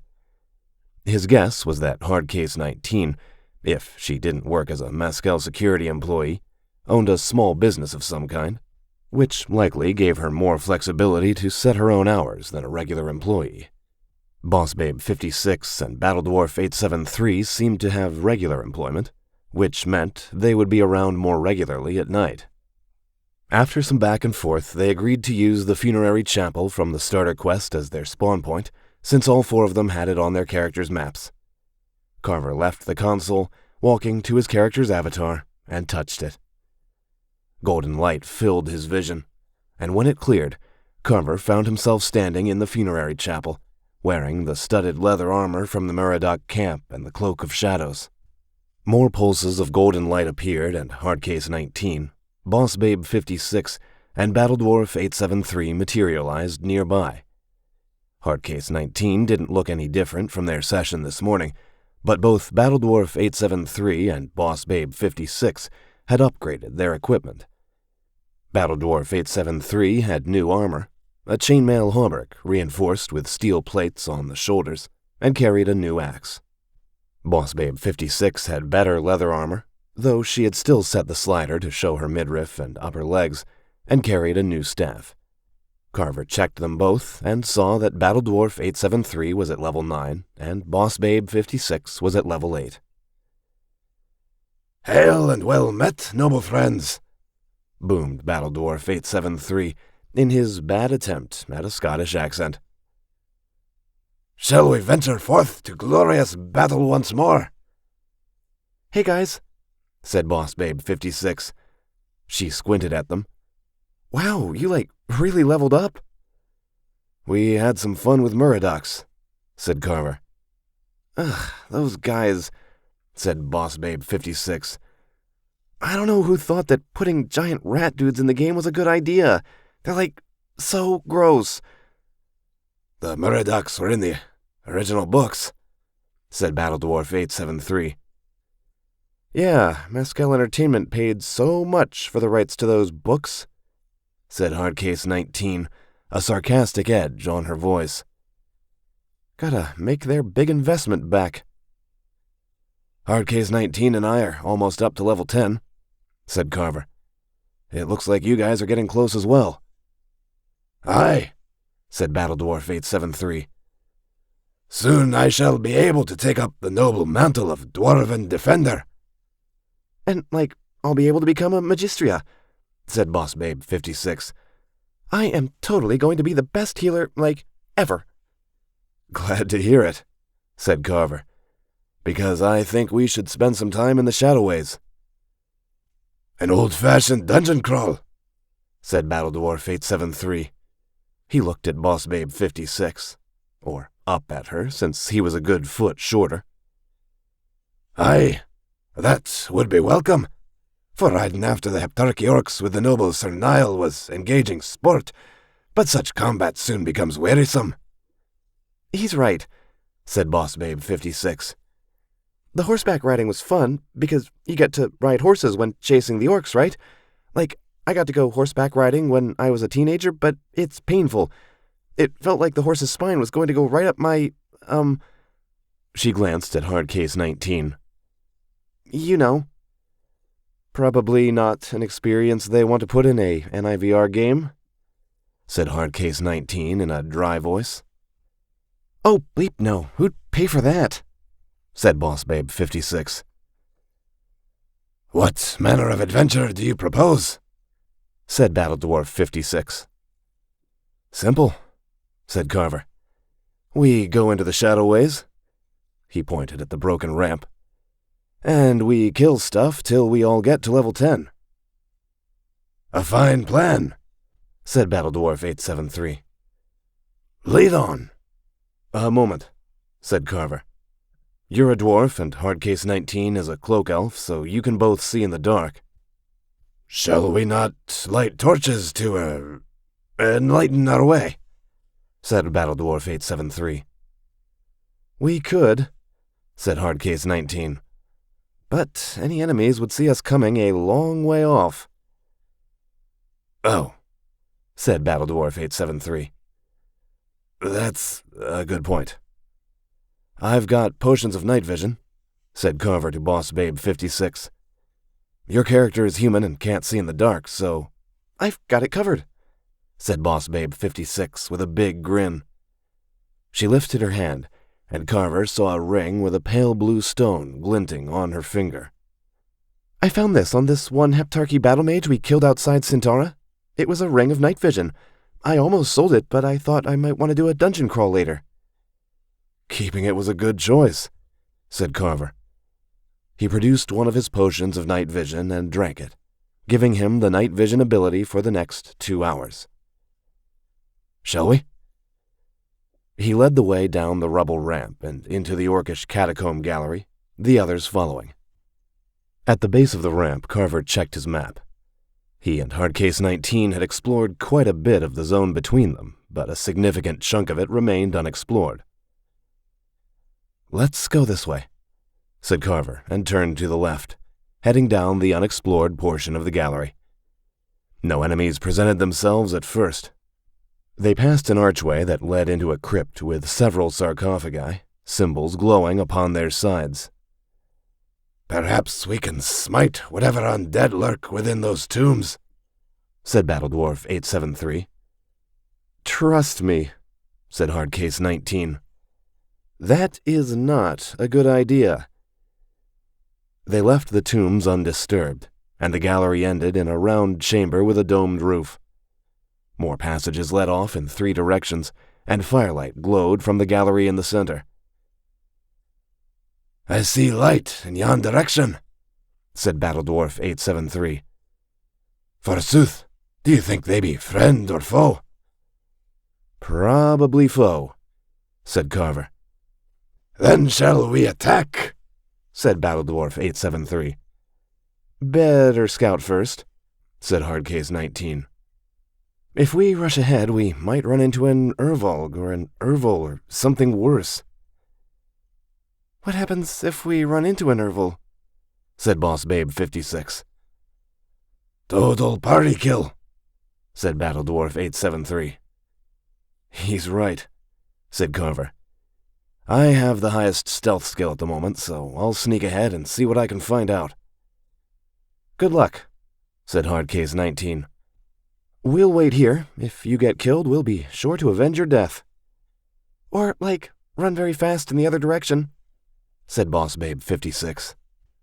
Carver nodded, activated stealth mode, and headed toward the firelight. He kept close against the left wall.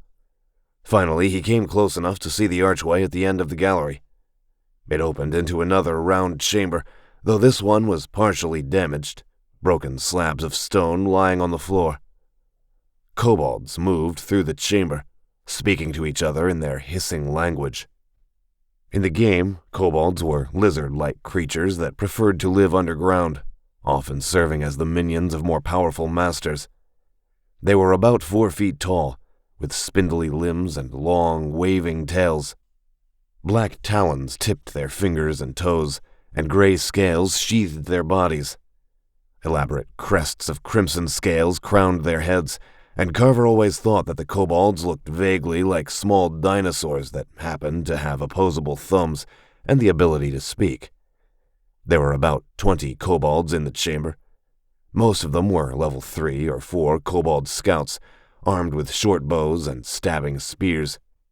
He spotted a kobold shaman at level 8, and the creature would likely have some skill with both dark magic and one of the elemental magic skills, probably earth magic or fire magic. Carver crept back up the gallery to rejoin the other players. 20 kobolds, more or less, said Carver. Levels 3 and 4. 1 kobold shaman at level 8. I think we can take him. Shall we advance heroically and smite them? Said Battledwarf 873. Eventually, said Carver. He turned to Hardcase 19. I think we can snipe them. Let's try shooting a few of them from stealth mode. We're high enough level now that we can take out kobolds with single shots. Eventually, they'll realize that we're attacking and we can lure them back here to fight it out. Sounds fun, said Hardcase 19. Let's make it happen.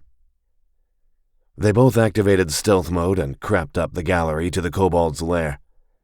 Carver held up a fist, and Hardcase 19 nodded.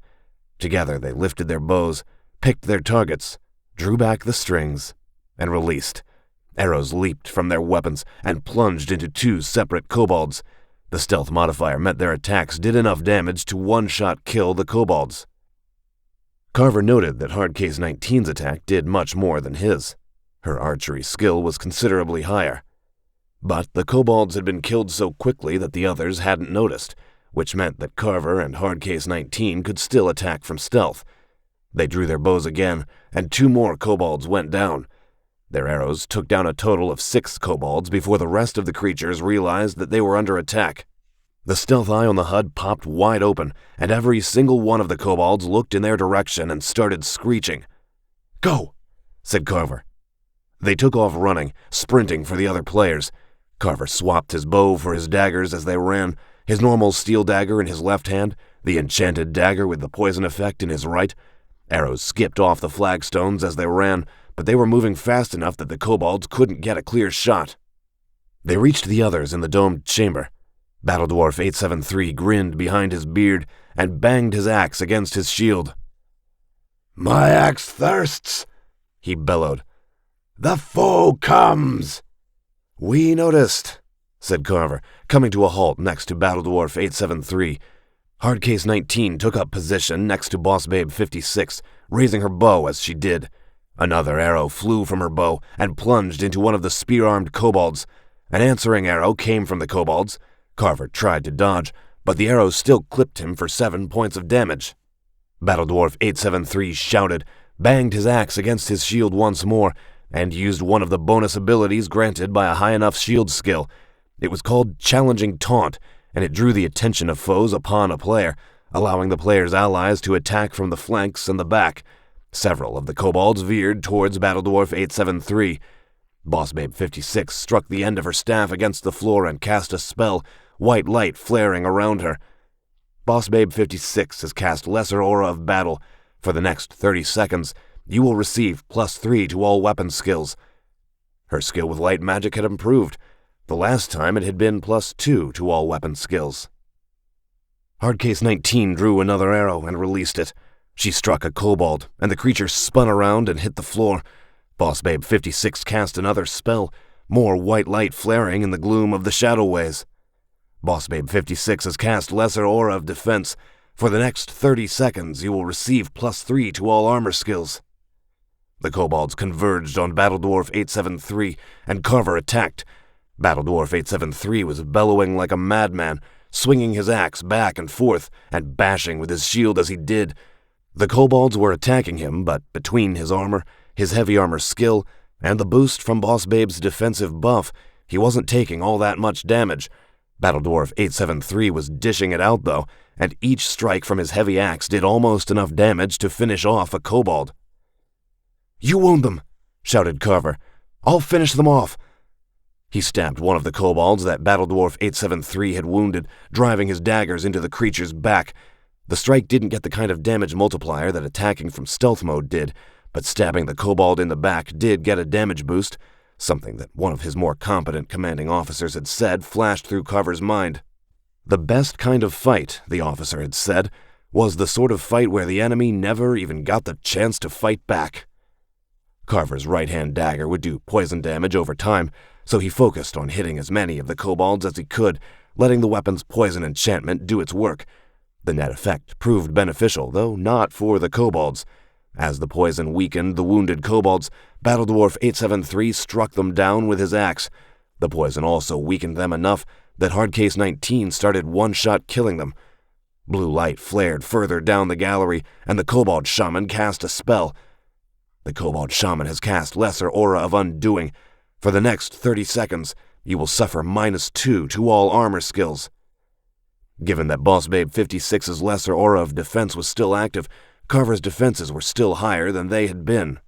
Battledwarf 873 and Hardcase 19 were dealing with the kobold warriors between them, but if the shaman could work his spells uninterrupted, he might turn the course of the battle.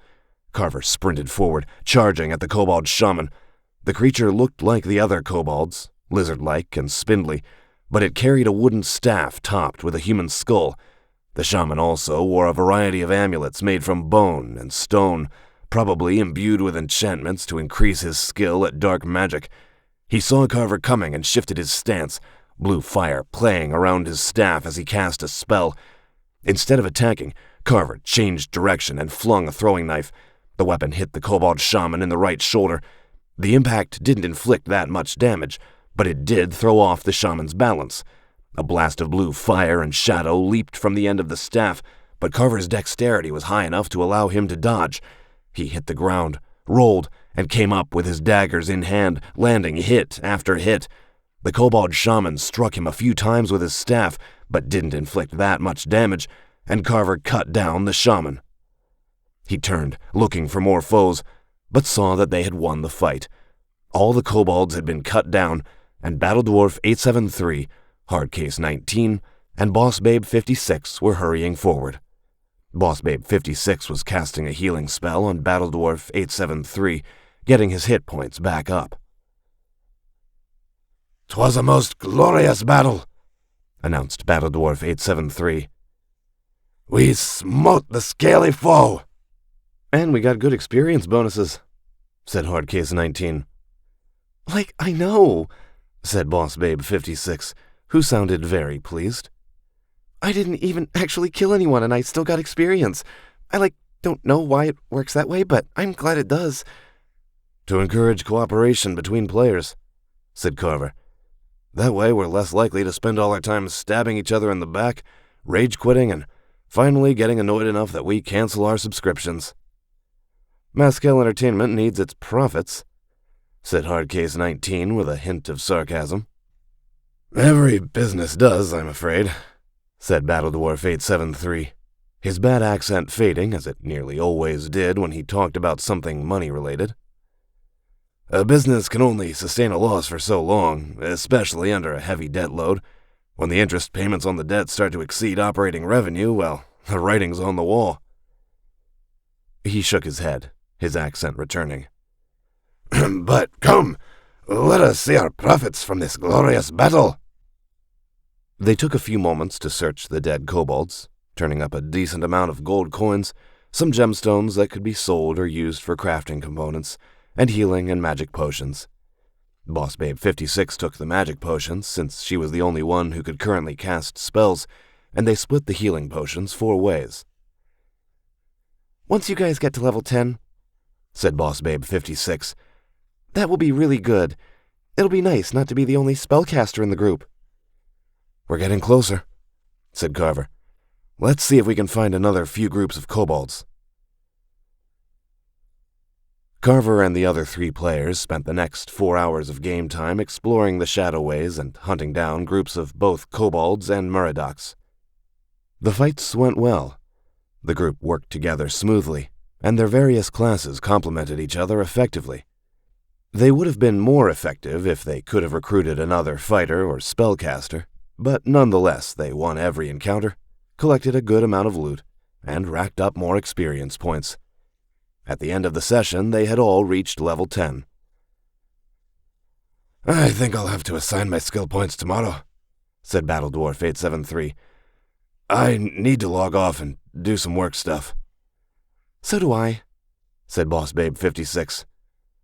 And it's getting late. I need to get some sleep before work tomorrow. This was fun, said Battle Dwarf 873. Next time you're all online, let's get together again and go clear out a dungeon. It's nice to have a group that isn't a bunch of jerks. That's the secret, said Hardcase 19. I'm an enormous jerk online. In real life, I'm the nicest person you'll ever meet. Battle Dwarf 873 and Boss Babe 56 laughed. Like, you're not a jerk, said Boss Babe 56. And I'm not saying that just because you could shoot me from 100 meters away with your bow. Not unless you turn your PvP flag on first, said Hardcase 19.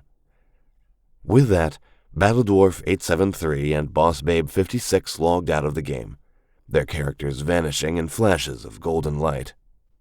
Carver stood alone with Hardcase 19. You going to tell them what we've got planned?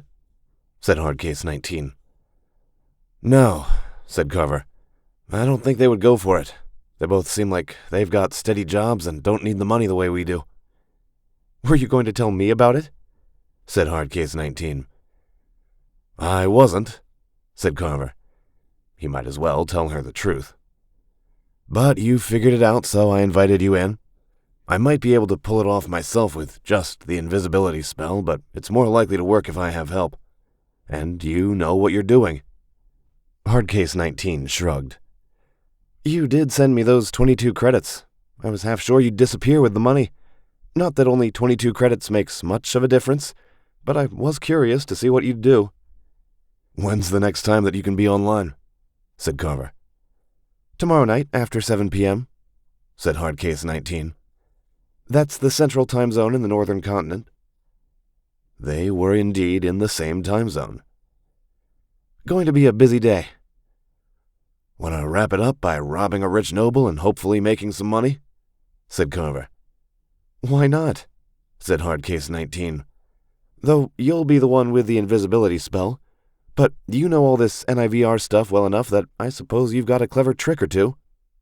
We'll find out, said Carver.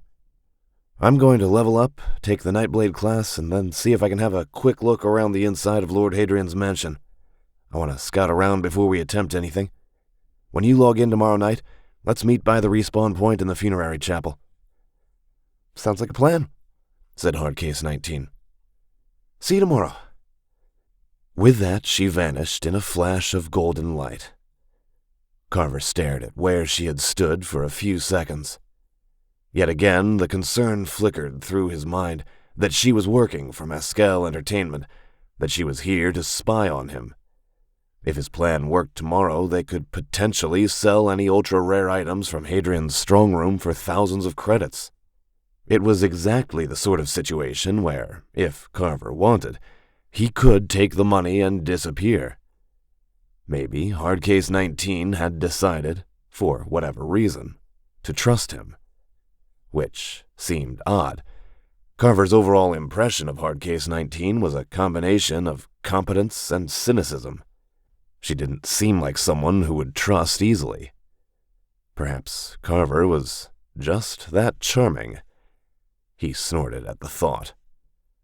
Yes, perhaps he really was that charming, and once he logged out of the game, Maybe he would find a unicorn that laid golden eggs standing in Royce's kitchen. No, iridium eggs. Even in asteroid mining, iridium was much harder to find than gold or copper. Standing around trying to unravel the motives of Hardcase 19 wouldn't solve any of Carver's problems, and might get him killed if something nasty wandered up from the lower levels of the Shadowways. He accessed his HUD and hit the button to level up. It was time to select the Nightblade class. 16. Reconnaissance. The usual fanfare of trumpets and drums played when Carver leveled up, but this time it sounded louder and more triumphant. He had finally reached level 10, which meant it was time to choose his specialist class. Every player entered the game as one of the 3 basic classes: fighter, rogue, or mage. Once a player reached level 10, that player would then choose a specialist class. A fighter could choose to become a paladin, starting them on the subquest to earn a soul blade and become a member of the Order of the Swordbearers. Or a fighter could become a knight, gaining additional armor skills, riding skills, and the ability to construct a keep somewhere within Andamheim. A mage might join the Magistry, as Boss Babe 56 planned, gaining bonuses to the light magic skill along with several other special abilities. A message appeared in his HUD. Congratulations! You have reached level 10, a remarkable milestone for any adventurer. Now the time has come to select your specialist class. Once you choose a specialist class, you will receive skill bonuses and faster advancement in your class's favored skills. You don't have to make this decision right away, and may continue to play as a fighter, rogue, or mage. However, once you do commit to a specialist class, the decision is permanent for this character. A list of specialist classes appeared before him, the letters glowing with golden light. Carver's character didn't meet the requirements for most of them. He was a human, which meant he couldn't become an elven ranger or a dwarven defender. Carver had started as a rogue, so he couldn't select paladin or knight, or the other melee-based specialist classes available to humans. But many of the stealth-based classes were open to him, and he tapped the glowing button for the Nightblade class. "Are you sure?" Carver flinched at the sound of the woman's voice and looked around, half expecting to see that another player or maybe some monsters had crept up on him. But there was no one, and he recognized the voice as Callie and Arbin. "Why can I hear you?" Carver said. He was increasingly certain that his character was part of some beta test for a new feature, that Calliand would pop up on occasion in the loading courtyard and dispense cryptic advice. However, he couldn't see her anywhere, and while she was an actual NPC in the game, she spent most of her time in the city of Tarlian to the east. "I thought you might have a mighty destiny before you," said Calliand. "Perhaps we shall find out soon. Are you certain that you wish to choose the Nightblade class?" Maybe this was a new tutorial feature, or it was just a glitch that was showing up for his account. Sevenfold Sword Online occasionally had some bugs and glitches that became legendary, sometimes spawning videos with tens of millions of views on the streaming sites. "I am, yes," said Carver. "Why?" It was a simple question, but it threw him for a second. "Because it's the best way to accomplish what I need to do," said Carver. "The best way to achieve my goals." He wasn't about to share his worries and fears with an NPC. It also occurred to him that maybe Hardcase 19 wasn't working for Mascal Entertainment, but maybe the Calliand NPC was spying on him. That would, of course, break all kinds of laws, but given what he had discovered on that hidden development server, Carver knew that there were elements within Mascal Industries who viewed law-breaking as a minor obstacle to their goals. "As long as you are certain within yourself," said Calliand. A suggestion. When you choose the Nightblade class, I suggest you select these 3 spells for the illusion magic skill: invisibility, lesser guise, and aura of persuasion. Why those 3? Said Carver, though he had already made up his mind that he would choose those spells. I suspect they will be of greatest use to you, said Calliand. For your secondary magic skill, I think you should take air magic with either the lesser haste or the spark spell. But the choice remains yours. For, like all of mankind, you have free will in the present, and the decision is in your hands. With that, she fell silent. Carver let out a breath, shook his head, and tapped the Nightblade class again. More fanfare played, and another notification appeared in the HUD. You have selected the Nightblade class. The Nightblades are masters of both stealth and magic, slipping unseen into enemy strongholds and striking from the shadows. Nightblades can become both expert thieves and deadly assassins, and on the battlefield they hunt down and eliminate the enemy's leaders from behind the lines. Translation. In the game, the Nightblade class was best employed to strike down enemy spellcasters and healers from concealment, allowing the fighters and the wizards to wreak havoc. And as it happened, a properly handled Nightblade could also become an excellent thief. Which was the entire reason Carver had come back to the game. More text scrolled over his HUD. When he became a Nightblade, his character would receive +10 bonuses to small blades, light armor, and stealth. Additionally, his primary magic skill would be illusion, and he could select a single secondary magic skill, though he could technically learn any of the magic skills. In practice, specializing in more than 1 or 2 was not practical. He selected illusion magic and received 15 skill points in it. For his 3 starting spells, he followed his own plan and Calliand's suggestion, and chose invisibility, lesser guise, and aura of suggestion. The function of the invisibility spell was obvious. When cast, it would make Carver invisible for 30 seconds, but the spell would end if he attacked anyone or interacted with a physical object, such as opening a door.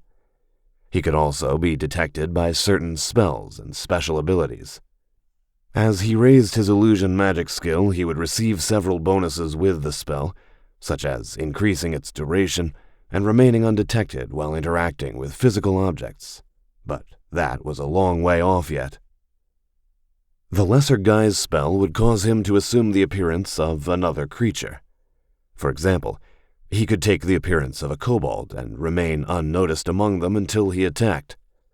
The weakness of the lesser guise spell was that if he drew within 6 feet of another creature, there was a chance it would notice the spell. Its strength was that it had a much lower casting cost than invisibility, and would last for 3 minutes per casting instead of 30 seconds. Aura of suggestion would make anything Carver said to an NPC seem reasonable, even wise. As the name indicated, it would make NPCs far more suggestible. It wasn't a mind control spell, and he couldn't order an NPC to do something self-destructive or against their natures, but as long as he kept his requests within those bounds, they would be far more likely to heed him. For his secondary magic skill, he chose air magic and received 10 skill points.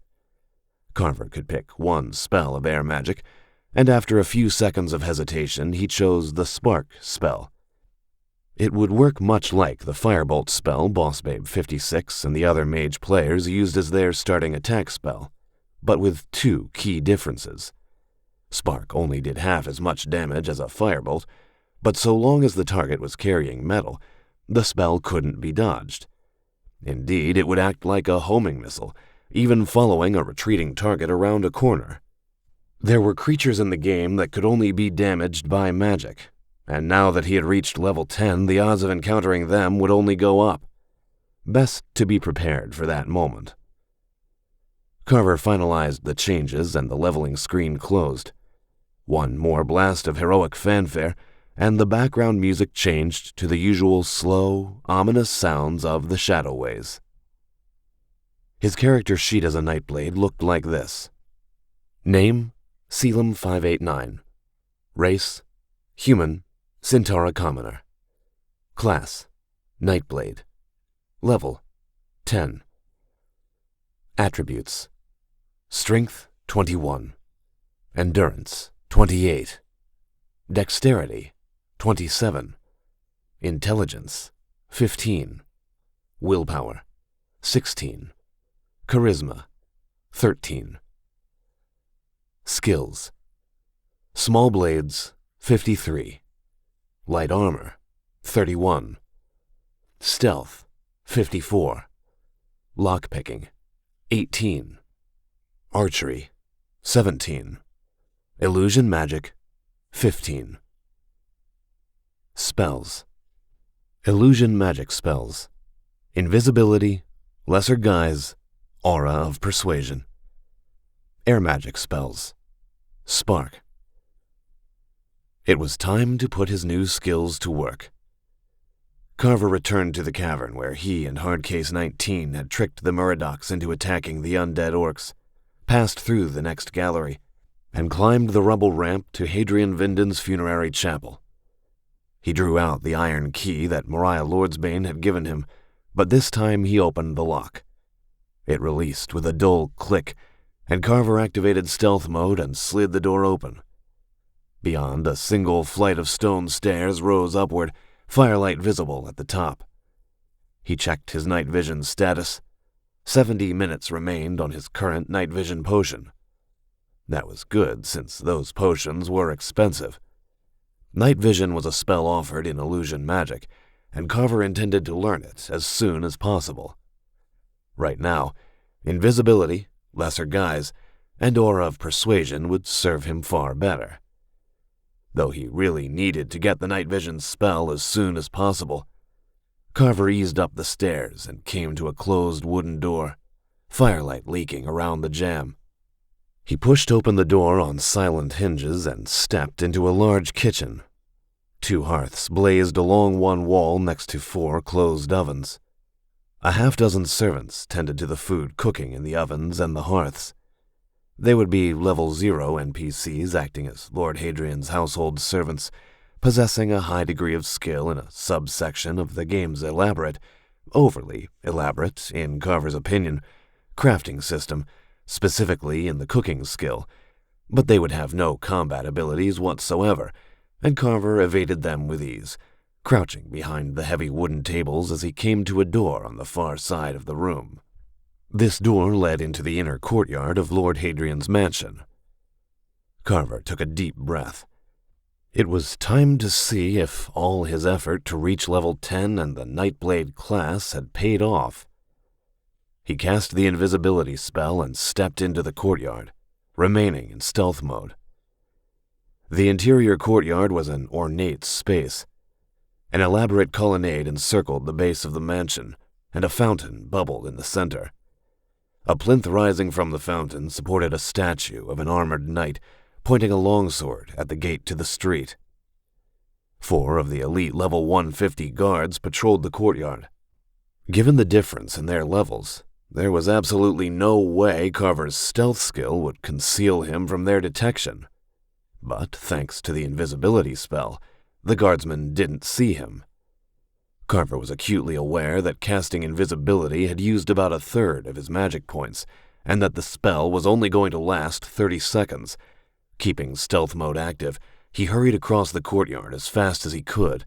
The mansion's eastern wing opened onto the street with the main gate, but each of the other wings had their own doors. The doors to the western wing stood ajar, probably because one of the guards had just passed through. Carver slipped through the doors and stepped into a large hall. It looked like a castle's great hall, but far more ornate. The floor was polished marble, and columns of red granite supported the balconies. A long wooden table held goblets and plates of polished silver. 2 flights of stairs ascended to the balconies. Carver had 12 seconds left on his invisibility spell. He went to the stairs on the left, climbing to the balcony. As far as he could tell, the balcony was deserted, and he ducked behind one of the columns as his invisibility spell dissolved. The stealth eye remained closed on his HUD. No one had noticed him, and there were no guards in the hall. He was half tempted to steal the goblets and silver plate from the long table and sell them, but dismissed the impulse. That might put the mansion's guards on alert, which would make getting to the strong room all the harder. Carver watched his magic points climb back up to maximum. Casting the invisibility spell took a good chunk of his available magic points, and his willpower was low enough that they didn't regenerate as fast as he would like. His stealth skill was almost ready to increase again. It was something of a loophole, but using stealth in combination with the invisibility spell near high-level enemies would quickly raise the stealth skill. Of course, if a level 10 Nightblade got the timing wrong by even a second, one level 150 guard would make short work of him. With that cheery thought in mind, he set off to explore the mansion. The house of Hadrian Vinden was filled with treasures. Had Carver wanted, he could have looted the place, retreated to the Shadowways, and sold them all in Cintara's black market for a considerable sum of gold. Some of them might even fetch a few credits in the game's auction house, though Carver doubted he would get more than 200 credits at the most. Not bad, but he needed a big score to win his bet with Uncle Royce and keep playing the game without disruption. Carver worked his way through the house floor by floor, using a combination of the invisibility spell and the lesser guise spell. Both proved necessary. One high-level guard patrolled each floor, moving in a regular pattern, and the guards paid close attention to their surroundings. To get past them, Carver either had to be invisible or use the lesser guise spell to mask himself as one of the guards. Lesser guise meant the guards paid no attention to him, but he didn't dare come too close. The spell's description said it would function so long as he didn't get within 6 feet of an enemy. Despite that, Carver suspected the vast difference in their levels might let the guards see through the lesser guy's spell at a greater distance than 6 feet. Finally, he reached the 5th floor. The entrance to the tower would be here, along with Lord Hadrian's library and study. To Carver's surprise, he found Lord Hadrian Vinden himself there, along with a Heptarchy priestess. Hadrian strolled with the priestess, his arms behind his back, the priestess draped in black robes. The identification tag over Hadrian's head marked him as a level 34 knight. In the original books, Hadrian had been described as an enormously obese man with red hair and beard, prone to dressing in rich clothing. In the Sevenfold Sword Online, Hadrian looked a lot like King Henry VIII, a pre-industrial monarch on Earth, and that was because all the images of Henry VIII were in the public domain, and the developers had used one of the king's portraits as a base for the character model. If Carver remembered right, Henry VIII had been divorced 3 or 4 times, which sounded exhausting. Just one divorce had worn out Carver enough that he had given serious thought to the benefits of dying alone. He inspected the Heptarchy priestess as she approached, and the identification tag appeared over her head. Talmaraxia, Heptarchy priestess, level 57. That was bad. Talmaraxia would have high skill in both dark magic and death magic, and both skills had a spell that let its user sense the life force of nearby creatures. At a high enough skill level, that spell would penetrate an invisibility spell, and Talmaraxia might be skilled enough to sense Carver's presence. He ducked through the door into a nearby bedroom, moving against the wall so he could hear their conversation. "I expect to be well rewarded for betraying the High King to the 7 temples," said Hadrian. He had a commanding but pompous voice, and it sounded like the voice actor had enjoyed the performance. "I am taking a terrible risk, priestess. Lord Ridmark and his wretched spies are hunting for anyone who might have aided the Heptarchy." "Fear not, Lord Hadrian," said Talmaraxia. "You will be well rewarded indeed. When the Heptarchy takes this city, the 7 temples shall require skilled men to govern this land. You shall rise high when the Heptarchy conquers first Centaura and then Andamheim." To his surprise, Carver's lip twisted in disgust. In the opening weeks of the Zanzar War, there had been colony leaders who had tried to surrender to the Zanzar, or attempted to betray their worlds and homes to the invaders. Hadrian Vinden would have fit right in among them. Of course, the Zanzar had usually accepted any traitors, and then exterminated them once their utility had ended. Hadrian and Talmaraxia walked past the bedroom door and turned a corner. Carver was pretty sure that was a scripted encounter as part of the quest for Lady Mariah. He slipped back into the corridor and hurried to Lord Hadrian's library. The library was a large rectangular room with high windows overlooking the courtyard below, wooden shelves laden with books lining the walls. Carver made sure to stay well away from the windows, since there was a chance the guards might see him. Carver cast invisibility once more and slipped through the door and into Hadrian's study. A large wooden desk dominated the room, and a pair of doors opened onto a stone balcony that overlooked the interior courtyard. A narrow flight of stairs led up to a closed door of oak and steel, the door to the strong room within the high tower. Carver glided up the stairs and scrutinized the door. It was both locked and trapped, with a trap that would inflict long-lasting poison damage on anyone who triggered it. He thought his lock-picking skill was high enough to open the lock, but not enough to disarm the trap. Carver would just have to accept the damage and have a poison antidote potion with him, along with enough healing potions to recover his hit points. A noise came to his ears, and Carver whirled and cast invisibility again, draining off most of his remaining magic points. He hurried down the stairs in time to see one of the guards enter the study. At first, Carver worried that he had drawn the guard's attention, but it was just part of the regular patrol. Still wrapped in the invisibility spell, Carver slipped past the guard and returned to the stairs. Floor by floor, Carver made his way through the mansion and back to the Shadowways. It took a considerable amount of time, since he needed to wait for his magic points to recover between castings.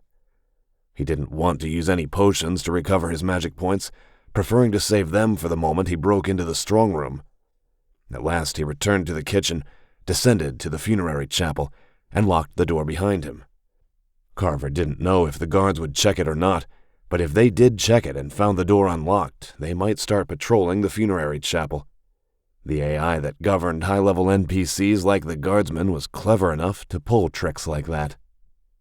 Back in the chapel, he paused for a moment to think. The basic problem was that the mansion had been designed to keep lower-level players like him from pulling off a theft. Players would often break into the mansions in hopes of finding high-level magical items they could use or sell at the auction house. Sometimes they pulled it off. Most of the time they got slaughtered and had to respawn. Failed heist was yet another popular category of video mashup on the streaming sites. He'd have to talk to Hardcase 19, see how exactly she had configured her Elven Ranger. Depending on what spells she had chosen for earth magic and water magic, Carver might have to alter his plans. Part of his mind pointed out that his original plan had always been to break into the mansion alone, that he had been planning on winning a bet with Uncle Royce even before he had started playing the game again. Maybe it would be better to delete Hardcase 19 from his contacts list and continue with the plan alone. He still didn't know how much he could trust her. And, annoyingly, he liked her, which was a potential problem. The entire experience with Kat had shown that Carver could not trust his own judgment when it came to women he liked. Still, he would have a better chance of success with backup. If he made a single mistake anywhere in the mansion, the guards would kill him. After that, they would be watching for any further theft attempts, making a second attempt all the harder. Carver left the chapel, returning to the orcish level of the Shadowways. He intended to make his way back to the surface, sell his share of the loot from the dungeon crawling, and log out and go to bed. A workout tomorrow sounded pleasant. He had been spending too much time in the virtual world. The mild muscle workout provided by the diadem wasn't the same as the real thing. He came to the entrance to the Muradoc cavern and froze in surprise. Deep voices came from the cave, and he crept forward far enough to see a new group of Muradocs in the tents. A quick inspection revealed that these Muradocs were stronger and tougher than the Ratmen that he and Hardcase 19 had wiped out. Most of the warriors were level 8 or 9. The 2 priests that accompanied them were both level 15, and the strike commander himself was level 22. The Muradocs had respawned. And as Carver considered that fact, an idea started to form. 17. Respawn.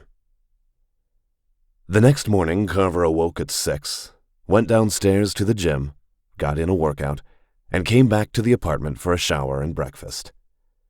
He was eating a bowl of oatmeal, drinking coffee, and watching the news on his tablet when Royce emerged from his bedroom, dressed in his red vest and long black coat. "Better get busy, boy," he said, taking a Carver Convenience Foods breakfast burrito, sausage and cheese, from the refrigerator. "Time's ticking away. Another 28 days and you're going to have to pay me full rent for 3 months, which will be for your own good, because then you'll run out of money, realize that working for my company is better than wasting your time with that game, and you'll come back to run my inventory system full time." "Maybe," said Carver. "But I've already made some money." "Really?" Royce paused as he reached for the coffee. "How much?" 22 credits. Royce snorted. "I'll never begrudge a man money he made honestly, though I'm not sure playing a game and selling digital goods counts. But if you worked for me, you'd make a lot more than 22 credits a day. Hell, if you went into business as a freelance NIVR developer, you'd make a lot more than 22 credits a day. Hope business picks up, because our bet was for 3,000 credits this month, and you're going to need a higher daily rate than that." "I know," said Carver. "Spending all day in the game again?" said Royce, putting his burrito in the cooker. "No," said Carver. "I have some trouble tickets to work through, at my usual hourly rate. Then I need to set some other things up in the game. I'll probably play tonight." Royce grunted and took a sip of his coffee. "A man your age should be going out at night." "It's not Castle Battle night," said Carver. "I know that," said Royce. "It's been a year since the Ice Queen left. You should go out and meet someone new." "I'm sure the fact that I'm unemployed and live with my uncle will make for a great pickup line," said Carver. Royce snorted. "Well, don't bloody start with that." The cooker beeped, and he collected his burrito. It didn't smell half bad, though those things had more cheese than Carver liked in a single meal. "Besides, after the war, things changed. A lot of families lost people, so more extended families are living together than they used to, at least on Matraxion. They tell me it's playing merry hell with the housing market. Makes me glad I never got into rental housing." "Yes, you've given me that speech before," said Carver, hoping to distract Royce from the topic of dating. "But you're not going to get me off the topic," said Royce, sitting across from Carver, who repressed a sigh. "You should find someone new, someone who's not an Ice Queen." This time Carver did sigh. Once he had tried pointing out that Royce had never sought to remarry after Aunt Jess had died. Royce had responded that no one could possibly follow Jess, but replacing Kat, who was, of course, a perfidious Ice Queen, with a better woman wouldn't be hard because the bar was so low. "I'd rather not," said Carver. "Not until I finish what I need to do with Sevenfold Sword Online." "I could introduce you to a few girls," said Royce. "I know practically everyone worth knowing in Spaceport City. See, you need a nice girl who owns her own small business. Not an ice queen who will abandon you to keep her high-ranking Mescal Industries job. I'll think about it, said Carver, mostly to mollify Royce, though he worried that meant his uncle would bring a prospect to the next Castle Battle game night. Carver did not want to start dating again. He had lost Mary, and then he had lost Kat, though under completely different circumstances, and he didn't want to put himself through that again.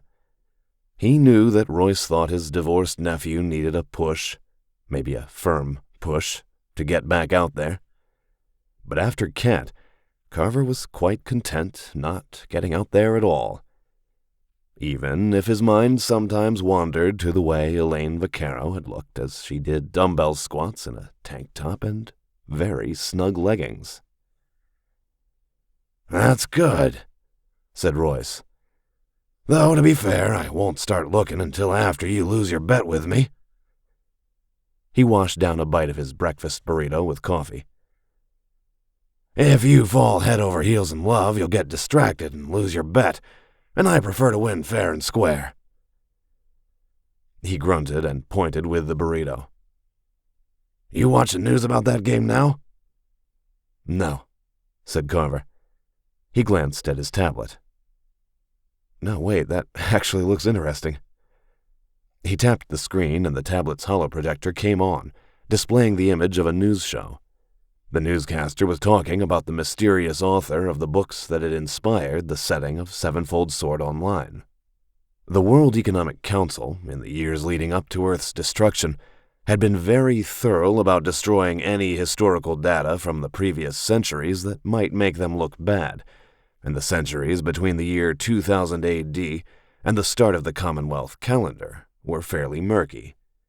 The books that had inspired Sevenfold Sword Online had been lost before their accidental rediscovery aboard a derelict colony ship. Various theories claimed that the author had been a history professor or a computer programmer, though one academic claimed that Moeller had in fact been the ruler of a large nation-state called Ohio, which the academic believed had been located on a continent called South America. The newscaster shifted to an interview with a different academic, a professor of languages. The professor had a theory that the 4 series of fantasy novels that made up the world of Sevenfold Sword Online, Frostborn, Sevenfold Sword, Dragon Tiarna, and Dragon Skull, had actually been composed by 9 different authors over the span of 350 years. Royce swallowed another bite of burrito. Do you think he's right? No, he's a crank, said Carver. He gets these results by feeding the text of the books into a language model AI he built, but his model's useless. If you feed the books into a standard language analysis AI, it comes back with something like a 99.87% probability that the books were all written by the same author on pre-hyperspace Earth. See, now that's the kind of work you should be doing, said Royce. Disproving university blowhards. We have too many university blowhards and not enough people who know how to do useful things, like managing database software for food supplies. Whatever could you be talking about? Said Carver. It's so subtle I'll never pick up on it. It's because your mind is so busy with that nonsense game, said Royce. He looked at his empty plate, cast a longing look at the refrigerator, glanced down at his waistline, grimaced, and got to his feet. Well, I've got to get going. Business to run, and you have a bet to lose. Thank you for the encouragement, Uncle, said Carver. Still, he didn't mind the mild barbs. The bet gave Royce something to think about other than his dislike of the fact that Carver was playing Sevenfold Sword Online again. As Royce headed for the door, Carver was tempted to tell him the truth, to tell him what had been on that hidden development server in the depths of Mescal Entertainment's network.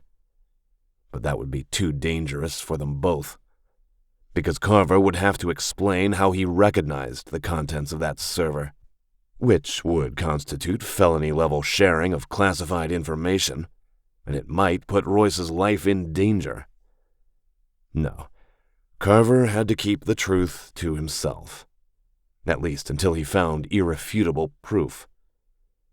He finished his breakfast and went to his bedroom.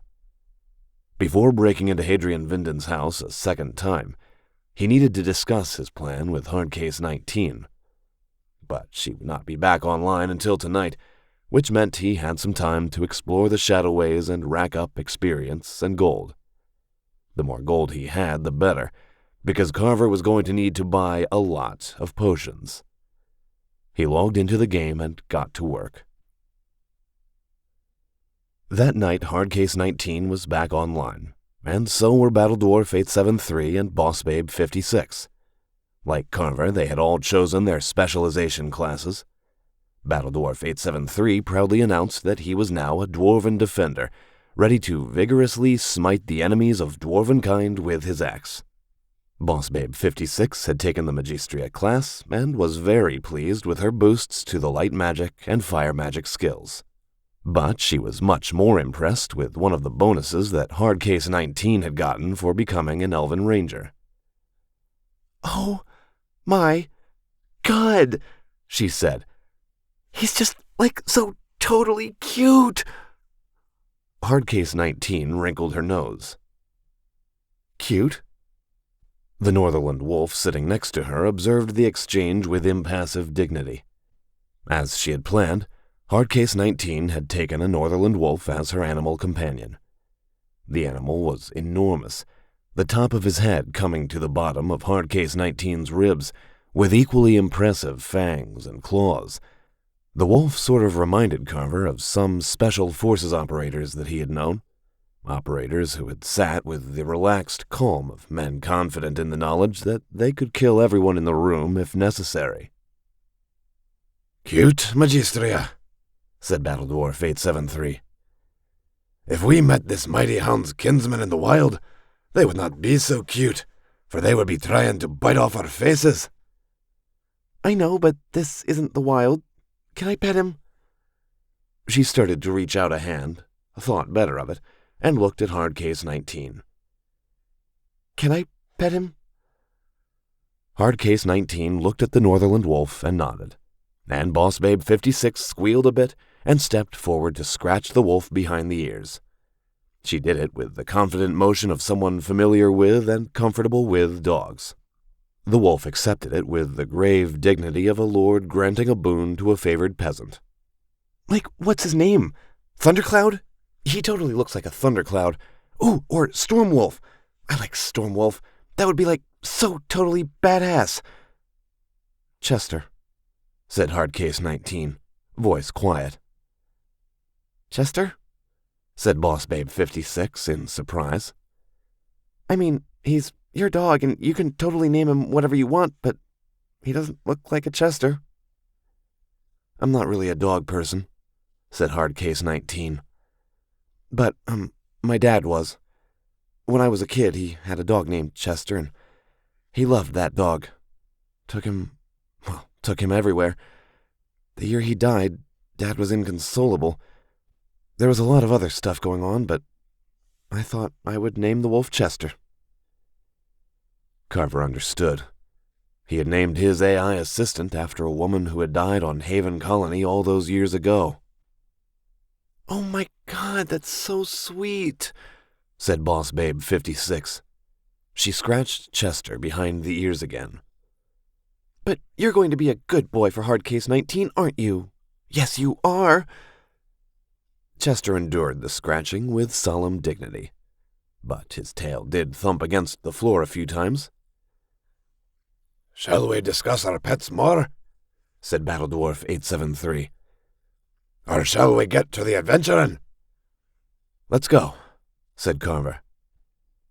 By mutual agreement, he and Hardcase 19 had agreed not to mention their plans for Hadrian's mansion to Boss Babe 56 and Battledwarf 873.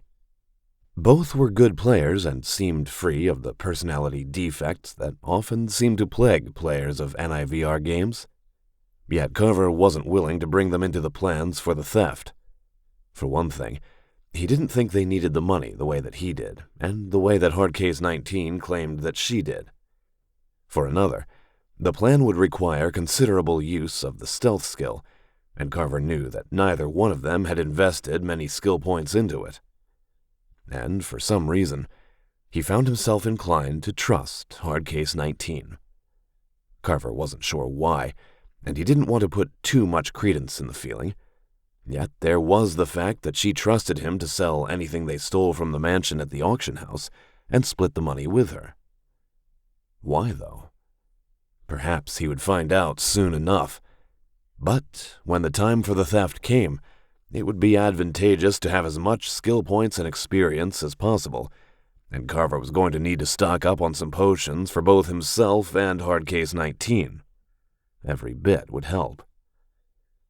He explored more of the Shadowways with Hardcase 19, Boss Babe 56, and Battle Dwarf 873. With their new specialization classes, they could take on larger and more powerful groups of enemies. As they hunted Muradocs and Deep Orcs, they used the traditional tactics for their classes. Battle Dwarf 873 rushed the enemy, attacking as the tank. The Dwarven Defender class gave him a bonus to the shield and heavy armor skills, so he took relatively little damage as he struck with his axe. Hardcase 19 hung back and loosed arrow after arrow at the enemy. One of her new spells let her imbue arrows with the power of elemental ice, and a hit from one of her arrows would slow the enemy for several seconds. That let Carver strike. Using the invisibility spell, he circled to the sides and the back, scoring critical hits before the foe realized that he was there. Boss Babe 56 cast spells of light magic, specifically Lesser Aura of Battle and Lesser Aura of Defense. The rest of her magic points she saved for the healing spell, which she cast on Battle Dwarf 873 when his hit points dropped too low. Chester also savaged the enemy, springing out of the shadows to strike. The wolf chose wounded targets, finishing them off to free up the players to attack other foes. Chester also had an excellent knack for attacking enemy spellcasters, distracting them from using their magic until Carver or one of the others dealt with them. Their little group worked well together, and they wiped out 2 Muradoc warbands and a larger group of kobolds. The experience bonus was nice, and they found some good loot to sell and quite a bit of gold. "Oh my God, you guys," said Boss Babe 56 as they finished searching the corpses of the kobolds they had killed. "We are getting really good at this." "The game does reward cooperation," said Carver. "Aye, 'twas a battle full of enjoyable and valorous smiting," said Battle Dwarf 873. Some of his accent faded. "Though the game does get more fun as you get to higher level. Not that it was boring at a lower level, mind you." He struck his axe against his shield with a ringing clang. "But it does get more enjoyable." "Hedonic loop," said Carver. What?" said Battle Dwarf 873. "That, sounds kinda dirty," said Boss Babe 56, her nose crinkling. "It's a principle in game design," said Carver. "It's how game developers space out rewards. If they come too easily, the game gets boring and the player gives up. Too far apart, and the game gets frustrating and the player gives up. Sevenfold Sword Online has managed to get 'em spaced out pretty well." "'Tis likely why so many adventurers have come to this realm for questing," said Battle Dwarf 873. "I know," said Boss Babe 56. "I saw this, news report with somebody from Mescal Entertainment. This hot chick who had, the most amazing hair." She fluffed her own hair, which was long and golden and shining, hair that in real life would have been a massive liability in a combat situation. "You could totally tell that she spent 500 credits on her last trip to the stylist. Anyway, she said there were 200 million subscribers to the game by now." That would have been Kat's segment, which probably had been repeated a few times as part of the pre-launch publicity push for the Owlane expansion that was coming later this year. Knowing Kat, she would have been both annoyed and pleased to have been described as the hot chick with the amazing hair. She had indeed spent a lot of money on bi-weekly visits to the hairstylist. "Anyway, I'd best log out," said Battle Dwarf 873. Early day tomorrow. Lot of paperwork. He paused. Funny we still call it paperwork, though it's all electronic nowadays. I'd never thought of that, said Boss Babe 56 with total sincerity. But I've got the morning shift tomorrow, and I have to get up for that. See you next time, guys. With that, both Battle Dwarf 873 and Boss Babe 56 logged out, vanishing in flashes of golden light. You know, said Hardcase 19, I think Boss Babe 56 might actually be a hairstylist, the way she talks. You object? Said Carver. No, good for her, said Hardcase 19. You can make good money from tips. She smiled. But we all had the same haircut in the military, yeah? Regulation length. She raised a hand to her jaw. After I got out, I grew it out to about my chin or so. I had this idea I would let it grow down to my bleep just because I could. But that would be a pain, so I get it chopped off at this length every 2 months or so. Very efficient, said Carver. So I take it you have a plan, said Hardcase 19. Yeah, said Carver. What spells did you learn? I took earth magic as my primary magic skill and water magic as my secondary, said Hardcase 19. For earth magic, I learned stone armor, command animals, and stone sanctuary. For water magic, I learned ice arrow. You probably saw I was using it during the fighting. That's good, said Carver. Stone sanctuary let the caster touch a large quantity of stone, a stone wall for instance, and merge with it for 30 seconds. So long as the caster did not move, attack, or cast any other spells, they were both invisible and invincible for the duration of the spell. It was basically a more limited version of invisibility. In the wild, elven rangers could use it to hide from powerful foes or large groups of enemies. Figured it would be useful, said Hardcase 19. Given that we're planning to rob a noble with high-level guards and hopefully not get killed in the process. It will be, said Carver. One other question. He glanced at Chester, who waited patiently at Hardcase 19's side. Carver had hunted predator animals, some of them far more dangerous than a wolf, in the forests of Haven Colony as a teenager. He had to give the developers credit. Chester really captured the aura of danger that surrounded an apex predator. What kind of orders can you give Chester? Guard, patrol, scout, attack, return to me, said Hardcase 19. I think it's supposed to be a mental link or something, but it works over any distance. Can you have him deliver a message? Said Carver. A message? Said Hardcase 19, startled. I don't think animals can talk in this game. Can animals talk in this game? No, said Carver. I meant if we give him a written message, could he carry it to someone in the game, like an NPC? Oh, said Hardcase 19. That makes more sense. Let me look at the menus. Her eyes narrowed as she looked at her HUD. I think... Hang on. Yeah, I can have him carry a written message to someone. She raised an eyebrow. Though, if you want to send a message to someone, you could just add them to your contacts list. That wouldn't work for an NPC, said Carver. Here's what I have in mind.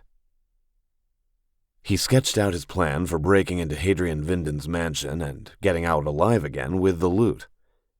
Hardcase 19's eyebrows climbed halfway up her forehead by the time he was done. So that was why you kept steering us away from that cave with the Muradocs, said Hardcase 19. You wanted to keep them alive. We might need them, said Carver.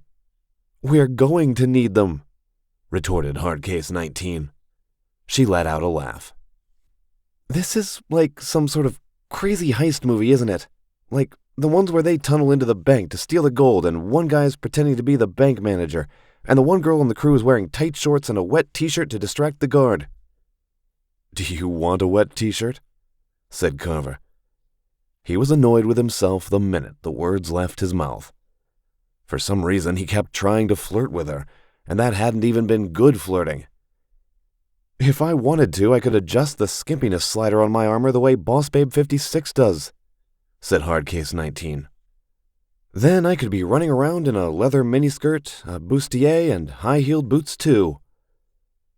It would look good on her. Then again, everyone in Sevenfold Sword Online looked good unless they specifically configured their avatar to look ugly. Carver had no idea what Hardcase 19 looked like in real life. "You could," said Carver. "But I doubt that would distract the guards, though." "Sadly, no," said Hardcase 19. "It would make it easier, though, wouldn't it?" She let out a breath and then laughed. "I don't know why I'm nervous. It's just a game, and we're not even breaking any of the terms of service. What the bleep? Let's give it a go and see what happens." They arranged a few more details. Carver would go into Centaura during the day tomorrow and buy the potions they needed. It would take all his gold, and Hardcase 19 transferred half of her gold to him to assist with the cost. Once again, he was surprised that she was willing to extend that much trust to him. Well, he would do his best to prove worthy of it. Since they were both in the same time zone, it made scheduling simple. Tomorrow night at 11 p.m., Carver would log into the game. He would meet up with Hardcase 19, and they would see if they could break into Hadrian Vinden's mansion. They would see if Carver could win his bet with Uncle Royce. If he could gain the time he needed to prove that there was something horribly wrong with Sevenfold Sword Online. 18. Aggro. Before he logged out, Carver sent a message to Boss Babe 56 and Battle Dwarf 873, saying that something had come up and he probably wouldn't be able to log in tomorrow. Given that they both seemed to think that he was a self-employed freelancer, the story wouldn't draw their suspicion.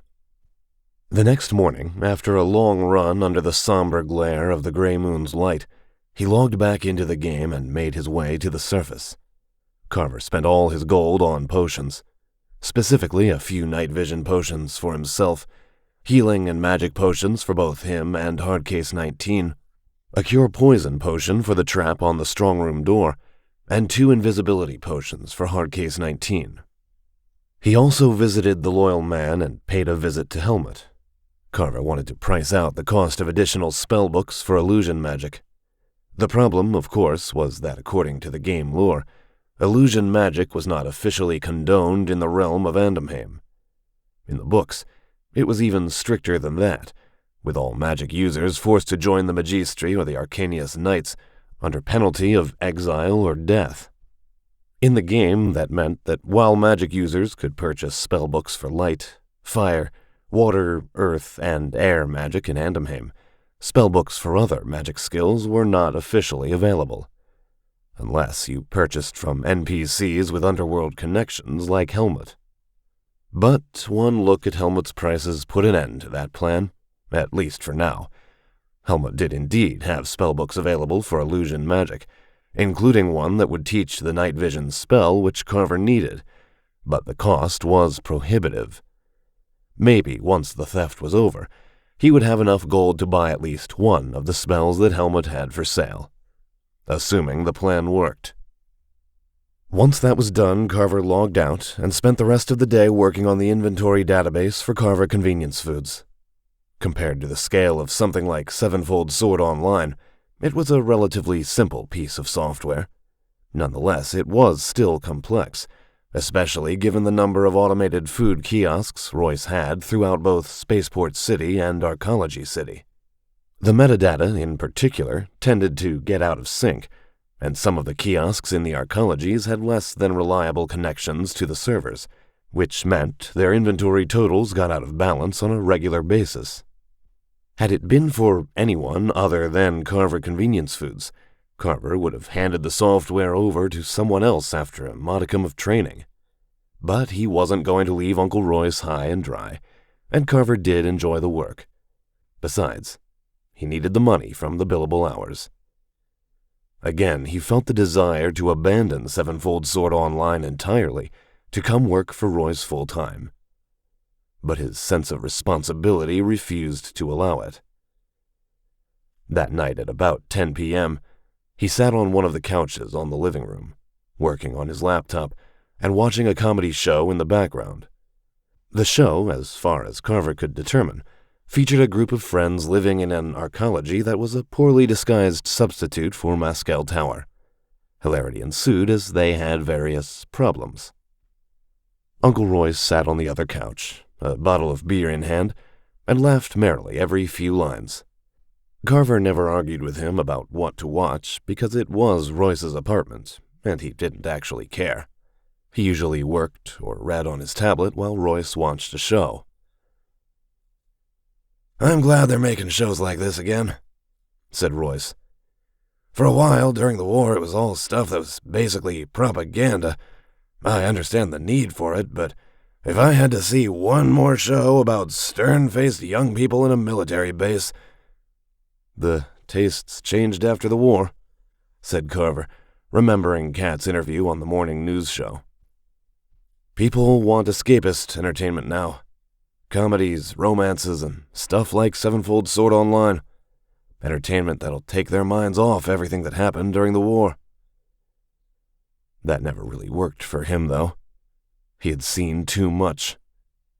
Work and exercise were better distractions. "Well, given how much money those assholes at Mascal Entertainment make," said Royce, "I suppose you have a point." He eyed Carver.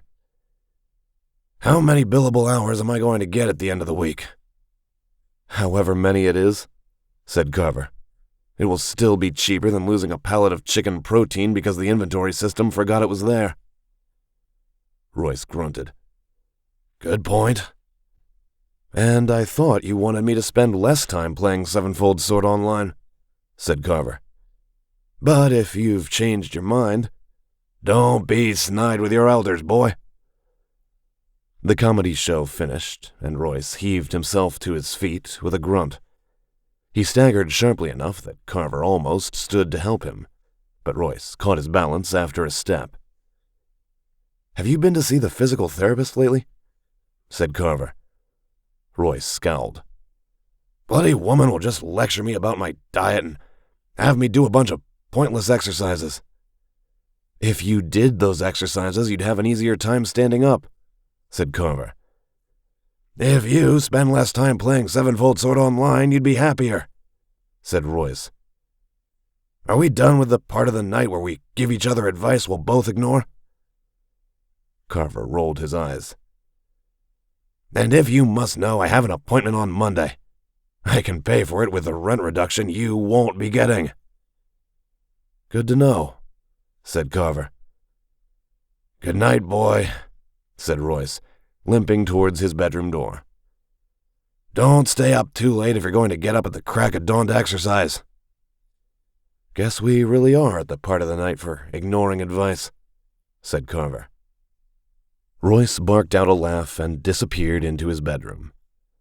Carver worked for a little while longer, wrapped things up, and then closed his laptop and went to his bedroom. An instruction to Tammy fired up his main computer, and Carver settled into his computer chair and reached for his diadem, settling the NIVR headset into place. Truth be told, he was tired and he would rather have gone to bed. But this was his big chance to buy himself more time to play Sevenfold Sword Online, to find the proof he needed. He shifted the chair to recline and told Tammy to launch the game. The usual flash of white light filled his reality, and Carver appeared in the loading courtyard. The avatar of Selim 589 waited on the stone pedestal, the cloak of shadows stirring dramatically in a wind that wasn't there. Carver crossed to the floating holographic console and checked his messages. There was a surprisingly nice one from Boss Babe 56, saying she hoped he had a good day and could get back to the game soon. "A bold gamble you are taking, adventurer." At this point, the voice of Callie Arbin no longer surprised him. Carver turned and saw her standing near the pedestal with Selim 589's avatar, her green gown and golden hair stirring in the same wind that moved the cloak of shadows. It made her look rather dramatic, and he had the sudden feeling that she was aware of that fact and enjoyed it. Which didn't make sense, as she was an NPC, a collection of programming algorithms and heuristic decision trees. But the strange intensity and weight in her blue eyes was still there. "I know," said Carver, "but I need to do it." "The last few moments before a battle are always the worst," said Calliand. "Every second before the clash of swords seems to drag out 1,000 years." She wasn't wrong. "This isn't a battle," said Carver. "I'm going to rob a noble, and this is only a game." "A battle is the ultimate game, grim though the thought may be," said Calliand. "Men play cards or dice for a few coins, but in a battle, the stakes are your very life, and you gamble everything upon the next roll of the dice." "I suppose in the original books," said Carver, "you saw a lot of battles. Tarleon, Dunlicinia, Centaura. There was that one with the dragon, and your apprentice made those electrified ballista bolts to knock it out of the sky. I can't remember the name." "The Battle of Shadow Crown Hill," said Calliand. "Yeah, that was it," said Carver. "You have seen your share of battles, have you not?" said Calliand. He had. Much, much more than he had ever wanted. Worlds burned to ash. Wrecked starships filled with dead men. Fire raining from the sky to rip apart his parents' farm. The absurdity of the situation struck him. He was having a conversation about things he never wanted to discuss with an NPC. No wonder therapists liked using NIVR tech. "All the fighting in the Shadowways, yes," said Carver. "And against Vaskora?" "Of course," said Calliand. She almost smiled, as if she had seen through his evasion. "But remember, don't be afraid to summon help. Think of how many of your previous fights you won with help. Not even you can stand alone." With that, she struck the end of her staff against the ground and vanished from the courtyard. Carver stared at where she had been. "Man," he muttered. If adding Calliand Arbon to the loading courtyard was a new feature, he really wished they would run the beta test on someone else. Of course, complaining about it would likely mean revealing his identity to customer support, and the name Noah Carver would have a flag attached to it. Best to endure her advice in silence, then. Meanwhile, it was time to get moving. Carver crossed to Selim 589's avatar and touched it. Golden light swallowed the world, and when it cleared, he found himself standing in the ruined funerary chapel that led into the orcish portions of the Shadowways. The candles on the altar provided a flickering glow, but the rubble ramp leading down to the orcish levels was pitch black. His character's night vision effect would have worn off while he had been logged off from the game. Carver almost reached for one of his potions, but stopped himself. He had only so many of them, and there was no telling how long he would need the effect. Hardcase 19 wasn't there, but Carver was a few minutes early. Briefly, he wondered if she was setting him up, but he couldn't see how. His PvP flag wasn't on, and he wasn't doing anything that would break the game's rules. He checked his contacts list and saw that Hardcase 19 wasn't online. 15 minutes, he decided. He would give her 15 minutes of real-world time, which would translate into an hour and 15 minutes inside the game. Carver decided to spend that time practicing his illusion magic skill, casting the invisibility spell over and over. Every time he did, The progress bar on his illusion magic skill rank crept up a little bit. It would be a while before he could get high enough with the skill to get extra benefits with the invisibility spell. But with every point of skill he put into illusion magic, the casting cost of the spell went down a little. His worries were unfounded. At exactly 11 p.m. real-world time, golden light flashed and Hardcase 19 appeared, Chester at her side. She looked around warily, and Carver realized that his invisibility spell was still active. He pushed on the lid of the sarcophagus, which counted as an interaction, and the invisibility spell collapsed. Chester let out a growl and Hardcase 19 turned towards him. "Sorry," said Carver. "I got here a little early and was practicing illusion magic to pass the time." "That sounds like loads of fun," said Hardcase 19. Chester subsided at no sign of a threat. "Got the potions?" Carver nodded. "I'll transfer them to your inventory." He gave her 2 potions of invisibility, along with the health and magic potions he had purchased. "Hopefully we won't need them, but better to be over-prepared than under." "Right," said Hardcase 19. She drew in a deep breath. "Want to go rob a bank?" "I don't think Lord Hadrian's house qualifies as a bank." "That was a joke," said Hardcase 19. "Sorry, it's been a long day. My sense of humor gets a little weird when I'm tired." "I think everyone's does," said Carver, though he wondered if she was up for this. "Shall we?" "Lead the way," said Hardcase 19, activating stealth mode. Carver downed one of his potions of night vision, and suddenly he could see into the Orcish gallery. He activated stealth mode and picked his way down the rubble ramp, Hardcase 19 and Chester following. Carver didn't worry about the wolf drawing attention.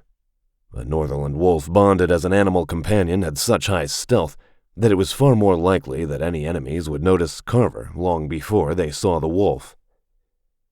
They passed through the Orcish galleries, avoiding the crypts and carefully avoiding any wandering kobolds or deep orcs. They had come here to break into Hadrian's mansion undetected, not to get into a fight with wandering monsters. They came to the damaged chamber that opened into the Muradoc cavern. Carver crept to the edge of the ramp that led down into the cavern and saw that the Muradocs remained undisturbed. If anything, there were more of the creatures. Apparently, the longer they were left alone, the more Muradoc warriors and scouts arrived. Fortunately, they were all in their tents at the moment, with a few guards keeping watch at the perimeter. Carver pointed at the cavern's right-hand wall, and Hardcase 19 nodded. Together they picked their way down the rubble ramp and into the cavern, Chester following, their skill at stealth keeping them from making any noise. They reached the right-hand wall of the cavern, and moved from stalagmite cluster to stalagmite cluster, keeping out of sight of the Muradocs. Finally, they came to the tunnel leading to the next Orcish gallery, and climbed up the rubble heap leading to the ruined chapel beneath Hadrian's mansion. "Okay," breathed Hardcase 19. "Here we go." Carver produced Mariah's key, pushed it into the lock, and turned. The stone door opened on silent hinges, revealing the stairs climbing up to the kitchens. "Wait here," said Carver. "I'm going to take a quick look." Hardcase 19 moved to watch the rubble heap leading down to the gallery, Chester padding after her. Carver glided up the stairs and opened the kitchen door. The servant NPCs still worked at the stoves and the fireplaces, following their scripts. Carver couldn't see any guards, but he knew that would change in a hurry. He headed back down to the ruined chapel. Hardcase 19 and Chester had not moved. "We're ready above," said Carver. "But we're going to need a lot of Muradocs." Hardcase 19 grinned. "Good thing I know just where to find some." They headed back to the Muradoc cavern, not bothering with stealth mode at all. "Remember," said Carver, "try not to kill any of them. Focus on wounding as many of them as possible and getting their attention. We want them to follow us. If it gets too thick, either use your stone sanctuary spell or one of your invisibility potions. He half expected Hardcase 19 to take offense that he was pointing out the obvious, but she only nodded. Carver realized that he was doing the same thing he had done when he had been an officer about to lead men in danger, going over the plan one last time before the violence started. If she had been an NCO pilot, she probably was used to getting those speeches. They reached the Murdoch cavern and produced their bows. Carver pointed out his target, and Hardcase 19 chose another. In one motion, they drew their bows and released. Carver's archery skill was high enough that he hit his target, though he didn't do all that much damage. Hardcase 19 likewise struck her target, though her arrow knocked off significantly more of her target's hit points. Both the Murdochs they hit survived, and the Ratmen whirled to face their foes. Carver and Hardcase 19 had already selected their next targets, and they loosed arrows again. Their shots hit 2 more Murdoch guards, and then 2 more. The Ratmen bellowed in rage, and some of the warriors began to spill from the leather tents, weapons in hand. Just to be thorough, Carver shot a few arrows into their midst as well. Chester threw back his head and howled. The Northerland wolf's fierce cry echoed through the cavern. It was much louder than Carver would have expected, and rang off the stone walls and ceiling. A notification appeared on Carver's combat log. Chester has used the ability Hunter's Cry, granting all allies +5 to endurance and +2% increase to movement speed for 5 minutes. I didn't know he could do that, said Hardcase 19. The wolf's cry had an additional bonus. Every single Murdoch in the cavern was looking right at them. It was what Carver had wanted to happen, though even the knowledge that this was a game and none of it was real didn't change the fact that having dozens of angry Ratmen staring at him was not a pleasant sensation. The Murdoch Strike Commander, a towering figure in chainmail, bellowed a command. As one, dozens of Murdochs charged, shouting their battle cries. The 2 priests advanced as well, clad in ragged robes of dark leather, skull-topped staffs in their hands. Carver expected them to start casting spells at any second, but they would have to draw close enough first. "We should run," said Hardcase 19. She sounded a lot like the pilots he had heard under fire. Cool, collected, professional. "Not yet," said Carver, loosing arrow after arrow into the charging Murdochs. He wanted them enraged. Or, to use the traditional gaming term, he wanted their aggro firmly focused on him and Hardcase 19. Blue light flared around the priests as they started casting spells of dark magic. "Now, move," said Carver. They raced into the tunnel leading up to the gallery, the mob of Ratmen scrambling up the ramp of broken stones. Chester howled once more and then loped after them, the wolf moving in ghostly silence despite the uneven footing. Carver and Hardcase 19 emerged into the damaged gallery, and ahead he saw the pile of stones that led up to Hadrian Vinden's ruined chapel. It occurred to Carver that the game might have been configured to automatically lock the door after 5 minutes or so, and he hadn't thought to check. Too late to worry about it now. "Wait here," said Carver, turning to face the tunnel. Hardcase 19 took a long step back, raising her bow and drawing the string back, and Carver followed suit. They did not have to wait long. The Murdochs boiled out of the tunnel and into the gallery in a mass of dark fur and flashing steel. Yet the tunnel was narrow enough that the Ratmen had only been able to go 2 abreast, and Carver and Hardcase 19 released their arrows simultaneously. Both shafts stabbed into the leading Murdoch warrior, inflicting enough damage that it went down. That was good. Killing one of the Ratmen would increase their aggressiveness, leading them to pursue their foes further than they would have otherwise. It had worked to lure the Murdochs into the burial chamber of the Orcish warlord, and Carver was about to see if he could repeat the same trick twice. Though, given how fast the Murdochs were running, it might not matter. "Go!" said Carver, and they ran for the ramp to the chapel. Chester wheeled and leaped at the Murdochs. Carver almost told Hardcase 19 to call the wolf back. Losing an animal companion would inflict a stats penalty on an elven ranger until the animal respawned, but the Northerland wolf was too fast and too cunning for the Murdochs. Chester hamstrung one of the leading Murdoch warriors in one swift twist of his jaws, and then bounded after Hardcase 19, leaving the screaming Murdoch to be trampled by its companions. Carver raced up the rubble ramp, Hardcase 19 and Chester a half step behind him. He shot a glance backward, wondering if they would need to shoot more arrows at the Murdochs, but there was no need. The entire camp was following them and out for blood. Carver and Hardcase 19 might have reached level 10 in their specialist classes, but that mob of ratmen would still kill them in about 5 seconds. They scrambled into the damaged chapel. "Message?" said Carver. Hardcase 19 produced a sealed scroll and held it out. Chester jumped up and took it in his jaws. The wolf looked like he could bite through a steel pipe without strain, but somehow he managed to keep from crumpling the scroll. They ran up the stairs to the kitchen. Carver kicked open the door. The servants at the ovens and the hearths took one look at him, started screaming, and ran into the interior courtyard. That was good, since it would draw the attention of the guardsmen in short order. Carver took a quick look down the stairs and saw the Murdochs pouring into the chapel, some of them already running up the stairs to the kitchens. He hurried through the kitchens and into the interior courtyards. The screaming servants ran towards the main gate to the street, where 4 of the guardsmen were posted. "Go," said Hardcase 19 to Chester. "You know what to do." Chester sprang forward like an arrow, the scroll still carried in his jaws. The wolf raced across the courtyard, past the terrified servants, and hurtled into the street.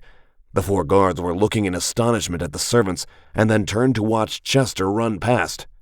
Carver worried that the guardsmen would strike down the wolf, that their level was high enough that they would be able to catch and kill Chester.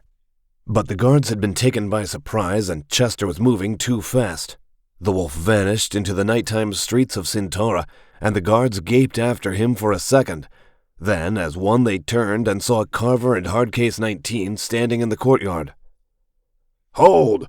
barked one of the guards as they strode forward, drawing their swords and raising their shields. "Get ready for the potion," said Carver. Hardcase 19 gave a sharp nod. "I said hold, peasant miscreants," said the guard, pointing his sword. "You dare to intrude in the mansion of Lord Hadrian Vinden, one of the greatest nobles of Centaura. Lay down your arms and surrender, or else we shall cut you down where you stand." "Hand?" said Carver. He held out his left hand, and Hardcase 19 took it with her right.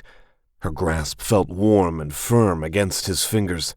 Carver knew it wasn't real, but to his surprise, his mind flashed back to the first time he had summoned enough courage to take Mary's hand back on Haven Colony.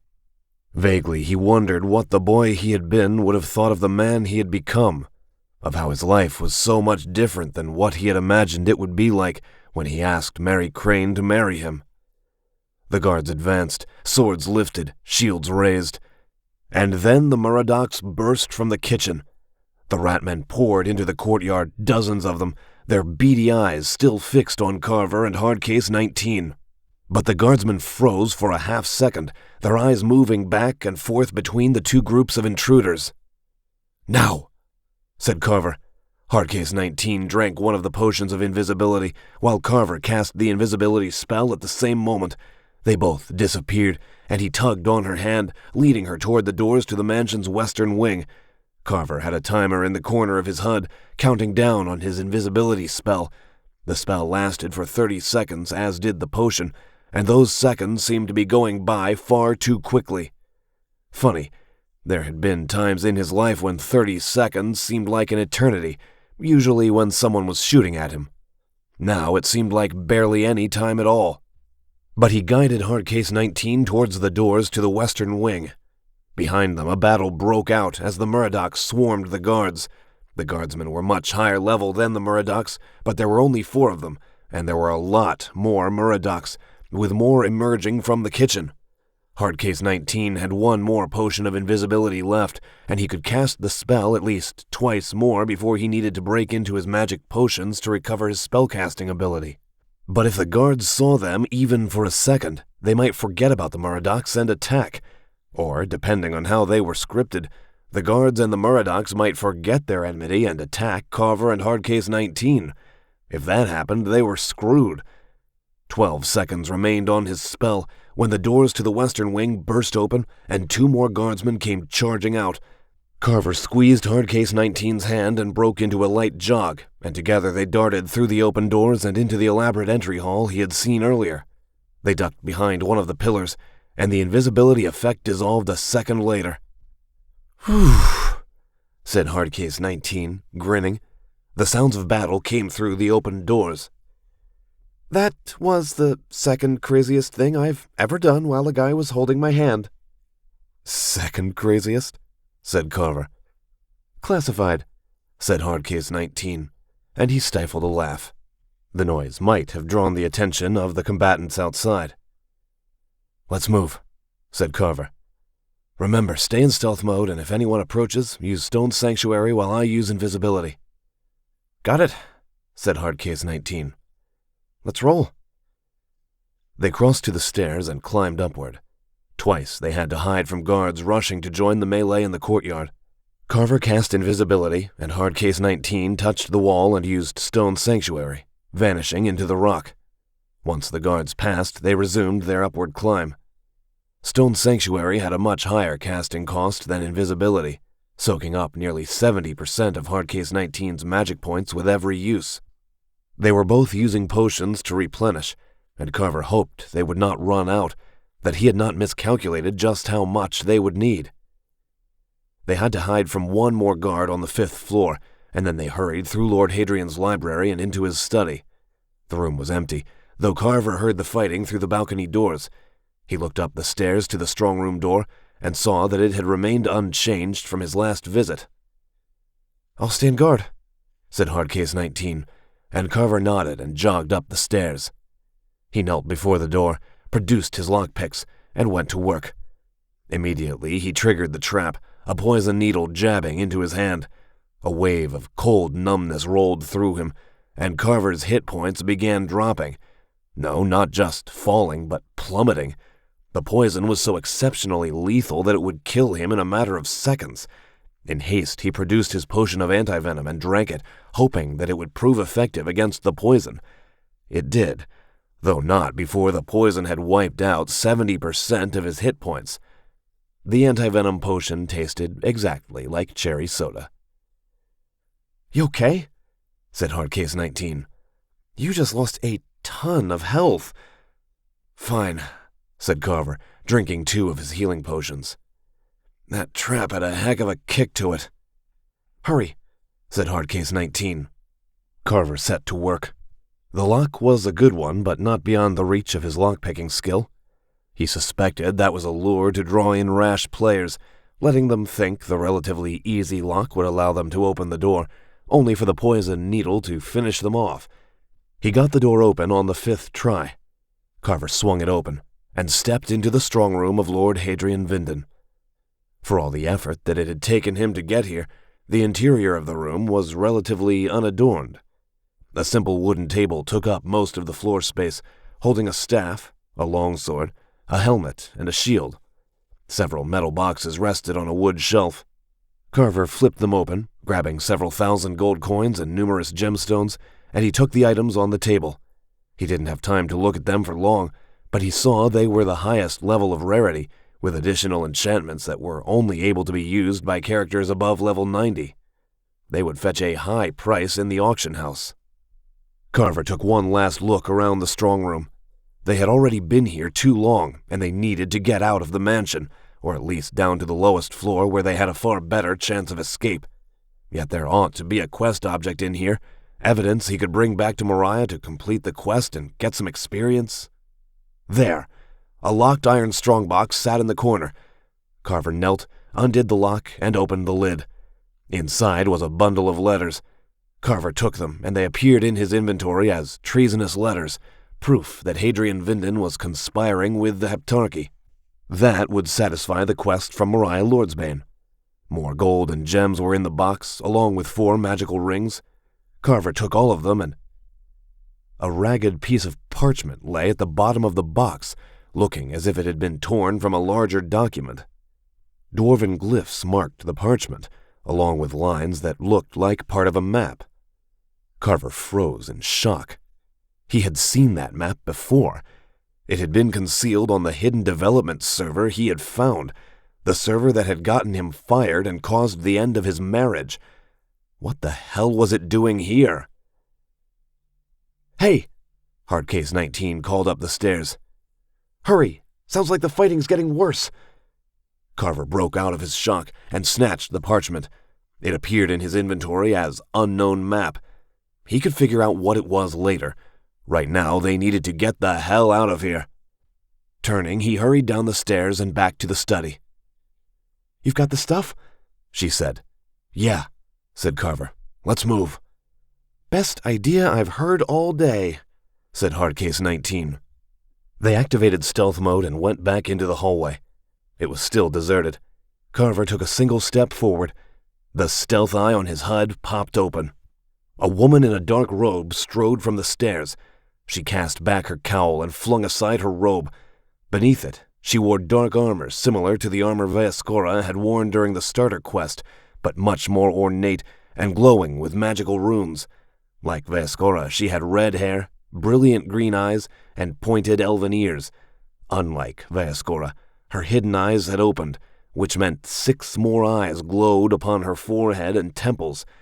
If you took a hunting spider and transformed it into a beautiful red-headed woman, you would get something like the priestess Talmaraxia. Oh, bleep, said Hardcase 19. Talmaraxia grinned at them and raised her right hand, blue fire and shadow twisting around her fingers. You're about to find out what happens to flies when they blunder into the wrong web. Carver acted first. He abandoned stealth mode, straightened up, and cast the spark spell. A brilliant spark of crackling blue light leaped from his hand and shot at Talmaraxia. "Run!" shouted Carver, spinning around, and Hardcase 19 followed suit. They sprinted down the corridor, turning the corner to the western wing of the mansion. The spark spell struck Talmaraxia, and a notification appeared in Carver's combat log. Talmaraxia has blocked your spark spell with a great ward of entropy, inflicting magic point damage on you equal to the cost of the spell. A jolt went through Carver as Talmaraxia's great ward of entropy drained off magic points equal to the cost of the spell he had just cast at her. It was one of the more powerful spells of dark magic, one that required a great deal of skill to cast, but it blocked incoming spells and drained an attacker of additional magic points. Carver's low-level spark had about as much chance of getting through that defense as a hammer had of breaking capital starship armor. A second after they went around the corner, the corridor behind them filled with shadowy strands. It looked like a giant, sticky spider's web, albeit one made of shadows and smoke instead of silk.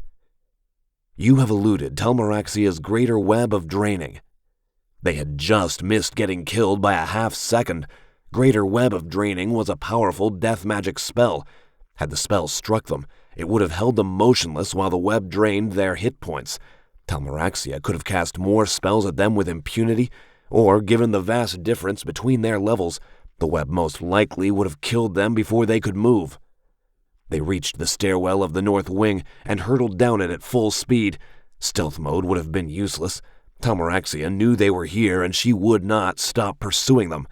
At any second, Carver expected her to attack, or for her to simply blast them both with a powerful spell of dark magic or death magic. Damn it all, he had come so close, and had even, perhaps, found a piece of the evidence he needed. Yet no attack came. If they could just get to the courtyard, they stood a chance. A small chance, but enough that a spark of hope still burned in Carver's chest. The stairs ended in a large dining room with 2 polished tables and a dais holding a high table. There were no guards in the room, but the doors to the interior courtyard stood open, and Carver and Hardcase 19 ran for them. In the courtyard, the battle still raged, with Muradocs struggling against Lord Hadrian's guardsmen. Many dead Muradocs lay upon the flagstones, along with more guardsmen than Carver would have expected. The Ratmen had put up a hell of a fight, but for the moment, the way to the main gate and the street was clear. Carver took 2 running steps forward, and then a wraith fashioned of smoke and blue fire flew overhead. It dropped from the sky and landed in front of the gate, hardening into the form of Talmaraxia. A wicked smile went over the spiderling priestess's face, and she raised her hands, blue fire playing around her fingers. A sigh escaped from Carver. They had come so damned close. Heck of a ride, wasn't it? Said Hardcase 19. "And so, my little flies, it ends for you," said Talmaraxia. "No, it is just beginning." The voice was deep, commanding, and familiar. Talmaraxia whirled in shock, and Carver saw guardsmen in the colors of the Prince of Cintara hurry towards the gate. They rushed into the fray, attacking both the Muradocs and Lord Hadrian's guardsmen. With them came Lady Moriah Lordsbane in her bronze-colored dwarven armor, and her husband, Sir Niall, in the polished armor of a knight, a soul blade burning in his right hand. Lord Ridmark Arban strode before them, his own soul blade coming up. Talmaraxia howled and hurled the spell she had intended for Carver and Hardcase 19 at Ridmark. Talmaraxia has cast Grand Lance of Death. Ridmark charged, his soul blade coming up in guard. The blast of blue fire and shadow disintegrated in a burst of sparks. Ridmark has used the Spellbreaker ability. Talmaraxia shouted again and drew a sword, casting another spell as she did. Once more, Ridmark deflected the spell, and Talmaraxia attacked. The soul blade and the dark sword of the priestess crossed a dozen times in half as many seconds, steel ringing against steel. And then Talmaraxia's head was rolling in one direction, and her armored body was falling in the other, and Ridmark looked at Carver and Hardcase 19. "It is not every day," said Ridmark, "that a wolf walks up to me with a scroll in his mouth." Lord Ridmark's men swept through the mansion, driving back the Muradocs and sealing off the entrance to the Shadowways. Lord Hadrian's few remaining guardsmen surrendered. Lord Hadrian himself did not, and had to be dragged from his mansion, alternating between shouting threats of vengeance and begging for mercy. "You know," said Hardcase 19 in a low voice, "it could have been worse for Lord Hadrian." Said Carver. "I looked him up on one of the game sites last night," said Hardcase 19. "Apparently, in the original books, he gets killed by one of the major villains. She disguises herself as a prostitute, and the idiot thinks he's about to get laid. Instead, she kills Hadrian with this sort of dark magic and leaves his corpse for the servants to find the next morning." "Yeah, I remember that," said Carver. "Obviously, He corrected himself. "Obviously, the developers didn't include prostitutes in the game." Hardcase 19 eyed him. "Suppose that would have hurt sales." He wondered if she had caught his slip of the tongue. "Adventurers," came Lord Ridmark's voice. Carver and Hardcase 19 went to where Lord Ridmark stood with Lady Moriah. Sir Niall was supervising the search of the house with Sir Vigedius. If Carver remembered right from the original books, Moriah had been the spymaster of Cintara, spinning plots, while Niall had been Cintara's chief warrior, crushing the enemies of Andamheim once his wife had maneuvered them into the open. "Lady Moriah has told me of your previous meeting," said Ridmark. "You have done well. I would not have expected adventurers so inexperienced to survive such a perilous undertaking, but you have. You have my thanks, and the thanks of all Andamheim." Fanfare accompanied a notification of completing the quest, along with a reward of experience and a lot of gold. Enough experience, Carver noted, to take him all the way up to level 12. The quest had indeed been intended for higher-level characters, but he and Hardcase 19 had just barely managed to pull it off. "Thank you for answering the message," said Carver. "Talmaraxia would have killed us otherwise." Ridmark looked to the side, reached down, and scratched Chester behind the ears. The wolf gave absolutely no objection. Perhaps one warrior recognized another. "As I said, it's not every day that a wolf trots up to me with a scroll in its mouth. But you have done very well. A traitor has been removed from Cintara, and a powerful Heptarchy priestess slain. The war between Andamheim and the Seven Temples is not over yet, but thanks to your valor, this day has been a victory. all of Hadrian Vinden's lands and properties will be forfeited to the Prince of Centaura. Though, said Mariah in a dry voice, we don't have a precise inventory of his wealth, so if a few valuable things go missing, I don't think it will matter much one way or the other. Indeed not, said Ridmark.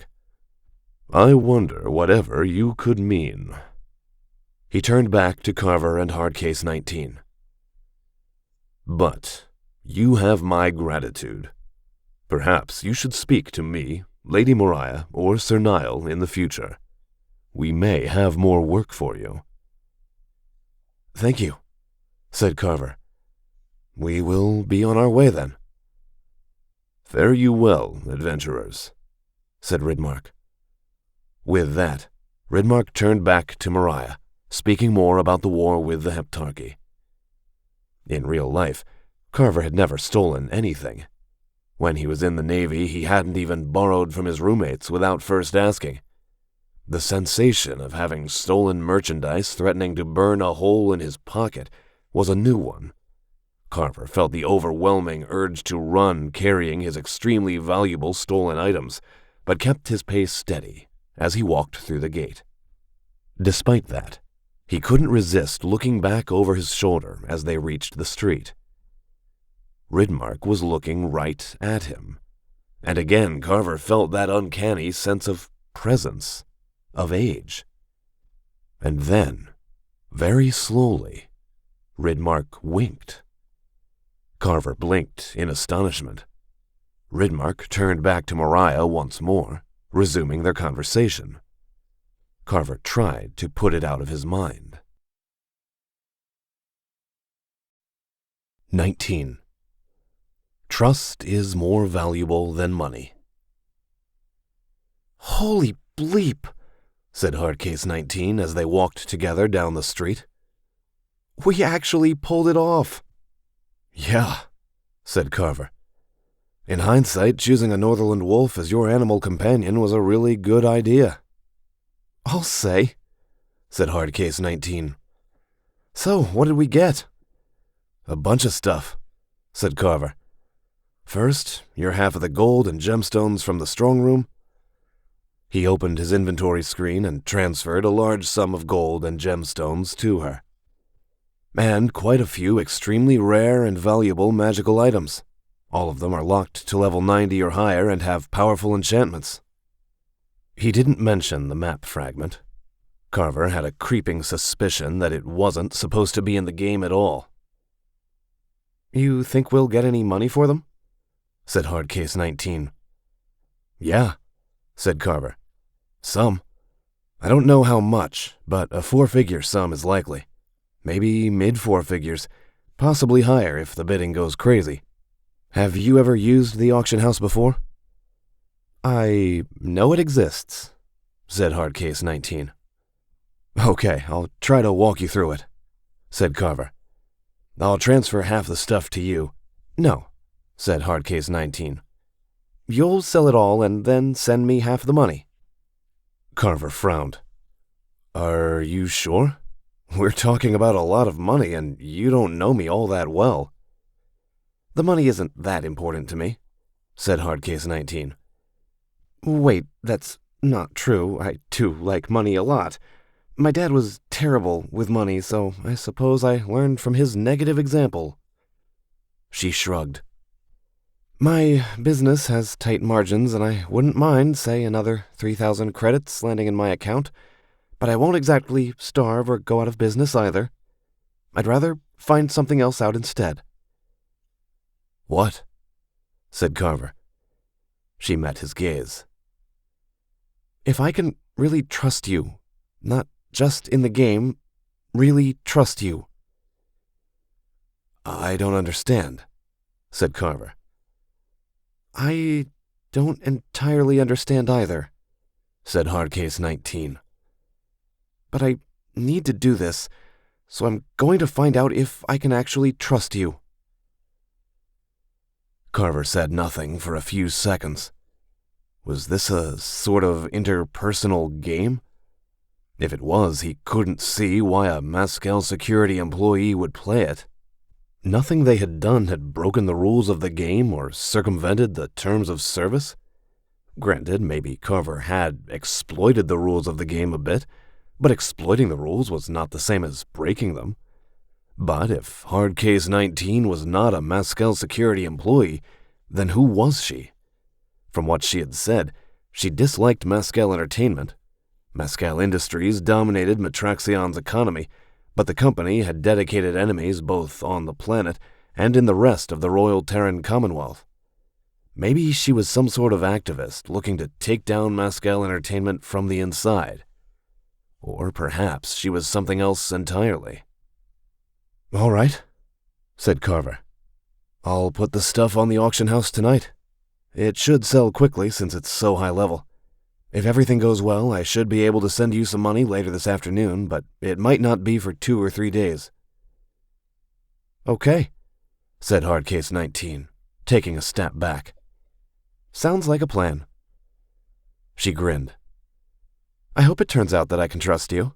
This was a lot of fun." Carver snorted. "Which part? When we got chased by the Ratmen? Or when the Spiderling priestess almost killed us with evil magic?" "Hey, I can see why people like this game," said Hard Case 19. "It was fun." With that, she logged off, vanishing in a pulse of golden light. Carver let out a breath, shook his head, and logged off as well. When his eyes came back into focus, Carver grunted and lifted his diadem, setting the headset back on its cradle. "Tammy, time?" said Carver. "It's 11:34 p.m., said Tammy. "Man," muttered Carver, straightening his chair and turning it to face his computer. Growing up on a farm had accustomed him to going to bed early and then rising with the sun. Military life often had odd hours, but after he had come to the civilian world, Carver had defaulted back to retiring and rising early, something Kat had appreciated. He dismissed thoughts of Katrina Harland and worked at his computer, logging into the official Sevenfold Sword Online auction house. Carver opened Selim 589's inventory, took the rare items he had stolen from Hadrian Vinden's mansion, and uploaded them to the auction house's system. A brief look at the items available for bids suggested some cause for optimism. There were only a few items as good as the ones he had stolen, and they were going for high prices. He considered the unknown map fragment in his inventory. As far as he could tell, it had no special qualities, and did not bestow either advantages or disadvantages upon its bearer. Carver had designed enough quests for the game to recognize a plot hook when he saw one. No doubt the map had been split into 3 or 4 pieces, and eventually he would receive a quest to find the remaining pieces of the map, and, presumably, whatever treasure the map revealed. Though he hadn't received a quest notification when he picked up the map fragment. He could worry about it tomorrow. Finding the piece of the map was a win. It was the first solid evidence he had found, the first thing he had located from that hidden development server that had gotten him fired. It was a win, but at the moment it was useless. Carver intended to investigate thoroughly, seeing if he could leverage the map fragment into actual proof that would make the authorities pay attention. But for the moment, he needed money. Carver set minimum bids for all the items he had stolen, set the auctions to live, and went to bed. The next morning he woke up early, a bit groggy from going to bed so late. Carver noticed there were numerous notifications on his holophone from the Sevenfold Sword Online app, but at the moment he was too tired to care. He downed some cold coffee in the kitchen and went downstairs to the gym. It was mostly deserted, save for the usual retired men marching grimly on the treadmills, and Carver powered through one of his weight workouts without interruption. Today was arms and shoulders, and the strain in his muscles felt good, distracting him from all the worries in his mind.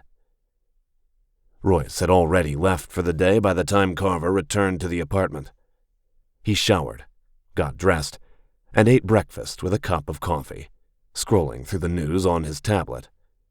There was the usual, a discussion of Commonwealth-level politics, speculation on who the king might appoint as the new Minister of Defense, with strong hints that Lord Admiral Winterholt would influence the choice, local politics and local business news, which usually amounted to Mascal Industries' latest plans, and smaller businesses complaining about the larger company.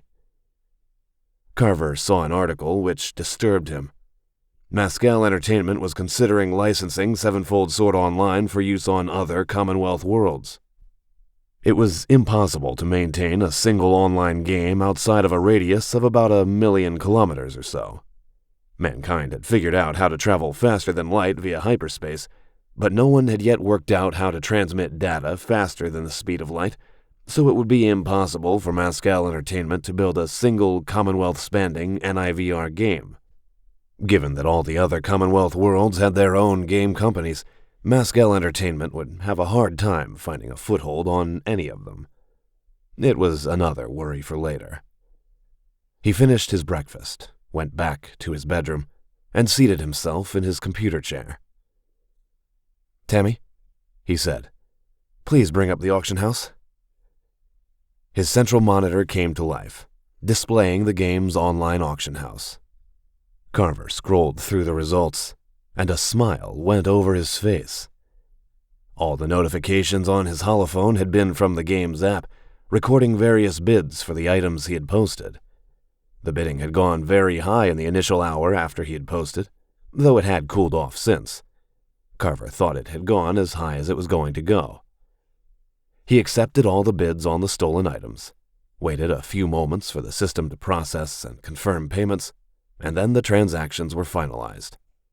A few moments after that, Carver had received 8,432 credits for the sale. The system also cautioned him that since he was using a masked account, Mascal Entertainment could not file tax documentation on his behalf, and it was his responsibility to file the appropriate paperwork with his local taxing authority. Carver accepted the prompts expunging the auction house of all tax liability, and his computer chimed a few moments later as the money appeared in his account. He brought up his contacts list, selected Hardcase 19, and sent half the money to her, along with screenshots showing the bids and the amount he had gotten for the stolen items. Once that was done, he leaned back in his chair, considering what to do next, and then his computer chimed again with a message from Hardcase 19 through the game's chat system. "Holy shit!" Carver grinned despite himself. Another message appeared from Hardcase 19 a few seconds later. "I thought you might be full of it, but you really proved me wrong. Thank you."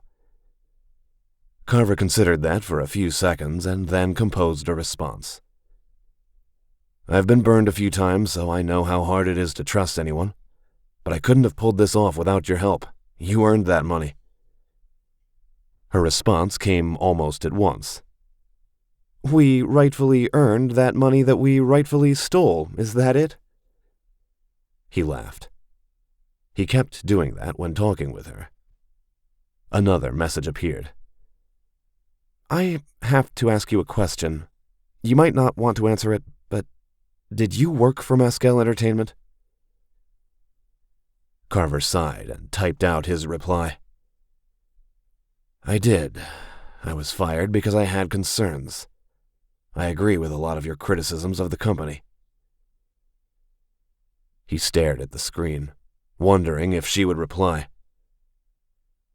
"Yeah, I thought you might. We should talk more. I have to be online for a few days because of work, but when I can get back into the game, we should go on more quests together. Maybe make some more money and maybe discuss those concerns." Carver typed another response. "I look forward to it." Her reply came at once. "Guess it's a date." The connection closed as she logged off the chat app. Carver stared at the blank window. A date? He really hoped that she was being flippant. But if she had a grudge against Mascal Entertainment, maybe she could help him find the proof that he needed. That night Royce returned and strode into the apartment, He was walking a bit better. "Well, boy," he said, "see you closed a bunch of trouble tickets for the inventory system today. Hope that means you've decided to see a reason and come work for me again." "Maybe," said Carver, rising from the couch where he had been working on his laptop. "But you might want to double-check your budget." "Eh?" said Royce. Carver handed over a folded printout. "You're going to have a little less rent for the next few months." Royce took the paper, unfolded it, and scowled at the deposit number. Finally, he sighed and handed it back. "How did you make that much money that quickly?" he said. "You weren't selling drugs in that game, are you?" "No," said Carver. "I broke into the house of a high-level NPC, stole some stuff from his strong room, and sold it in the auction house. All within the rules of the game and the terms of service." "All right," said Royce. "You win the bet, boy. 20% off the rent for the next 3 months as you do whatever the hell it is you need to in that game." He leveled a thick finger at Carver. "But I'm going to win in the end." "Let me guess," said Carver. "I won the bet, but the actual moral victory is yours?" "No," said Carver. "But you're going to get bored. I know you, boy. You're too much like your dad and me." He snorted. "John and I, we had our disagreements, which is part of the reason I left him your granddad's farm and moved to Metrexion. But your father built that farm, and I built my business here. Yeah, maybe you can make a living playing the game and selling loot and doing live streams or whatever, but you'll hate it. You were born to do things, to make things, to build things. That's what you were doing at Mescal before those assholes fired you, and that's what you were doing for me when you made that inventory system. You're never going to be content just playing a dumb game all day. You're going to get bored and want to build something." Carver said nothing for a long moment. "You might be right," said Carver at last. "Of course I'm right," said Royce. "So, it's February. For March, April, and May, you'll get 20% off the rent. By then, you'll have gotten bored with the game, and you'll be working for me again, or started your own business, I don't care which." He clapped Carver on the shoulder. "Now, come on. Antonio's is doing buy one, get one free pizza. Some of the guys from Castle Battle Night are coming." Carver stifled a laugh. Uncle Royce might have been a rich man, but he still used coupons and special deals every single time it was feasible. If pressed, he would say that he hadn't gotten rich by throwing money away, and even if he was rich, why the hell should he pay more for things? "All right, let me get my coat," said Carver. Yet Royce's words lay heavy upon him as he walked to his bedroom to get his jacket. Because his uncle was right. Carver didn't want to play Sevenfold Sword online. He hadn't returned to the game out of some desperate need to prove himself to Kat or to take revenge on his employer. He had returned to the game because of duty, because of what he had seen on Morrison's world when the Stalwart went down. There, in the Zianzar base, the survivors of the Stalwart had discovered the truth, that the Zianzar were not aliens but post-humans, a horror arisen out of humanity, a cybernetic hive mind that wanted to exterminate the old mankind. And in that base, they had discovered a darker truth. They had found the first steps towards creating the Zianzar. It was called the Reactant, an incredibly complex piece of software that could overwrite neural pathways and reconfigure a human brain, turning people into vessels of the Zianzar hive mind. In the clone factories where the Zianzar grew new bodies, the reactant was applied to the infants floating in the tanks, rewriting their nervous systems in the first steps to turning them into Zianzar soldier drones. All those horrors were gone now, burned to glass when Lord Admiral Winterholt destroyed the Xianzar homeworld. But the horrors might come back. Because on that hidden development server Carver had found by accident a year past, among the other assets stored on it, was a reactant. Or a prototype reactant, anyway. It was only half finished, and the changelog for the files had shown thousands of adjustments over the last 6 years. It had looked like a crude copy of a reactant, but one that was being slowly refined and iterated to become the real thing. And the reactant had been hidden on a server in the heart of Mascal Industries' internal network, which meant that someone within the company was trying to build a reactant and create a new race of Xianzar, using the players of Sevenfold Sword Online to do it. Carver was afraid, very afraid, that the next time the game had a world event, whoever was behind the reactant would introduce it into the game, transforming all the connected players into the first members of a new Xianzar hive mind. Carver remembered the endless nightmares he had seen during the Xianzar War. He could not allow it to happen again. Somehow, he would find the proof he needed for the authorities to act against Mascal Industries. Somehow. He followed his uncle into the night, thinking the problem over, as he had every day for the last year. Epilogue. Raina put her holophone on her desk with a sigh. The woman who went by Hardcase 19 within Sevenfold Sword Online sat in her office. It wasn't a large space, just big enough for her desk, her computer, the safe, and file cabinets for the records and licenses she kept in hard copy in case of electronic storage failure. The bathrooms were just around the corner, so the air always smelled a bit of disinfectant in here. She had resented how much space her NIVR headset took up on her desk when she bought the thing, and it still annoyed her. Though 4,000 additional credits was a nice payday. Selim 589 had come through. He had indeed proven worthy of trust, just as the message had said he would. After the way Mascal Entertainment had screwed over her father, after the way Mascal Industries had tried to do the same to her in the final year of the war, Raina refused to have anything to do with the company. Living on Matraxion, it was almost impossible not to encounter Mascal Industries in one way or another, but Raina did her best to avoid the company. Of course, given the massive success of Sevenfold Sword Online, it was impossible not to see the game's advertisements everywhere. Raina did her best to ignore the game. Still, she was curious, so she rented a NIVR headset for 1 week, played the game, and then left it in disgust. When someone sent her a video message from Callie and Arbin, Raina was annoyed and amused, but mostly amused.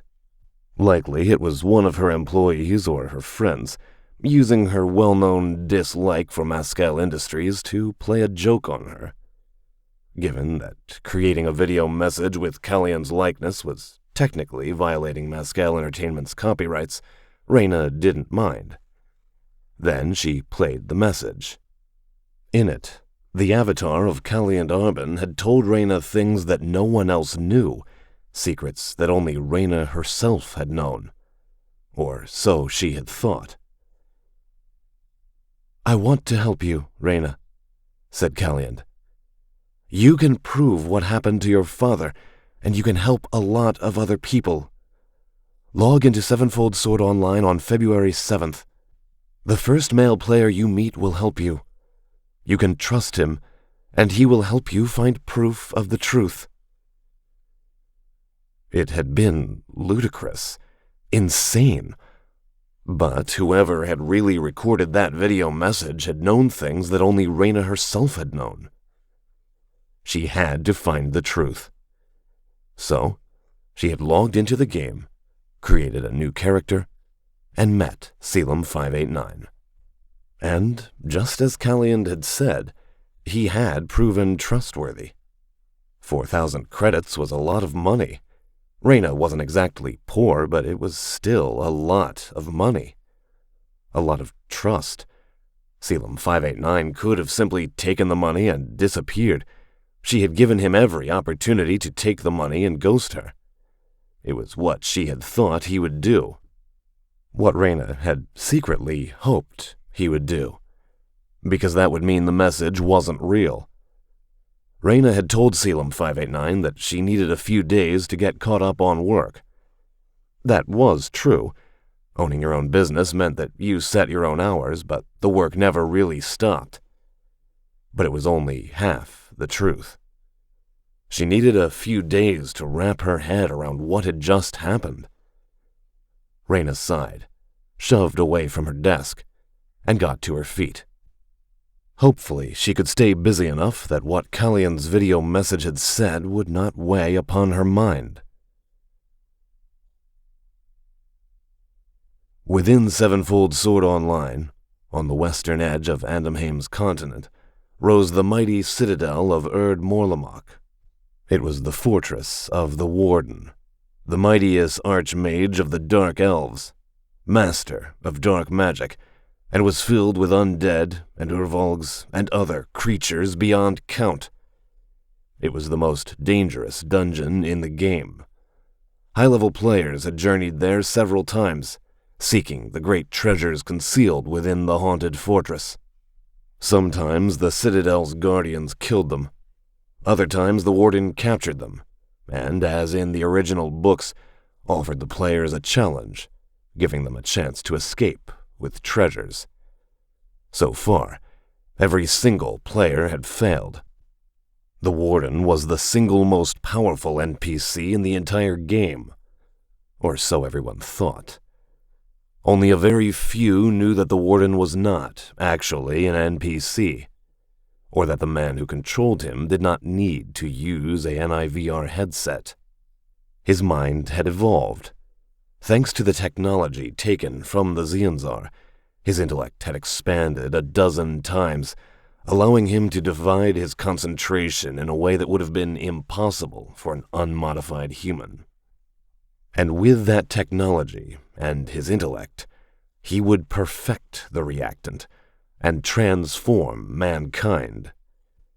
The Xianzar would rise again, but this time under his control. Everything he held in contempt about humanity, their stubbornness, their individuality, their weakness, their inability to submit to their intellectual betters, would be purged away. Mankind would be replaced by the Xianzar, a perfect clockwork machine of flesh and cybernetics, a hive mind that would conquer the entire galaxy and then spread to dominate others. He was almost ready. But he had enemies. Some suspected what he intended. He had to act soon, but he had to eliminate any proof. And there were indications that something was wrong. Anomalies in the system. Hints that certain NPCs were not acting as they should. Someone else was controlling them. Someone who opposed him. The first step, of course, would be to track down any players who had been contacted by those NPCs and eliminate them. The true master of Sevenfold Sword Online bent his mind to the problem. Nothing would stop him, and soon humanity would be exterminated, replaced by the Xianzar, a race of Xianzar that he would control and use to reshape the stars themselves. This has been Sevenfold Sword Online, Creation. Written by Jonathan Moeller. Narrated by C.J. McAllister. Copyright 2023 by Jonathan Moeller. Production copyright 2024 by Jonathan Moeller.